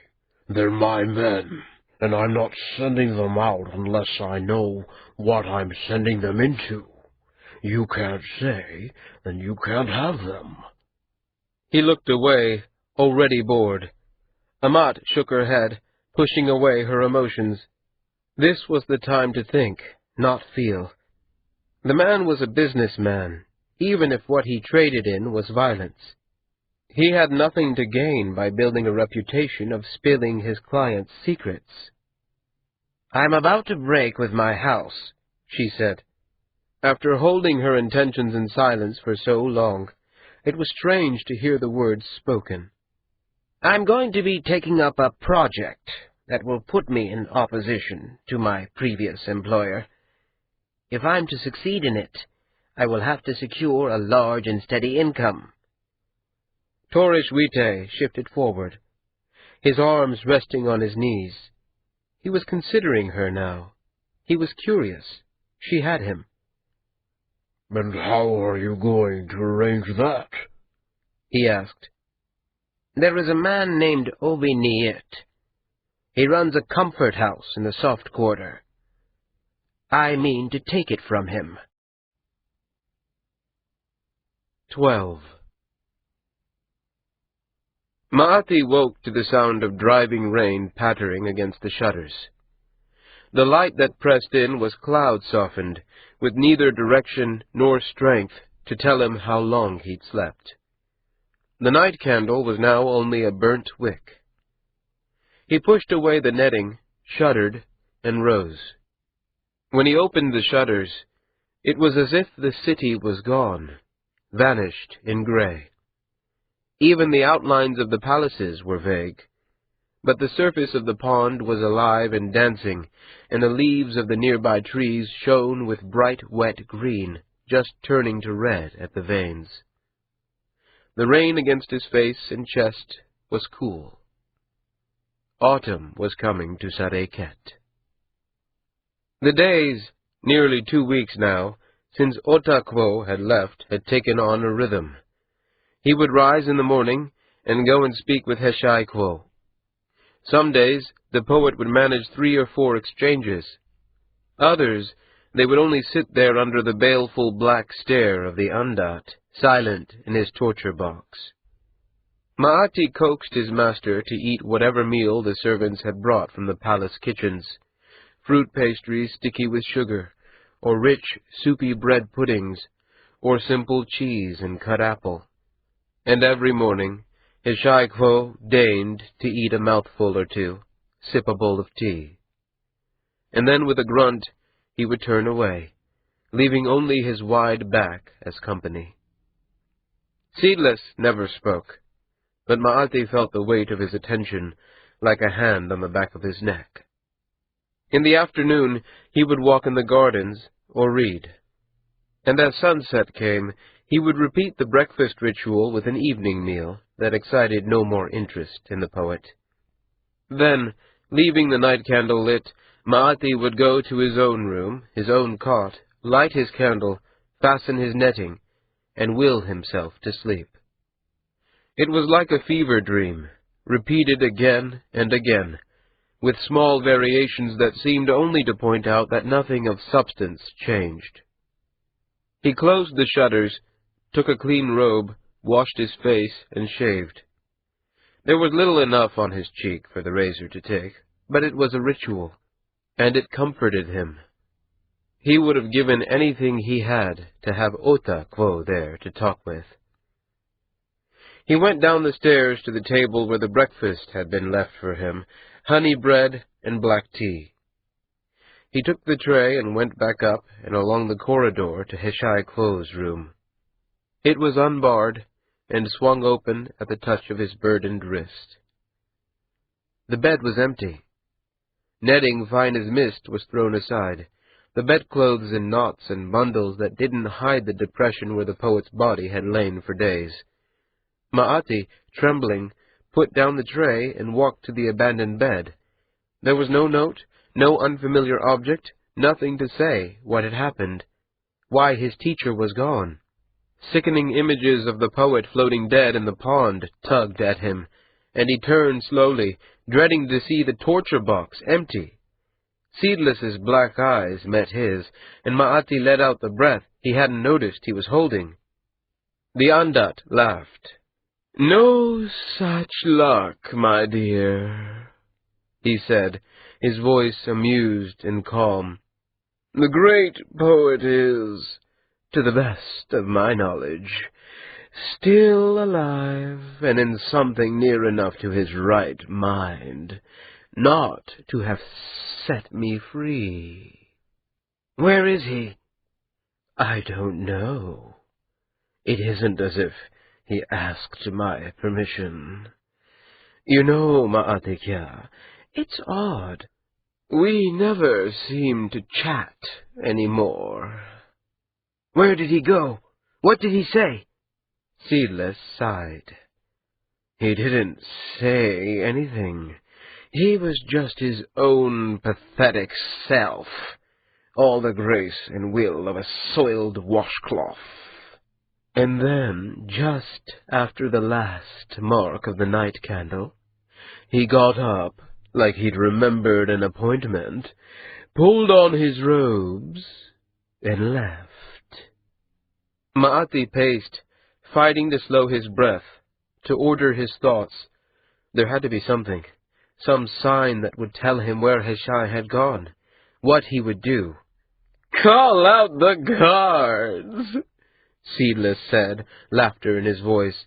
"The great poet has slipped his leash." "Be quiet," Ma'ati snapped. "I have to think." "Or you'll do what? Punish me? Gods, Ma'ati, look what they're doing to me already. I can't move. I can't stretch. If I were a man, I'd be covered in my own shit, and nothing to do but try to push it out with my toes. What more were you planning to do?" "Don't! Just don't talk to me." "Why not, my dear? What did I do to upset you?" "You killed a baby!" Ma'ati shouted, shocked at his own anger. In the shadows of his prison, the Andat smiled sadly. The pale fingers wrapped the slats, and the pale flesh shifted an inch. "The baby doesn't mind," Seedless said. "Ask it. See if it holds a grudge. What I did to the woman, and to Heshai, and you know why I've done it." "You're evil," Ma'ati said. "I'm a prisoner and a slave held against my will. I'm forced to work for my captor when what I want is to be free. Free of this box, of this flesh, of this consciousness. It's no more a moral impulse than you wanting to breathe. You'd sacrifice anyone, Ma'ati, if you were drowning." Ma'ati turned his back, running his hands down the empty sheets, looking for something, anything. It was only cloth. He had to go. He had to alert the Kai, armsmen. They had to send armsmen out to search for Heshai and bring him back. Over the drumming of the rain, he heard the Andat shift. "I told you," Seedless said, "that we wouldn't always be friends." and from below them another voice called Ma'ati's name, a woman's voice, tight with distress. Ma'ati rushed down the stairs, 3 at a stride. Liat Chokavi stood in the main room. Her robes and hair were rain-soaked, clinging to her and making her seem younger than she had before. She held her hands tight. When she saw him, she took 2 steps forward, and Ma'ati reached out, put his hand on hers. "What is it?" he asked. "What happened?" "The poet, Heshai. He's at the compound. He's raving, Ma'ati. We can't calm him. Ipani-chan wanted to send for the Uskayam, but I told him I'd come get you. He promised to wait." "Take me," he said, and together they half walked, half ran out, across the wooden bridge, its timbers rain-slicked and blackened, through the palace gardens where the water bowed the limbs of trees and bent the flower blossoms to the ground, and then south into the city. Liat kept hold of his hand, pulling him along. The pace was too fast for speaking, and Ma'ati couldn't imagine what he would say if he'd been able. His mind was too much taken with dread of what he would find when they arrived. If Otakwo had been there would have been someone to ask, someone who would have known what to do. It struck Ma'ati as he passed through the darkened streets that he'd had a teacher with him almost his whole life, someone who could guide him when the world got confusing. That was what teachers were supposed to be. Otakwo hadn't even accepted the Daikwo, and he was strong enough to know the right thing. It was monstrously wrong that Heshai was incapable of doing the same. At the courtyard of the Galtic house, Liat stopped and Ma'ati drew up beside her. The scene was worse than he had thought. The house was 2 stories built around the courtyard with a walkway on the 2nd level that looked down on the metalwork statue of the Galtic tree, the fountain overflowing in the downpour, and between them, sitting with his back to the street, his teacher. Around him were the signs of conflict, torn papers, spilled food. A crowd had gathered, robes in the colors of many houses, ghosted in the shadows of doorways, and on the upper walk, faces blurred by rain. Ma'ati put his hand on Liat's hip and gently pushed her aside. The stone of the courtyard was an inch under water, white foam tracing the pattern of drainage from the house out into the streets. Ma'ati walked through it slowly, his sandals squelching. Heshai looked confused. The rain plastered his long, thinning hair to his neck. His robe was thin, too thin for the weather, and the unhealthy pink of his skin showed through it. Ma'ati squatted beside him, and saw the thick, wide mouth was moving slightly, as if whispering. Drops of water clung like dew to the moth-eaten beard. "Heshai-kwo?"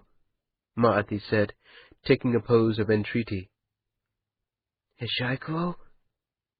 We should go back." The bloodshot eyes with whites the color of old ivory turned to him, narrowed, and then recognition slowly lit the poet's face. He put his thick-fingered hands on Ma'ati's knee and shook his head. "She isn't here. She's already gone," Heshai said. "Who isn't here, Heshai-kwo?" "The girl!" he snapped. "The island girl, the one. I thought if I could find her, you see, if I could explain my error." Ma'ati fought the urge to shake him, take a handful of robe in each fist and rattle the old man until he came to his senses. Instead, he put his own hand over Heshai's and kept his voice calm and steady. "We should go." "If I could have explained, Ma'ati, if I could just have explained that it was the Andat that did the thing, that I would never have—" "What good would it do?" Ma'ati said, his anger and embarrassment slipping out. "Heshai-kwo, there aren't any words you know that would apologize for what happened, and sitting here in the rain doesn't help." Heshai frowned at the words as if confused, then looked down at the flowing water and up to the half-hidden faces. The frog lips pursed. I've made an ass of myself, haven't I? Heshai asked, in a perfectly rational voice. Yes, Ma'ati said, unable to bring himself to lie. you have. Heshai nodded and rose to his feet. His robe hung open, exposing his wrinkled breast. He took 2 unsteady steps before Ma'ati moved close and put his arm around the man. As they passed into the street, Liat went to Heshai's other side, taking his arm over her shoulder, sharing Ma'ati's burden. Ma'ati felt Liat's arm against his own behind Heshai's wide back. Her hand clasped his forearm, and between them they made a kind of cradle to lead the poet home. The robe Ma'ati lent her when they arrived back at the poet's house was woven cotton and silk, the fabric thicker than her finger, and soft as any she'd touched in years.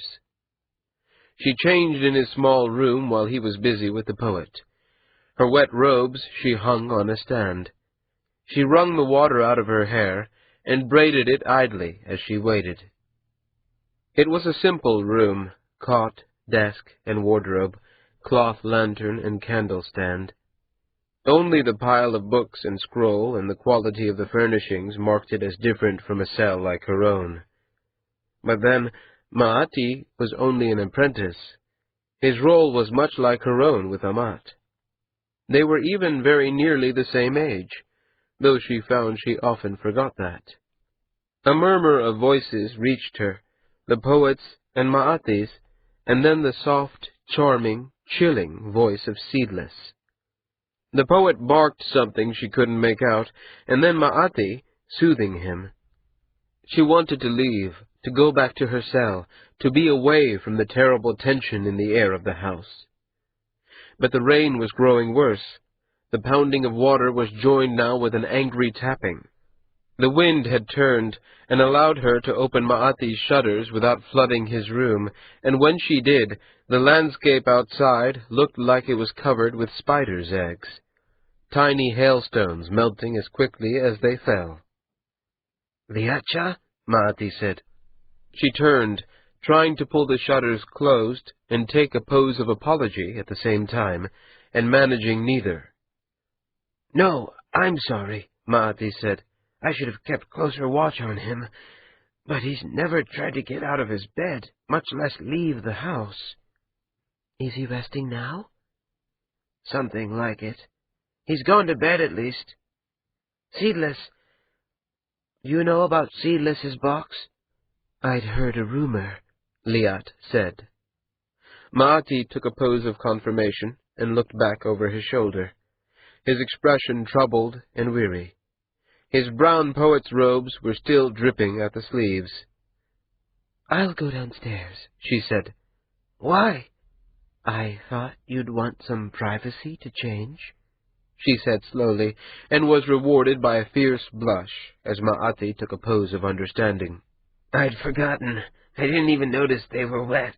Yes, of course, Liatcha. I'll only be a moment. She smiled and slapped his shoulder as she'd seen Itani's cohort do. The gesture felt surprisingly natural to her. I think we're past calling each other Cha, she said.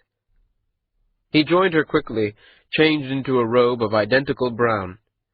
They sat in the main room, candles lit to dispel the gloom of weather.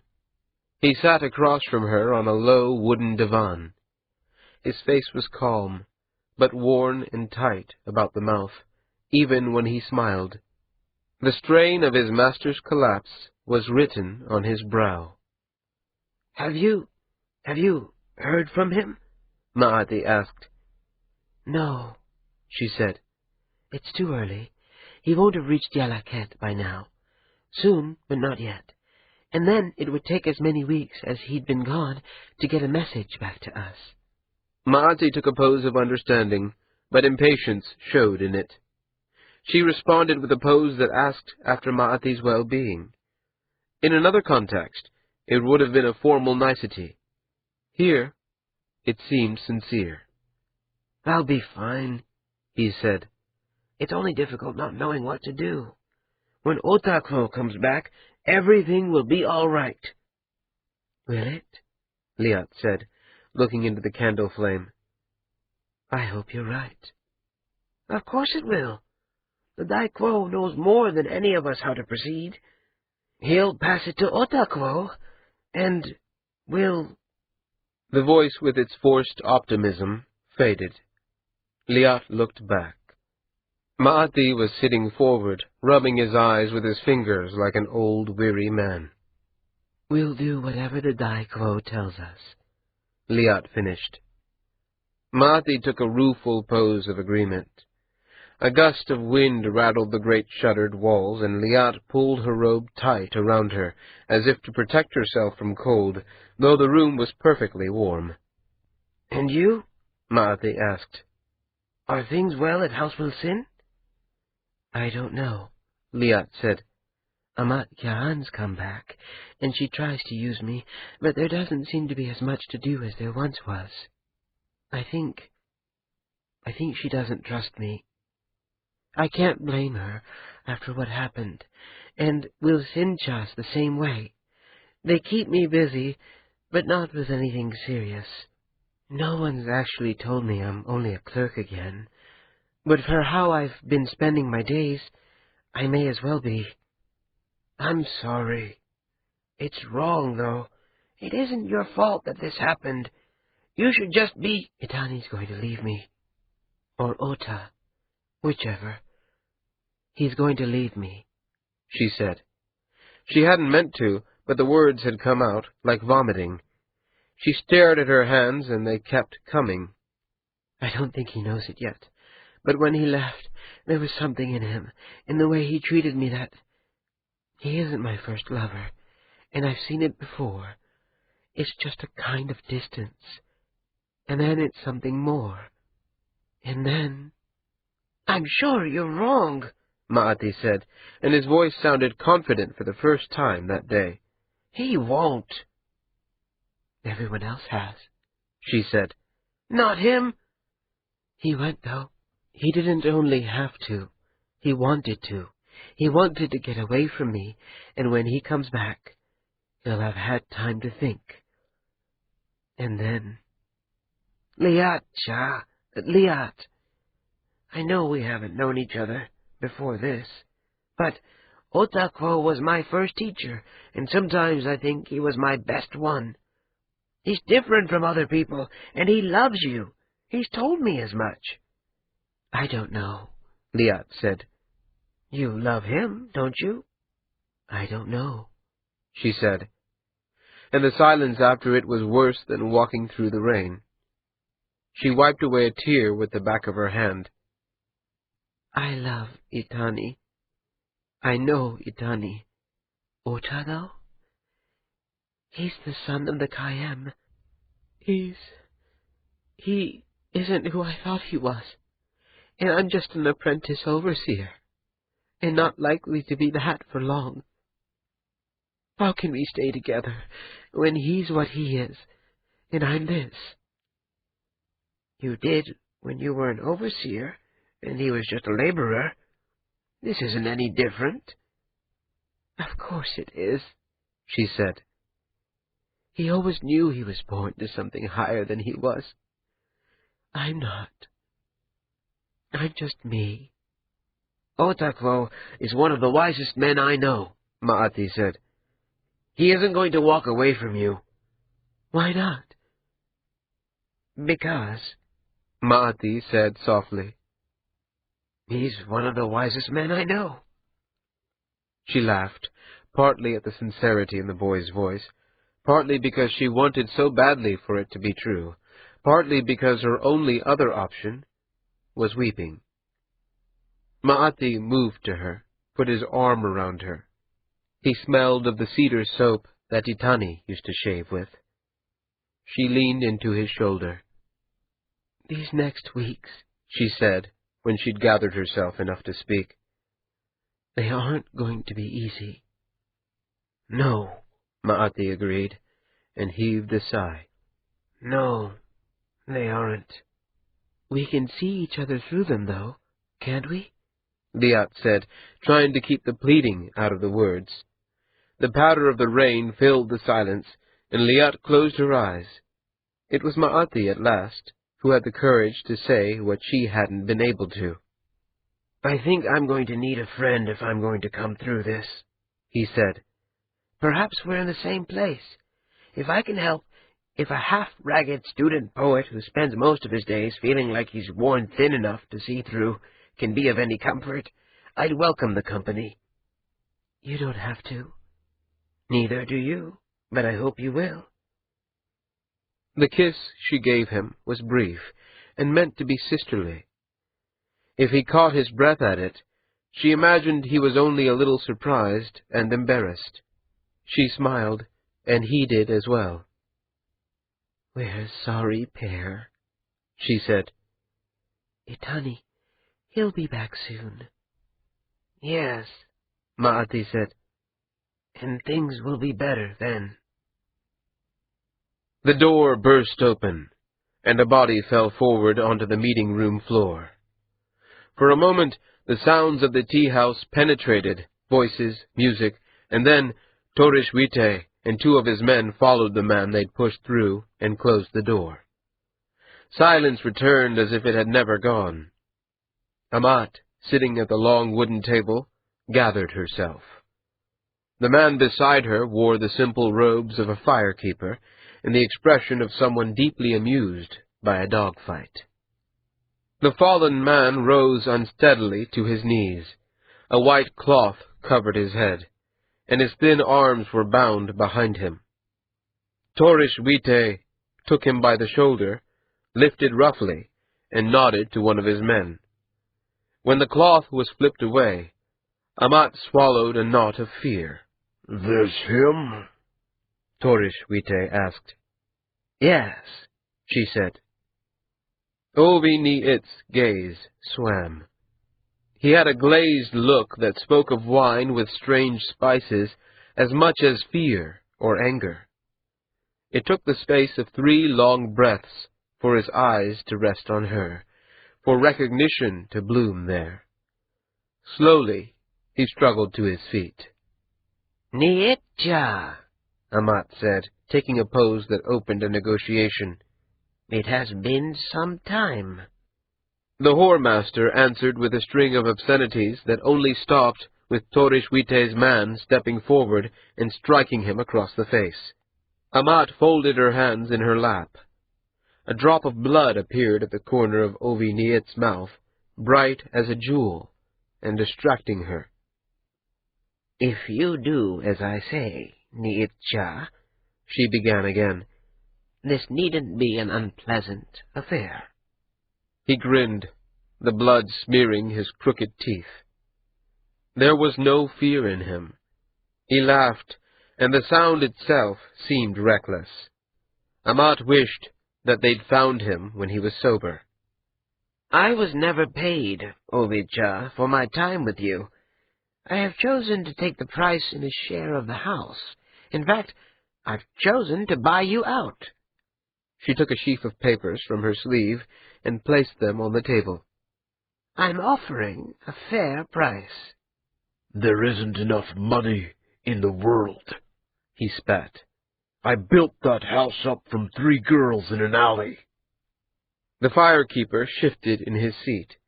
The distant smile on his lips didn't shift, but his eyes held a curiosity. Amat felt oddly out of her depth.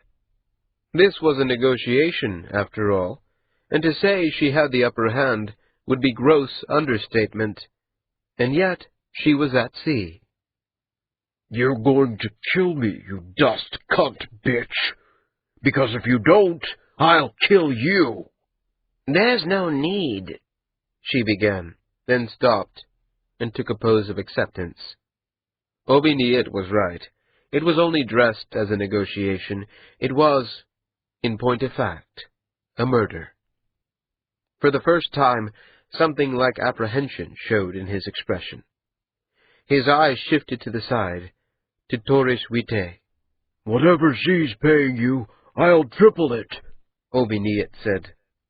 Amatcha, the firekeeper said. I appreciate the attempt, but it seems to be unlikely that this gentleman will sign the documents. Amat sighed and took a pose of concurrence. In the common room someone shrieked with laughter. The sound was made faint by the thick stone walls, like the call of a ghost. You can kill me, but you'll never break me, Ovi Niet said, pulling himself up, proud as a pitcock. I'll live with that, Amat said, and nodded.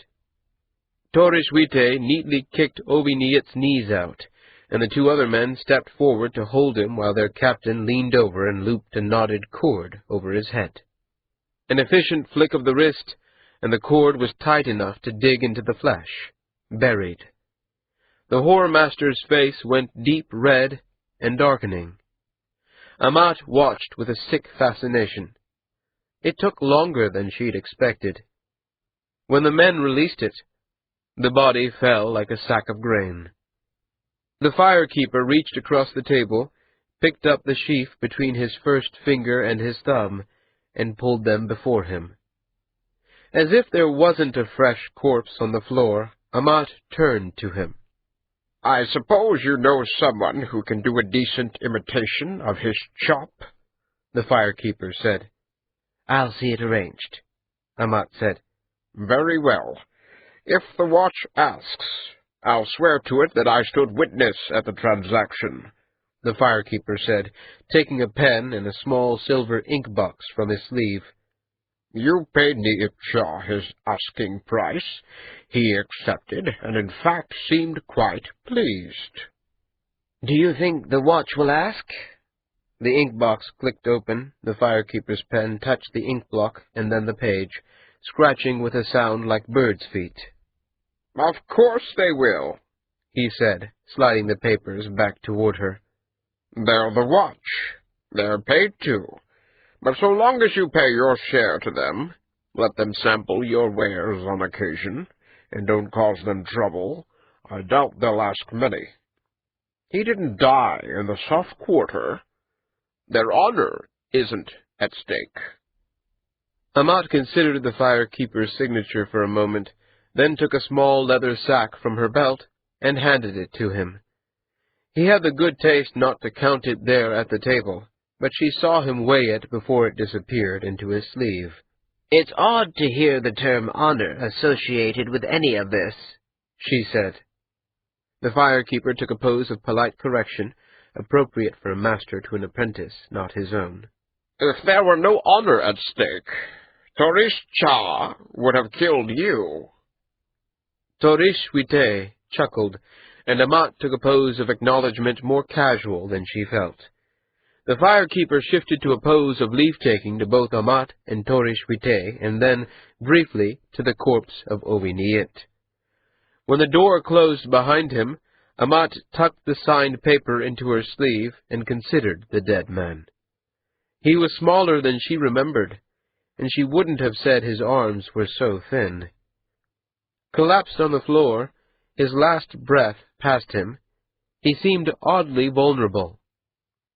Amat wondered for the first time what Ovi Niet had been as a child, and whether he had a mother or a sister who would miss him now that he was gone. She guessed not. What do you want done with him?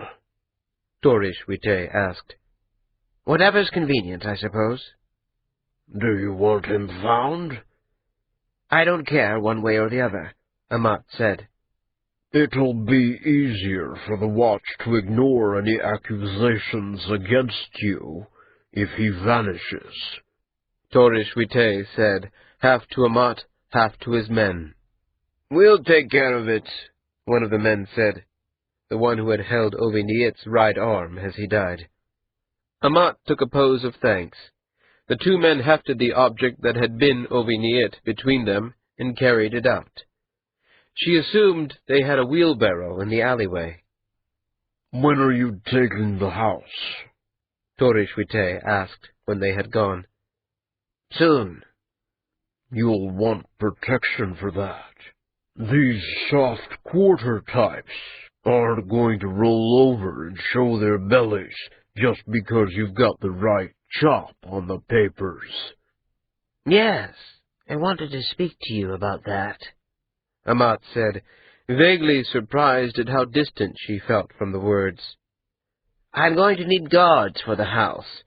Is that the sort of contract you'd be interested in? Depends, Torishwite said, but he smiled. It was only a matter of terms. That was a fine thing. Her gaze shifted to the space where Oviniit had lain. She told herself the unease was only the normal visceral shock of seeing a man die before her. That she now owned a comfort house, that she was going to make her money from selling the women and boys she'd recently shared table and sleeping quarters with, was nothing to think about. It was, after all, in the cause of justice. Torishwite shifted his weight, his movement snapping her back into the moment. He had a broad face and broad shoulders, scars on his chin and arms, and a smile that spoke of easy brutality. His gaze was considering and amused. Yes? You're afraid of me, aren't you? Amat smiled and affected boredom. Yes, she said, but consider what happened to the last man who frightened me. His expression soured. You're in over your head, you know. She took a pose of acknowledgment, but with a stance that bordered on the defiant. She could see in his face that he understood every nuance. He respected her. It was what she'd hoped. She dropped the pose and leaned against the table. When I was very young, she said, my sister pushed me off a rooftop, a high one. I have never been more certain that I was going to die. And I didn't scream, because I knew it wouldn't help. Then your point? What I'm doing now may be harder than I'd wish, but I'm going to do it. Worrying about whether I can manage won't help. He laughed. It was a low sound and strangely hollow, like an axe on wood. You're a tough bitch, he said, making it a compliment. No, I'm not, she thought, smiling. But good that you misunderstood me. 13. The ship passed the great island with its white watchtower and into the bay of Yalaket on a cool, hazy morning. Orta stood at the railing and watched the land turn from outlines of pale hills to the green-gray of pine trees in autumn. The tall gray buildings of Yalaket nestled at the edge of the calmest of waters. The noise of their bayfront carried over the water, but muffled by the thick air like a conversation in a nearby room. They reached land, signaled in by the dockmaster's torches, just as the sun reached its peak in the sky. Orta had hardly put his feet to the cobbled streets before he heard the news. The bayfront seemed to buzz with it. The third son of the Kai Udun had killed his remaining brother. They had found each other in Chaburitan and faced each other in a seafront street with knives. Or else the second son, whom Ota had seen in the court of the Kai Sareket, had been poisoned after all. Or he had ambushed his younger brother, only to have the fight slip from him. On the docks, on the streets, in the tea-houses, the stories ran together and meshed with the older, better-known tales, last year's news, and wild imaginings newly formed of what might have happened. Ota found a seat in the back of a tea-house near the bayfront and listened as the stories unfolded. The youngest son would take his father's place, a good sign. When a youngest son took power, it meant the line was vigorous. People said it meant the next Kai Udun would be especially talented and brave. To Ota, it meant that he had killed 2 of his brothers, and that the others, younger even than he was, had been cast out. They were wearing brands somewhere even now. Unless they were poets. unless they were lucky enough to be poets like Heshai of Sareket. "Well, you're looking sour," a familiar voice said. "Orai," Ota said, taking a pose of welcome.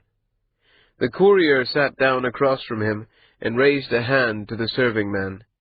Moments later, 2 bowls of fish and rice appeared before them, along with a pot of smoked tea and 2 ceramic tea bowls of delicate green. Ota took a pose of correction to the serving man, but Orai stopped him. "It's a tradition of my house. After a journey, we buy our traveling companions a meal." "Really?"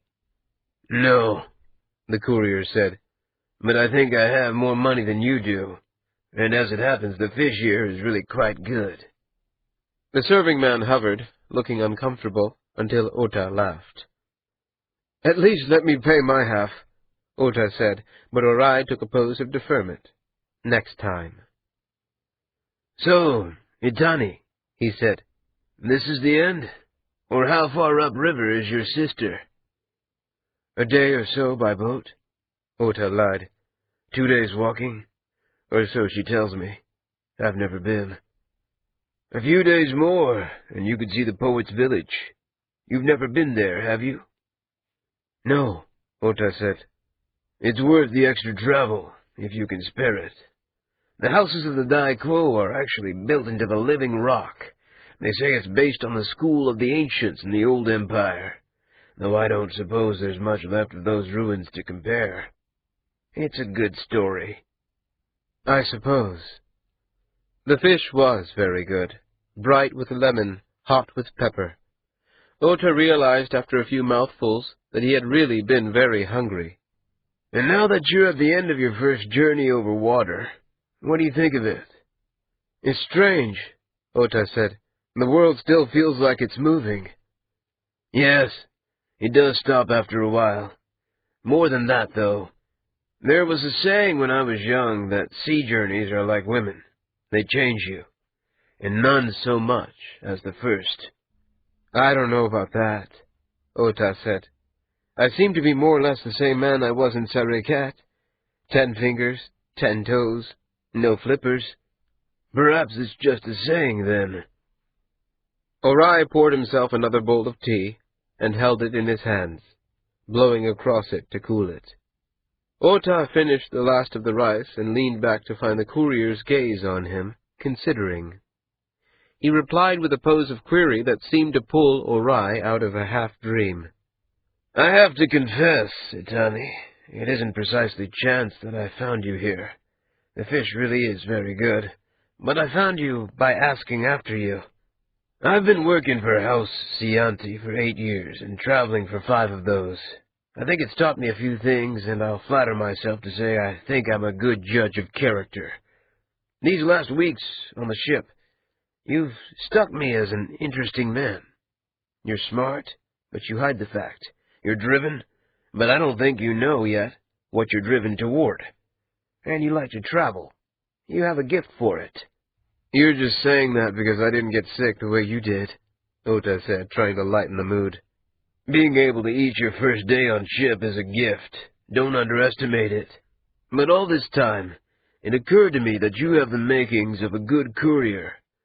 And I hold enough influence in the house now that if you wanted a letter of introduction, I think I might be able to help you with it. You wouldn't be trusted with important work at the start, but that doesn't make seeing the cities any less. It's not an easy life, but it's an interesting one. And it might suit you." Ota cocked his head and felt a flush rising in him, equally gratification and embarrassment. The courier sipped his tea, letting the moment stretch until Ota took a pose that encompassed both gratitude and refusal. "I belong in Sareket," he said. "There are things there I need to see through." "Your indenture. I understand. But that's going to end before much longer." "There's more than that, though. I have friends there." "And the girl," Orai said. "Yes, Liat. I don't think she'd enjoy having a lover who was always elsewhere." Orai took a pose of understanding that seemed to include a reservation, a question on the verge of being formed. When he did speak, it was in fact a question, though perhaps not the one he'd wanted to ask. "How old are you?" 20 summers. "And she's 17. And you love her?" Orai said. Ota could hear the almost covered disappointment in the words. "She's your heartmate?" I don't know that, but I have to find out, don't I? Orai grinned and took a pose that conceded the point.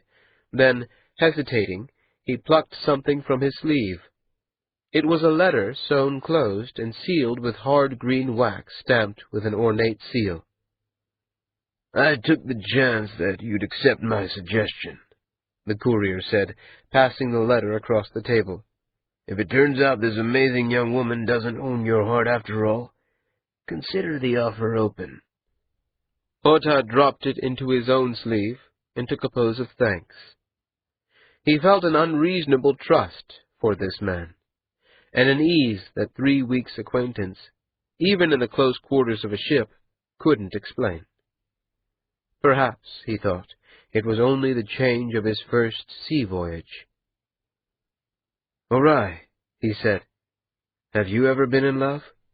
"Yes, several times, and with some very good women." "Can you love someone you don't trust?"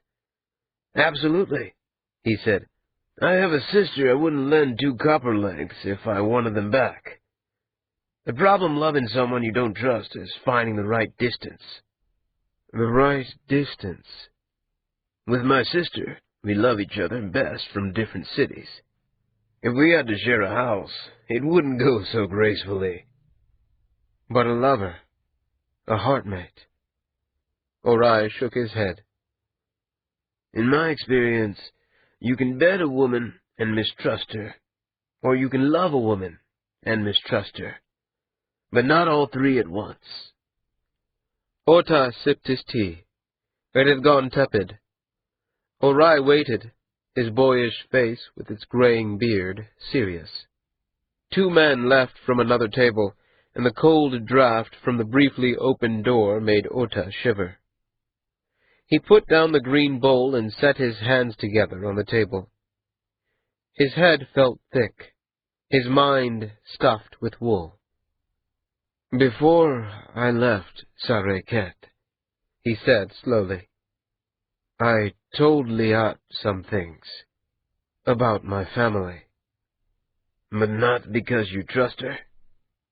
"Because I love her, and I thought I ought to trust her." He looked up, his gaze meeting Orai's. The courier took a pose of understanding and sympathy. Ota replied with one that surrendered to greater forces, gods, or fate, or weight of circumstances. There seemed little more to say. Orai rose.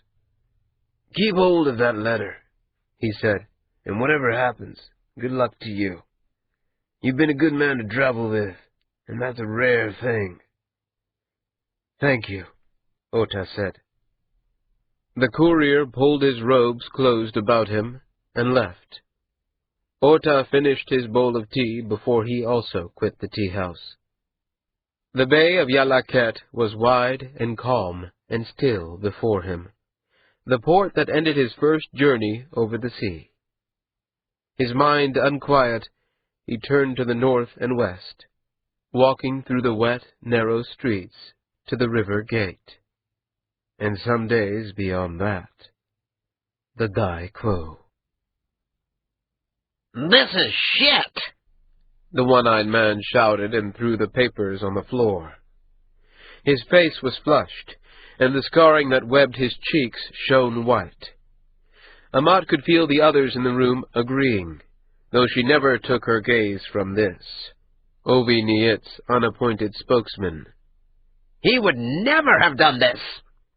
The front room of the comfort house was crowded, though none of the people there were patrons. It was far too early for one thing. The soft quarter wasn't awake in the day, and the watch had closed the house at her request. They were with her still.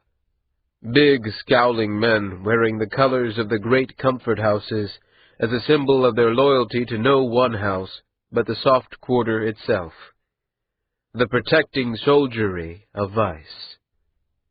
Behind Amat, where she couldn't see them, Torish Wite and his men stood, waiting. And arrayed before her, leaning against walls or sitting on the tables and chairs, were the guards and gambling chiefs and whores of Obi Niit's house. Amat caught herself, and couldn't entirely stop the smile. Her house. It was a mistake to think of it as the dead man's. "He did," she said. "If he didn't tell you, perhaps you weren't as close as you thought. And you can burn those papers and eat the ashes if you like.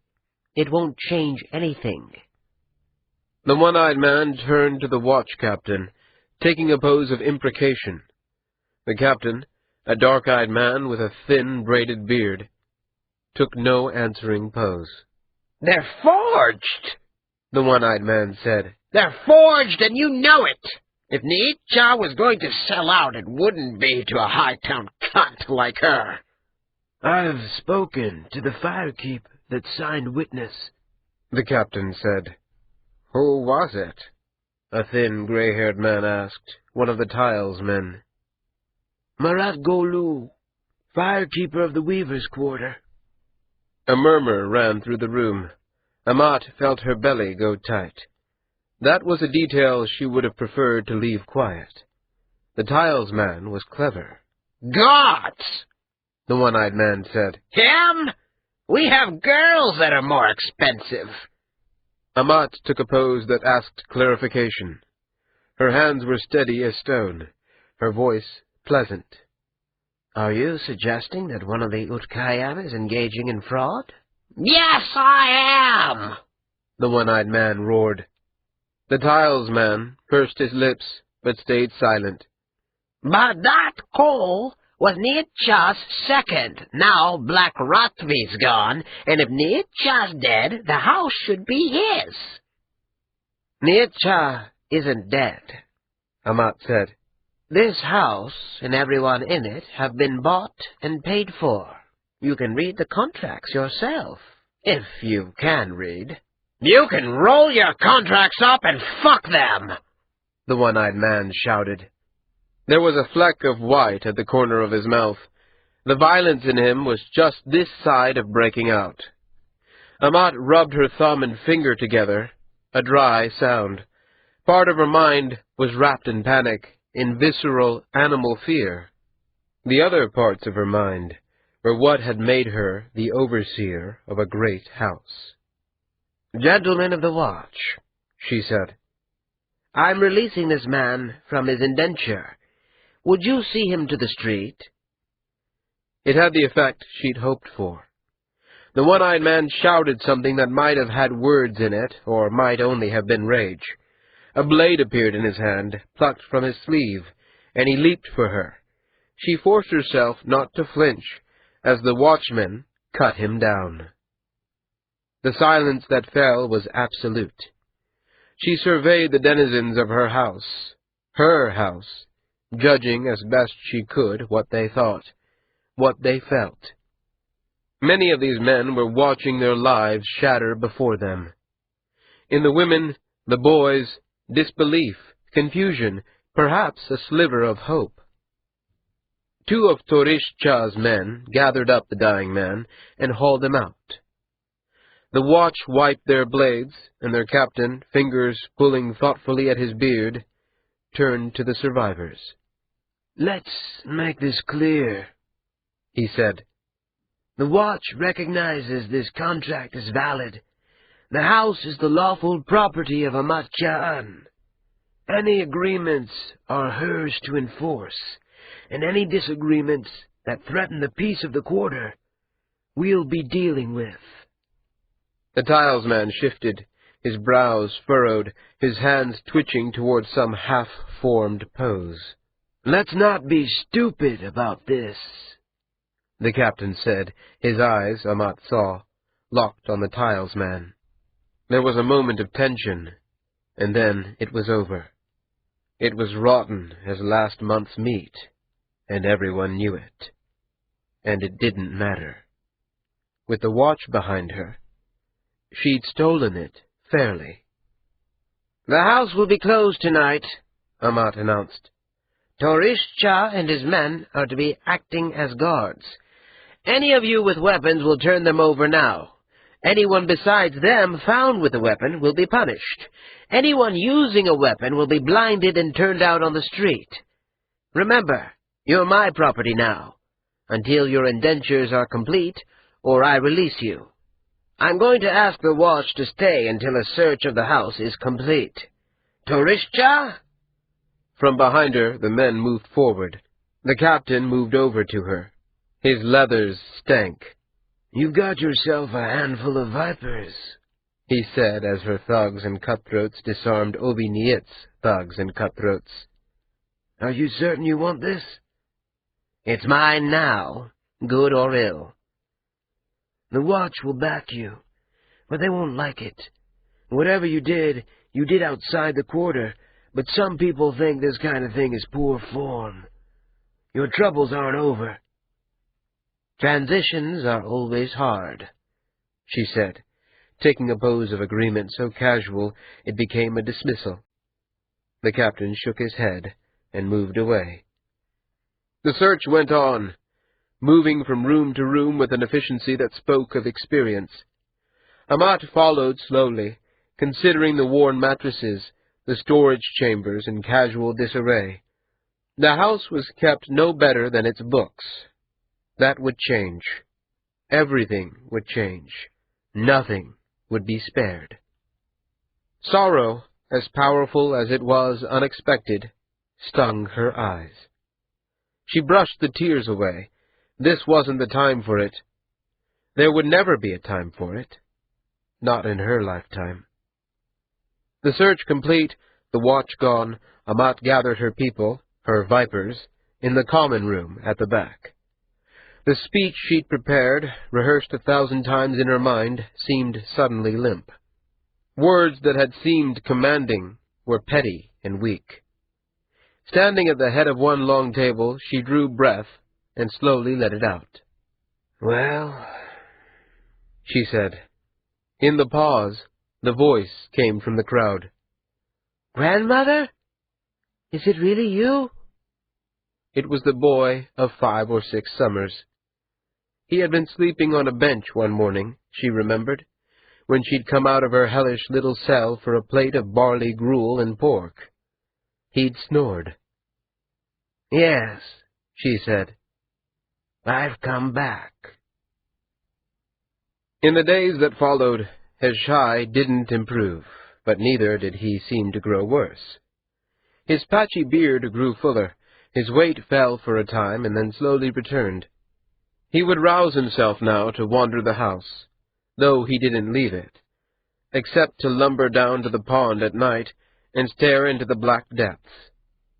Ma'ati knew, because who else would take the time to care, that Heshai ate less at night than in the mornings, that he changed to clean robes if they were given to him, that he might bathe if a bath was drawn, or he might not.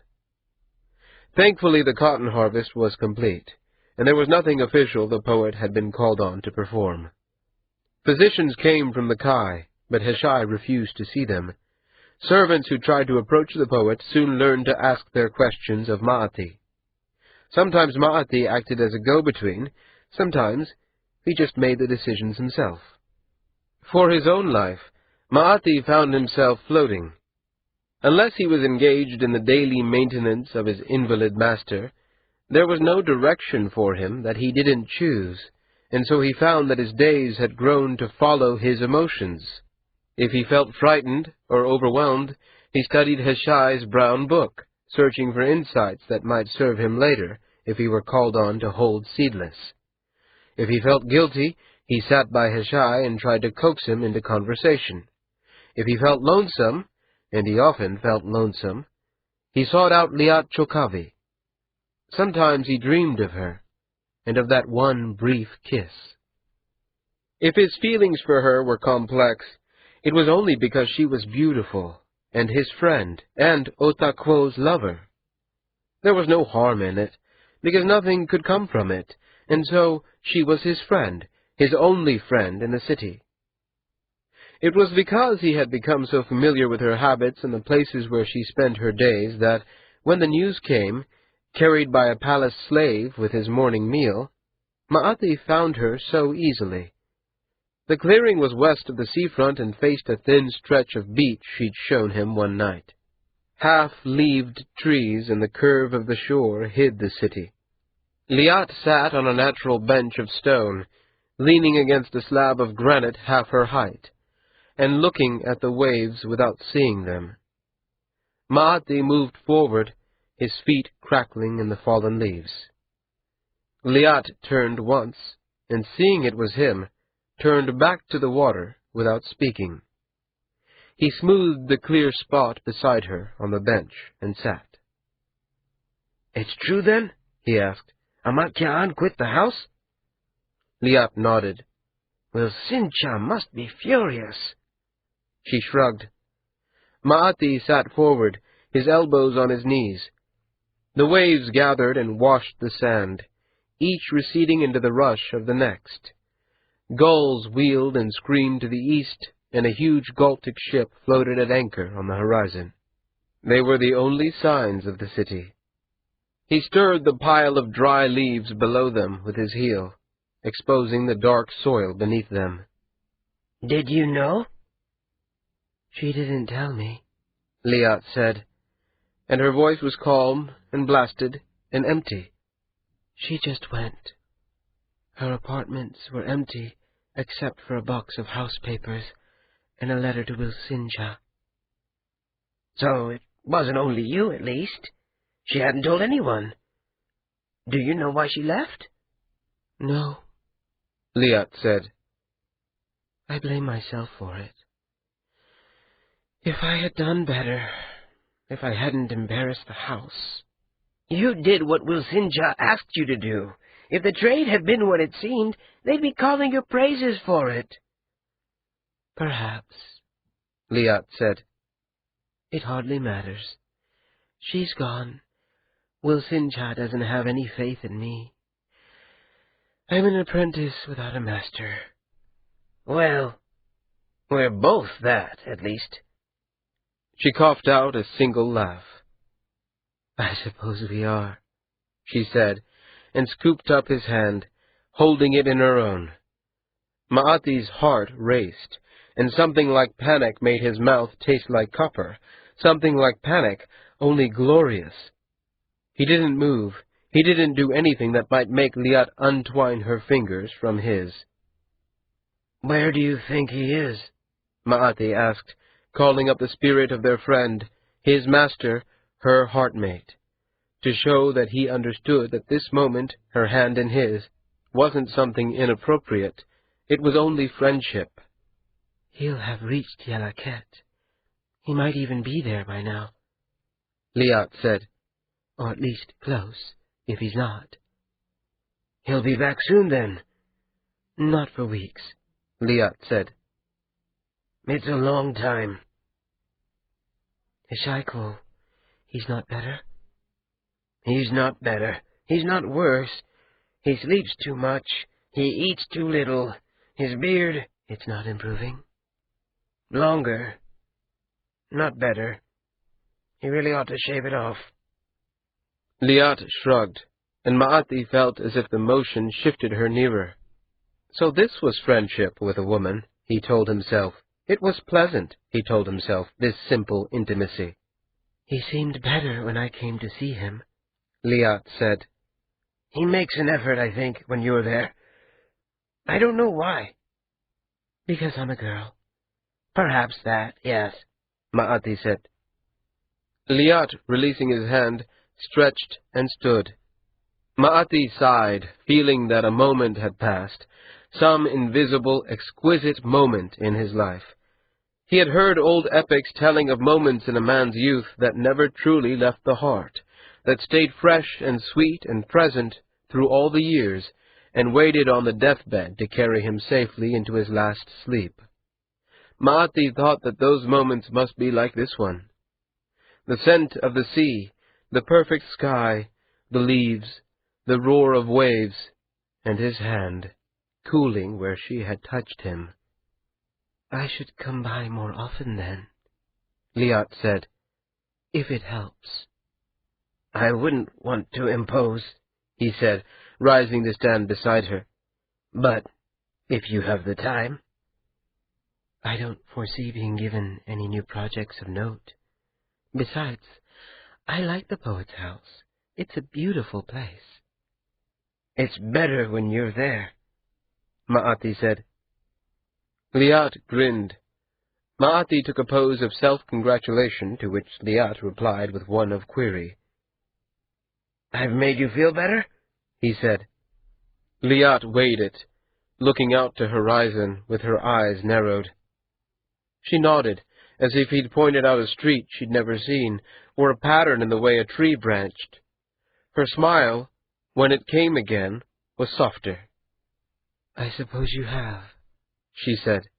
"I mean, everything's still a terrible mess." "I'll try fixing the world later, after dinner. Do you want to go back?" "I suppose I'd best. There's no call to earn a reputation of being unreliable, incompetent, and sulky." They walked back to the city. It had seemed a longer path when he'd been on it alone, worried for Liat. Now, though they were hardly moving faster than a stroll, the walls of the city seemed to surround them almost immediately. They walked up the street of beads, paused at a stand where a boy of no more than 8 summers was selling, with a ferocious seriousness, cakes smothered in fine powdered sugar, and listened to an old beggar singing in a rough, melodious voice that spoke of long sorrow, and moved Maati almost to tears. And still, they reached the crossroads that would lead her to the compound of House Wilson, and him to the oppressive, slow desperation of the Poet's House, before the sun had reached the top of its arc. "So," Liat said, taking a pose that asked permission, but so casually that it assumed it granted, "shall I come to the Poet's House, once I'm done here?" Maati made a show of consideration, then took a pose extending invitation. She accepted, but didn't turn away. Maati felt himself frown, and she took a pose of query that he wasn't entirely sure how to answer. "Liat-cha," he began. "Cha?" He raised his hands, palm out. Not a real pose, but expressive nonetheless. "Let me go on." "Liat-cha, I know it's only because things went so wrong that Otakvo had to leave, and I wouldn't ever have chosen what happened with Seedless. But coming to know you better has been very important to me, and I wanted you to know how much I appreciate your being my friend." Liat considered him, her expression unreadable, but not at all upset. "Did you rehearse that?" she asked. "No, I didn't really know what I was going to say until I'd already said it." She smiled briefly, and then her gaze clouded, as if he'd touched some private pain. He felt his heart sink. Liat met his eyes, and she smiled. "There's something I think you should see, Maatikya. Come with me." He followed her to her cell in silence. With each step, Maati felt his anxiety grow. The people they passed in the courtyard and walkway nodded to them both, but seemed unsurprised, undisturbed. Maati tried to seem to be there on business. When Liat closed the door of her cell, he took a pose of apology. "Liat-cha," he said. "if I've done anything that would—" She batted his hands, and he released the pose. To his surprise, he found she had moved forward, moved against him. He found that her lips had gently pressed his. He found that the air had all gone from the room.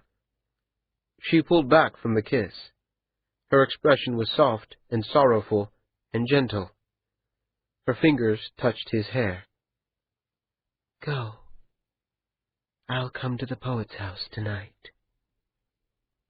"Yes," was all he could think to say.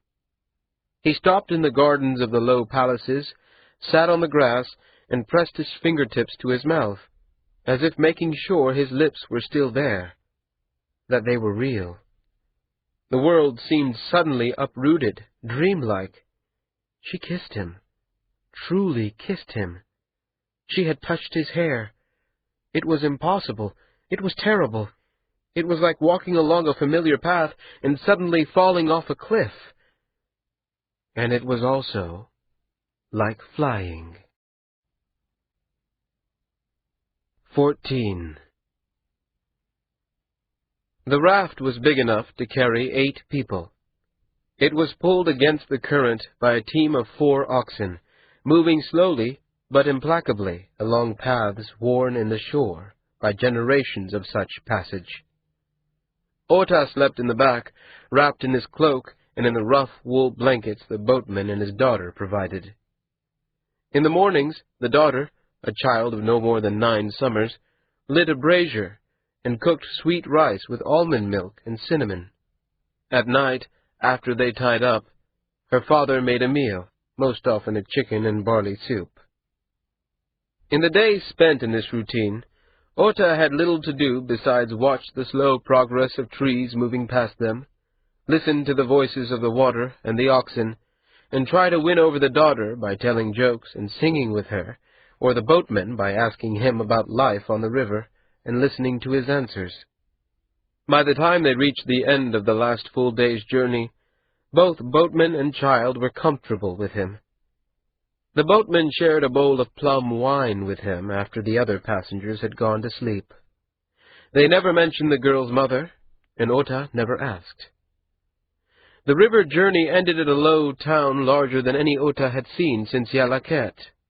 It had wide paved streets and houses as high as 3 stories that looked out across the river or into the branches of the pine forest that surrounded it. The wealth of the place was clear in its food, its buildings, the faces of its people. It was as if some nameless quarter of the cities of the Kayem had been struck off and moved here, into the wilderness. That the road to the Dai Quo's village was well kept and broad didn't surprise him, but the discovery that, for a price higher than he wished to pay, he could hire a litter that would carry him the full day's steep uphill journey and set him down at the door of the Dai Quo's palaces did. He passed men in fine robes of wool and fur, envoys from the courts of the Kayem or trading houses or other places further away. Food stands at the roadside offered sumptuous fare at high prices for the great men who passed by, or wheat gruel and chicken for the lower orders like himself.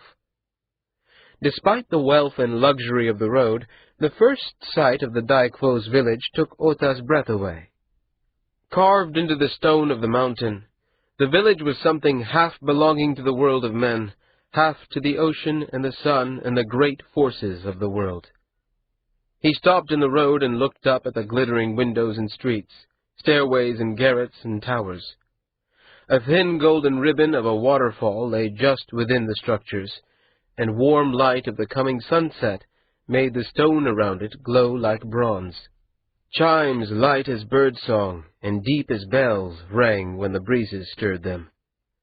If the view had been designed to humble those who came to it, the designer could rest well. Mahati, he realized, had lived in this place, studied in it, and he, Ota, had refused it. He wondered what it would have been like coming down this road as a boy coming to his reward. What it would have been like to see this grandeur set out before him as if it were his right. The path to the grand offices was easily found and well peopled. Firekeepers, not members of the Utkayem, but servants only of the Dai Quo, kept kilns at the crossroads and tea-houses and offered the promise of warmth and comfort in the falling night. Ota didn't pause at them. He reached the grand offices, a high, arched hall open to the west so that the sunset set the white stone walls ablaze. Men, only men, Ota noted, paced through the hall on one errand or another, passing from one corridor to another, through doors of worked rosewood and oak. Ota had to stop a servant who was lighting lanterns to find the way to the Dai Quo's overseer. He was an old man with a kind face and the brown robes of a poet. When Ota approached his table, the overseer took a pose that was both welcome and query, with a flowing grace that he had seen only in the Kai Sareket, or the Andat. Ota replied with a pose of greeting, and for an instant he was a boy again in the cold, empty hallways of the school. "I've come with a letter for the Dai Quo," he said, pushing the memory aside. "From Ma'ati Valpatai in Sareket." "Ah?" the overseer said. "Excellent. I will see that he gets it immediately." The beautiful old hand reached to him, open to accept the packet still in Ota's sleeve. Ota considered the withered fingers like carved wood, a sudden alarm growing in him. "I had hoped to see the Dai Quo myself," he said, and the overseer's expression changed to one of sympathy. "The Dai Quo is very busy, my friend. He hardly has time to speak to me, and I'm set to schedule his days. Give the letter to me, and I will see that he knows of it." Ota pulled the letter out and handed it over, a profound disappointment blooming in his breast. It was obvious, of course, that the Dai Quo wouldn't meet with simple couriers, however sensitive the letters they bore. He shouldn't have expected him to. Ota took a pose of gratitude. "Will you be staying to carry a reply?" "Yes," Ota said, "if there is one." "I will send word tomorrow whether the Most High intends to respond. Where will I find you?" Ota took a pose of apology and explained that he had not taken rooms and didn't know the village. The overseer gave him a recommendation, directions, and the patience Ota imagined a grandfather might have for a well-loved but rather slow grandchild. It was twilight, the distant skyline glorious with the gold and purple of the just-set sun, when Ota returned to the street, his errand complete. On the way back down, there was time to see the village more closely, though the light around him was fading. It struck him for the first time that he had seen no women since he had left the road. The firekeepers' kilns, the food carts and stalls, the inn to which he'd been directed, all were overseen by men. None of the people passing him in the steep, dim street had a woman's face.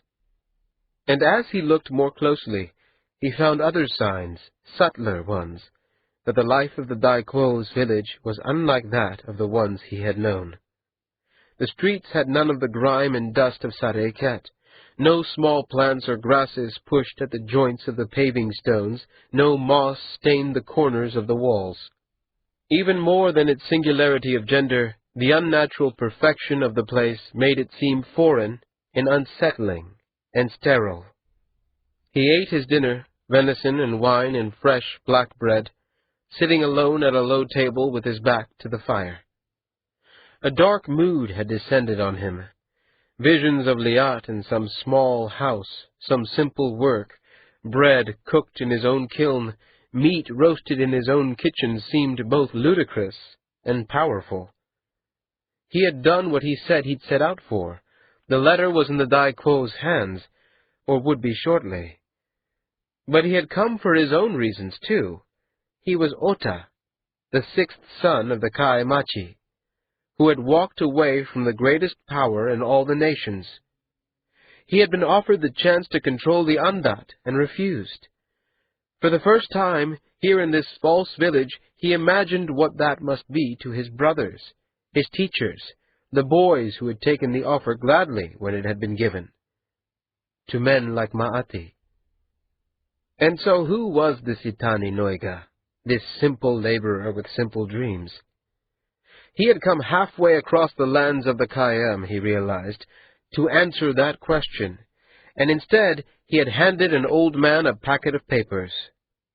He remembered, setting out from Sareket, that it had seemed an important adventure, not only to Heshai and Seedless, the Kai Machi and Sareket, but to himself personally.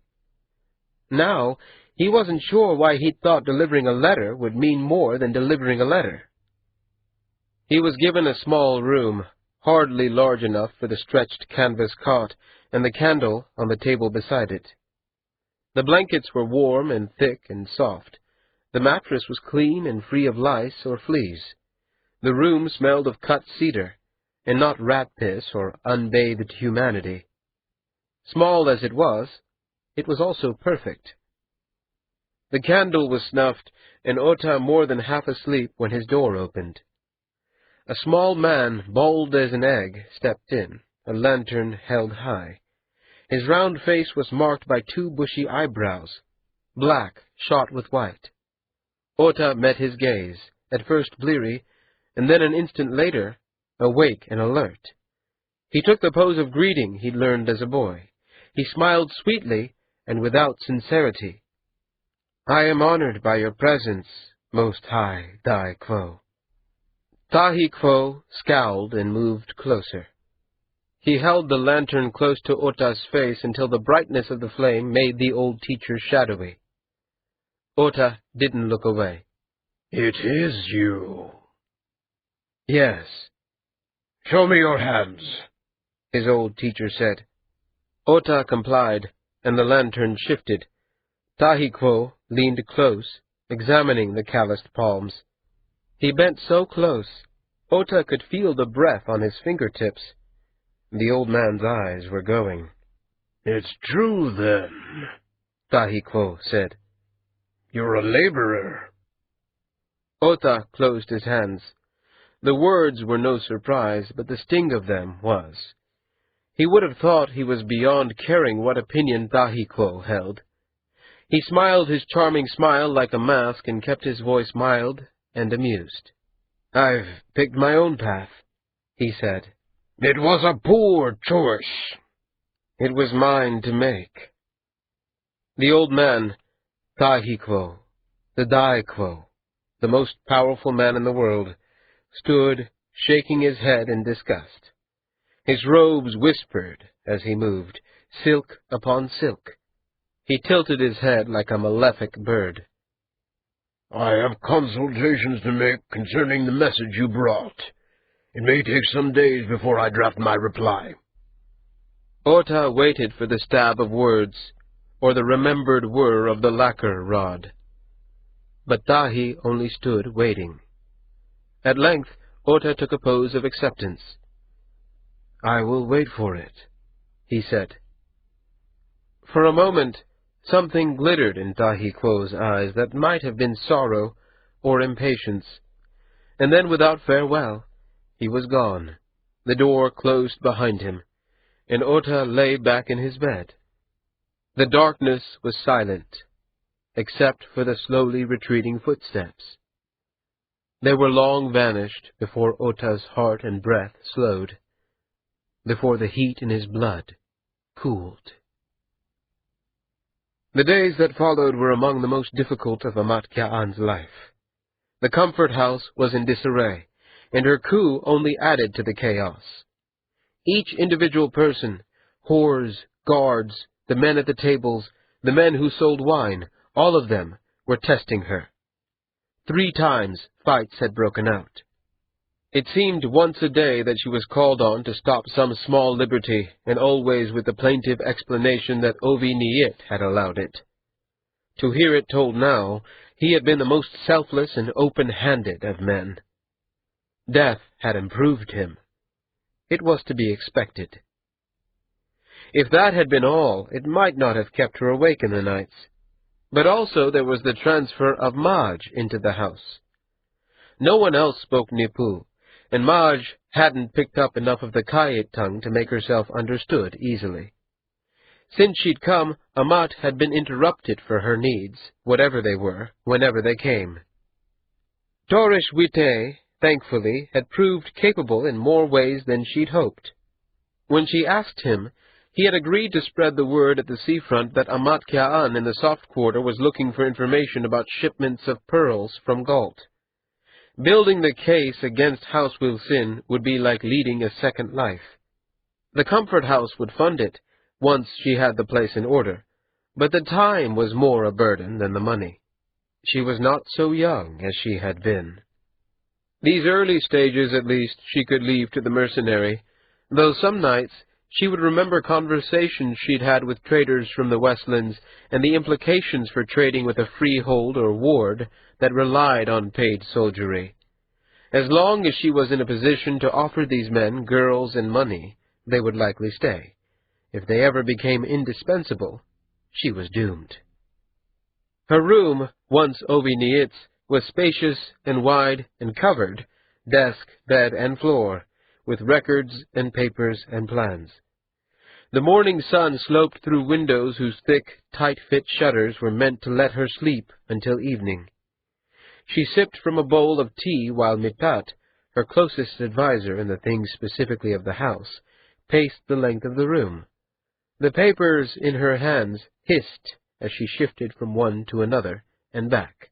"It's too much," Mitat said. "I honestly never thought I'd say it, but you're giving them too much freedom to choose which men to take. Amatcha, with all respect, you're a whoremonger. When a man comes in with the silver, it's your place to give him a girl, or a boy, or 3 girls and a chicken, if that's what he'd paid for. If the girls can refuse a client, they take back less money," Amat said, her voice reasonable and calm, though she already knew that Mitat was right. "Those who work most get most, and with that kind of liberty and a chance to earn more, will attract women who want to work in a good house." Mitat stopped walking. She didn't speak, but her guarded expression was enough. Amat closed her eyes and leaned back in her seat. "Don't beat them without cause," Mitat said. "Don't let anyone cut them where it would scar. Give them what they're owed.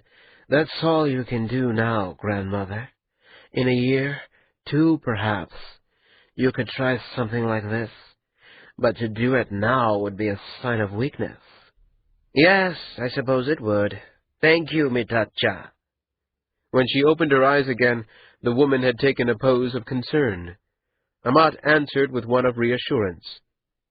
"You seem tired, grandmother." "It's nothing." Mitat hesitated visibly, then handed back the papers. Before Amat could ask what was troubling her, steps came up the stairs and a polite knock interrupted them. Torish Vite stepped in, his expression guarded. "There's someone here to see you," he said to Amat. "Who?" "Marchat Wilson." Her belly went tight, but she only took a deep breath. "Is anyone with him?" "No. He stinks of a little wine, but he's unarmed and he's come alone." "Where's Marge?" she asked. "Asleep. We've made your old cell a sleeping chamber for her." "Set a guard on her room. No one's to go in, and she's not to come out. I don't want him knowing that we have her here." "You're going to see him?" Mitat asked, her voice incredulous. "He was my employer for decades." As if it were an answer to the question. "Torishcha, I'll want a man outside the door. If I call out, I want him in here immediately. If I don't, I want privacy. We'll finish our conversation later, Mitat." The pair retreated, closing the door behind them. Amat rose, taking up her cane and walking to the doors that opened onto the private deck. It had rained in the night, and the air was still thick with it. It was that, Amat told herself, that made it hard to breathe. The door opened behind her, then closed again. She didn't turn at once. Across the deck, the soft quarter flowed street upon street, alley upon alley. Banners flew and beggars sang. It was a lovely city, even this part. This was why she was doing what she'd done, for this and for the girl Madge and the babe she'd lost. She steeled herself. Marchat Wilson stood at the doorway in a robe of green so deep and rich it seemed shot with black. His face was grayish, his eyes bloodshot. He looked frightened and lost, like a mouse surrounded by cats. He broke her heart. "Hello, old friend," she said. "Who'd have thought we'd end here, huh?" "Why are you doing this, Amat?" The pain in his voice almost cracked it. She felt the urge to go to him, comfort him. She wanted badly to touch his hand and tell him that everything would end well, in part because she knew that it wouldn't. It occurred to her distantly that if she had let him profess love to her, she might not have been able to leave House Wilson. "What happened to the poet? To the girl?" "It was an attack," she said. "You know it, and I do. You attacked Quartet." He walked forward, his hands out, palms up before him. "I didn't," he said. "Amat, you have to see that this wasn't my doing." "Can I offer you tea?" she asked. Bewildered, he sank into a divan and ran his hands through his hair in wordless distress. She remembered the man she'd first met, his dark hair, his foreign manners. He'd had an easy laugh back then, and power in his gaze. She poured a bowl of tea for him. When he didn't take it from her hand, she left it on the low table at his knee and went back to her own desk. "It didn't work, Amat. It failed. The poet's alive. The undot's still held. They see that it can't work, and so it won't happen again. If you'll only let this go." "I can't," she said. "Why not?" "Because of what you did to Marge. She wanted that child, and because Quartet is my home, and because you betrayed me." Marchat flushed red and took a pose so sloppy it might have meant anything. "Betrayed you? How did I betray you? I did everything to keep you clear of this. I warned you that Oshai was waiting for you, and when you came back, I was the one who argued for keeping you alive. I risked my life for yours." "You made me part of this," Amat said, surprised to hear the anger in her own voice, to feel the warmth in her face. "You did this, and you put me in a position where I have to sacrifice everything, in order to redeem myself. If I had known in time, I would have stopped it. You knew that when you asked me to find you a bodyguard. You hoped I'd find a way out." "I wasn't thinking clearly then. I am now." "Are you? How can I do anything besides this, Marchatka? If I keep silent, it's as much as saying I approve of the crime, and I don't." His eyes shifted, his gaze going hard. Slowly he lifted the bowl of tea to his lips and drank it down in one long draw. When he put the bowl down, ceramic clicking against the wooden table, he was once again the man she'd known. He had put his heart aside, she knew, and entered the negotiation that might save his life, his house. Might, if he could convince her, even save her from the path she'd chosen. She felt a half-smile touch her lips. A part of her hoped he might win. "Granted, something wrong was done," he said. "Granted, I had some part, though I didn't have a choice in it. But put aside that I was coerced. Put aside that it was none of it my plan. Let me ask you this. What justice do you expect?" "I don't know," she said. "That's for the Kai and his men to choose." He took a pose that showed his impatience with her. "You know quite well the mercy he'll show me and House Wilson, and God as a whole, and it won't be for Marge. It'll be for himself." "It will be for his city." "And how much is the city worth, Amat? Even in the name of justice, if the Kai chooses to kill 1,000 Galtic babies out of their mothers, is that a fair price for a city? If they starve because our croplands go sterile, is that a fair price? You want justice, Amat, I know that, but the end of this road is only vengeance." A breeze thick with the smell of the sea shifted the window cloths. The doors to the private deck shifted closed with a clack, and the room went dim.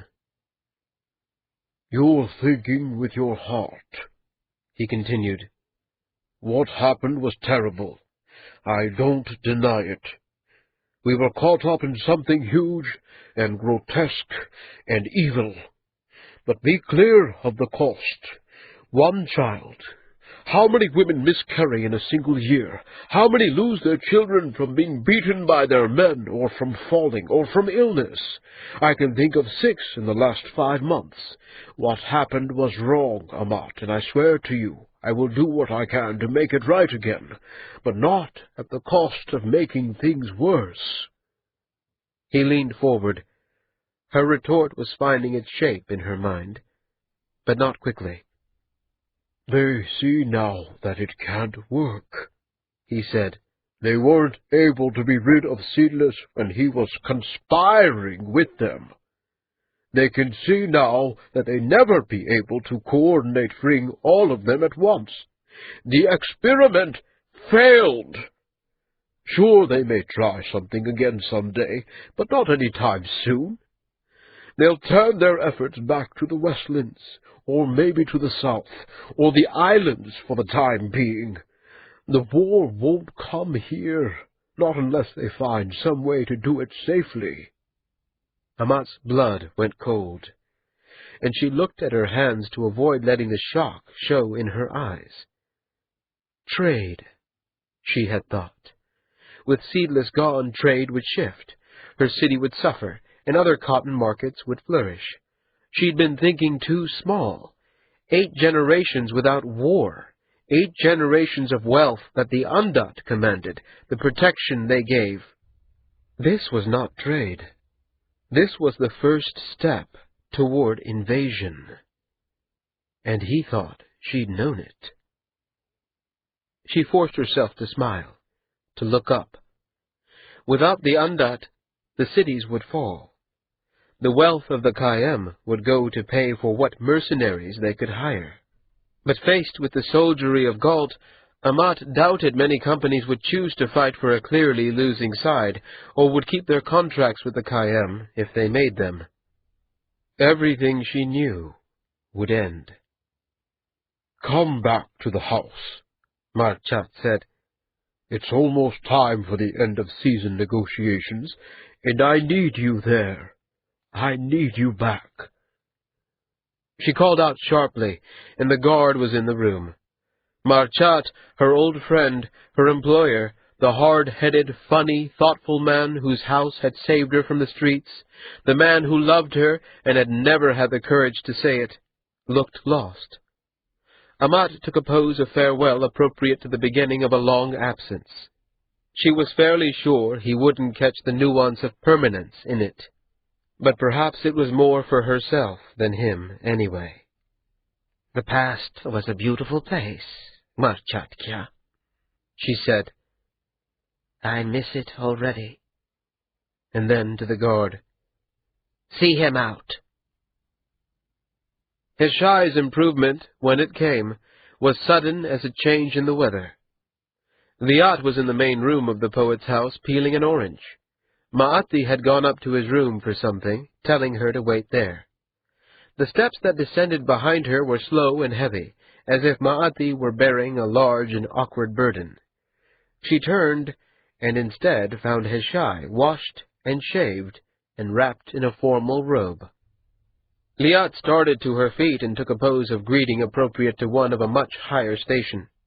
On the seat where she'd been, the long golden length of peel still clung to the white flesh of the orange. The poet sketched a brief pose of welcome and moved over to her, his gaze on the fruit.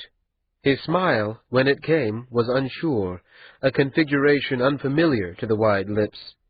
Liat wondered whether she had ever seen the man laugh. I don't suppose there's enough of that to share with an old man, he said. He seemed almost shy. Of course, she said, picking up the orange and splitting off a section. He accepted it from her with a pose of thanks and popped it in his mouth. His skin was pale as the belly of a fish, and there were dark sacs under his eyes. He had grown thinner in the weeks since the sad trade had gone wrong. Still, when he grinned at her, his smile finding its confidence, she found herself smiling back. For a moment she could see clearly what he had looked like as a child. You seem much better, she said. Tired of moping around, I suppose, he said. I thought I might go out.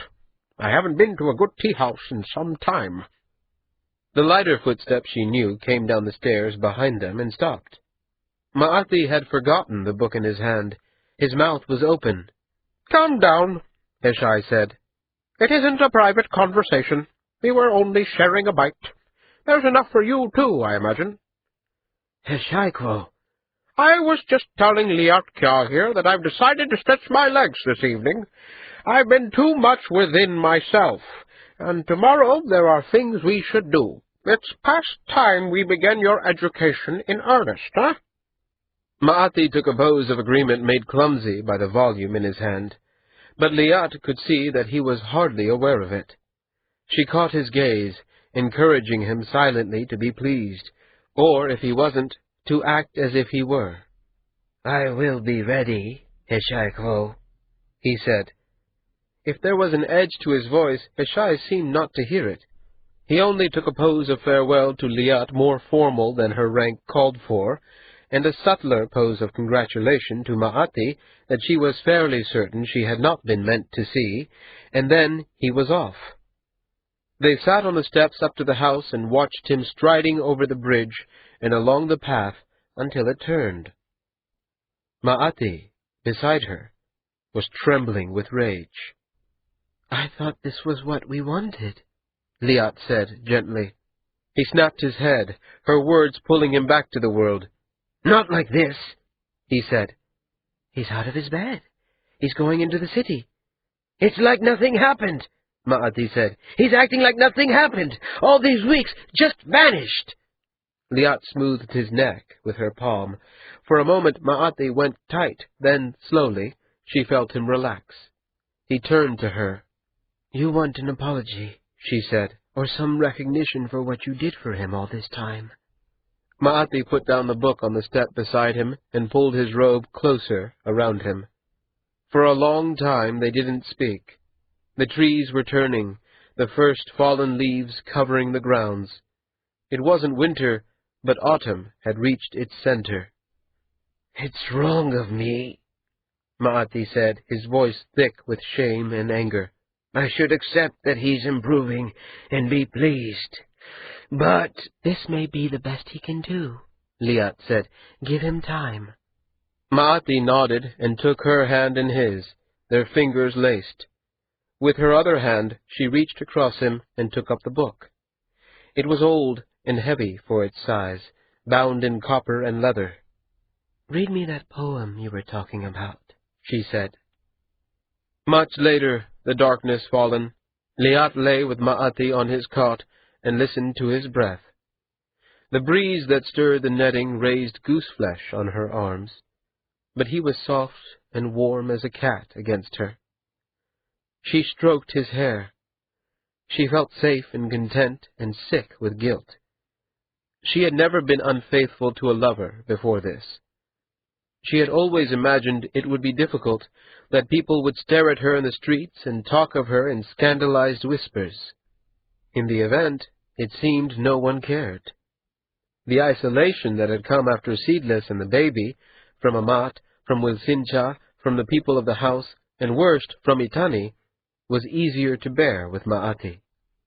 And he could listen when she spoke about her part, her failings, the way she'd let the child die.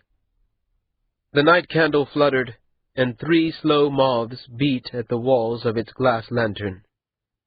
Liat shifted, and Ma'ati murmured in his sleep and turned away from her. She parted the netting and stood naked, letting the cool of night wash over her. Their coupling had left her feeling sticky. She thought of going to a bathhouse, but the long walk through the city after dark and the prospect of leaving Ma'ati behind failed to appeal. It would be better, she thought, to stay near, even if it meant being cold. She deserved, she supposed, a little discomfort for her sins. She pulled on her robe, but didn't tie the fastenings. In the darkness, stars spilled across the sky. The distant lights of the palaces, of the city, might almost not have been. Liat considered the crescent moon, its shining curve of light cupping a darkness of blotted stars. Frogs and crickets sang, and the manicured grass at the side of the koi pond tickled the bottom of her feet. She looked around carefully before shrugging out of her robe. The water of the pond was no worse than she might find in the cold pool of a bathhouse. The fish darted away from her and then slowly returned. Reeds at the water's edge rubbed against each other with a sound like hands on skin, disturbed by the waves of her movements. Floating on her back, her legs kicking slowly, she thought of Itani. She didn't feel as if she were betraying him, though she knew that she was. Maati and Itani, Ota, seemed to inhabit entirely different places in her heart. The one seemed so little related to the other. Itani was her heartmate, the man she'd shared her bed with for months. Maati was her friend, her confidant, her only support in a world empty even of the other man. For hours at a time, and especially in his company, she could forget the guilt and the dread. She didn't know how it could be like this, so easy and so difficult both. The chill touched her bones, and she turned, swimming easily to the shore. The rich mud squelched between her toes. Against wet flesh, the air was much colder than the water had been. By the time she found her robe, she was shivering. The night around her was silent, the insects and night birds gone still. There must be some etiquette to address situations like this, Seedless said from the darkness, but I'm sure I don't know what it is. The Ondat's face seemed hung in the air. The pale lips quirked in a smile both amused and grim. He moved forward as she pulled on her robe. His cloak, black shot with blue, seemed to weave in and out of the darkness. He pulled something bulky from a sleeve and held it out to her. A hair cloth. I brought this for you, he said. Once I understood what you were doing, I thought you'd want it. Liat took it, falling into a pose of gratitude by reflex. The Ondat returned it dismissively, squatted on the grassy slope, and, his arms resting on his knees, looked out over the pond. You got out of your torture box. One of them. Hishai Ko let me out. He's been doing it for several days now, on the condition that I promise to stay within sight of the house. I've sworn a sacred oath, though I imagine I'll break it eventually. It's why he's improving. Locking away a part of yourself, especially a shameful one, gives that part power over all the rest. It's the danger of splitting yourself in two, don't you find? I don't know what you mean, Liat said. Seedless smiled in genuine amusement. Dry your hair, he said. I'm not judging you, my dear. I'm a baby killer. You're a girl of 17 summers who's taken a second lover. It hardly gives me the high ground. Liat wrapped her hair in the cloth and turned to leave, dry leaves stirring at her ankles. The words that stopped her were so soft, she might almost have imagined them. I know about Ota. She paused. As if on cue, the chorus of crickets began again. What do you know? She asked. Enough. How? I'm clever. What do you intend to do when he comes back? Liat didn't answer. The Ondat turned to consider her. He took a pose that unasked the question. Anger flashed in Liat's breast. I love him. He's my heartmate. And Maati? I love him too. But he isn't your heartmate. Liat didn't reply. In the dim light of moon and star, the Ondat smiled sadly and took a pose that expressed understanding and sympathy and acceptance. Maati and I, we need each other. We're alone otherwise. Both of us are very, very alone. Well, at least it won't last. He'll be back very soon, Seedless said. Tomorrow, perhaps, or the day after. Who? Ota. Liat felt her breath go shallow. It was a sensation quite like fear. No, he won't. He can't. I think he can, the Andat replied. It's a full 3 weeks just to Yalaket. Even if he took a fast boat up the river, he'd only just be arriving now. You're sure of that? Of course I am. Then I suppose I must be mistaken, the Andat said so mildly that Liat had no answer. Seedless laughed then, and put his head in his hands. What? Liat asked. I've been an idiot. Ota is the Otakwo that Maati told me of. He doesn't wear a brand, and he's not a poet, so I never connected them. But if Maati sent him to see the Daikwo, yes, he must be. I thought you knew all about Ota, Liat said, her heart falling. That may have been an exaggeration. Otakwo, a black robe, who didn't take the brand or become a poet. I think I heard a story like that once. Well, a few questions of Hishai, and I'm sure I can dredge it up. The horror of what she'd done flooded her. Liat didn't sit so much as give way.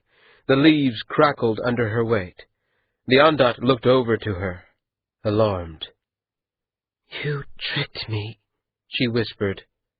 Seedless tilted his head with an odd, sensual smile, as much pity as wonderment. He took a pose offering comfort. It wasn't you, Liat Kya. Maati told me all about it before he even knew who I was. If you've betrayed your heartmate tonight, and really I think there's a strong argument that you have, it wasn't with me. And whether you believe it or not, the secret's safe. I don't believe you. The Andat smiled, and for a moment the sincerity in his face reminded her of Heshaikwo. Having a secret is like sitting at a roof's edge with a rock, Liat. As long as you have the rock, you have the power of life and death over anyone below you. Drop the rock, and you've just got a nice view.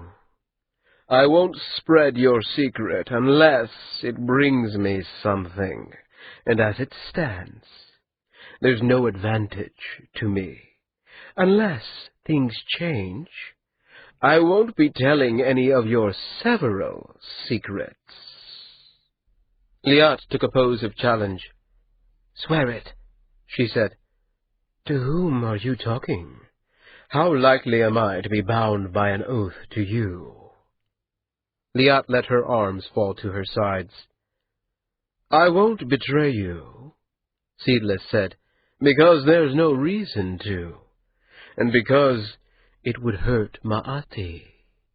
Maati? Seedless shrugged. I'm fond of him. He's young, and he hasn't lived in the world for very long, perhaps. But he has the talent and charm to escape this, if he's wise. You sound like Heshai when you say that. Of course I do. Do you? I mean, you don't really care about Maati, do you? Seedless stood. He moved with the grace and ease of a thrown stone. His robe hung from him, darker than the night. His face was the perfect white of a carnival mask, smooth as eggshell, and as expressionless. The crickets increased their chirping sounds until they were so loud, Liat was surprised that she could hear Seedless's voice, speaking softly over them. In 10 years' time, Liat Kya, Look back at this, at what you and I said here tonight, and when you do, ask yourself, which of us was kinder to him? 15. The days passed with an exquisite discomfort in the village of the Dai Quo. The clear air, the cold stone of the streets, the perfection, the maleness, and austerity, and beauty were like a dream.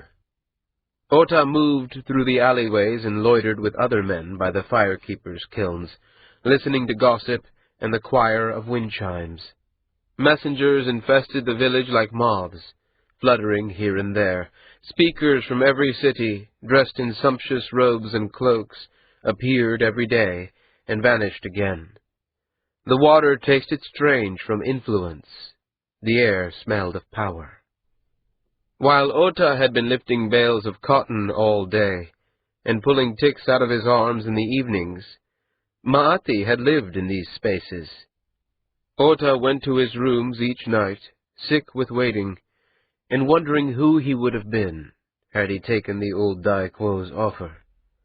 And then he would remember the school, the cruelty, the malice, the cold-hearted lessons and beatings and the laughter of the strong at the weak, and he wondered instead how Maati had brought himself to accept.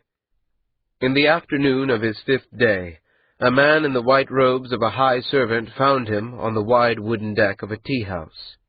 "You are the courier for Maati Valpatai?" the servant asked, taking a pose both respectful and querying. Ota responded with an affirming pose. "The Most High wishes to speak with you. Please come with me." The library was worked in marble. Tall shelves filled with scrolls and bound volumes lined the walls, and sunlight shone through banks of clear-story windows with glass clear as air. Tahi Quo, the Dai Quo, sat at a long table of carved blackwood. An iron brazier warmed the room, smelling of white smoke and hot metal and incense. He looked up as the servant took a pose of completion and readiness, so abjectly humble as to approach the ludicrous. Ota took no pose. Go, the Dai Quo said, and the white-robed servant left, pulling the wide doors closed behind him. Ota stood as Tahi Quo considered him from under frowning brows, then pushed a sewn letter across the table. Ota stepped forward and took it, tucking it into his sleeve. They stood for a moment in silence. You were stupid to come, Tahi Quo said, his tone matter-of-fact. If your brothers find you're alive, they'll stop eyeing each other and work in concert to kill you. I suppose they might. Will you tell them? No. Tahi Quo rose and stalked to a bookshelf, speaking over his shoulder as he went. My master died, you know, the season after you left. I'm sorry, Ota said. Why did you come? Why you? Maati's a friend, and there was no one else who could be trusted. The other reasons weren't ones he would share with Tahi Quo. They were his own. Tahi Quo ran his fingers across the spines of the books. Even turned almost away, Ota could see the bitterness in his smile. And he trusts you? He trusts Otamachi? Well, he's young. Perhaps he doesn't know you so well as I do. Do you want to know what's in this letter I'm sending with you? If he cares to tell me, Ota said.